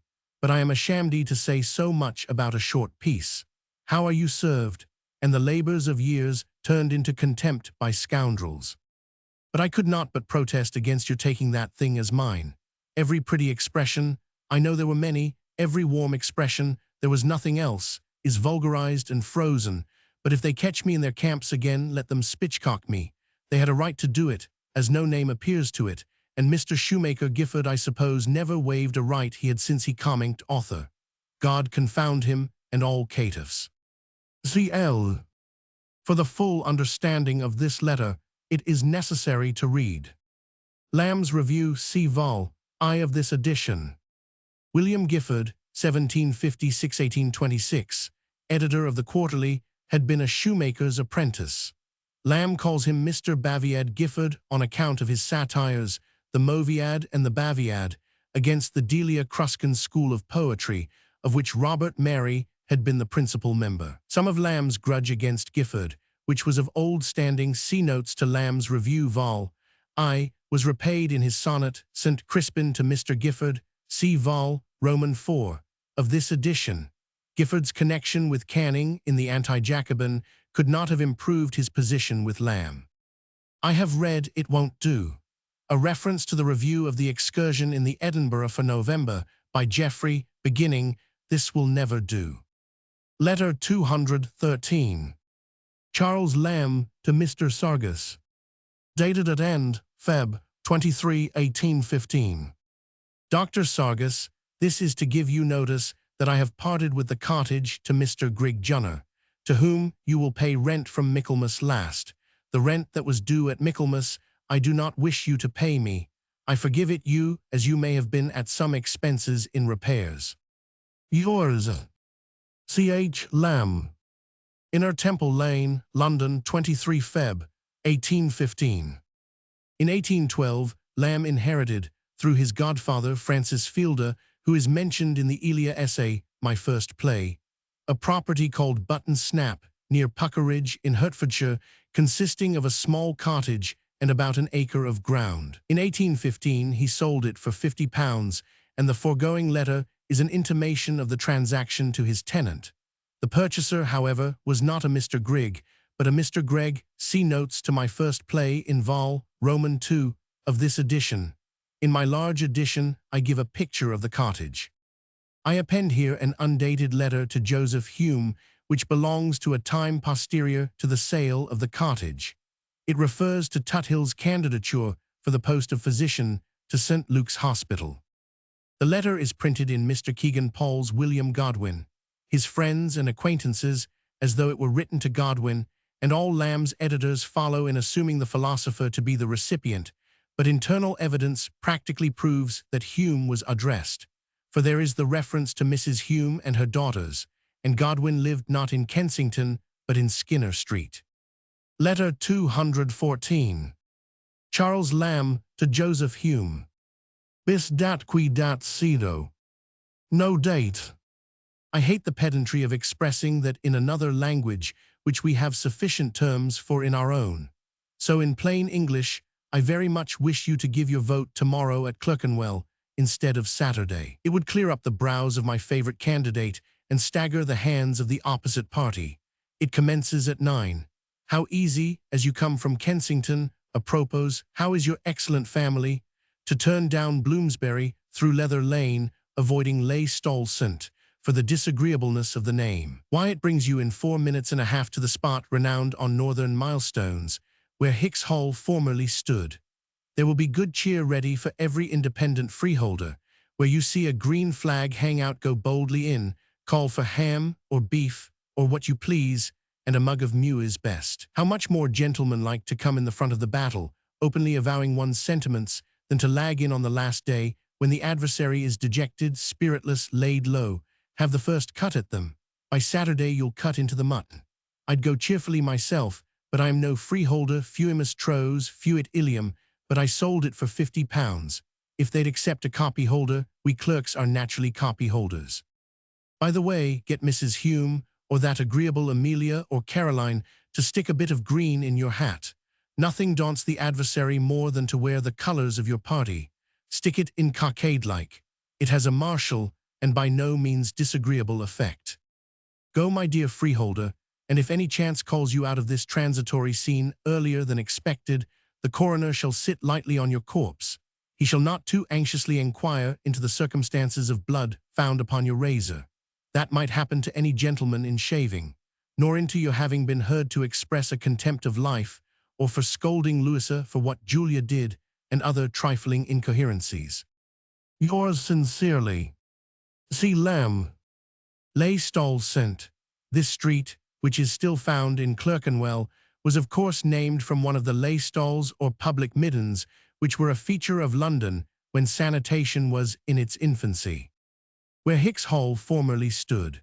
Hicks Hall, the old sessions house of the county of Middlesex, stood in St. John Street, Clerkenwell, until its demolition in 1782, when the justices removed to the new sessions house on Clerkenwell Green. The milestones on the Great North Road, which had long been measured from Hicks Hall, were reinscribed, miles from the spot where Hicks Hall formerly stood.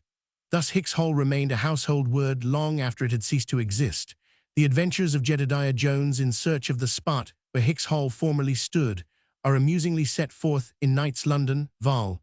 I, pages 240–244. We meet Hume's daughters again in letter 540. I append a letter with no date, which may come here. Letter 215. Charles Lamb to Mrs. Hume. No date.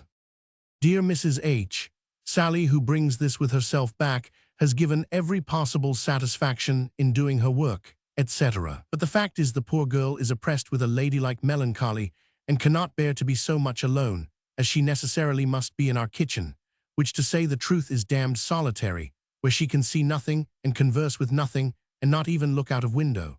The consequence is she has been caught shedding tears all day long, and her own comfort has made it indispensable to send her home. Your cheerful, noisy, children-crowded house has made her feel the change so much the more. Our late servant always complained of the want of children, which she had been used to in her last place. One man's meat is another man's poison, as they say. However, we are eternally obliged to you, as much as if Sally could have stayed. We have got an old woman coming, who is too stupid to know when she is alone and when she is not. Yours truly. See Lamb for self and sister. Have you heard from? I take it that Mrs. H. is Mrs. Hume, because Hume had a large family. It was of him, in his paternal light, that Lamb said, "One fool makes many." Letter 216. Charles Lamb to William Wordsworth. P.M. Partly illegible. April 7, 1815. The conclusion of this epistle getting gloomy, I have chosen this part to desire our kindest loves to Mrs. Wordsworth and to Dorothea. Will none of you ever be in London again? Dear Wordsworth, you have made me very proud with your successive book presents.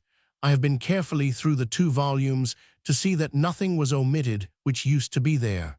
I think I miss nothing but a character in antithet. Manner which I do not know why you left out. The moral to the boys building the giant, the omission whereof leaves it in my mind less complete, and one admirable line gone, or something come instead of it, the stone chat and the glancing sandpiper, which was a line quite alive. I demand these at your hand. I am glad that you have not sacrificed a verse to those scoundrels. I would not have had you offer up the poorest rag that lingered upon the stripped shoulders of little Alice Fell to have atoned all their malice. I would not have given them a red cloak to save their souls. I am afraid lest that substitution of a shell, a flat falsification of the history, for the household implement as it stood at first, was a kind of tub thrown out to the beast, or rather thrown out for him. The tub was a good honest tub in its place, and nothing could fairly be said against it. You say you made the alteration for the friendly reader, but the malicious will take it to himself. Damn 'em, if you give him an inch and see the preface is noble and such as you should write. I wish I could set my name to it, imprimatur, but you have set it there yourself, and I thank you. I had rather be a doorkeeper in your margin than have their proudest text swelling with my eulogies. The poems in the volumes which are new to me are so much in the old tone that I hardly received them as novelties. Of those of which I had no previous knowledge, the 4 yew trees and the mysterious company which you have assembled there most struck me. Death the skeleton and Time the shadow. It is a sight not for every youthful poet to dream of. It is one of the last results he must have gone thinking on for years for. Laodamia is a very original poem. I mean original with reference to your own manner. You have nothing like it. I should have seen it in a strange place and greatly admired it, but not suspected its derivation. Let me in this place, for I have writ you several letters without naming it, mention that my brother, who is a picture collector, has picked up an undoubtable picture of Milton. He gave a few shillings for it, and could get no history with it, but that some old lady had had it for a great many years. Its age is ascertainable from the state of the canvas, and you need only see it to be sure that it is the original of the heads in the Tonson editions, with which we are all so well familiar. Since I saw you, I have had a treat in the reading way, which comes not every day. The Latin poems of V. Bourne, which were quite new to me. What a heart that man had, all laid out upon town scenes, a proper counterpoise to some people's rural extravaganzas. Why I mention him is that your power of music reminded me of his poem of the ballad singer in the 7 Dials. Do you remember his epigram on the old woman who taught Newton the ABC, which after all he says, he hesitates not to call Newton's Principia? I was lately fatiguing myself with going through a volume of fine words by Eld. Thurlow, excellent words, and if the heart could live by words alone, it could desire no better regale. But what an aching vacuum of matter!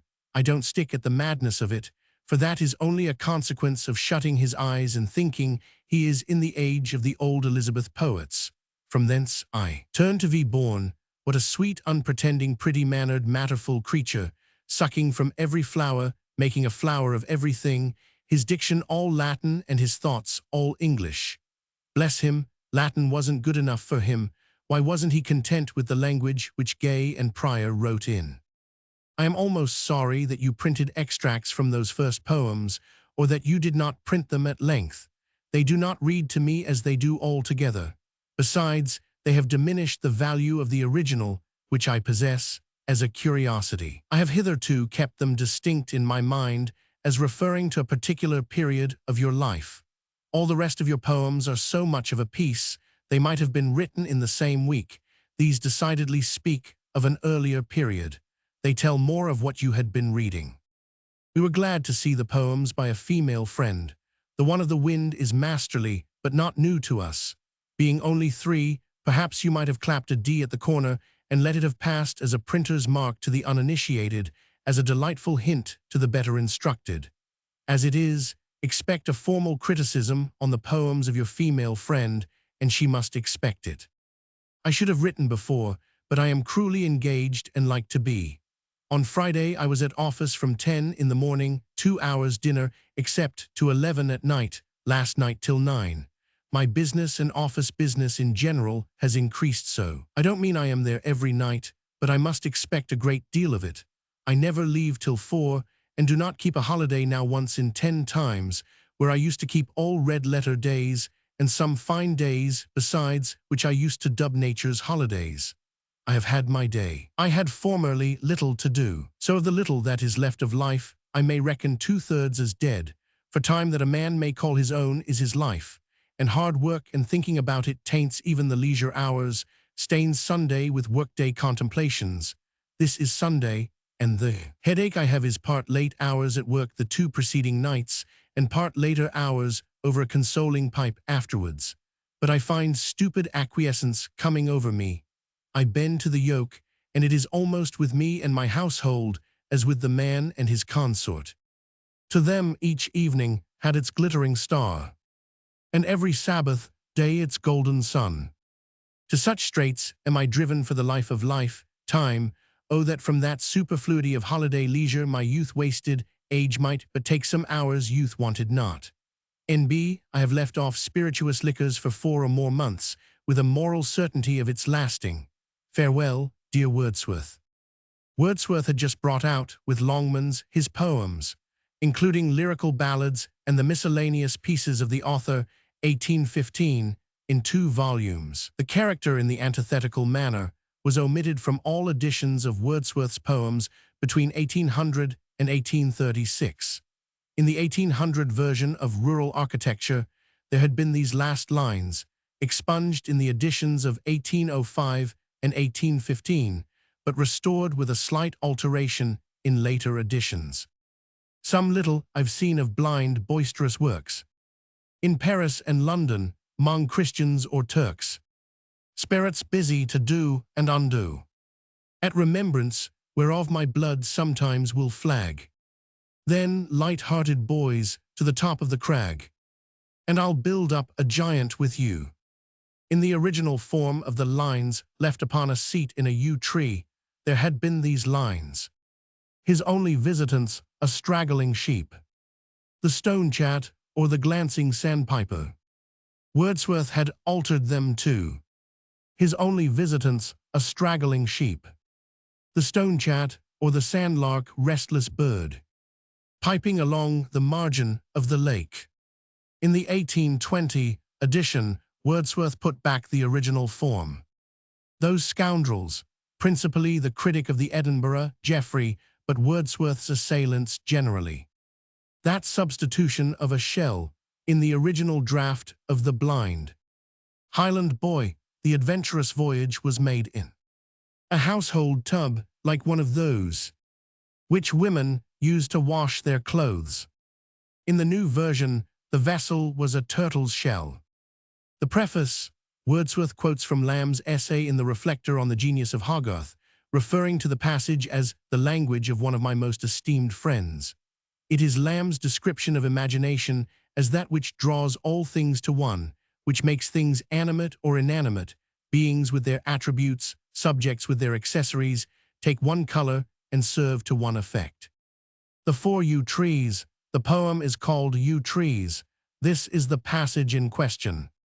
But worthier still of note are those fraternal four of Borrowdale, joined in one solemn and capacious grove, huge trunks, and each particular trunk a growth of intertwisted fibers serpentine, upcoiling and inveterately convolved, nor uninformed with fantasy and looks that threaten the profane, a pillared shade, upon whose grassless floor of red-brown hue, by sheddings from the pining umbrage tinged, perennially beneath whose sable roof, of boughs as if for festal purpose decked, with unrejoicing berries, ghostly shapes, may meet at noontide, fear and trembling hope, silence and foresight, death the skeleton, and time the shadow, there to celebrate, as in a natural temple scattered o'er, with altars undisturbed of mossy stone, united worship or in mute repose, to lie and listen to the mountain flood, murmuring from Juramaра's inmost caves. Picture of Milton. This portrait, a reproduction of which I give in my large edition, is now in America the property of the New York Public Library. V. Bourne. Lamb afterwards translated some of Bourne's poemata and wrote critically of them in the Englishman's Magazine in 1831, c. vols. I and Roman IV. Lord Thurlow, but see letter to Bernard Barton of December 5, 1828, and note. Extracts from those first poems.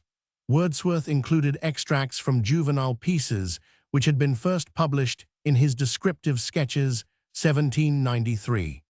A female friend, Dorothy Wordsworth. The three poems were addressed to a child, beginning, "What way does the wind come from?" The mother's return, and the cottager to her infant. To them each evening had its glittering star, the excursion. Book 5.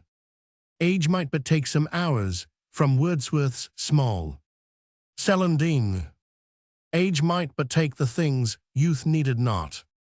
Letter 217. Charles Lamb to William Wordsworth. P.M. April 28, 1815.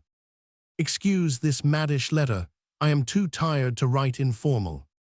Dear Wordsworth, the more I read of your two last volumes, the more I feel it necessary to make my acknowledgments for them in more than one short letter. The night piece to which you refer me I meant fully to have noticed, but the fact is I come so fluttering and languid from business, tired with thoughts of it, frightened with fears of it, that when I get a few minutes to sit down to scribble, an action of the hand now seldom natural to me, I mean voluntary penwork, I lose all presential memory of what I had intended to say, and say what I can, talk about Vincent Bourne or any casual image, instead of that which I had meditated.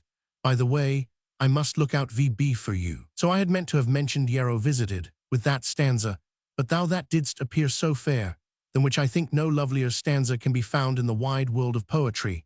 Yet the poem on the whole seems condemned to leave behind it a melancholy of imperfect satisfaction, as if you had wronged the feeling with which in what preceded it you had resolved never to visit it, and as if the muse had determined in the most delicate manner to make you, and scarce make you, feel it. Else it is far superior to the other, which has but one exquisite verse in it, the last but one, or the two last. This has all fine, except perhaps that of studious ease and generous cares has a little tinge of the less romantic about it. The farmer of Tilsbury Vale is a charming counterpart to poor Susan, with the addition of that delicacy towards aberrations from the strict path which is so fine in the old thief, and the boy by his side, which always brings water into my eyes. Perhaps it is the worse for being a repetition. Susan stood for the representative of poor ruse in herb. There was quite enough to stamp the moral of the thing never to be forgotten. vast volumes of vapor and sea. The last verse of Susan was to be got rid of at all events. It threw a kind of dubiety upon Susan's moral conduct. Susan is a servant maid.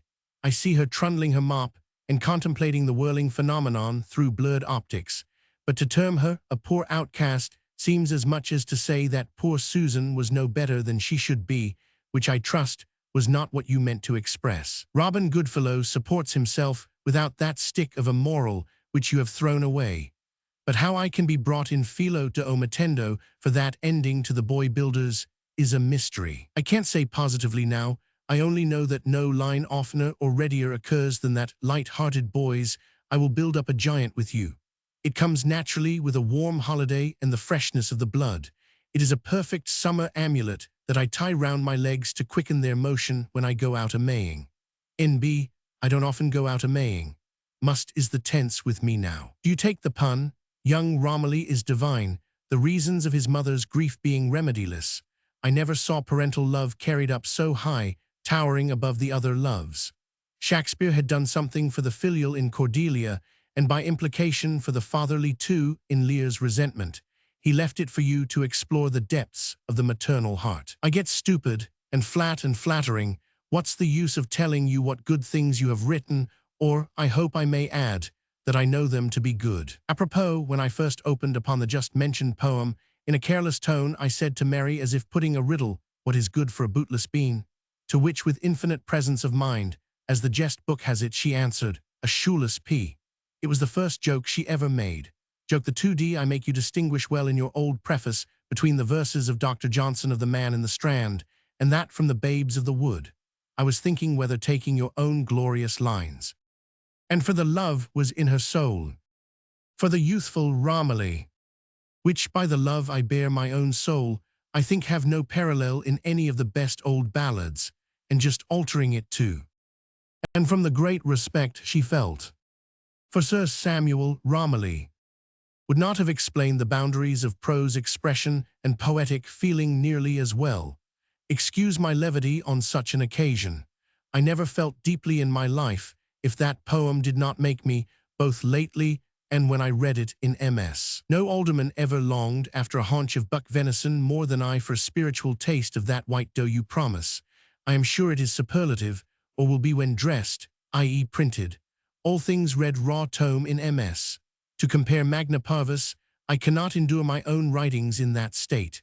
The only one which I think would not very much win upon me in print is Peter Bell. But I am not certain. You ask me about your preface. I like both that and the supplement without an exception. The account of what you mean by imagination is very valuable to me. It will help me to like some things in poetry better, which is a little humiliating in me to confess. I thought I could not be instructed in that science, I mean the critical, as I once heard old obscene beastly Peter Pindar, in a dispute on Milton, say he thought that if he had reason to value himself upon one thing more than another, it was in knowing what good verse was. Who looked over your proof sheets and left Ordebo in that line of Virgil. My brother's picture of Milton is very finely painted, that is, it might have been done by a hand next to Van Dyck's. It is the genuine Milton, and an object of quiet gaze for the half-hour at a time. Yet though I am confident there is no better one of him, the face does not quite answer to Milton. There is a tinge of petty or petite, how do you spell it, querulousness about. Yet hang it, now I remember better, there is not. It is calm, melancholy, and poetical. One of the copies you sent had precisely the same pleasant blending of a sheet of 2D vol with a sheet of first. I think it was page 245, but I sent it and had it rectified. It gave me in the first impetus of cutting the leaves just such a cold squelch as going down a plausible turning and suddenly reading No Thoroughfare. Robinson's is entire, he is gone to bury his father. I wish you would write more criticism about Spencer and see, I think I could say something about him myself, but Lord bless me, these merchants and their spicy drugs, which are so harmonious to sing of, they lime twig up my poor soul and body, till I shall forget I ever thought myself a bit of a genius. I can't even put a few thoughts on paper for a newspaper. I engross when I should pen a paragraph. Confusion blast all mercantile transactions, all traffic, exchange of commodities, intercourse between nations, all the consequent civilization and wealth and amity and link of society, and getting rid of prejudices and knowledge of the face of the globe, and rot the very firs of the forest that look so romantic alive, and die into desks. Vale. Yours, dear W, and all yours, C. Lamb. Added at foot of the first page. NB, don't read that Q review, I will never look into another. Lamb continues his criticism of the 1815 edition of Wordsworth's poems. The night piece begins. The sky is overcast. The stanza from Yarrow Visited is quoted on page 557. The poem followed Yarrow Unvisited in the volume. The one exquisite verse in Yarrow Unvisited first ran. Your cottage seems a bower of bliss. It promises protection to studious ease and generous cares, and every chaste affection. Wordsworth altered to a covert for protection of tender thoughts that nestle there, the brood of chaste affection. Poor Susan had in the 1800 version ended thus. Poor outcast, return to receive thee once more.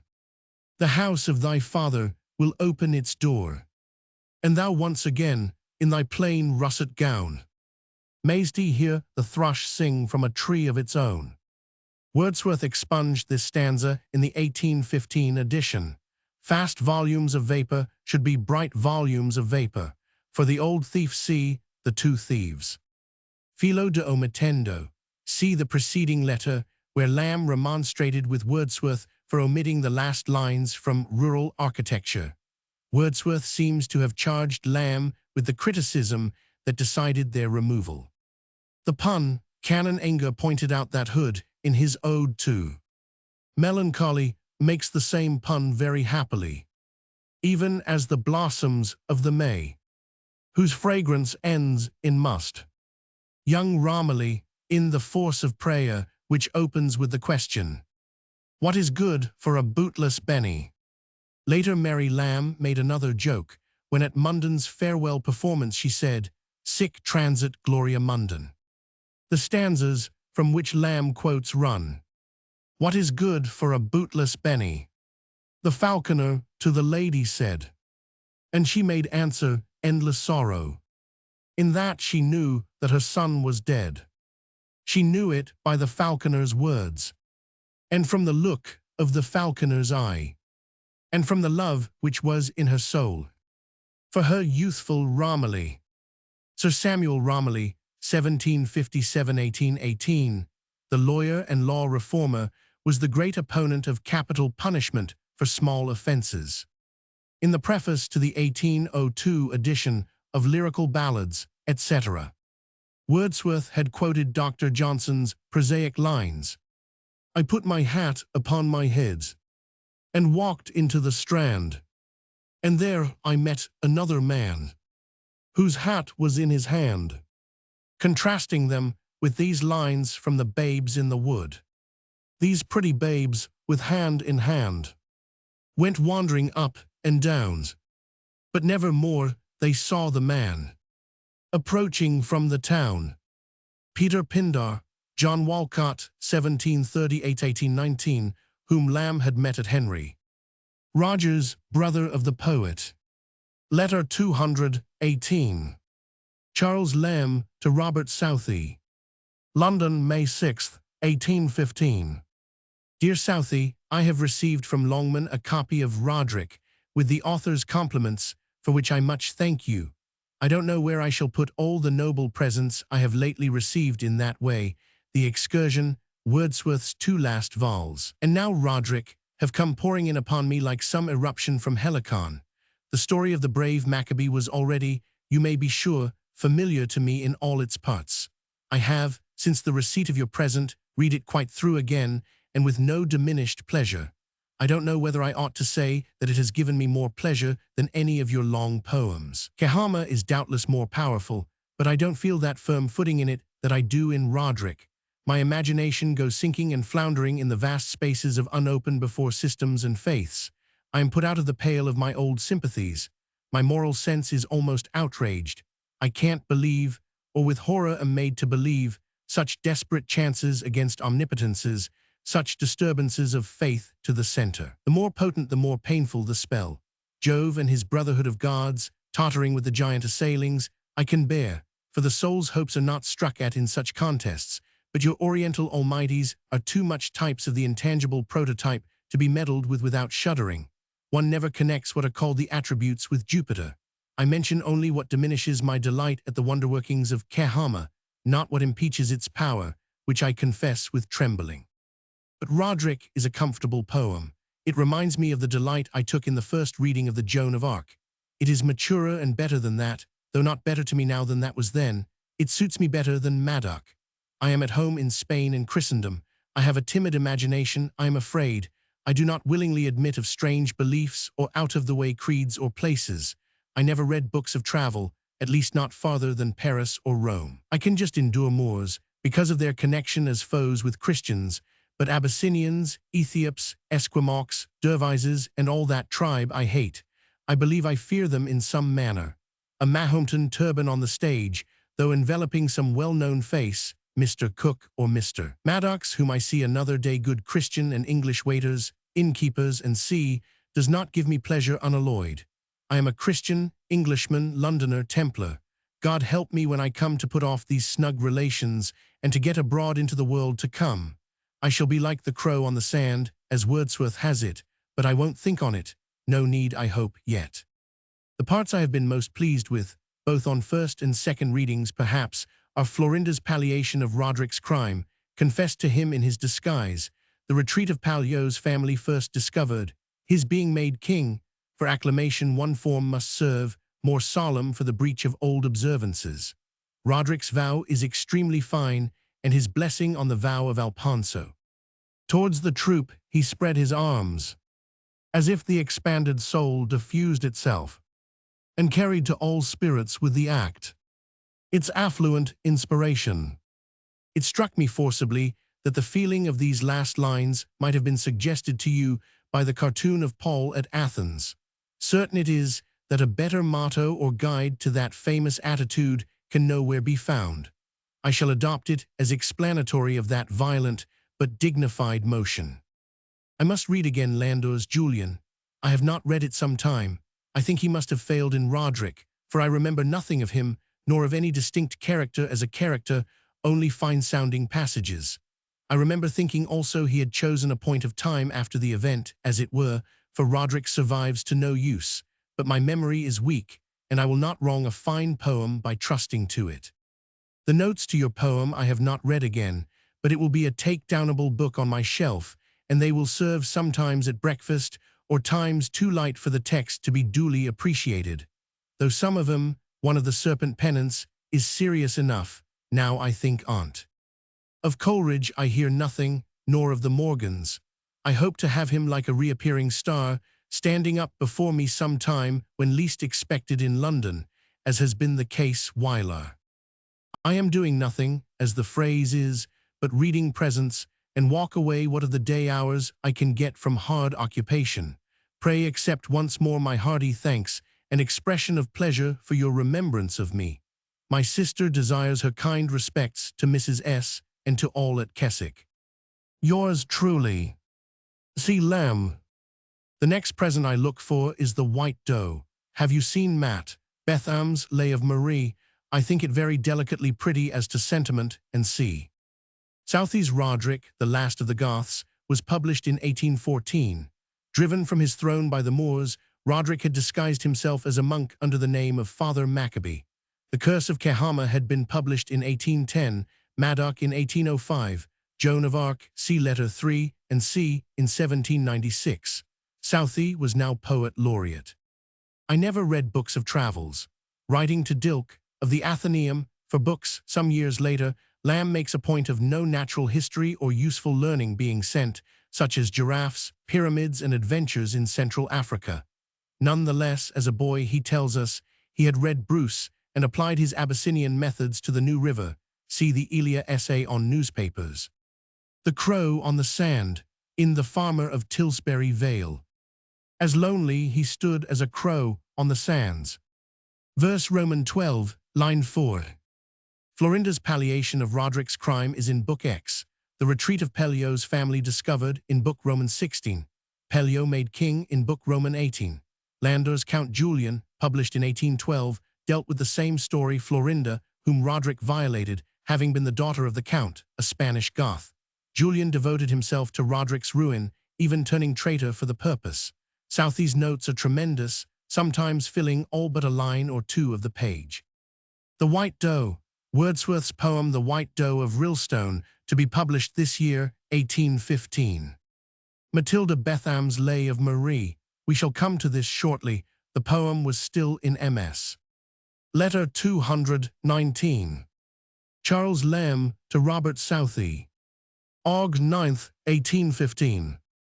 Dear Southey, Robinson is not on the circuit, as I erroneously stated in a letter to W.W., which travels with this, but is gone to Brussels, Ostend, Ghent, etc. But his friends, the colliers, whom I consulted respecting your friend's fate, remember to have heard him say that Father Pardo had effected his escape, the cunning, greasy rogue, and to the best of their belief is at present in Paris. To my thinking, it is a small matter whether there be one fat friar more or less in the world.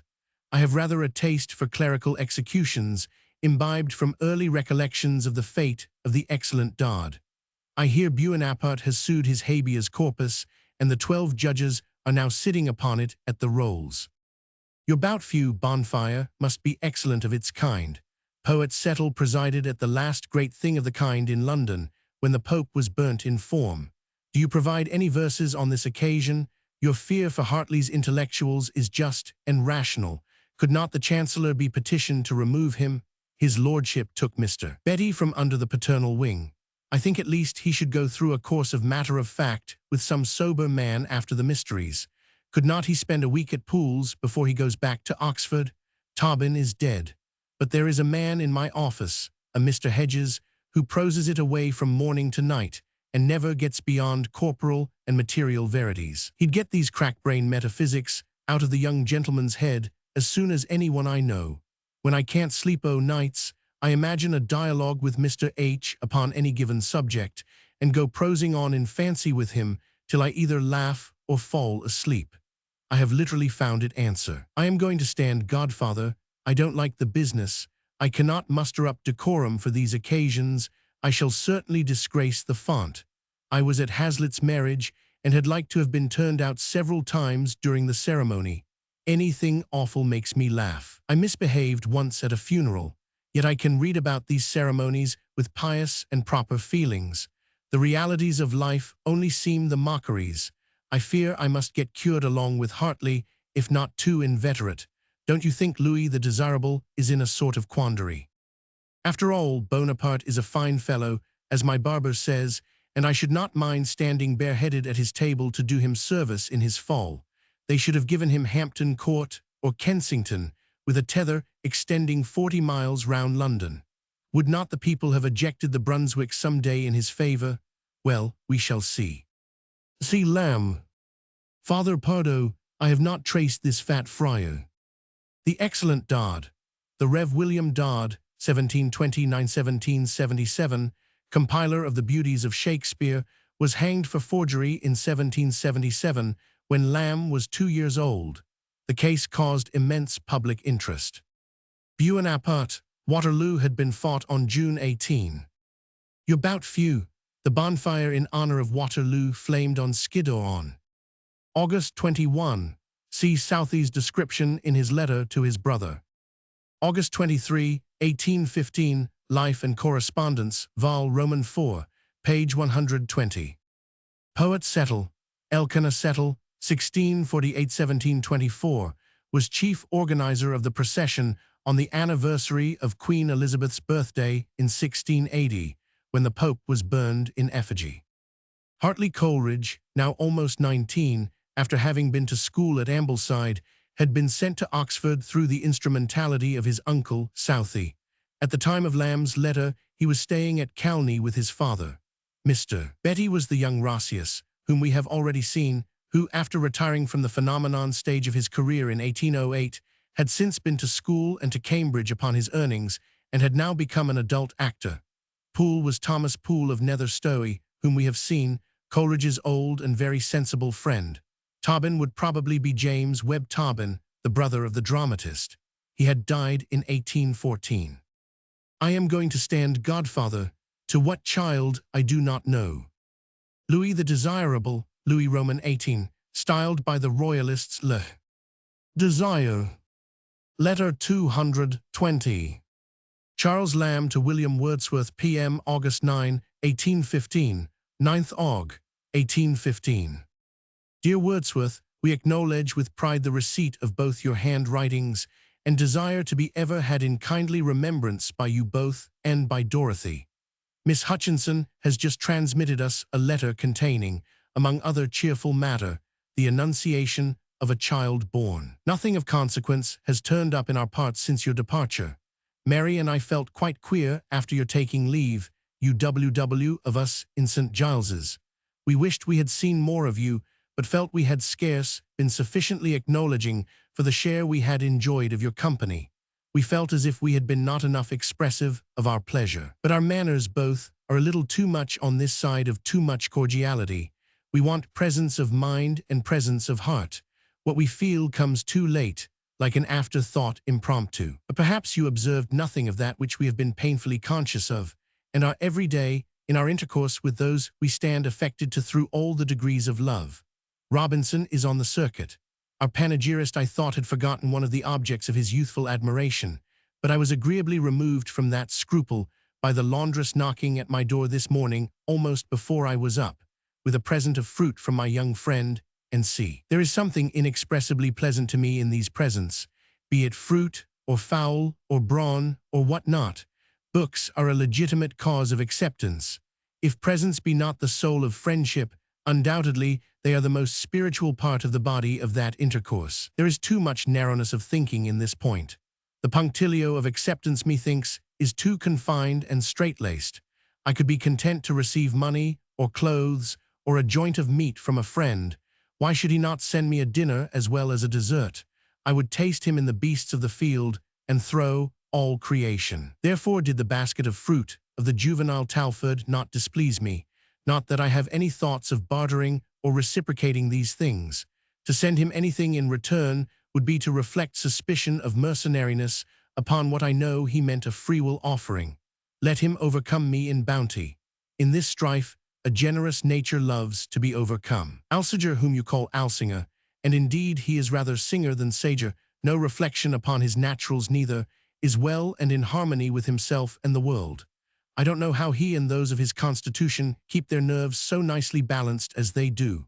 Or have they any, or are they made of packthread? He is proof against whether, ingratitude, meet underdone, every weapon of fate. I have just now a jagged end of a tooth pricking against my tongue, which meets it halfway in a wantonness of provocation. And there they go at it, the tongue pricking itself like the viper against the file, and the tooth galling all the gum inside and out to torture, tongue and tooth and tongue, hard at it, and I to pay, reckoning till all my mouth is as hot as brimstone, and I'd venture the roof of my mouth that at this moment, at which I conjecture my full happiness friend is picking his crackers, not one of the double rows of ivory in his privileged mouth has as much as a flaw in it, but all perform their functions, and having performed it, expect to be picked. Luxurious steeds, and rubbed down, I don't think he could be robbed, or could have his house set on fire, or ever want money. I have heard him express a similar opinion of his own impassibility. I keep acting here Huton Timoruminos. M. Burney has been to Calais, and has come home a travelled monsieur. He speaks nothing but the Gallic idiom. Field is on circuit, so now I believe I have given account of most that you saw at our cabin. Have you seen a curious letter in Morn? Cran, by C.L.L., the genius of absurdity, respecting Bonaparte suing out his habeas corpus.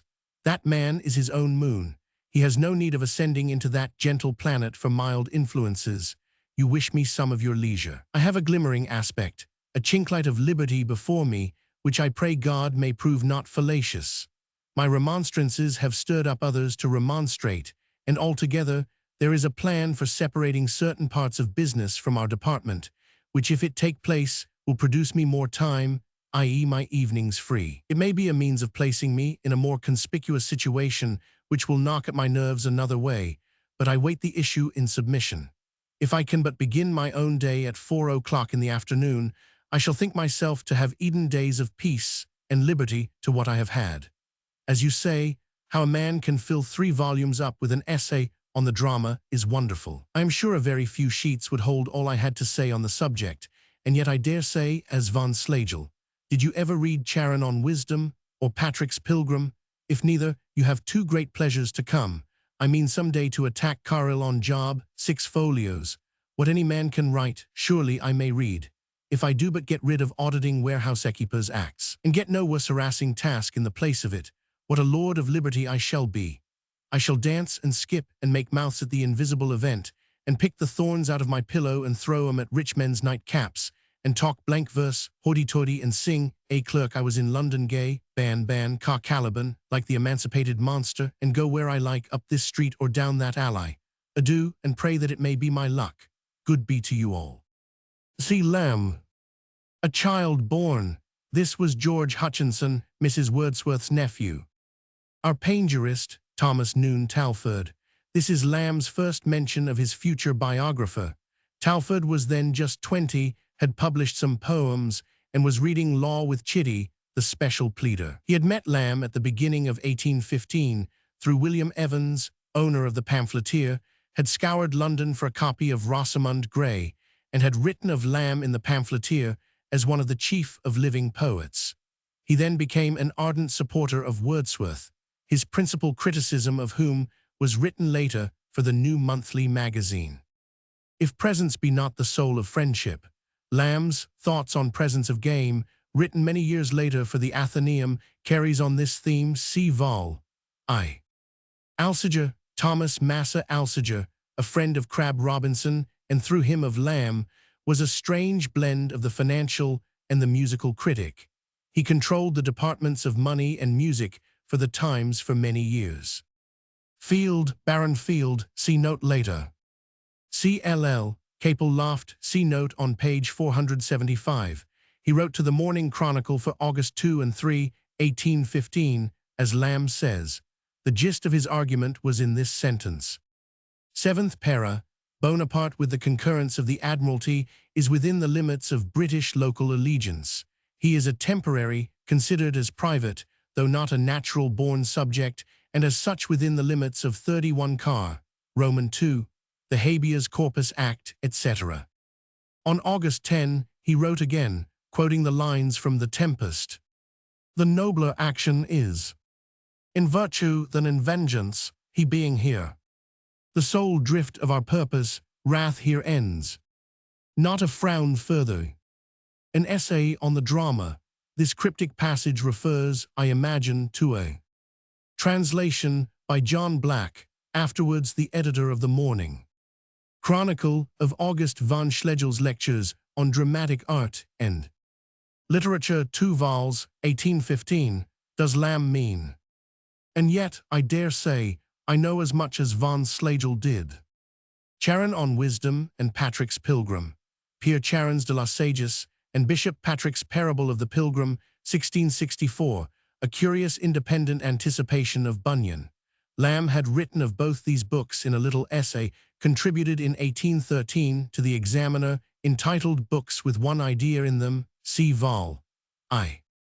A Clerk I Was in London Gay, a song sung in Calman's Inkle and Yarrico, which Lamb actually did use as a motto for his Elia S. The Superannuated Man, dealing with his emancipation 10 years later. Letter 221. Mary Lamb to Sarah Hutchinson. Dated at end, August 20, 1815. My dear friend, it is less fatigue to me to write upon lines, and I want to fill up as much of my paper as I can in gratitude for the pleasure your very kind letter has given me. I began to think I should not hear from you, knowing you were not fond of letter writing. I quite forgave you, but I was very sorry. Do not make a point of conscience of it, but if ever you feel an inclination, you cannot think how much a few lines would delight me. I am happy to hear so good an account of your sister and child, and sincerely wish her a perfect recovery. I am glad you did not arrive sooner. You escaped much anxiety. I have just received a very cheerful letter from Mrs. Morgan. The following I have picked out, as I think it will interest you. Hartley Coleridge has been with us for 2 months. Morgan invited him to pass the long vacation here in the hope that his father would be of great service to him in his studies. He seems to be extremely amiable. I believe he is to spend the next vacation at Lady Beaumont's. Your old friend Coleridge is very hard at work at the preface to a new edition which he is just going to publish in the same form as Mr. Wordsworth's. At first, the preface was not to exceed 5 or 6 pages. It has, however, grown into a work of great importance. I believe Morgan has already written nearly 200 pages. The title of it is Autobiographia Literaria, to which are added Sibylline Leaves, a collection of poems by the same author. Cowley has lately been much enlivened by an excellent company of players. Last week they performed The Remorse to a very crowded and brilliant audience. 2 of the characters were admirably well supported. At the request of the actors, Morgan was behind the scenes all the time and assisted in the music and c. Thanks to your kind interference, we have had a very nice letter from Mr. Wordsworth. Of them and of you we think and talk quite with a painful regret that we did not see more of you, and that it may be so long before we meet again.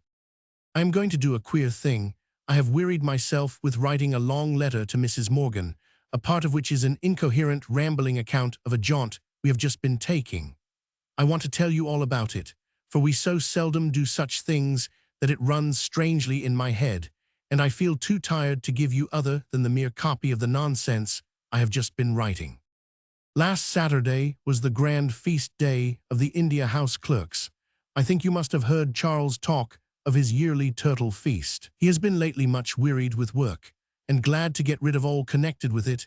He used Saturday, the feast day being a holiday, borrowed the Monday following, and we set off on the outside of the Cambridge coach from Fetter Lane at 8 o'clock, and were driven into Cambridge in great triumph by Hellfire Dick 5 minutes before 3. Richard is in high reputation. He is private tutor to the Whip Club.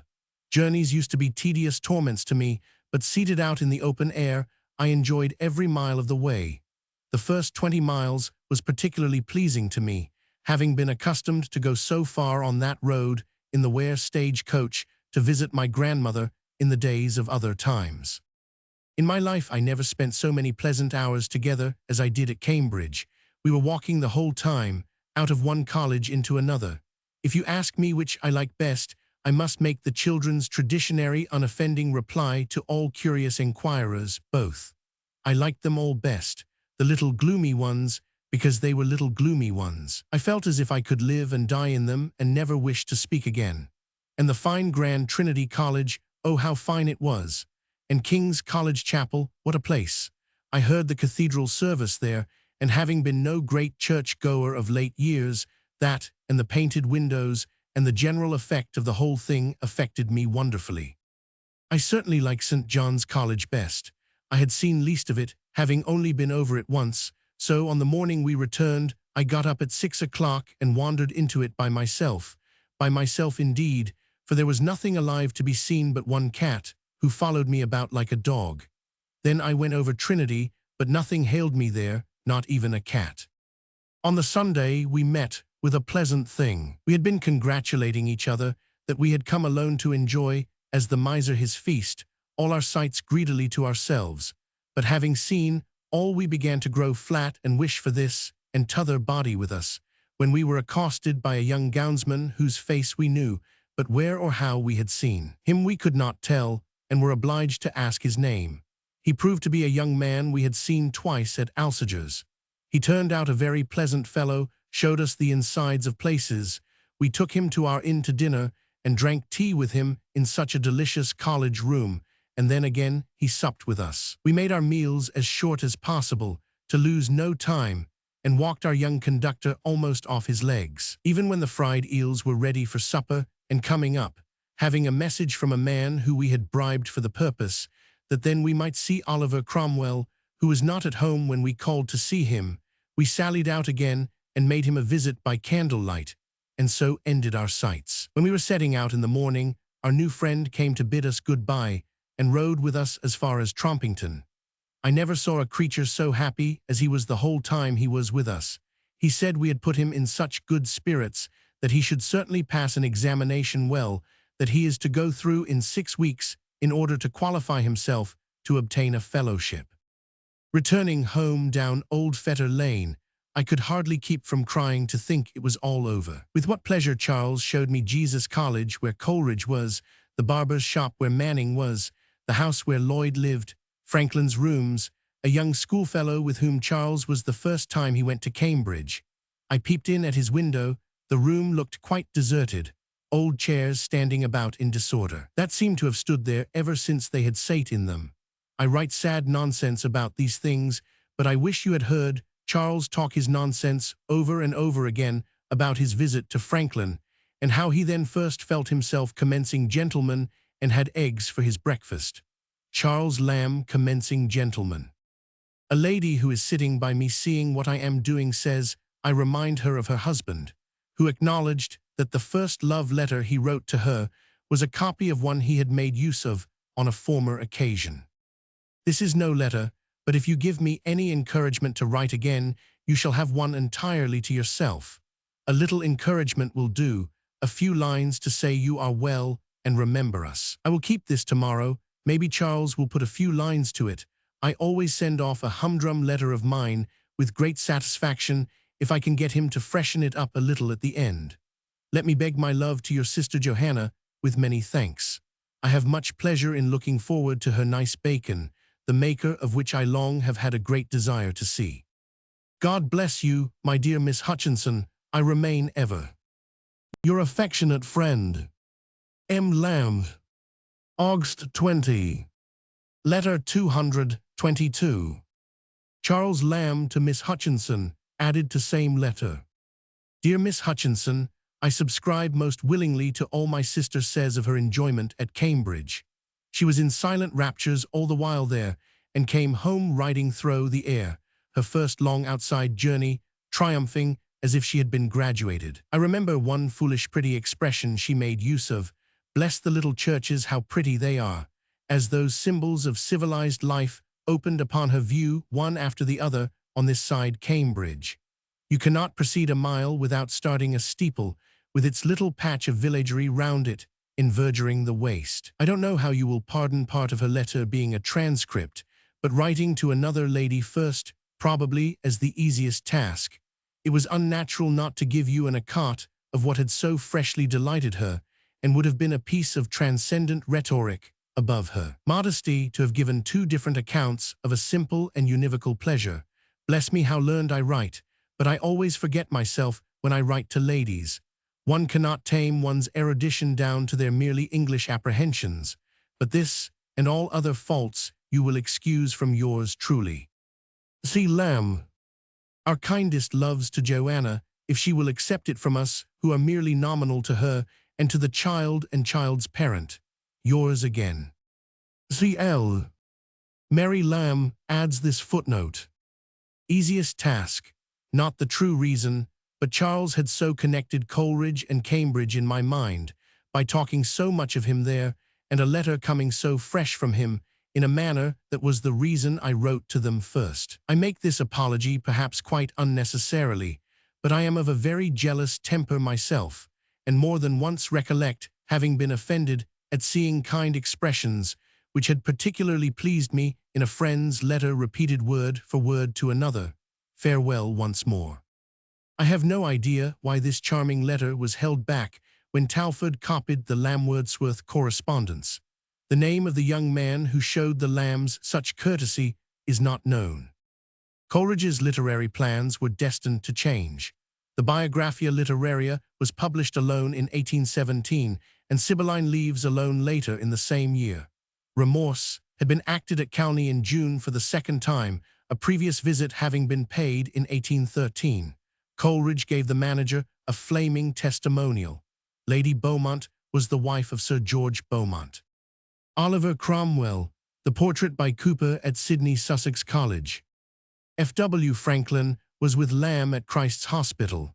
Afterwards, he became master of the Blue Coat School at Hertford. He is mentioned in the Elia essay on Christ's Hospital. Letter 223. Mary Lamb to Matilda Betham. No date, late summer, 1815. My dear Miss Betham, my brother and myself return you 1,000 thanks for your kind communication. We have read your poem many times over with increased interest, and very much wish to see you to tell you how highly we have been pleased with it. May we beg one favor? I keep the manuscript in the hope that you will grant it. It is that either now or when the whole poem is completed, you will read it over with us. When I say with us, of course I mean Charles. I know that you have many judicious friends, but I have so often known my brother spy out errors in a manuscript which has passed through many judicious hands, that I shall not be easy if you do not permit him to look yours carefully through with you, and also you must allow him to correct the press for you. If I knew where to find you, I would call upon you. Should you feel nervous at the idea of meeting Charles in the capacity of a severe censor, give me a line, and I will come to you anywhere, and convince you in 5 minutes that he is even timid, stammers, and can scarcely speak from modesty and fear of giving pain when he finds himself placed in that kind of office. Shall I appoint a time to see you here when he is from home? I will send him out any time you will name. Indeed, I am always naturally alone till 4 o'clock. If you are nervous about coming, remember I am equally so about the liberty I have taken, and shall be till we meet and laugh off our mutual fears. Yours most affectionately, M. Lamb. Letter 224. Charles Lamb to Matilda Betham. No date, 1815. Dear Miss Betham, that accursed word trill has vexed me excessively. I have referred to the Ms., and certainly the printer is exonerated. It is much more like a TR than a K, but what shall I say of myself? If you can trust me hereafter, I will be more careful. I will go through the poem, unless you should feel more safe by doing it yourself. In fact, a second person looking over a proof is liable to let pass anything that sounds plausible. The act of looking it over seeming to require only an attention to the words that they have the proper component letters, one scarce thinks then, or but half of the sense. You will find one line I have ventured to alter in 3D sheet. You had made hope and yoke rhyme, which is intolerable. Everybody can see and carpet a bad rhyme or no rhyme. It strikes as slovenly, like bad spelling. I found out another sung, but I could not alter it, and I would not delay the time by writing to you. Besides, it is not at all conspicuous. It comes in by the strains I sung. The other obnoxious word was in an eminent place at the beginning of her lay, when all ears are upon her. I must conclude hastily. Dear M.B. Yours, C.L. These letters refer to the lay of Marie. In Mr. Ernest Betham's A House of Letters will be found 6 other letters, CPP, 161, 163, 164, 166, 232, all bearing upon Matilda Betham's poem. Letter 225. Charles Lamb to Matilda Betham. Dr. Miss Betham, all this while I have been tormenting myself with the thought of having been ungracious to you, and you have been all the while accusing yourself. Let us absolve one another and be quits. My head is in such a state from incapacity for business that I certainly know it to be my duty not to undertake the veriest trifle in addition. I hardly know how I can go on. I have tried to get some redress by explaining my health, but with no great success. No one can tell how ill I am, because it does not come out to the exterior of my face, but lies in my skull deep and invisible. I wish I was leprous and black jaundice skin over, or that all was as well within as my cursed looks. You must not think me worse than I am. I am determined not to be overset, but to give up business rather, and get him to allow me a trifle for services past. Oh, that I had been a shoemaker, or a baker, or a man of large, independent fortune. Oh, darling laziness, heaven of Epicurus, saints' everlasting rest, that I could drink vast potations of the throe unmeasured eternity. Odium cum vel sine dignitate, scandalous, dishonorable, any kind of repose. I stand not upon the dignified sort. Accursed damned desks, trade, commerce, business, inventions of that old original busybody brainworking Satan, Sabbathless, restless Satan. A curse relieves, do you ever try it? A strange letter this to write to a lady, but mere honeyed sentences will not distill. I dare not ask who revises in my stead. I have drawn you into a scrape. I am ashamed, but I know no remedy. My unwellness must be my apology. God bless you, though. He cursed the India House and fire it to the ground, and may no unkind error creep into Marie. May all its readers like it as well as I do, and everybody about you like its kind author no worse. Why the devil am I never to have a chance of scribbling my own free thoughts, verse or prose, again? Why must I write of tea and drugs, and price goods and bales of indigo? Farewell. See Lamb. Written at head of letter, on margin, the following. Mary goes to her place on Sunday, I mean your maid, foolish Mary. She wants a very little brains, only to be an excellent serve. She is excellently calculated for the country, where nobody has brains. Mr. Ernest Betham, in a house of letters, dates the foregoing June 1, 1816, but I place it here none the less. In the passage concerning work and leisure, we see another hint of the sonnet on work, which Lamb was to write a little later. Here should come 2 notes to William Ayrton, printed by Mr. MacDonald, referring to the musical use of the word air. Letter 226. Charles Lamb to Sarah Hutchinson. Thursday 19 Oct. 1815. My brother is gone to Paris. Dear Miss H., I am forced to be the replier to your letter, for Mary has been ill and gone from home these 5 weeks yesterday. She has left me very lonely and very miserable. I stroll about, but there is no rest but at one's own fireside, and there is no rest for me there now. I look forward to the worse half being past, and keep up as well as I can. She has begun to show some favorable symptoms. The return of her disorder has been frightfully soon this time, with scarce a 6 months' interval. I am almost afraid my worry of spirits about the E.I. house was partly the cause of her illness, but one always imputes it to the cause next at hand. More probably it comes from some cause we have no control over or conjecture of. It cuts sad great slices out of the little time we shall have to live together. I don't know, but the recurrence of these illnesses might help me to sustain her death better than if we had had no partial separations. But I won't talk of death. I will imagine us immortal, or forget that we are otherwise. By God's blessing, in a few weeks we may be making our meal together, or sitting in the front row of the pit at Drury Lane, or taking our evening walk past the theatres, to look at the outside of them at least, if not to be tempted in. Then we forget we are assailable, we are strong for the time as rocks, the wind is tempered to the shorn lambs. Poor C. Lloyd and poor Priscilla, I feel I hardly feel enough for him. My own calamities press about me and involve me in a thick integument not to be reached at by other folks' misfortunes. But I feel all I can, and all the kindness I can towards you all. God bless you. I hear nothing from Coleridge. Yours truly. C. Lamb. Mary Lamb had recovered from her preceding attack in February. She did not recover from the present illness until December. The wind is tempered to the shorn lambs, but God tempers the wind, said Maria, to the shorn lamb, Sterne's Sentimental Journey, also in Henry Eschen, 1594. Poor C. Lloyd and poor Priscilla. Priscilla Wordsworth, née Lloyd, died this month, aged 33. Charles Lloyd, having just completed his translation of the tragedies of Ulfere, published in 1815, had been prostrated by the most serious visitation of his malady that he had yet suffered. Letter 227. Charles Lamb to Thomas Manning. Dec 25th, 1815. Dear old friend and absentee, this is Christmas Day 1815 with us. What it may be with you I don't know, the 12th of June next year perhaps. And if it should be the consecrated season with you, I don't see how you can keep it. You have no turkeys. You would not desecrate the festival by offering up a withered Chinese bantam instead of the savory grand Norfolcian holocaust that smokes all around my nostrils at this moment from 1,000 firesides. Then what puddings have you?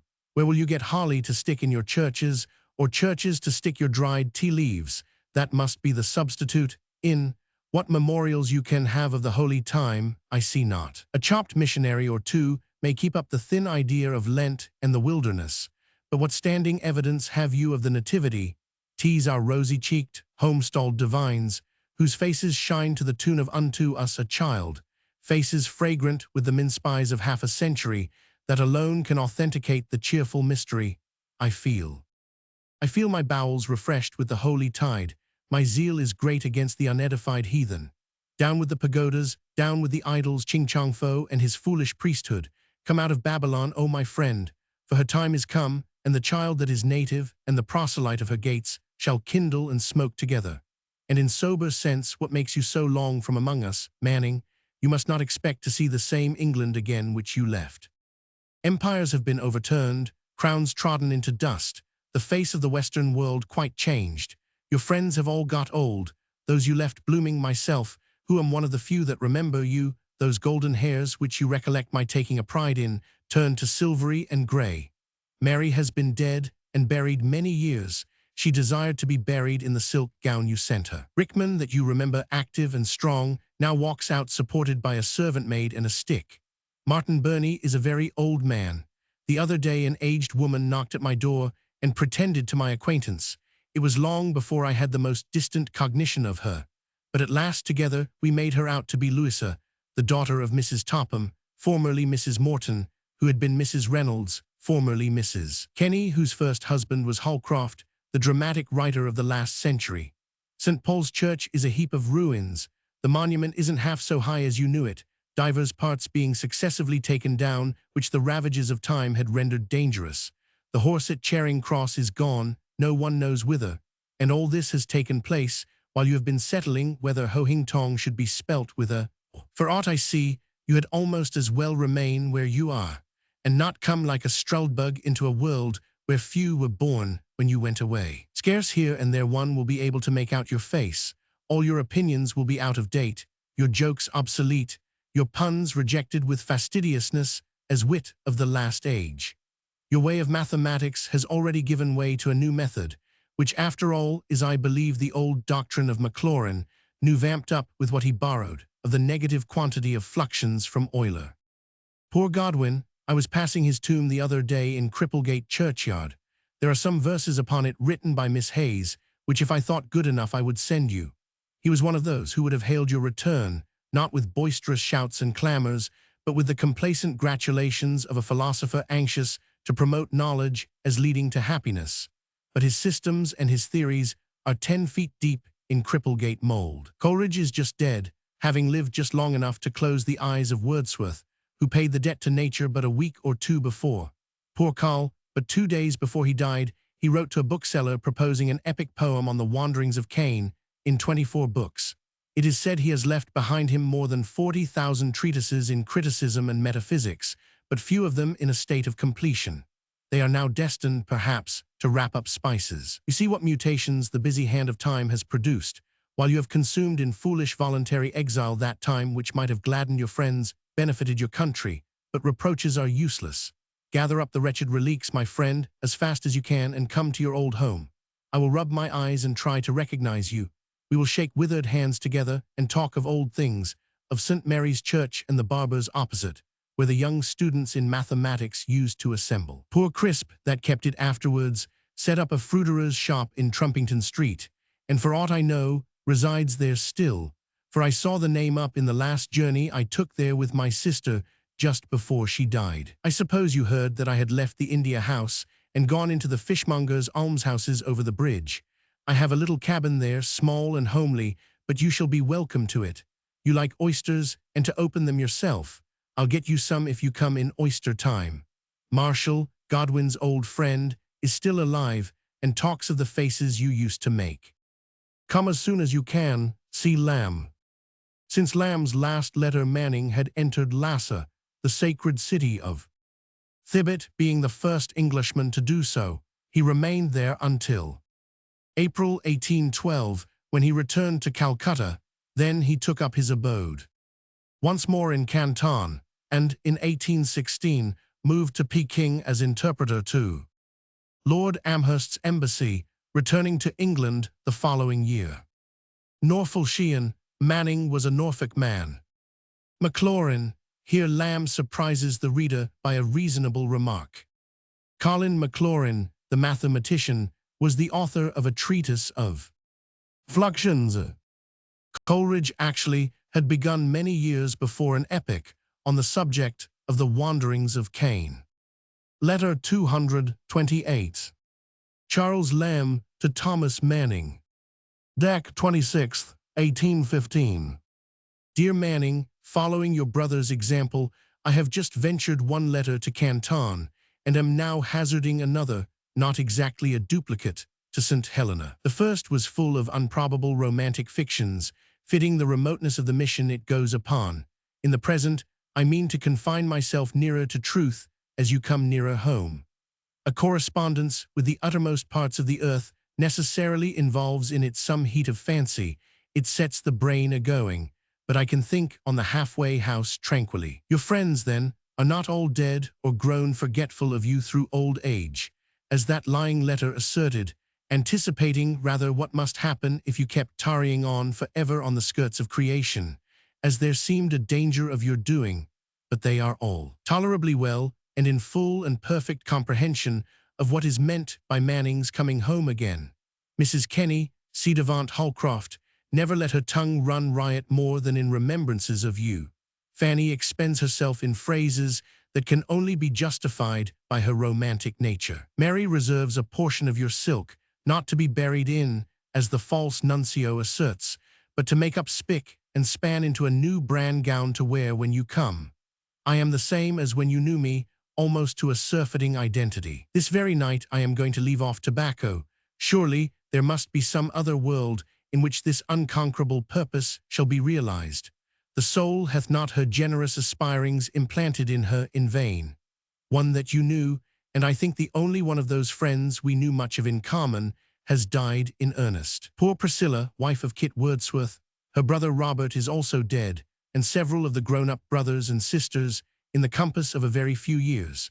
Death has not otherwise meddled much in families that I know, not but he has his damned eye upon us, and is whetting his infernal feathered dart every instant, as you see him truly pictured in that impressive moral picture, The Good Man at the Hour of Death. I have in trust to put in the post 4 letters from Dis, and 1 from Lynn to St. Helena, which I hope will accompany this safe, and 1 from Lynn, and the one before spoken of from me to Canton. But we all hope that these latter may be waste paper. I don't know why I have forborne writing so long, but it is such a forlorn hope to send a scrap of paper straggling over wide oceans. And yet I know when you come home, I shall have you sitting before me at our fireside, just as if you had never been away. In such an instant does the return of a person dissipate all the weight of imaginary perplexity from distance of time and space. I'll promise you good oysters. Corey is dead, that kept the shop opposite St. Dunstan's, but the tougher materials of the shop survive the perishing frame of its keeper. Oysters continue to flourish there under as good auspices. Poor Corey, but if you will absent yourself 20 years together, you must not expect numerically the same population to congratulate your return, which wetted the sea beach with their tears when you went away. Have you recovered the breathless, stone-staring astonishment into which you must have been thrown upon learning at landing that an emperor of France was living in St. Helena? What an event in the solitude of the seas, like finding a fish's bone at the top of Plinlimmon. But these things are nothing in our Western world. Novelties cease to affect. Come and try what your presence can. God bless you, your old friend C. Lamb. Robert Lloyd had died in 1811, and within a few days, one of his brothers and one of his sisters. The Good Man at the Hour of Death. I have not found the picture to which Lamb refers, probably a popular print of the day, or he may have been incorrectly remembering Blake's Death of the Good Old Man in Blair's Grave. Manning, by changing his plans, did not reach St. Helena when he expected to. Not, indeed, until July 1817, when he met Napoleon. Letter 229. Charles Lamb to William Wordsworth. Dated at End, April 9, 1816. Dear Wordsworth, thanks for the books you have given me, and for all the books you mean to give me. I will bind up the political sonnets and ode according to your suggestion. I have not bound the poems yet. I wait till people have done borrowing them. I think I shall get a chain, and chain them to my shelves more Bodleiano, and people may come and read them at chain's length. For of those who borrow, some read slow, some mean to read but don't read, and some neither read nor meant to read, but borrow to leave you an opinion of their sagacity. I must do my money-borrowing friends the justice to say that there is nothing of this caprice or wantonness of alienation in them. When they borrow my money, they never fail to make use of it. Coleridge has been here about a fortnight. His health is tolerable at present, though beset with temptations. In the first place, the carve card. Manager has declined accepting his tragedy, though, having read it, I see no reason upon earth why it might not have run a very fair chance, though it certainly wants a prominent part for a Miss O'Neill or a Mr. Keene. However, he is going today to write to Lord Byron to get it to Drury. Should you see Mrs. C., who has just written to see a letter which I have given him, it will be as well to say nothing about its fate till some answer is shaped from Drury. He has 2 volumes printing together at Bristol, both finished as far as the composition goes, the latter containing his fugitive poems, the former his literary life. Nature, who conducts every creature by instinct to its best end, has skillfully directed C to take up his abode at a chemist's laboratory in Norfolk Street. She might as well have sent a helluo librorum for cure to the Vatican. God keep him inviolate among the traps and pitfalls. He has done pretty well as yet. Tell Miss H. my sister is every day wishing to be quietly sitting down to answer her very kind letter, but while C stays, she can hardly find a quiet time. God bless him. Tell Mrs. W. her postscripts are always agreeable.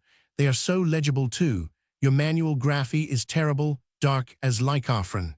Likelihood, for instance, is thus typified here. Lamb makes an illegible scribble.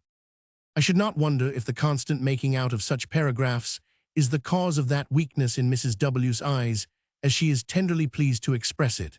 Dorothy, I hear, has mounted spectacles, so you have deoculated 2 of your dearest relations in life. Well, God bless you, and continue to give you power to write with a finger of power upon our hearts what you fail to impress in corresponding lucidness upon our outward eyesight. Mary's love to all, she is quite well. I am called off to do the deposits on cotton wool, but why do I relate this to you who want faculties to comprehend the great mystery of deposits, of interest, of warehouse rent, and contingent fund ado? C. Lamb. A longer letter when C is gone back into the country, relating his success, and C. My judgment of your new books, and C. I am scarce quiet enough while he stays. Yours again. C.L. Tuesday 9 April, 1816. Wordsworth had sent Lamb, presumably in proof, see next letter, Thanksgiving Ode, 18 Jan. 1816, with other short pieces chiefly referring to recent events, 1816, the subject of the ode being the peace that had come upon Europe with the downfall of Napoleon. It follows in the collected works the Sonnets to Liberty. More Bodleiano. According to Macrae's Annals of the Bodleian Library, 2nd edition, 1890, page 121, books seem to have been chained in the Bodleian Library up to 1751. The process of removing the chains seems to have begun in 1757. In 1761, as many as 1,448 books were unchained at a cost of a 12d apiece. A dozen years later, discarded chains were sold at the rate of 2d, for a long chain, 112d, for a short one, and if one hankered after 100 of them, the wish could be gratified on payment of 14s. Many loose chains are still preserved in the library as relics. For of those who borrow, Lamb's Elia essay, The Two Races of Men, may have had its germ in this passage. Coleridge came to London from Calne in March, bringing with him the manuscript of Zappalia. He had already had correspondence with Lord Byron concerning a tragedy for Drury Lane, on whose committee Byron had a seat, but he had done nothing towards writing it. Zappalia was never acted. It was published in 1817. Coleridge's lodgings were at 43 Norfolk Street, Strand. See next letter for further news of Coleridge at this time. Letter 230. Charles Lamb to William Wordsworth. April 26, 1816. Sir, please to state the weights and amounts of the following lots of sold. Sale 181 for your obedient servant. Charles Lamb, Accountant's Office, 26 April, 1816. Dear W., I have just finished the pleasing task of correcting the revise of the poems and letter. I hope they will come out faultless. One blunder I saw and shuddered at. The hallucinating rascal had printed battered for battened, this last not conveying any distinct sense to his gaping soul. The reader, as they call him, had discovered it and given it the marginal brand, but the substitutory N had not yet appeared. I accompanied his notice with a most pathetic address to the printer not to neglect the correction. I know how such a blunder would batter at your piece. Batter is written batten and corrected to batter in the margin. With regard to the works, the letter I read with unabated satisfaction. Such a thing was wanted, called for. The parallel of Cotton with Burns I heartily approve, is. Walton hallows any page in which his reverend name appears. Duty archly bending to purposes of general benevolence is exquisite. The poems I endeavored not to understand, but to read them with my eye alone, and I think I succeeded. Some people will do that when they come out, you'll say. As if I were to luxuriate tomorrow at some picture gallery I was never at before, and going by today by chance, found the door open, had but 5 minutes to look about me, peeped in, just such a chastised peep I took with my mind at the lines my luxuriating eye was coursing over unrestrained, not to anticipate another day's fuller satisfaction. Coleridge is printing X-Stable, by Eld Byron's recommendation to Murray, with what he calls a vision, Kubla Khan, which said vision he repeats so enchantingly that it irradiates and brings heaven and Elysian bowers into my parlor while he sings or says it. But there is an observation, never tell thy dreams, and I am almost afraid that Kubla Khan is an owl that won't bear daylight. I fear lest it should be discovered by the lantern of typography and clear redacting to letters, no better than nonsense or no sense. When I was young, I used to chant with ecstasy mild Arcadians ever blooming, till somebody told me it was meant to be nonsense. Even yet, I have a lingering attachment to it, and think it better than Windsor Forest, dying Extian's address and C. has sent his tragedy to DLT. It cannot be acted this season, and by their manner of receiving it, I hope he will be able to alter it to make them accept it for next.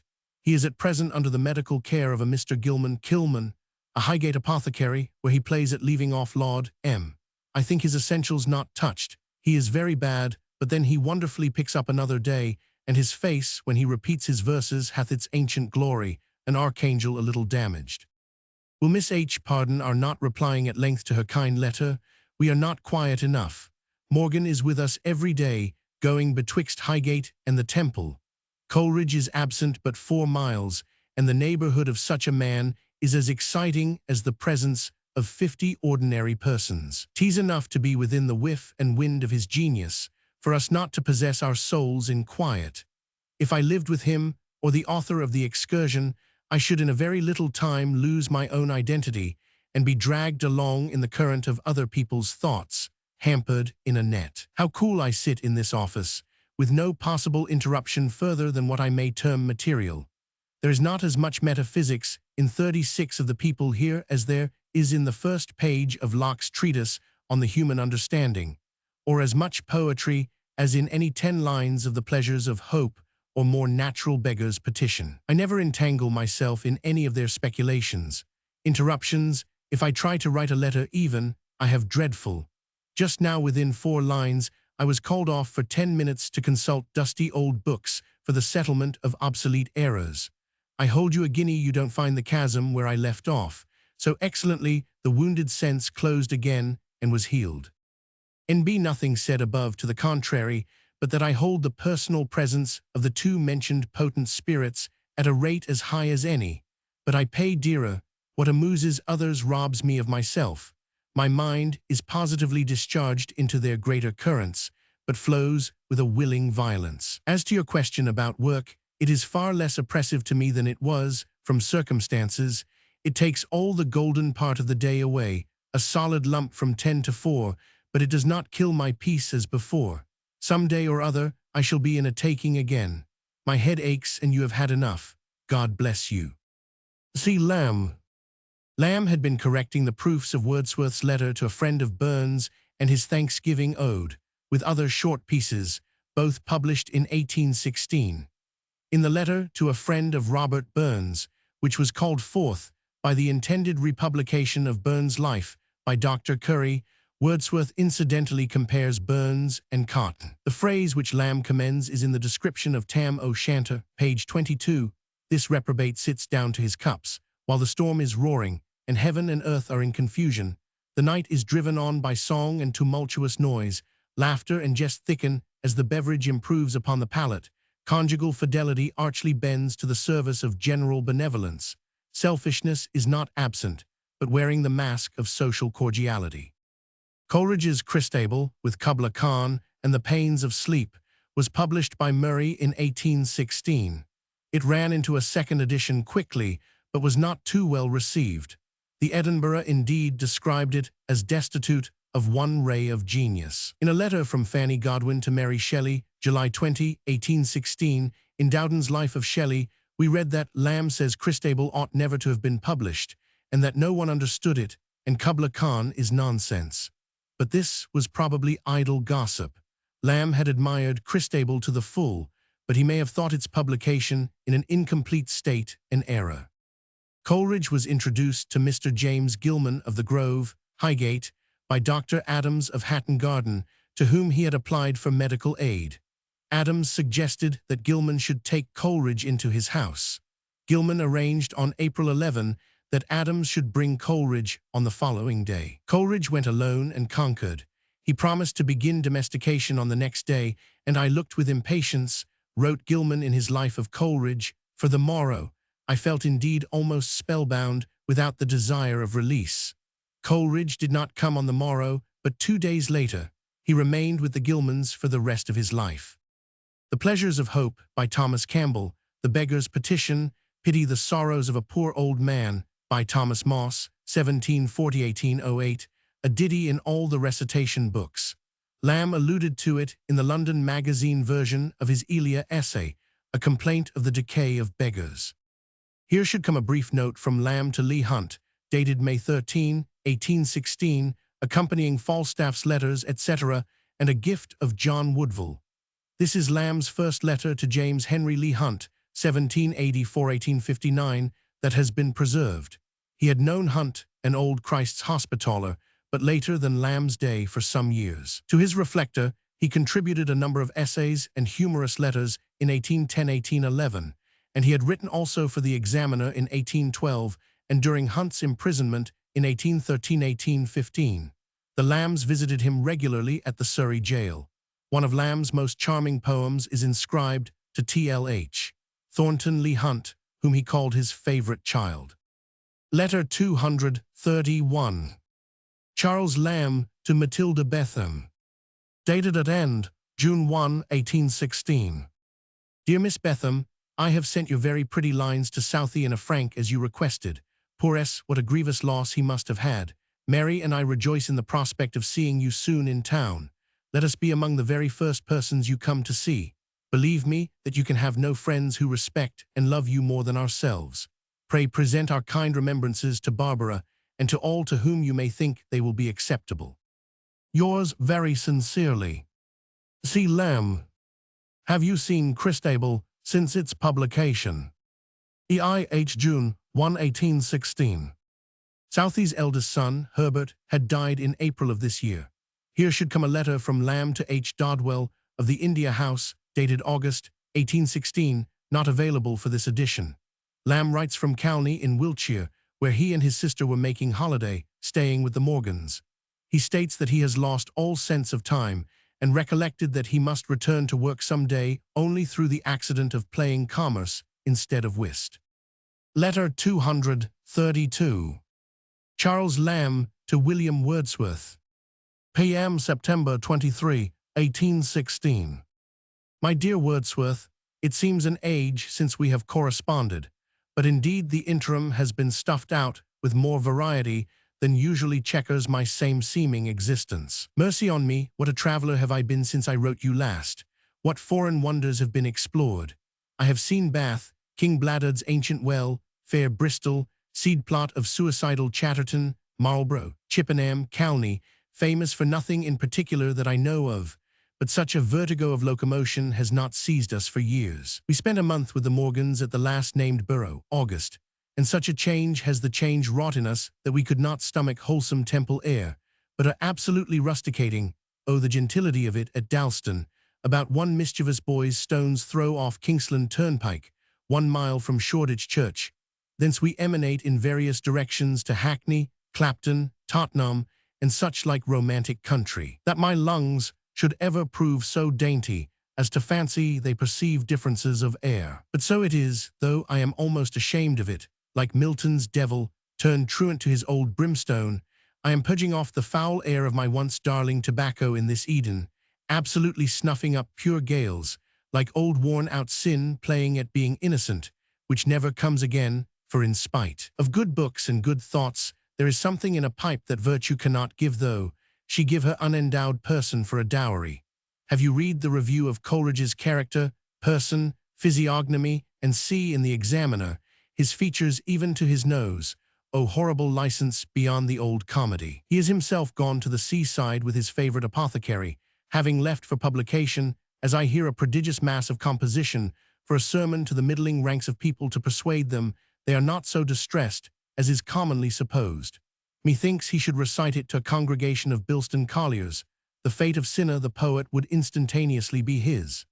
God bless him, but certain that rogue Examiner has beset him in most unmannerly strains. Yet there is a kind of respect shines through the disrespect that to those who know the rare compound that is the subject of it almost balances the reproof, but then those who know him but partially or at a distance are so extremely apt to drop the qualifying part through their fingers.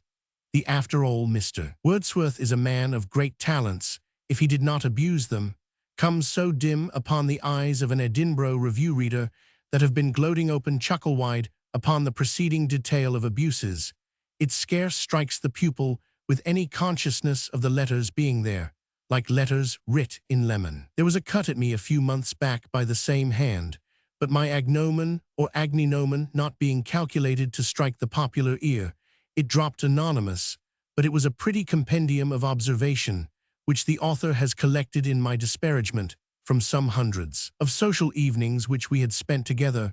However, in spite of all, there is something tough in my attachment to H, which these violent strainings cannot quite dislocate or sever asunder.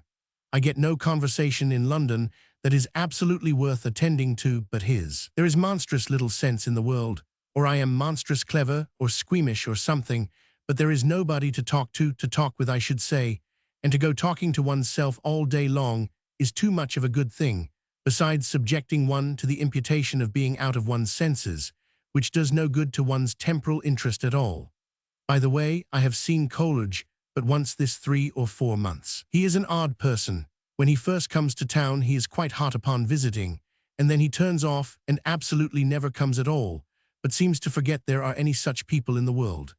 I made one attempt to visit him, a morning call at Highgate, but there was something in him or his apothecary which I found so unattractively repulsing from any temptation to call again, that I stay away as naturally as a lover visits. The rogue gives you love powders, and then a strong horse drench to bring 'em off your stomach, that they mayn't hurt you. I was very sorry the printing of your letter was not quite to your mind, but I surely did not think but you had arranged the manner of breaking the paragraphs from some principle known to your own mind, and for some of the errors, I am confident that note of admiration in the middle of 2 words did not stand so when I had it. It must have dropped out and been replaced wrong, so odious a blotch could not have escaped me. Gifford, whom God curse, has persuaded Squinting Murray, whom may God not bless, not to accede to an offer field made for me to print 2 vols of essays, to include the one on Hogarth and 1 or 2 more, but most of the matter to be new, but I dare say I should never have found time to make them. M would have had him, but showed specimens from the Reflector to G, as he acknowledged to Field, and Crispin did for me. Not on his soul, but on his soul, damned Jew, may the malediction of my eternal antipathy light. We desire much to hear from you, and of you all, including Miss Hutchinson, for not writing, to whom Mary feels a weekly, and did for a long time feel a daily, pang. How is Southey? I hope his pen will continue to move many years smoothly and continuously for all the rubs of the rogue Examiner. A pertinacious foul-mouthed villain it is. This is written for a rarity at the seat of business. It is but little time I can generally command from secular calligraphy. The pen seems to know as much, and makes letters like figures, an obstinate clerkish thing. It shall make a couplet in spite of its nib before I have done with it. And so I end, commending me to your love, my dearest friend. From Leadenhall, September something, 1816. See Lamb. The Lambs had taken summer lodgings at 14 Kingsland Row, Dalston, which they retained for some years. Hazlitt's article on Coleridge was in the Examiner for September 8. Among other things, Hazlitt said, "Mr. Shandy would have settled the question at once. You have little or no nose, sir." One passage in the article gives color to the theory that Hazlitt occasionally borrowed from Lamb's conversation. In Lamb's letter to Wordsworth of April 20, 1816, he has the celebrated description of Coleridge, an archangel a little damaged. Hazlitt in this article writes, "If he had had but common moral principle, that is, sincerity, he would have been a great man, nor hardly, as it is, appears to us, less than archangel ruined, and the excess of glory obscured." Hazlitt may have heard Lamb's epithet, backed probably by the same passage from Paradise Lost. Crabb Robinson tells us, in his diary, that Coleridge was less hurt by the article than he anticipated. He denies however, originality, and ascribes to L. Lamb the best ideas in H.'s articles. He was not displeased to hear of his being knocked down by John Lamb lately. Coleridge's new work was The Statesman's Manual, or The Bible, the Best Guide to Political Skill and Foresight, a lay sermon, 1816. It had been first announced as a lay sermon on the distresses of the country, addressed to the middle and higher orders, and Hazlitt's article had been in the nature of an anticipatory review. I do not find anywhere the cut at Lamb from Hazlitt's hand, or indeed anyone's hand, to which Lamb refers. Hazlitt at this time was living at number 19 York Street, Westminster, in Milton's old house. Agni Nomen, from Agnes a Lamb. After all, Mr. Wordsworth, the Edinburgh Review article on the excursion in November 1814 beginning, "This will never do," had at least two lapses into fairness. But the truth is that Mr. Wordsworth, with all his perversities, is a person of great powers, and nobody can be more disposed to do justice to the great powers of Mr. Wordsworth than we are. The printing of your letter, the letter to a friend of Burns, see above. 2 vols of essays.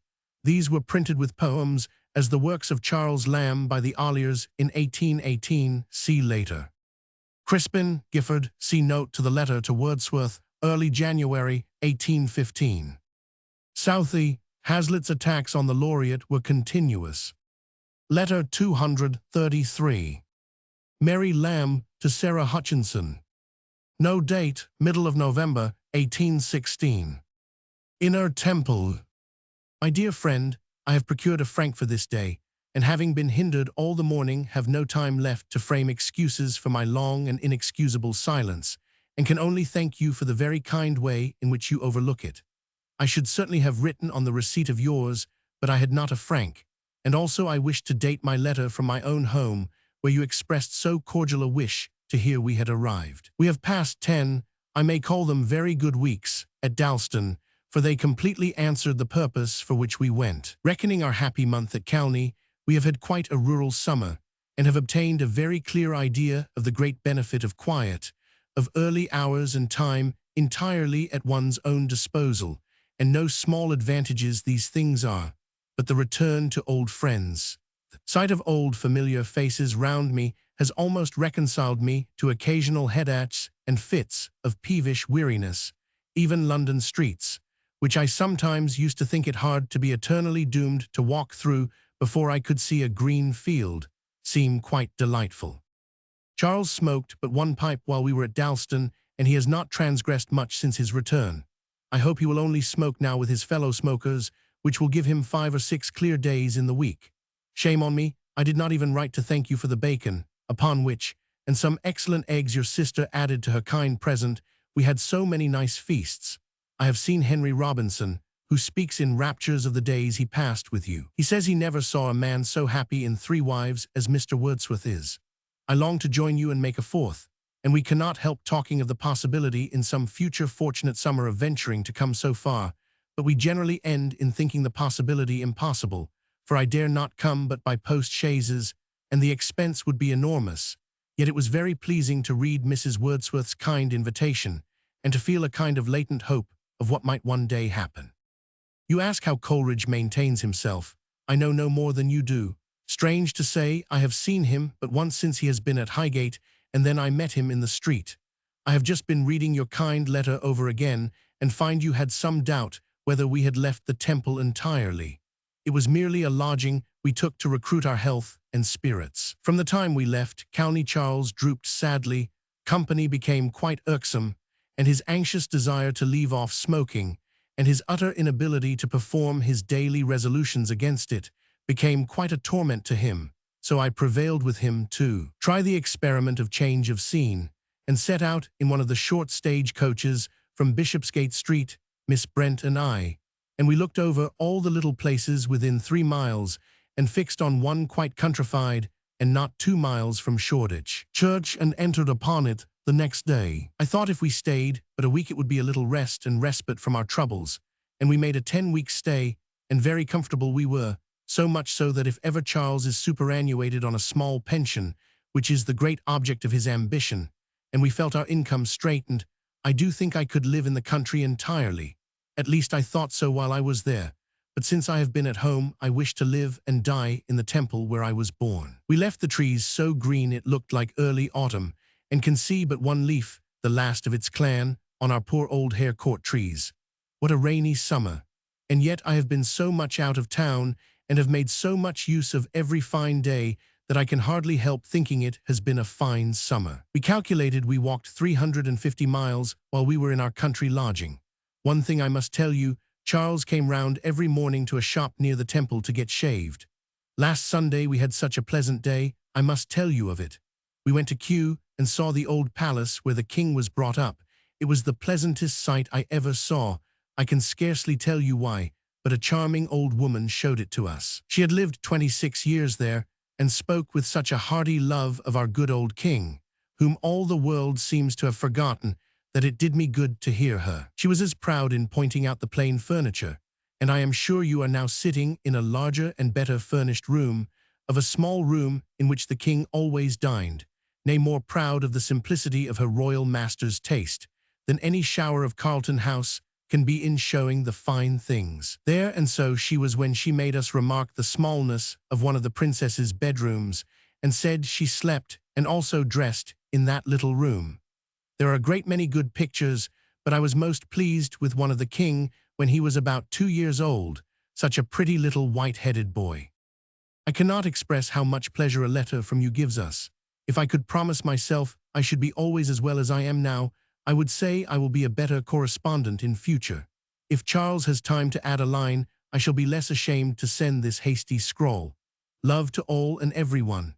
How much I should like once more to see Miss Wordsworth's handwriting, if she would but write a postscript to your next, which I look to receive in a few days. Yours affectionately, M. Lamb. Charles Lamb adds at the head. Mary has barely left me room to say how, dear. I have received back the Examiner containing the delicate inquiry into certain infirm parts of S. T. C's character. What is the general opinion of it? Farewell, my love. To all. C. Lamb. Miss Brent, Mrs. Morgan's sister. Crab Robinson had been in the Lake Country in September and October.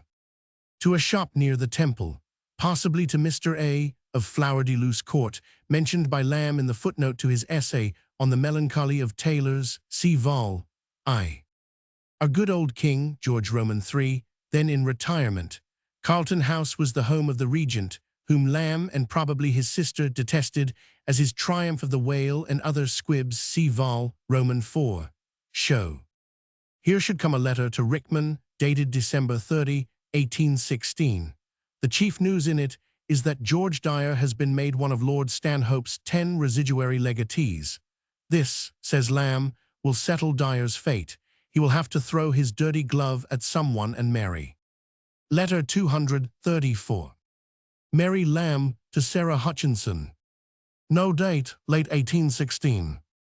My dear Miss Hutchinson, I had intended to write you a long letter, but as my frank is dated, I must send it off with a bare acknowledgment of the receipt of your kind letter. One question I must hastily ask you.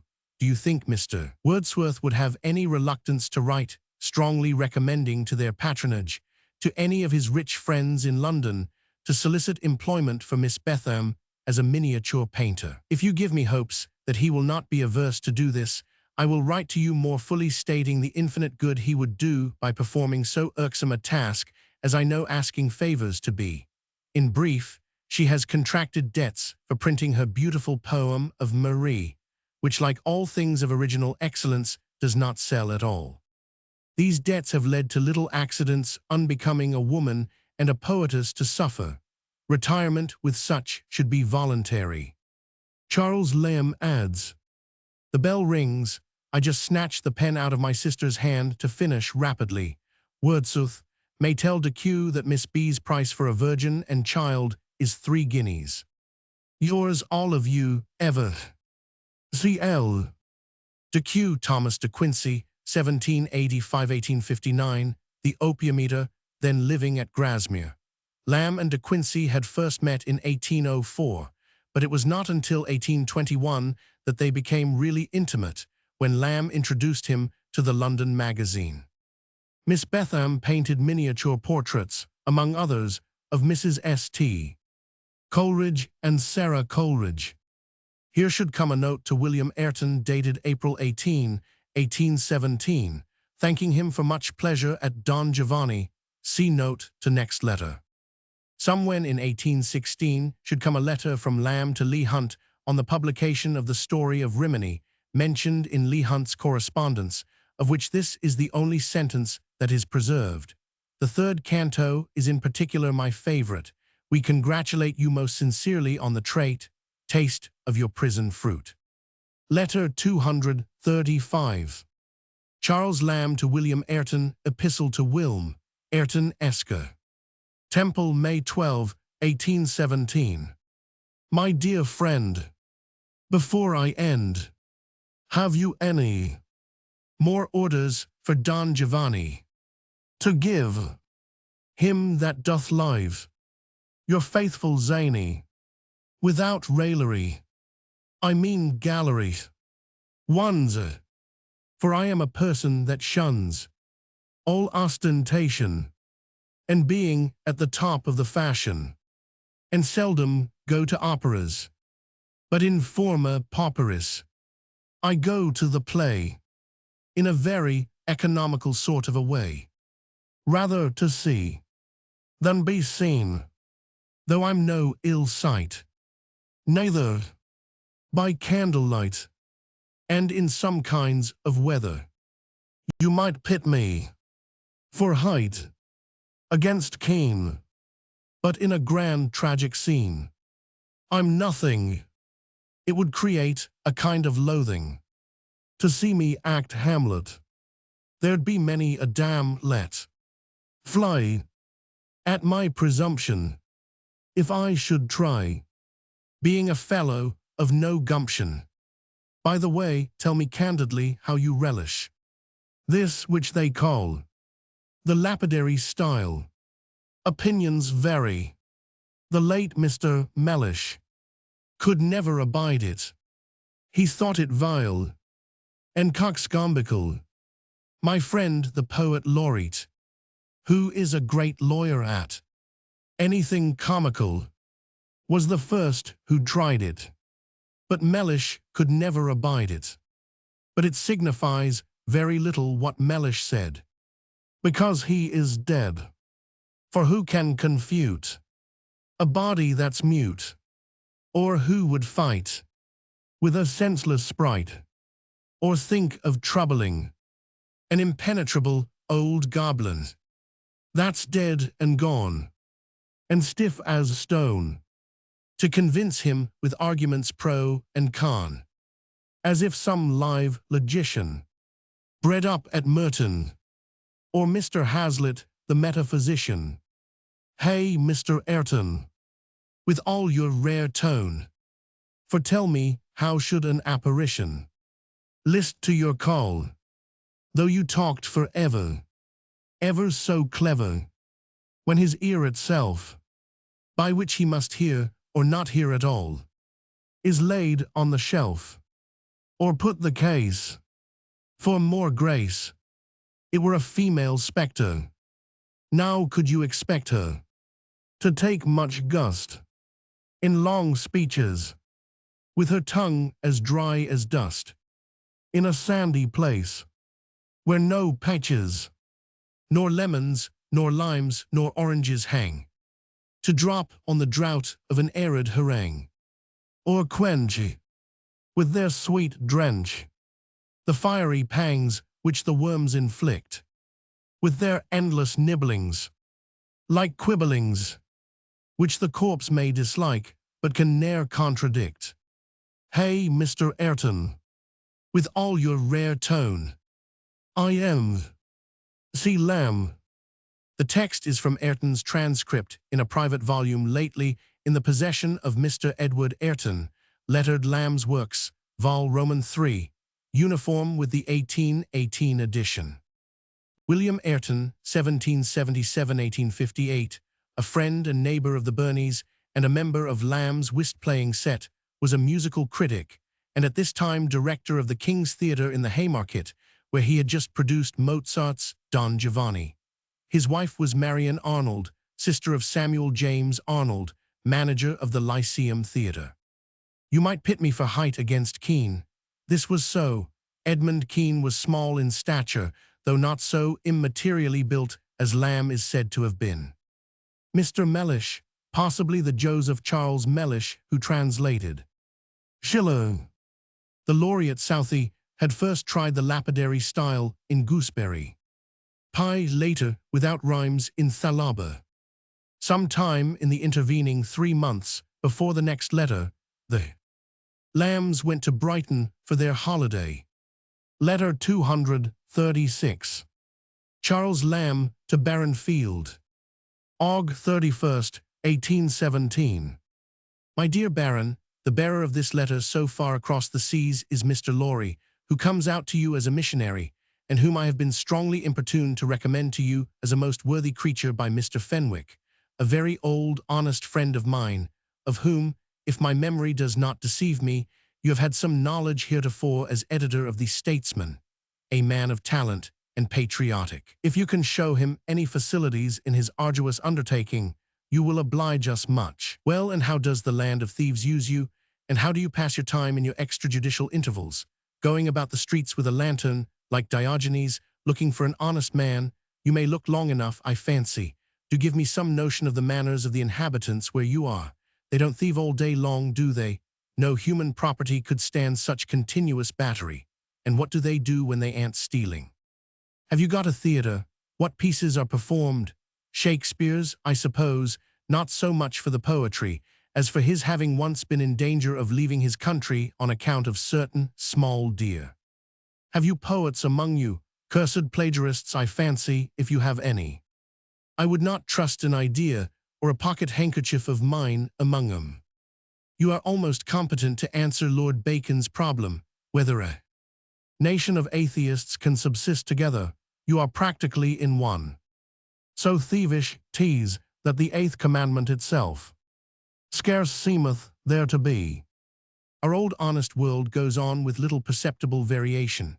Of course you have heard of poor Mitchell's death, and that G. Dyer is one of Lord Stanhope's residuaries. I am afraid he has not touched much of the residue yet. He is positively as lean as Cassius. Barnes is going to Demerara or Essequibo, I am not quite certain which. Alsager is turned actor. He came out in genteel comedy at Cheltenham this season and has hopes of a London engagement. For my own history, I am just in the same spot, doing the same thing, videlicet, little or nothing, as when you left me, only I have positive hopes that I shall be able to conquer that inveterate habit of smoking which you may remember I indulged in. I think of making a beginning this evening, viz. Sunday 31st August, 1817, not Wednesday 2nd Feb. 1818, as it will be perhaps when you read this for the first time. There is the difficulty of writing from one end of the globe, hemispheres I call 'em, to another. Why, half the truths I have sent you in this letter will become lies before they reach you, and some of the lies, which I have mixed for variety's sake, and to exercise your judgment in the finding of them out, may be turned into sad realities before you shall be called upon to detect them. Such are the defects of going by different chronologies.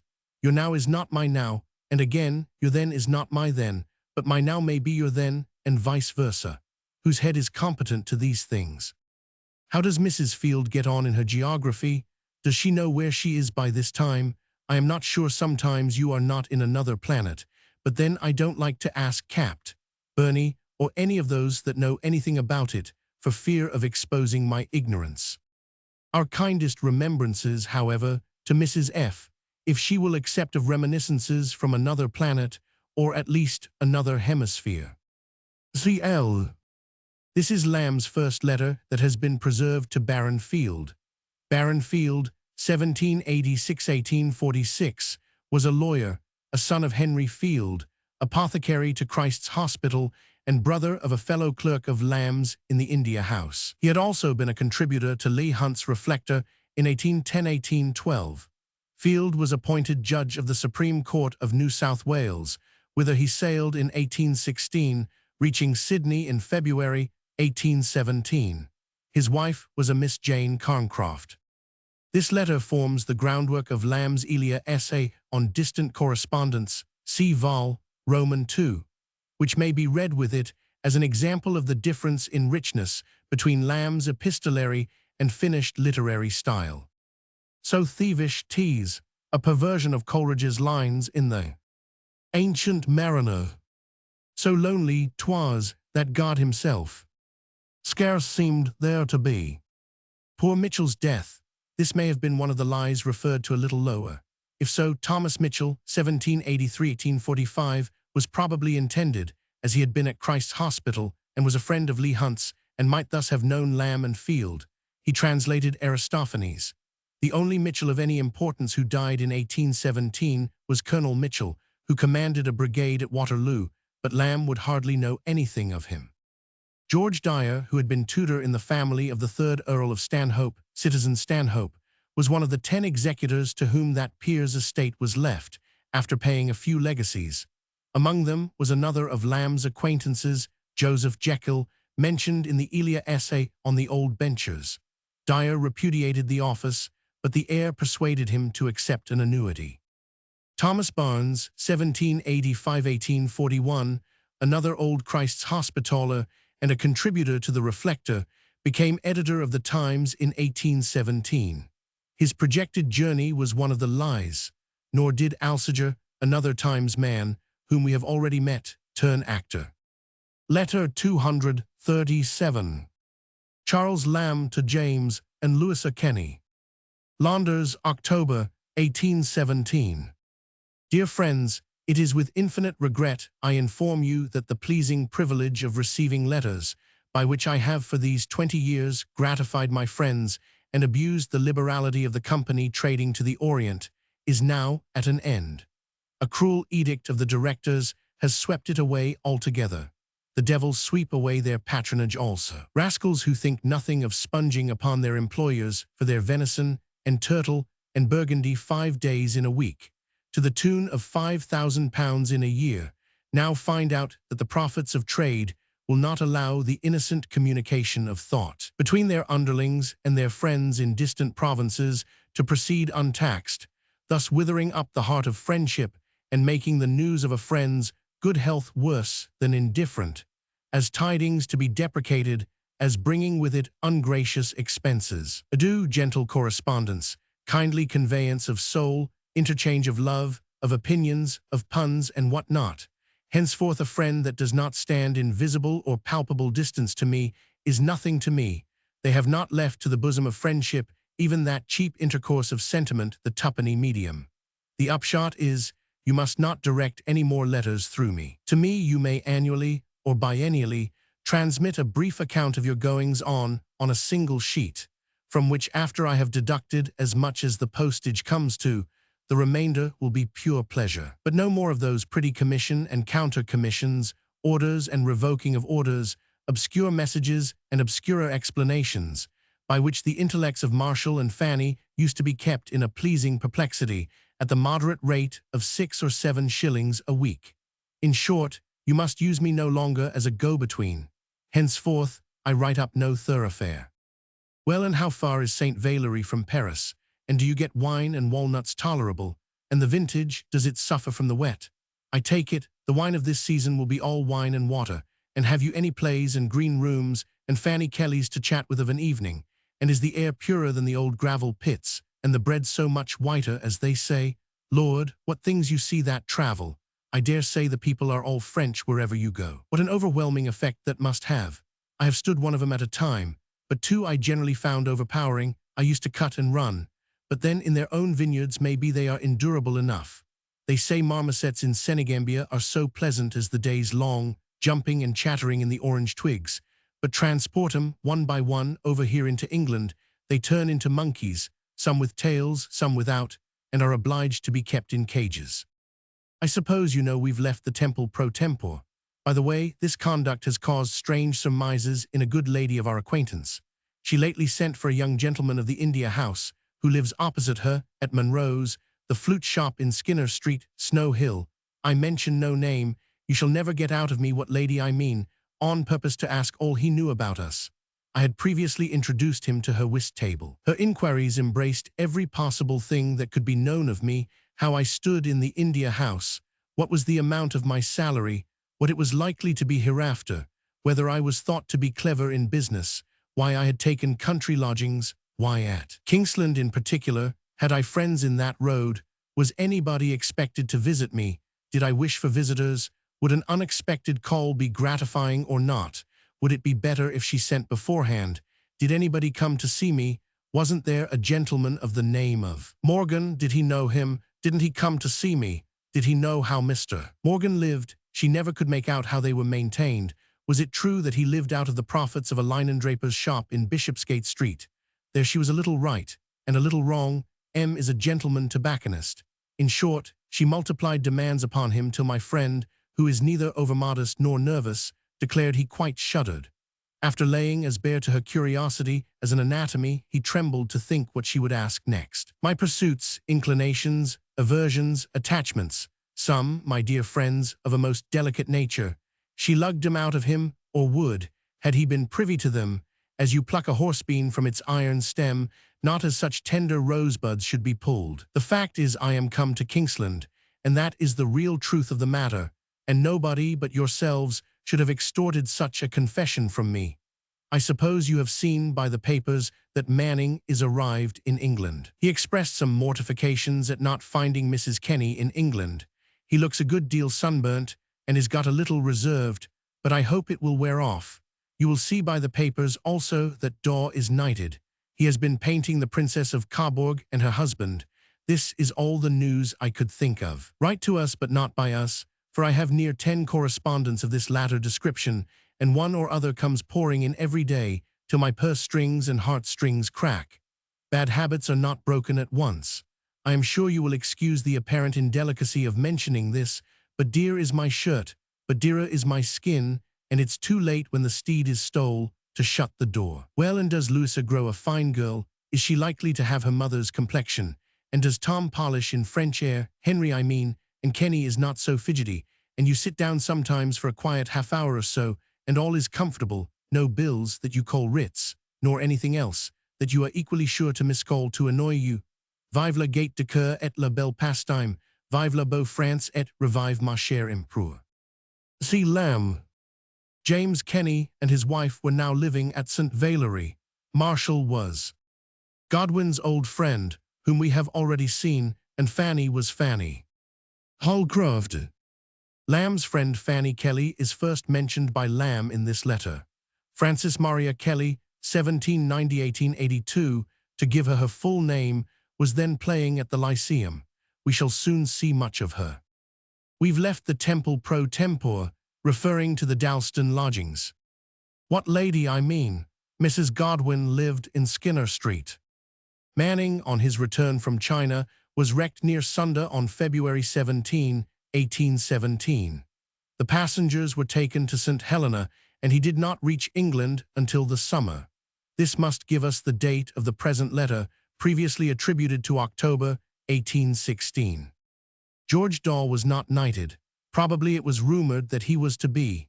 His portrait of Princess Charlotte of Saxe-Coburg, who died in 1817, so soon after her marriage, was very popular. Louisa would be Louisa Holcroft. In Tom Holcroft, Lamb later took some interest. Letter 238. Mary Lamb, to Dorothy Wordsworth. P.M. November 21, 1817. My dear Miss Wordsworth, your kind letter has given us very great pleasure. The sight of your handwriting was a most welcome surprise to us. We have heard good tidings of you by all our friends who were so fortunate as to visit you this summer, and rejoice to see it confirmed by yourself. You have quite the advantage in volunteering a letter. There is no merit in replying to so welcome a stranger. We have left the temple. I think you will be sorry to hear this. I know I have never been so well satisfied with thinking of you at Rydal Mount as when I could connect the idea of you with your own Grasmere cottage. Our rooms were dirty and out of repair, and the inconveniences of living in chambers became every year more irksome. And so at last we mustered up resolution enough to leave the good old place that so long had sheltered us. And here we are, living at a brazier's shop, number 20 in Russell Street, Covent Garden, a place all alive with noise and bustle, Drury Lane Theatre in sight from our front, and Covent Garden from our back windows. The hubbub of the carriages returning from the play does not annoy me in the least, strange that it does not, for it is quite tremendous. I quite enjoy looking out of the window and listening to the calling up of the carriages and the squabbles of the coachmen and linkboys. It is the oddest scene to look down upon. I am sure you would be amused with it. It is well I am in a cheerful place, or I should have many misgivings about leaving the temple. I look forward with great pleasure to the prospect of seeing my good friend Miss Hutchinson. I wish Rydal Mount with all its inhabitants enclosed were to be transplanted with her and to remain stationary in the midst of Covent Garden. I passed through the street lately where Mr. and Mrs. Wordsworth lodged. Several fine new houses, which were then just rising out of the ground, are quite finished, and a noble entrance made that way into Portland Place. I am very sorry for Mr. De Quincey. What a blunder the poor man made when he took up his dwelling among the mountains. I long to see my friend Pye Pose. Coleridge is still at Littlehampton with Mrs. Gilman. He has been so ill as to be confined to his room almost the whole time he has been there. Charles has had all his Hogarths bound in a book. They were sent home yesterday, and now that I have them all together and perceive the advantage of peeping close at them through my spectacles, I am reconciled to the loss of them hanging round the room, which has been a great mortification to me. In vain, I tried to console myself with looking at our new chairs and carpets, for we have got new chairs and carpets covering all over our 2 sitting rooms. I missed my old friends and could not be comforted. Then I would resolve to learn to look out of the window, a habit I never could attain in my life, and I have given it up as a thing quite impracticable. Yet when I was at Brighton last summer, the first week I never took my eyes off from the sea, not even to look in a book. I had not seen the sea for 16 years. Mrs. Morgan, who was with us, kept her liking, and continued her seat in the window till the very last, while Charles and I played truant and wandered among the hills, which we magnified into little mountains and almost as good as Westmoreland scenery. Certainly we made discoveries of many pleasant walks, which few of the Brighton visitors have ever dreamed of, for like as is the case in the neighborhood of London, after the first 2 or 3 miles, we were sure to find ourselves in a perfect solitude. I hope we shall meet before the walking faculties of either of us fail. You say you can walk 15 miles with ease. That is exactly my stint, and more fatigues me.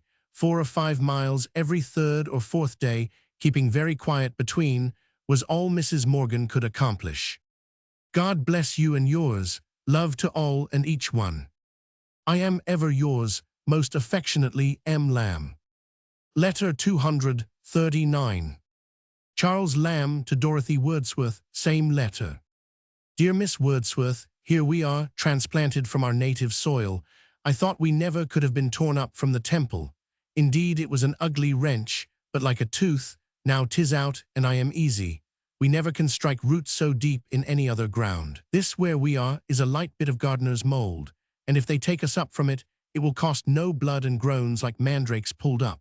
We are in the individual spot I like best in all this great city. The theatres with all a few words cut away. Talfourd has their noises. Covent Garden dearer to me than any gardens of Alcinous, where we are morally sure of the earliest peas and sparagus. Bow Street, where the thieves are examined, within a few yards of us. Mary had not been here 24 hours before she saw a thief. She sits at the window working, and casually throwing out her eyes, She sees a concourse of people coming this way, with a constable to conduct the solemnity. These little incidents agreeably diversify a female life. It is a delicate subject, but is Mr. really married, and has he found a gargle to his mind? Oh, how funny he did talk to me about her, in terms of such mild, quiet, whispering, speculative profligacy. But did the animalcule and she crawl over the rubric together, or did they not? Mary has brought her part of this letter to an orthodox and loving conclusion, which is very well, for I have no room for pansies and remembrances. What a nice holiday I got on Wednesday by favor of a princess dying. A line and signature cut away. The Lamb's house in Russell Street is now 1912, a fruiterer's. It has been rebuilt. Russell Street, Covent Garden, in those days was divided into Great Russell Street, from the market to Bridges Street, now Catherine Street, and Little Russell Street, from Bridges Street to Drury Lane. The brazier or ironmonger was Mr. Owen Knowes, 20 and 21. The Wordsworths had moved to Rydal Mount in 1813. I am very sorry for Mr. De Quincey, probably a reference to one of the opium eater's illnesses. It was at Littlehampton that Coleridge met Henry Francis Carey, the translator of Dante, afterwards one of Lamb's friends. Spot I like best in all this great city. See vol. I of this edition for a little essay by Lamb on places of residence in London. Mr. One can but conjecture as to these asterisks. De Quincey, who was very small, married at the close of 1816. A princess dying, Princess Charlotte of Saxe-Coburg. She was buried, amid national lamentation, on November 19, 1817. Here should come a letter from Lamb to Ayrton, dated November 25, 1817, which Lamb holds is peculiarly neatly worded. Letter 240. Charles Lamb to John Payne Collier. The Garden of England. December 10, 1817. Dear J.P.C., I know how zealously you feel for our friend S.T. Coleridge, and I know that you and your family attended his lectures 4 or 5 years ago. He is in bad health and worse mind, and unless something is done to lighten his mind, he will soon be reduced to his extremities, and even these are not in the best condition. I am sure that you will do for him what you can, but at present he seems in a mood to do for himself. He projects a new course, not of physic, nor of metaphysic, nor a new course of life, but a new course of lectures on Shakespeare and poetry. There is no man better qualified, always excepting number 1. But I am pre-engaged for a series of dissertations on India and Independence, to be completed at the expense of the company, in I know not, yet, how many volumes foolscap folio. I am busy getting up my Hindu mythology, and for the purpose I am once more enduring Southey's curse. To be serious, Coleridge's state and affairs make me so, and there are particular reasons just now, and have been any time for the last 20 years, why he should succeed. He will do so with a little encouragement. I have not seen him lately, and he does not know that I am writing. Yours, for Coleridge's sake, in haste, C. Lamb. The Garden of England, of the address stands, of course, for Covent Garden. This is the first letter to Collier that has been preserved. John Payne Collier, 1789–1883, known as a Shakespearean critic and editor of old plays and poems, was then a reporter on the Times. He had recently married. Wordsworth also wrote to Collier on this subject. Coleridge's lectures were delivered in 1818, beginning on January 27, in Flower-de-Luce Court. Their preservation we owe to Collier's shorthand notes. My Hindu mythology, Southey's curse, the curse of Kehama. Letter 241. Charles Lamb to Benjamin Robert Haydon. December 26, 1817. My dear Haydon, I will come with pleasure to 22 Listen Grove North at Rossi's halfway up right-hand side, if I can find it. Yours, C. Lamb. 20 Russell Court, Covent Garden East, halfway up next the corner left-hand side. The first letter that has been preserved to Haydon, the painter. Benjamin Robert Haydon, 1786–1846, was then principally known by his Judgment of Solomon. He was at this time at work upon his most famous picture, Christ's Entry into Jerusalem. Lamb's note is in acceptance of the invitation to the famous dinner, which Haydon gave on December 280, 1817, to Wordsworth, Keats, Monkhouse, and others, with the controller of stamps thrown in. Haydon's diary describes the evening with much humor. See Appendix. Letter 242. Charles Lamb to Mrs. William Wordsworth, 18 Feb. 1818, East India House. Mary shall send you all the news, which I find I have left out. My dear Mrs. Wordsworth, I have repeatedly taken pen in hand to answer your kind letter. My sister should more properly have done it, but she having failed, I consider myself answerable for her debts. I am now trying to do it in the midst of commercial noises, and with a quill which seems more ready to glide into arithmetical figures and names of goods, cassia, cardamoms, aloes, ginger, tea, than into kindly responses and friendly recollections. The reason why I cannot write letters at home is that I am never alone. Plato's, I write to W.W. Now Plato's double animal parted never longed, more to be reciprocally reunited in the system of its first creation, than I sometimes do to be, but for a moment, single and separate. Except my morning's walk to the office, which is like treading on sands of gold. For that reason, I am never so. I cannot walk home from office, but some officious friend offers his damned unwelcome courtesies to accompany me. All the morning I am pestered. I could sit and gravely cast up sums in great books, or compare some with some, and write paid against this and unt against t'other, and yet reserve in some corner of my mind some darling thoughts all my own, faint memory of some passage in a book, or the tone of an absent friend's voice, snatch of Miss Burrell's singing, a gleam of Fanny Kelly's divine plain face. The two operations might be going on at the same time without thwarting, as the sun's two motions, earth's I mean, or as I sometimes turn round till I am giddy in my back parlour, while my sister is walking longitudinally in the front, or as the shoulder of veal twists round with the spit, while the smoke wreathes up the chimney. But there are a set of amateurs of the belles lettres, the gay science, who come to me as a sort of rendezvous, putting questions of criticism, of British institutions, Lalla Rooks, and C. What Coleridge said at the lecture last night, who have the form of reading men, but, for any possible use reading can be to them, but to talk of, might as well have been Anticadmeans born, or have lain sucking out the sense of an Egyptian hieroglyph, as long as the pyramids will last before they should find it. These pests worret me at business, and in all its intervals, perplexing my accounts, poisoning my little salutary warming time at the fire, puzzling my paragraphs if I take a newspaper, cramming in between my own free thoughts and a column of figures which had come to an amicable compromise, but for them. Their noise ended. One of them, as I said, accompanies me home lest I should be solitary for a moment. He at length takes his welcome leave at the door. Up I go, mutton on table, hungry as hunter, hope to forget my cares, and bury them in the agreeable abstraction of mastication. Knock at the door. In comes Mrs. Hazlitt, or M. Burney, or Morgan, or Demogorgon, or my brother, or somebody, to prevent my eating alone, a process absolutely necessary to my poor wretched digestion. Oh, the pleasure of eating alone, eating my dinner alone, let me think of it. But in they come, and make it absolutely necessary that I should open a bottle of orange, for my meat turns into stone when anyone dines with me. If I have not wine, wine can mollify stones. Then that wine turns into acidity, acerbity, misanthropy, a hatred of my interrupters, God bless 'em. I love some of 'em dearly, and with the hatred, a still greater aversion to their going away.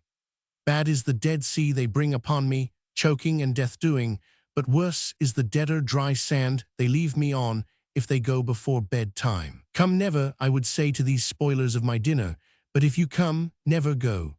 The fact is, this interruption does not happen very often, but every time it comes by surprise, that present bane of my life, orange wine, with all its dreary stifling consequences, follows. Evening company I should always like had I any mornings, but I am saturated with human faces, divine forsooth, and voices all the golden morning, and 5 evenings in a week would be as much as I should covet to be in company, but I assure you that is a wonderful week in which I can get 2, or 1, to myself.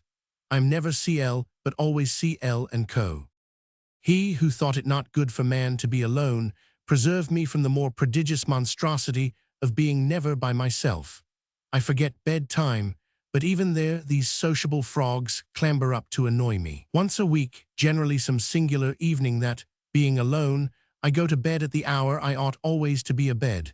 Just close to my bedroom window is the club room of a public house, where a set of singers, I take them to be chorus singers of the two theaters, it must be both of them, begin their orgies. They are a set of fellows, as I conceive, who being limited by their talents to the burthen of the song at the playhouses, in revenge, have got the common popular airs by Bishop or some cheap composer arranged for choruses, that is, to be sung all in chorus. At least I never can catch any of the text of the plain song, nothing but the Babylonish choral howl at the tail aunt.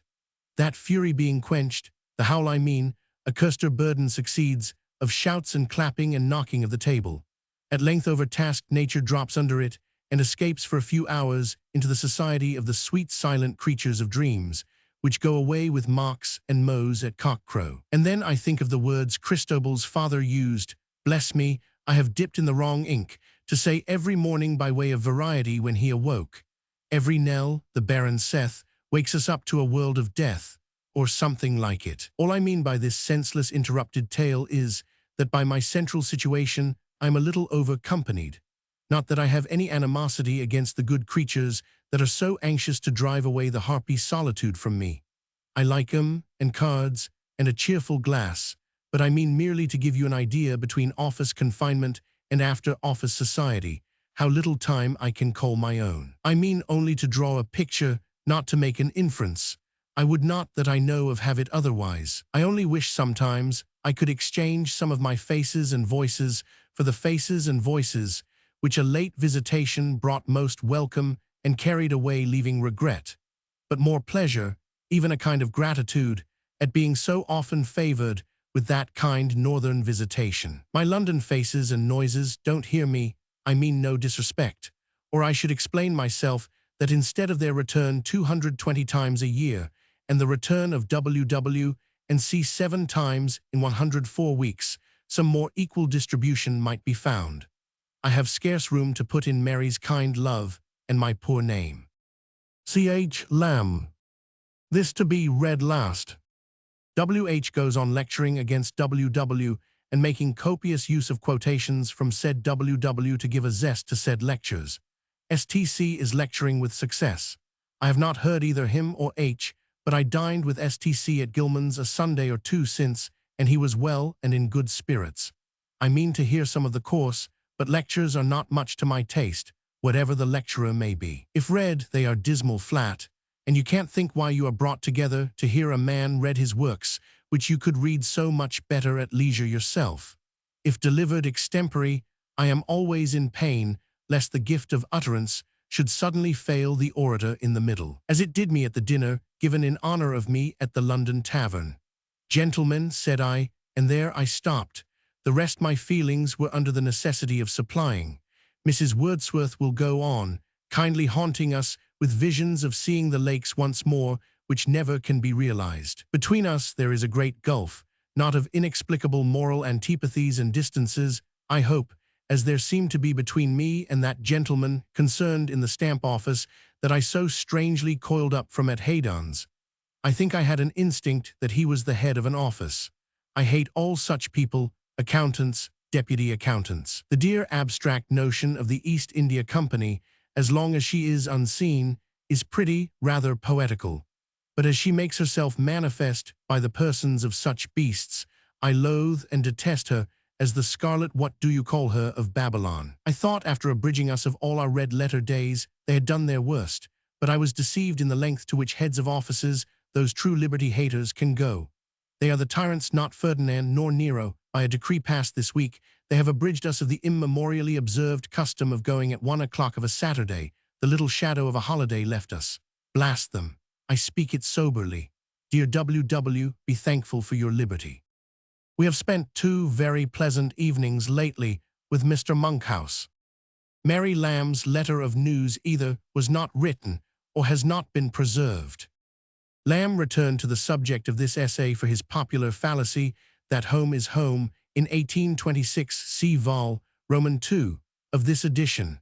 A little previously to that essay, He had written an article in the New Times on unwelcome callers. See Vol. I.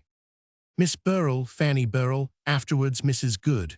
Lamb wrote in praise of her performance in Don Giovanni in London. See Vol. I of this edition.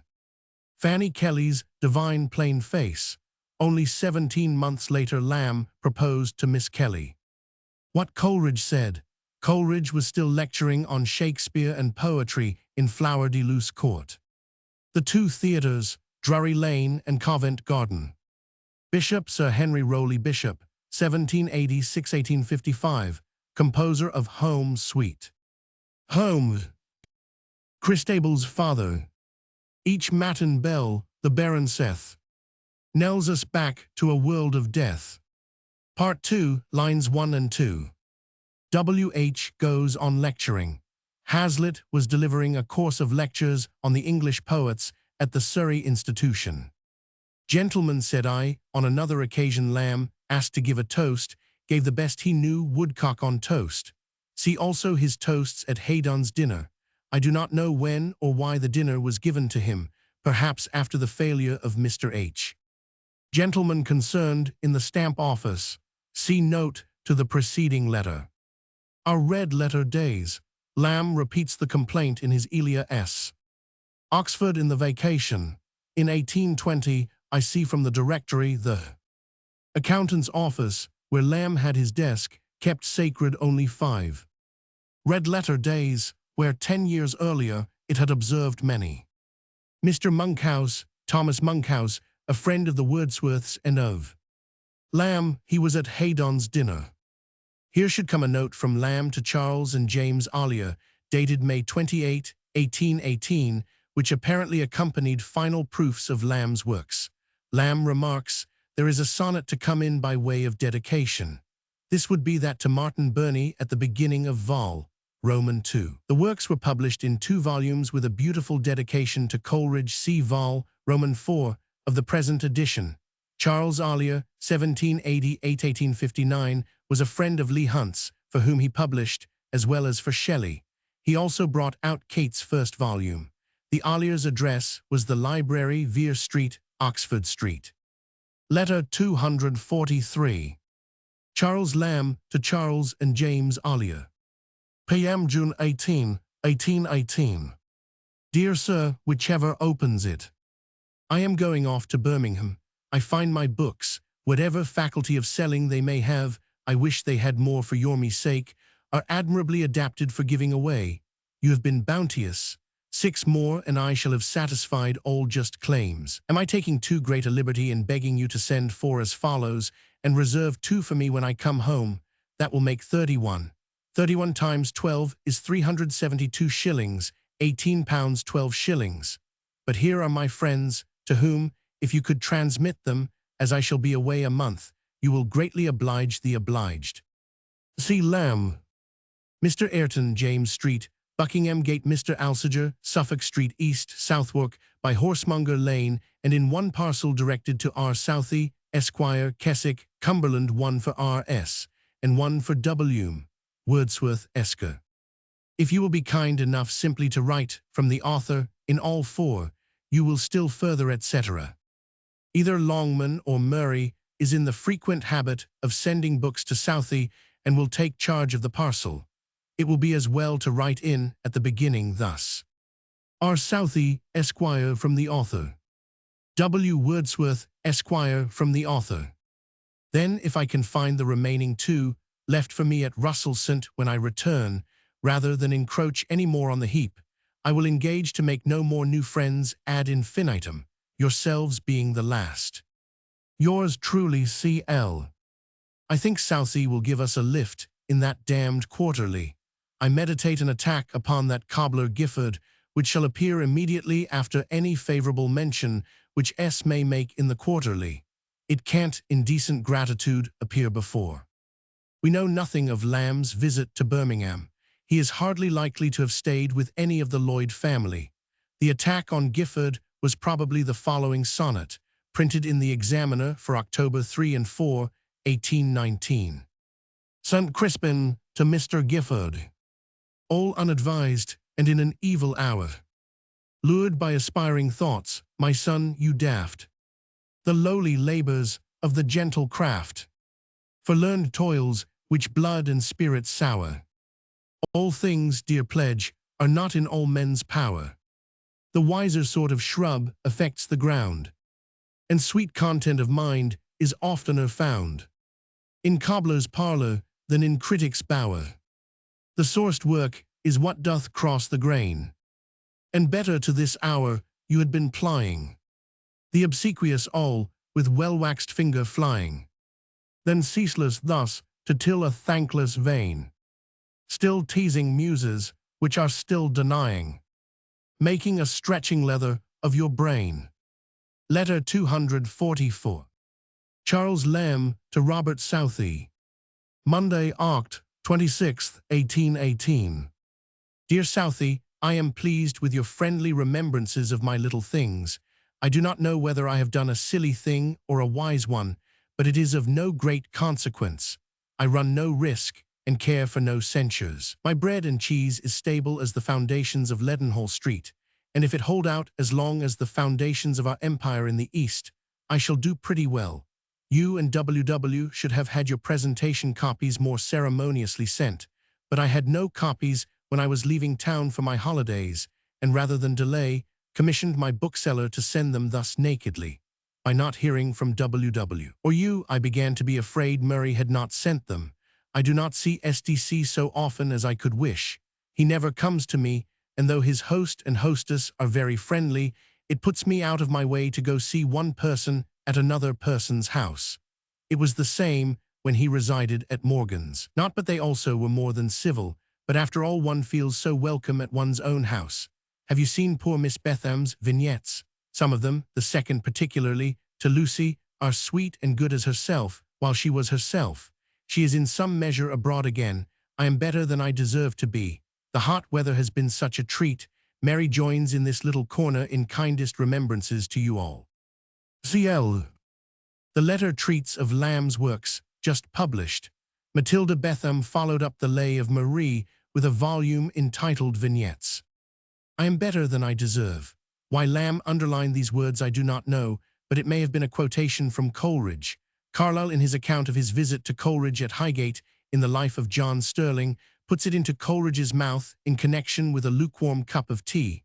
Although lukewarm, it was better, he said, than he deserved. That was later, but it may have been a saying of which Coleridge was fond. Letter 245. Charles Lamb to S.T. Coleridge. Dec. 24th, 1818. My dear Coleridge, I have been in a state of incessant hurry ever since the receipt of your ticket. It found me incapable of attending you, it being the night of Kenny's new comedy 1. You know my local aptitudes at such a time. I have been a thorough rendezvous for all consultations. My head begins to clear up a little, but it has had bells in it. Thank you kindly for your ticket, though the mournful prognostic which accompanies it certainly renders its permanent pretensions less marketable, but I trust to hear many a course yet. You accepted Christmas week, by which I understood next week. I thought Christmas week was that which Christmas Sunday ushered in. We are sorry it never lies in your way to come to us, but dear Mahomet, we will come to you. Will it be convenient to all the good people at Highgate if we take a stage up not next Sunday, but the following, viz., 3rd January, 1819, shall we be too late to catch a skirt of the old outgoer? How the years crumble from under us. We shall hope to see you before then, but if not, let us know if then will be convenient. Can we secure a coach home? Believe me, ever yours, C. Lamb. I have but one holiday, which is Christmas Day itself nakedly, no pretty garnish and fringes of St. John's Day, Holy Innocence, and C. that used to bestud it all around in the calendar. Improbe labor, I write 6 hours every day in this candlelight fog den at Leadhill. Footnote 1, Canon Anger supplies the 4 missing words, which has utterly failed.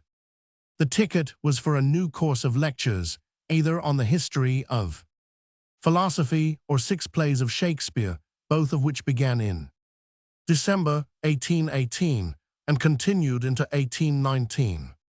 Kenny's new farce was A Word for the Ladies, produced at Covent Garden on December 17. To catch a skirt of the old outgoer, a reference to Coleridge's line, I saw the skirts of the departing year.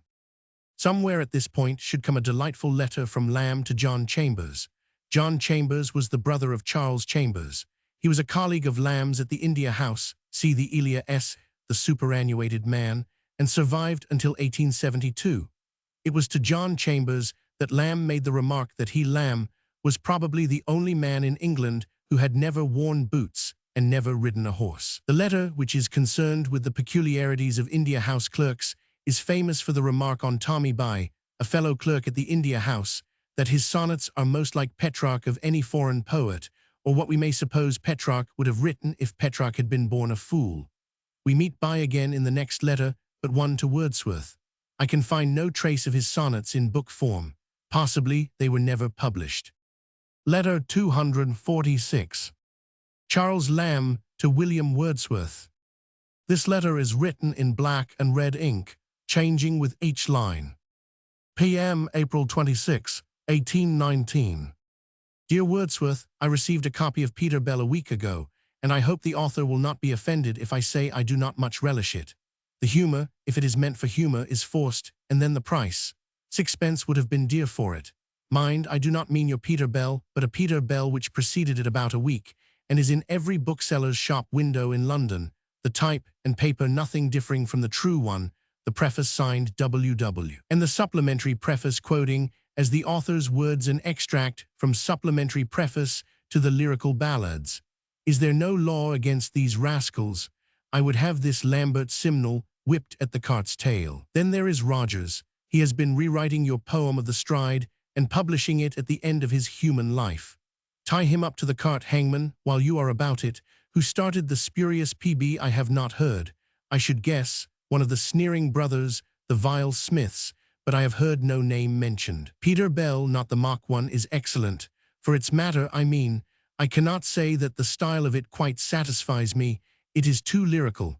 The auditors to whom it is fain to be told do not eride me. I had rather it had been told me, the reader, at once.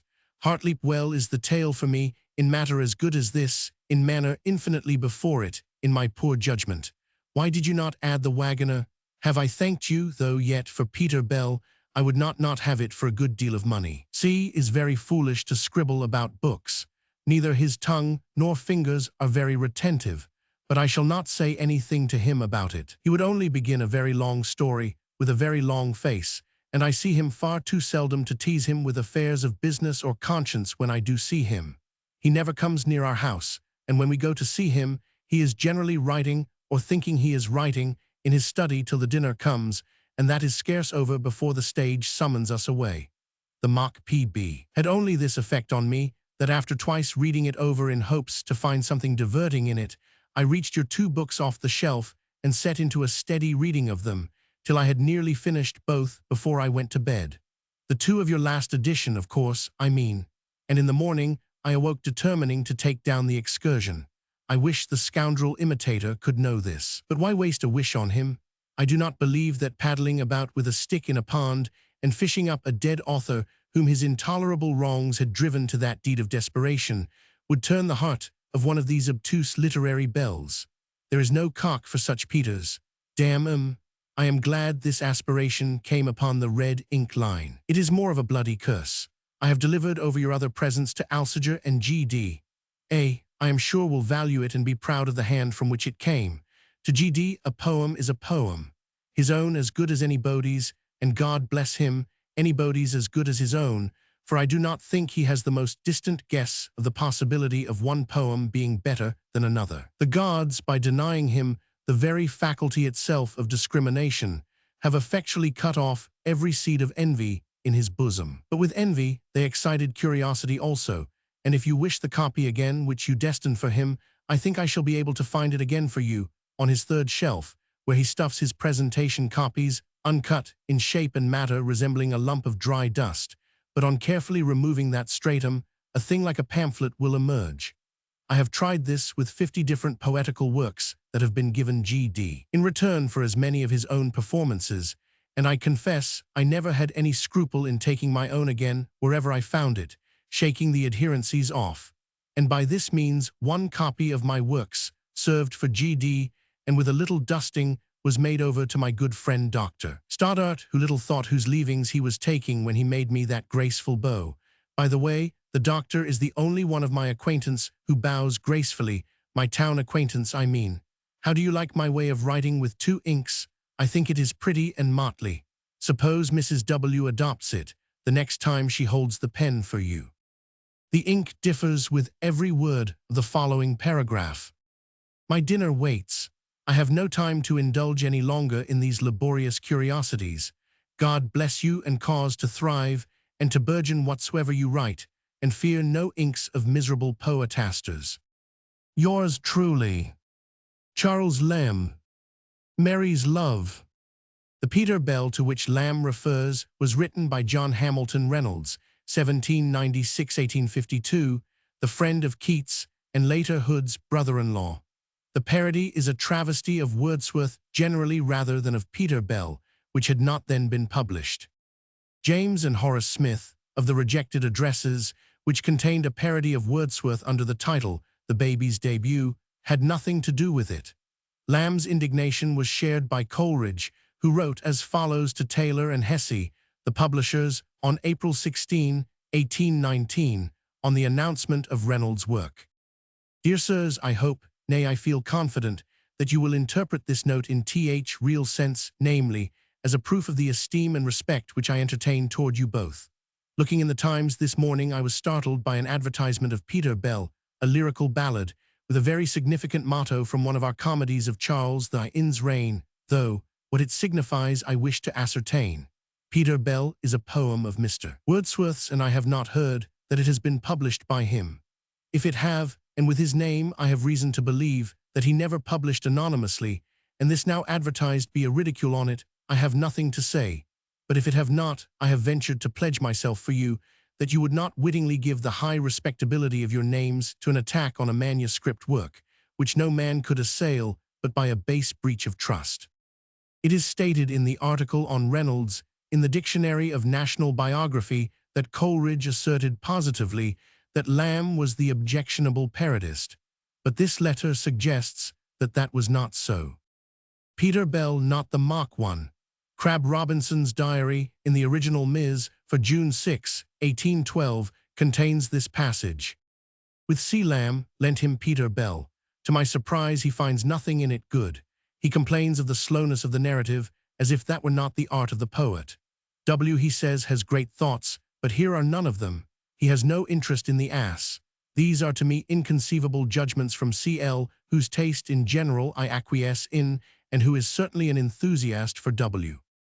Again, on May 11, 1819, after the poem was published, Robinson says, L. spoke of Peter Bell, which he considers as one of the worst of Wordsworth's works.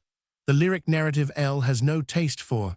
He is disgusted by the introduction, which he deems puerile, and the story he thinks ill-told, though he allows the idea to be good. Rogers, at the end of Samuel Rogers' poem, Human Life, 1819, is a ballad, entitled The Boy of Egremond, which has for subject the same incident as that in Wordsworth's Force of Prayer, beginning, What is good for a bootless Benny? The death of the young Romilly as he leapt across the Strid. In Wordsworth, the answer to the question is endless sorrow. Rogers' poem begins, Say what remains when hope is fled. She answered, endless weeping. Wordsworth's Peter Bell was published a week after the mock one. To the Wagoner, we shall come shortly. The significance of the allusion to Coleridge is not perfectly clear, but I imagine it to refer to the elaborate examination of Wordsworth's poetry in the Biographia Literaria. These obtuse literary bells. Peter Bell, in the poem, sounds the river with his staff and draws forth the dead body of the ass's master. Lamb passes, in his curse, to a reference to St. Peter. Taking my own again. This, if, as one may suppose, adapted from Molière's G. Reprendre mon bien partout au G. La Trouve, is an indication that Lamb knew the Frenchman's comedies. Here should come a business note to John Rickman, dated May 21, 1819, given in the Boston Bibliophile edition. Letter 247. Charles Lamb to Thomas Manning. May 28, 1819. My dear M., I want to know how your brother is, if you have heard lately. I want to know about you. I wish you were nearer. How are my cousins, the Gladmans of Weethamstead and Farmer Bruton? Mrs. Bruton is a glorious woman. Hail, Macaray End. This is a fragment of a blank verse poem which I once meditated, but got no further. The EIH has been thrown into a quandary by the strange phenomenon of poor Tommy By, whom I have known man and madman 27 years, he being elder here than myself by 9 years and more. He was always a pleasant, gossiping, half-headed, muzzy, dozing, dreaming, walkabout, inoffensive chap, a little too fond of the creature, who isn't at times. But Tommy had not brains to work off an overnight surfeit by 10 o'clock next morning, and unfortunately, in he wandered the other morning drunk with last night, and with a superfetation of drink taken in since he set out from bed. He came staggering under his double burthen, like trees in Java, bearing at once blossom, fruit, and falling fruit, as I have heard you or some other traveller tell, with his face literally as blue as the bluest firmament. Some wretched calico that he had mopped his poor oozy front with had rendered up its native dye, and the devil, a bit would he consent to wash it, but swore it was characteristic, for he was going to the sale of indigo, and set up a laugh which I did not think the lungs of mortal man were competent to. It was like 1,000 people laughing, or the goblin page. He imagined afterwards that the whole office had been laughing at him, so strange did his own sounds strike upon his nonsensorium. But Tommy has laughed his last laugh, and awoke the next day to find himself reduced from an abused income of £600 per annum to 1/6 of the sum, after 36 years tolerably good service. The quality of mercy was not strained in his behalf. The gentle dews dropped not on him from heaven. It just came across me that I was writing to Canton. How is Bowl? Mr. B is a P. Will you drop in tomorrow night? Fanny Kelly is coming if she does not cheat us. Mrs. Gold is well, but proves uncoined, as the lovers about Weethamstead would say. O hard-hearted Burrell, with teeth like a squirrel. I have not had such a quiet half-hour to sit down to a quiet letter for many years. I have not been interrupted above 4 times. I wrote a letter the other day in alternate lines, black ink and red, and you cannot think how it chilled the flow of ideas. Next Monday is Whit Monday. What a reflection! 12 years ago, and I should have kept that, and the following holiday in the fields a Maying. All of those pretty pastoral delights are over. This dead, everlasting dead desk, how it weighs the spirit of a gentleman down, this dead wood of the desk instead of your living trees. But then again I hate the Joskins, a name for Hertfordshire bumpkins. Each state of life has its inconvenience, but then again mine has more than one. Not that I repine or grudge or murmur at my destiny. I have meat and drink and decent apparel. I shall at least when I get a new hat. A red-haired man has just interrupted me. He has broke the current of my thoughts. I haven't a word to add. I don't know why I send this letter, but I have had a hankering to hear about you some days. Perhaps it will go off before your reply comes. If it don't, I assure you no letter was ever welcomer from you from Paris or Macau. C. Lamb. At the beginning of this letter is an unprinted passage saying that Charles Lloyd and his wife are in London and that such proximity is not too comfortable. Would you like to see him? Or isn't it better to lean over a stile in a sort of careless, easy, half-astronomical position, eyeing the blue expanse? Manning, who had now settled in England, but in retirement, was living in Hertfordshire at Totteridge.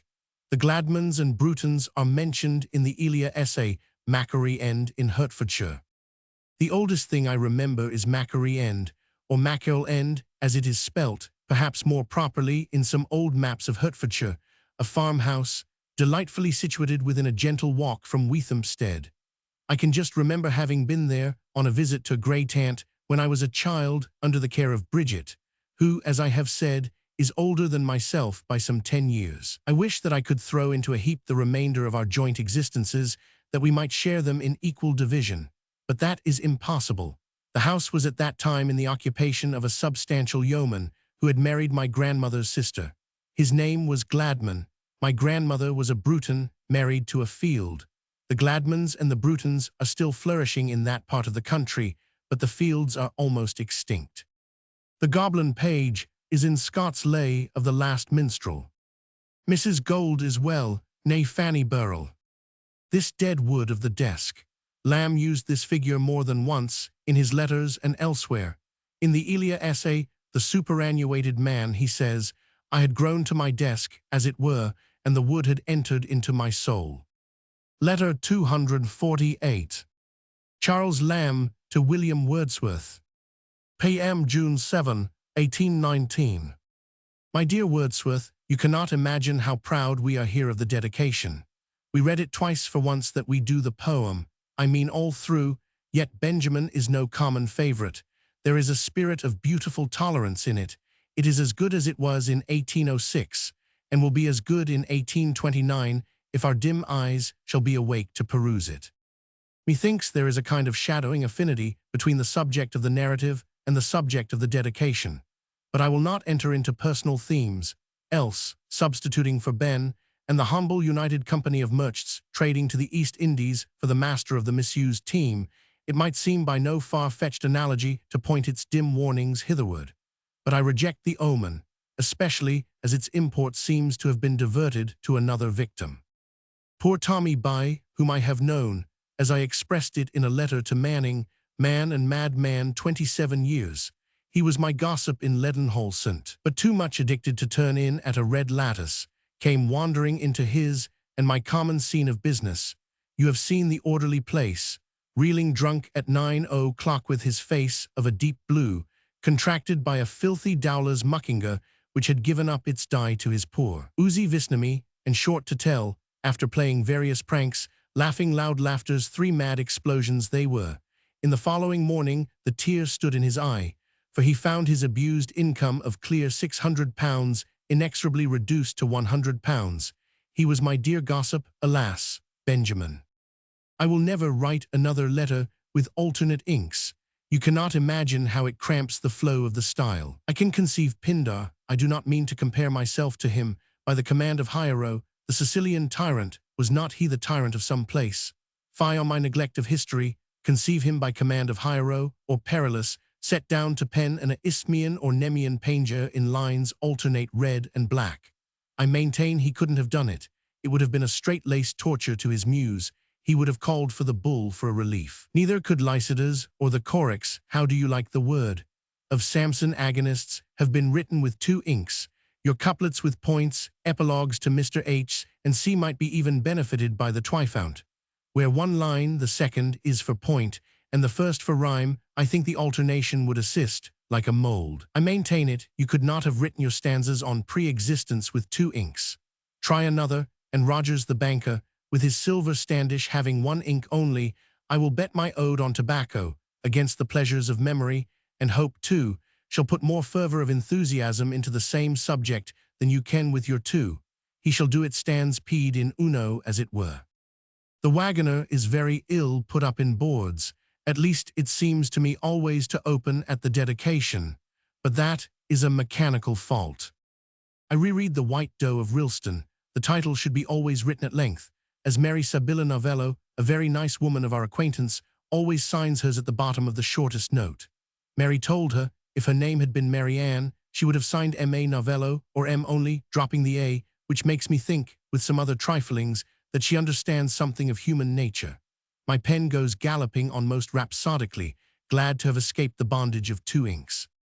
Manning had just sent it home, and it came as fresh to me as the immortal creature it speaks of. M sent it home with a note, having this passage in it, I cannot help writing to you while I am reading Wordsworth's poem. I'm got into the 3rd canto, and say that it raises my opinion of him very much indeed. 'Tis broad, noble, poetical, with a masterly scanning of human actions, absolutely above common readers. What a manly, implied interpretation of bad party actions as trampling the Bible and see. And so he goes on. Footnote NBM, from his peregrinations, is 12 or 14 years behind in his knowledge of who has or has not written good verse of late. I do not know which I like best, the prologue, the latter part specially, to P. Bell, or the epilogue to Benjamin. Yes, I tell stories, I do know. I like the last best, and the wagoner altogether as a pleasanter remembrance to me than the itinerant. If it were not, the page before the first page would and ought to make it so. The sonnets are not all new to me. Of what are, the ninth I like best. Thank you for that to Walton. I take it as a favor done to me, that, being so old a darling of mine, you should bear testimony to his worth in a book containing a deady. I cannot write the vain word at full length any longer. If, as you say, the wagoner in some sort came at my call, oh, for a potent voice to call forth the recluse from his profound dormitory, where he sleeps forgetful of his foolish charge the world. Had I 3 inks, I would invoke him. Talfourd has written a most kind review of J. Woodville, and C. in the Champion. He is your most zealous admirer in solitude and in crowds. H. Crabbe Robinson gives me any dear prince that I happen to admire, and I love him for it and for other things. Alsager shall have his copy, but at present I have lent it for a day only, not choosing to part with my own. Mary's love. How do you all do, amanuenses both, marital and sororal? See Lamb. Wordsworth had just put forth The Wagoner, which was dedicated to Lamb in the following terms. My dear friend, when I sent you a few weeks ago the tale of Peter Bell, you asked why The Wagoner was not added. To say the truth, from the higher tone of imagination and the deeper touches of passion aimed at in the former, I apprehended this little piece could not accompany it without disadvantage. In the year 1806, if I am not mistaken, The Wagoner was read to you in manuscript, and as you have remembered it for so long a time, I am the more encouraged to hope that, since the localities on which the poem partly depends did not prevent its being interesting to you, it may prove acceptable to others. Being, therefore, in some measure the cause of its present appearance, you must allow me the gratification of inscribing it to you, in acknowledgment of the pleasure I have derived from your writings, and of the high esteem with which I am very truly yours. William Wordsworth. The poem, which had been written many years before, tells the story of Benjamin, a wagoner in the Lake County, who one stormy night, succumbing to the temptations of the Cherry Tree Inn, fell from good estate. Lamb's asterisk stand, of course, for Charles Lamb. Your stanzas on pre-existence, the ode on intimations of immortality. The Pleasures of Hope was Campbell's poem. Mary Sabilla Novello was the wife of Vincent Novello, the organist, and Lamb's friend. The White Doe of Rylstone had been published in 1815. The 9th sonnet, certain sonnets had been published with The Wagoner. The 9th was that beginning. Grief, thou hast lost an ever-ready friend. Wordsworth's sonnet upon Walton begins, while flowing rivers yield a blameless sport. The Recluse was not published until 1888, and then only Book I. The Champion, in which Talfourd reviewed Lamb's works, had now become the property of John Thelwall. Letter 249. Charles Lamb to Fanny Kelly. 20 July, 1819. Dear Miss Kelly, we had the pleasure, pain I might better call it, of seeing you last night in the new play. It was a most consummate piece of acting, but what a task for you to undergo. At a time when your heart is sore from real sorrow, it has given rise to a train of thinking, which I cannot suppress. Would to God you were released from this way of life, that you could bring your mind to consent to take your lot with us, and throw off forever the whole burden of your profession. I neither expect or wish you to take notice of this which I am writing in your present over-occupied and hurried state, but to think of it at your leisure. I have quite income enough, if that were all, to justify for me making such a proposal, with what I may call even a handsome provision for my survivor. What you possess of your own would naturally be appropriated to those, for whose sakes chiefly you have made so many hard sacrifices. I am not so foolish as not to know that I am a most unworthy match for such a one as you, but you have for years been a principal object in my mind. In many a sweet assumed character I have learned to love you, but simply as F.M. Kelly I love you better than them all. Can you quit these shadows of existence and come and be a reality to us? Can you leave off harassing yourself to please a thankless multitude who know nothing of you and begin at last to live to yourself and your friends? As plainly and frankly as I have seen you give or refuse assent in some feigned scene, so frankly do me the justice to answer me. It is impossible I should feel injured or aggrieved by your telling me at once that the proposal does not suit you. It is impossible that I should ever think of molesting you with idle importunity and persecution after your mind was once firmly spoken. But happier, far happier, could I have leave to hope a time might come when our friends might be your friends, our interests yours, our book knowledge, if in that inconsiderable particular we have any little advantage, might impart something to you, which you would every day have it in your power 10,000-fold to repay by the added cheerfulness and joy which you could not fail to bring as a dowry into whatever family should have the honor and happiness of receiving you, the most welcome accession that could be made to it. In haste, but with entire respect and deepest affection, I subscribe myself. C. Lamb. It was known, on the authority of the late Mr. Charles Kent, that Fanny Kelly, the actress, had received an offer of marriage from Lamb, but my own impression was that it was made much later in life than this letter, first printed in 1903 by Mr. John Halshead, indicates. Miss Kelly, who at this time was engaged at the Lyceum, would be 29 on October 15. Lamb was 44 in February. His salary was now £600 a year. Lamb had long admired Miss Kelly as an actress. In his works, published in 1818, was this sonnet. To Miss Kelly. You are not, Kelly, of the common strain, that stoop their pride and female honor down, to please that many-headed beast the town, and vend their lavish smiles and tricks for gain. By fortune thrown amid the actor's train, you keep your native dignity of thought. The plaudits that attend you come unsought, as tributes due unto your natural vein. Your tears have passion in them and a grace of genuine freshness which our hearts avow. Your smiles are winds whose ways we cannot trace, that vanish and return we know not how, and please the better from a pensive face, and thoughtful eye, and a reflecting brow. That Lamb had been pondering his offer for some little time is suggested, Mr. MacDonald remarks, by a passage in one of his articles on Miss Kelly in the Examiner earlier in this month, where he says of her as Rachel in the jovial crew, probably with full knowledge that it would meet her eye and be understood, a truly Elean method of love-lettering. What a lass that were, said a stranger who sate beside us, to go a gypsying through the world with. This was Miss Kelly's reply. Henrietta Street, July 20th, 1819. An early and deeply rooted attachment has fixed my heart on one from whom no worldly prospect can well induce me to withdraw it. But while I thus frankly and decidedly decline your proposal, believe me, I am not insensible to the high honor which the preference of such a mind as yours confers upon me. Let me, however, hope that all thought upon this subject will end with this letter, and that you will henceforth encourage no other sentiment towards me than esteem in my private character, and a continuance of that approbation of my humble talents, which you have already expressed so much and so often to my advantage and gratification. Believe me, I feel proud to acknowledge myself your obliged friend, F. M. Kelly. Lamb at once wrote again as follows. Letter 250. Charles Lamb to Fanny Kelly. July 20th, 1819.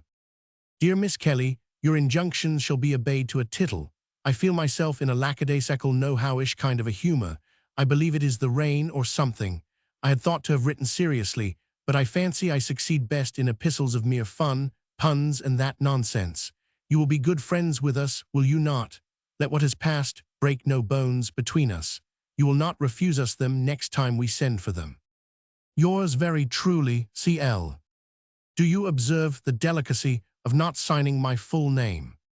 N.B. Do not paste that last letter of mine into your book. Writing again of Miss Kelly in The Hypocrite, in the Examiner of August 1 and 2, Lamb says, she is in truth not framed to tease or torment even in jest, but to utter a hearty yes or no, to yield or refuse assent with a noble sincerity. We have not the pleasure of being acquainted with her, but we have been told that she carries the same cordial manners into private life. Miss Kelly died unmarried at the age of 92. Break no bones. Here Lamb makes one of his puns. By bones, he meant also the little ivory discs which were given to friends of the management, entitling them to free entry to the theatre. With this explanation, the next sentence of the letter becomes clear. Letter 251. Charles Lamb to Thomas Noon Tailford. August 1819. Dear T, we are at Mr. Bays's, Hatter, Trumpington Street, Cambridge. Can you come down? You will be with us, all but bed, which you can get at an inn. We shall be most glad to see you. Be so good as send me Hazlitt's volume, just published at Hone's, directed as above. Or much better, bring it. Yours, Hicket Ubeek. C. Lamb. The little note printed above, by permission of the Master of Magdalene, proves that Lamb was in Cambridge in 1819.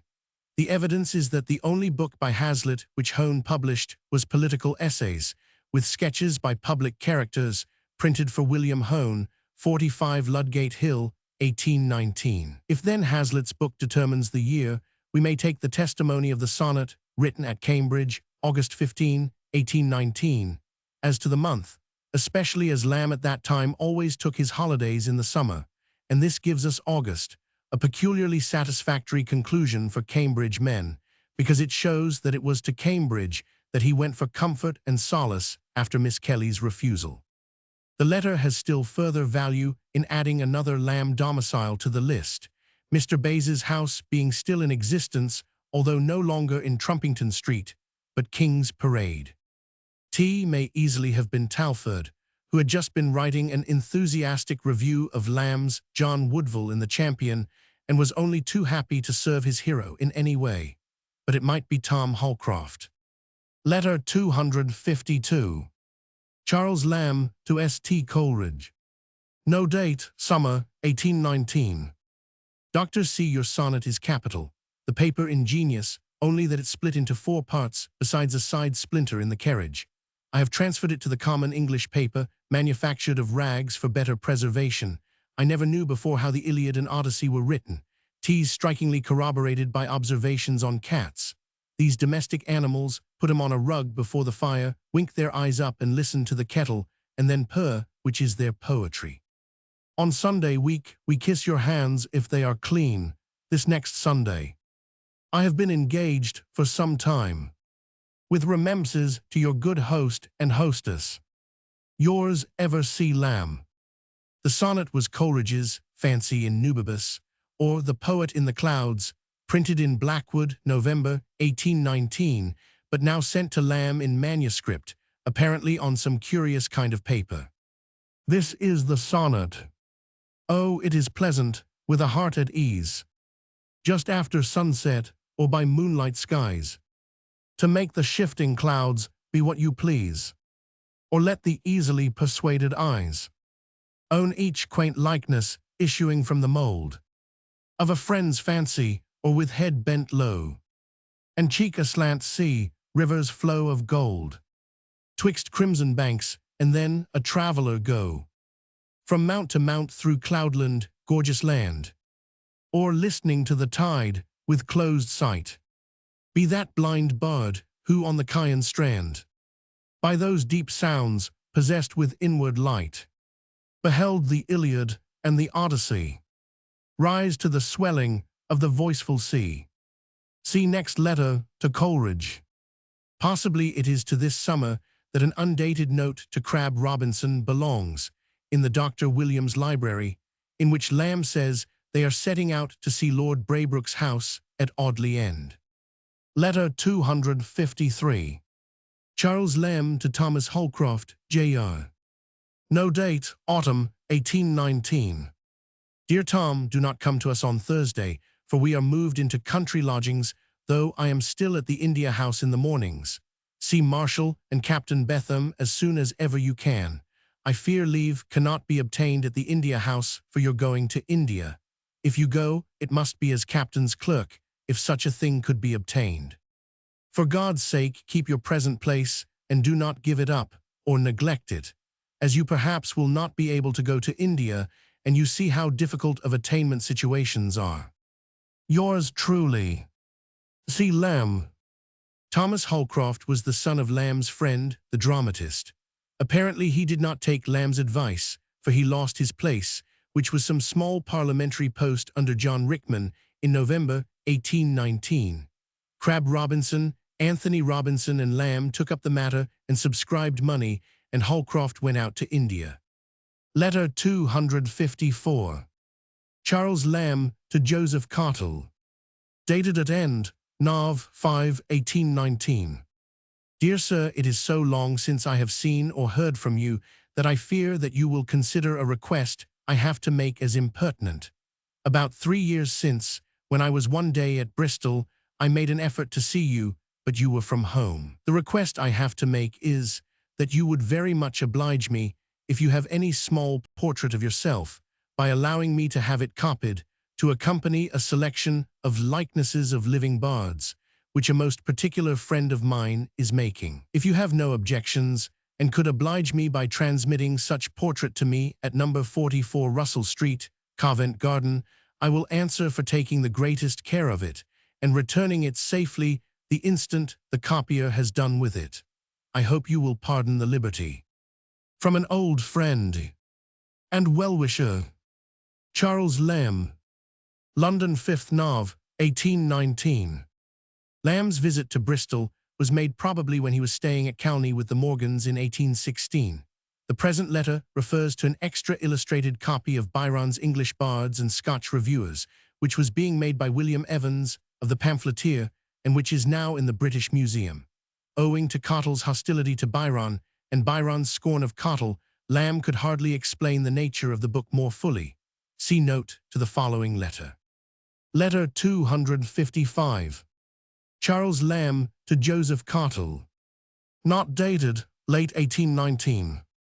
Dear Sir, my friend, whom you have obliged by the loan of your picture, having had it very exactly copied, and a very spirited drawing it is, as every one thinks that has seen it, the copy is not much inferior, done by a daughter of Joseph's, R.A. He purposes sending you back the original, which I must accompany with my warm thanks, both for that, and your better favor, the Messiah, which, I assure you, I have read through with great pleasure. The verses have great sweetness and a New Testament plainness about them, which affected me very much. I could just wish that in page 63 you had omitted the lines 71 and 2, and had ended the period with, "The willowy brook was there, but that sweet sound, when to be heard again on earthly ground." 2 very sweet lines, and the sense perfect. And in page 154, line 68, "I come ordained a world to save." These words are hardly borne out by the story, and seem scarce accordant with the modesty with which our Lord came to take his common portion among the baptismal candidates. They also anticipate the beauty of John's recognition of the Messiah, and the subsequent confirmation from the voice and dove. You will excuse the remarks of an old brother bard, whose career, though long since pretty well stopped, was coeval in its beginning with your own, and who is sorry his lot has been always to be so distant from you. It is not likely that C.L. will ever see Bristol again, but if J.C. should ever visit London, he will be a most welcome visitor to C.L. My sister joins in cordial remembrances, and I request the favor of knowing, at your earliest opportunity, whether the portrait arrives safe, the glass unbroken, and see your glass broke in its coming. Morgan is a little better, can read a little and see, but cannot join Mrs. M. till the insolvent act, or whatever it is called, takes place. Then, I hope he will stand clear of all debts. Meantime, he has a most exemplary nurse and kind companion in Miss Brent. Once more, dear Sir, yours truly, C. Lamb. Cottle sent Lamb a miniature of himself by Branwhite, which had been copied in monochrome for Mr. Evans' book. G.J. Joseph, A.R.A., made a colored drawing of Lamb for the same work. It serves as frontispiece to Vol. I of the present edition. Byron's lines refer as a matter of fact not to Joseph, but to Amos Cottle. Oh, Amos Cottle, Phobos, what a name! And so forth. Mr. Evans, however, dispensed with Amos. Another Grangerized edition of the same satire, also in the British Museum, compiled by W. M. Tart, has an engraving of Amos Cottle and two portraits of Lamb, the Hancock drawing and the Brooke Pullman caricature.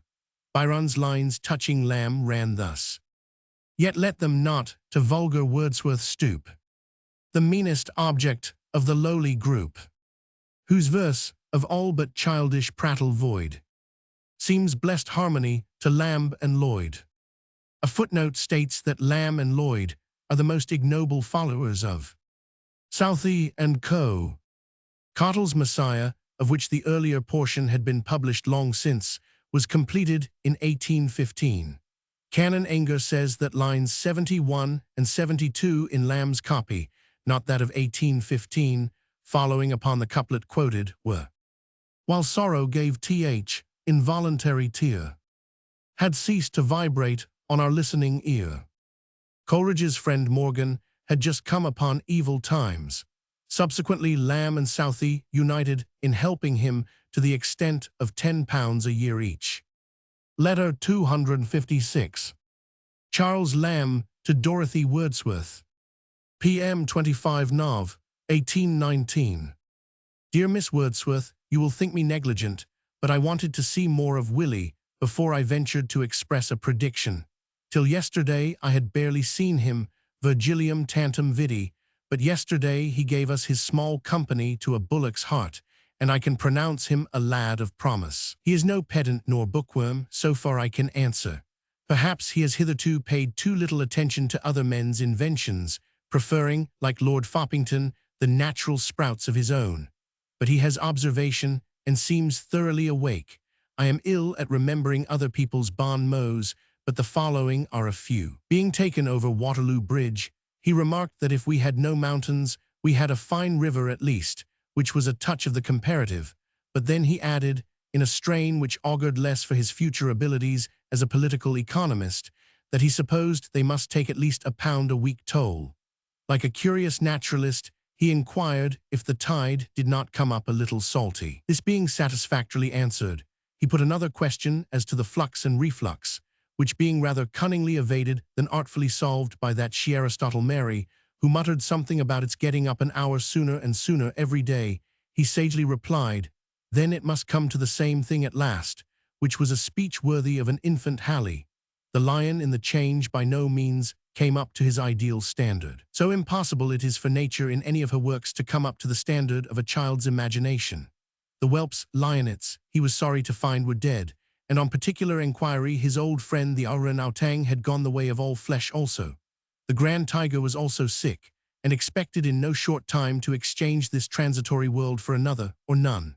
But again, there was a golden eagle, I do not mean that of Charing, which did much a ride and console him. William's genius, I take it, leans a little to the figurative, for being at play at trick-track, a kind of minor billiard table which we keep for smaller wights, and sometimes refresh our own mature fatigues with taking a hand at, not being able to hit a ball he had iterate aimed at, he cried out, I cannot hit that beast. Now the balls are usually called men, but he felicitously hit upon a middle term, a term of approximation and imaginative reconciliation, a something where the two ends of the brute matter, ivory, and their human and rather violent personification into men might meet, as I take it, illustrative of that excellent remark in a certain preface about imagination, explaining, like a sea beast, that had crawled forth to sun himself.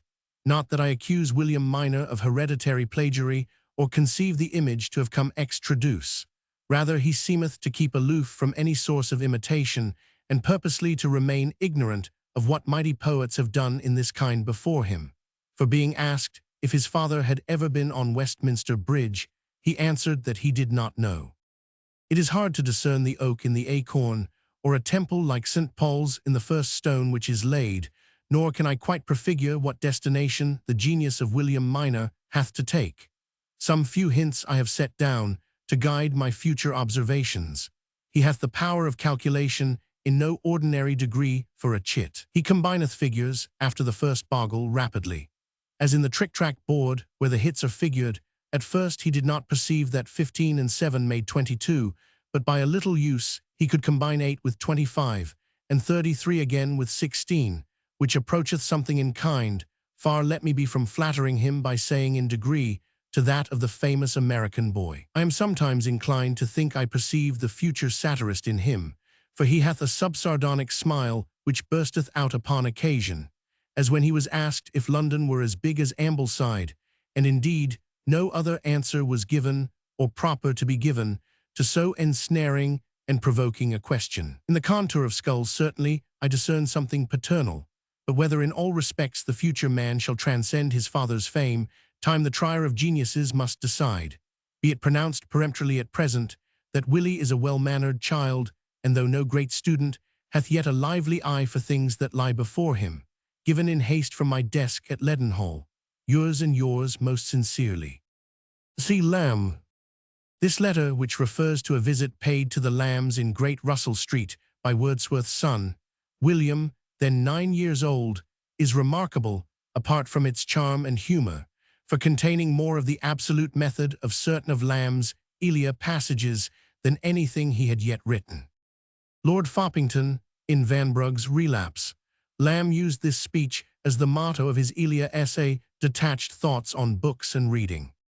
Like a sea beast, Lamb alludes to the preface to the edition of 1815 of Wordsworth's poems, where he quotes illustratively from his Resolution and Independence. Like a sea beast crawled forth, that on a shelf of rock or sand reposeth, there to sun itself. If his father had ever been on Westminster Bridge, an allusion to Wordsworth's sonnet composed on Westminster Bridge. Earth has not anything to show more fair. The American boy. This was Zerah Colburn, the mathematical prodigy, born in Vermont State in 1804 and exhibited in America and Europe by his father. Letter 257. Charles Lamb to S.T. Coleridge. Jan 10, 1820. Dear Coleridge, a letter written in the blood of your poor friend would indeed be of a nature to startle you, but this is naught but harmless red ink, or, as the witty mercantile phrase hath it, clerk's blood. Damn 'em, my brain, guts, skin, flesh, bone, carcase, soul, time is all theirs. The Royal Exchange, Gresham's Folly, hath me body and spirit. I admire some of Lloyd's lines on you, and I admire your postponing reading them. He is a sad tattler, but this is under the rose. 20 years ago he estranged one friend from me quite, whom I have been regretting, but never could regain since. He almost alienated you, also from me, or me from you, I don't know which, but that breach is closed. The dreary sea is filled up. He has lately been at work telling again, as they call it, a most gratuitous piece of mischief, and has caused a coolness betwixt me and not a friend exactly, but an intimate acquaintance. I suspect also he saps Manning's faith in me, who am to Manning more than an acquaintance. Still, I like his writing verses about you. Will your kind host and hostess give us a dinner next Sunday, and better still, not expect us if the weather is very bad? Why you should refuse 20 guineas per sheet for Blackwoods or any other magazine passes my poor comprehension. But as Strap says, you know best. I have no quarrel with you about P.R. prandial avocations, so don't imagine one. That Manchester sonnet, I think very likely, is Capel Lofts. Another sonnet appeared with the same initials in the same paper, which turned out to be Proctor's. What do the rascals mean? Am I to have the fathering of what idle rhymes every beggarly poetaster pours forth? Who put your marine sonnet and about Brown into Blackwood? I did not. So no more till we meet. Ever yours. C.L. Charles Lloyd, returned to health, had written desultory thoughts in London, in which both Coleridge and Lamb appeared, Coleridge as and Lamb as. The poem was published in 1821. Lloyd probably had sent it in manuscript or proof to Lamb and Coleridge. Some of Lloyd's lines on Coleridge run thus: How shall I fitly speak on such a theme? He is a treasure by the world neglected, because he hath not, with a prescience dim, like those whose every aim is self-reflected, pilled up some fastuous trophy, that of him might tell what mighty powers the age rejected, but taught his lips the office of a pen. By fools he's deemed a being lost to men. No, with magnanimous self-sacrifice and lofty inadvertency of fame, He felt there is a bliss in being wise, quite independent of the wise man's name, who now can say how many a soul may rise to a nobility of moral aim. It ne'er had known, but for that spirit brave, which, being freely gifted, freely gave. Sometimes I think that I'm a blossom blighted, but this I ken, that should it not prove so, if I am not inexorably spited of all that dignifies mankind below. By him I speak of, I was so excited, while reason's scale was poising to and fro, to the better cause, that him I have to bless, for that which it is comfort to possess. No, those who most have seen me since the hour when thou and I, in former happier days, frank converse held, though many an adverse power have sought the memory of those times to raise, can vouch that more it stirs me, thus a tower, sole remnant of vast castle, still betrays, haply its former splendor to have proved thy love, than by fresh friends to have been loved. The story of one of Lloyd's former indiscretions is told in the earlier letters of this collection. I cannot say what friend he quite alienated, unless it was James White. The nature of the later offense of which Lamb accuses Lloyd is now unknown. That Manchester sonnet, a sonnet entitled Manchester, referring to the Luddites and signed C.L. by Capel Loft, Proctor's C.L. sonnet was upon Macready. About Brown refers to a note by Coleridge on Sir Thomas Brown in the same number, signed G. J., possibly James Gilman's initials reversed. We learn from a letter from Coleridge to J. H. Green, January 14, 1820, that the visit to Highgate which Lamb mentions was a New Year visit of annual occurrence. Lamb's reference to preprandial avocations touches upon Coleridge's habit of coming down to see his guests only when dinner was ready. Letter 258.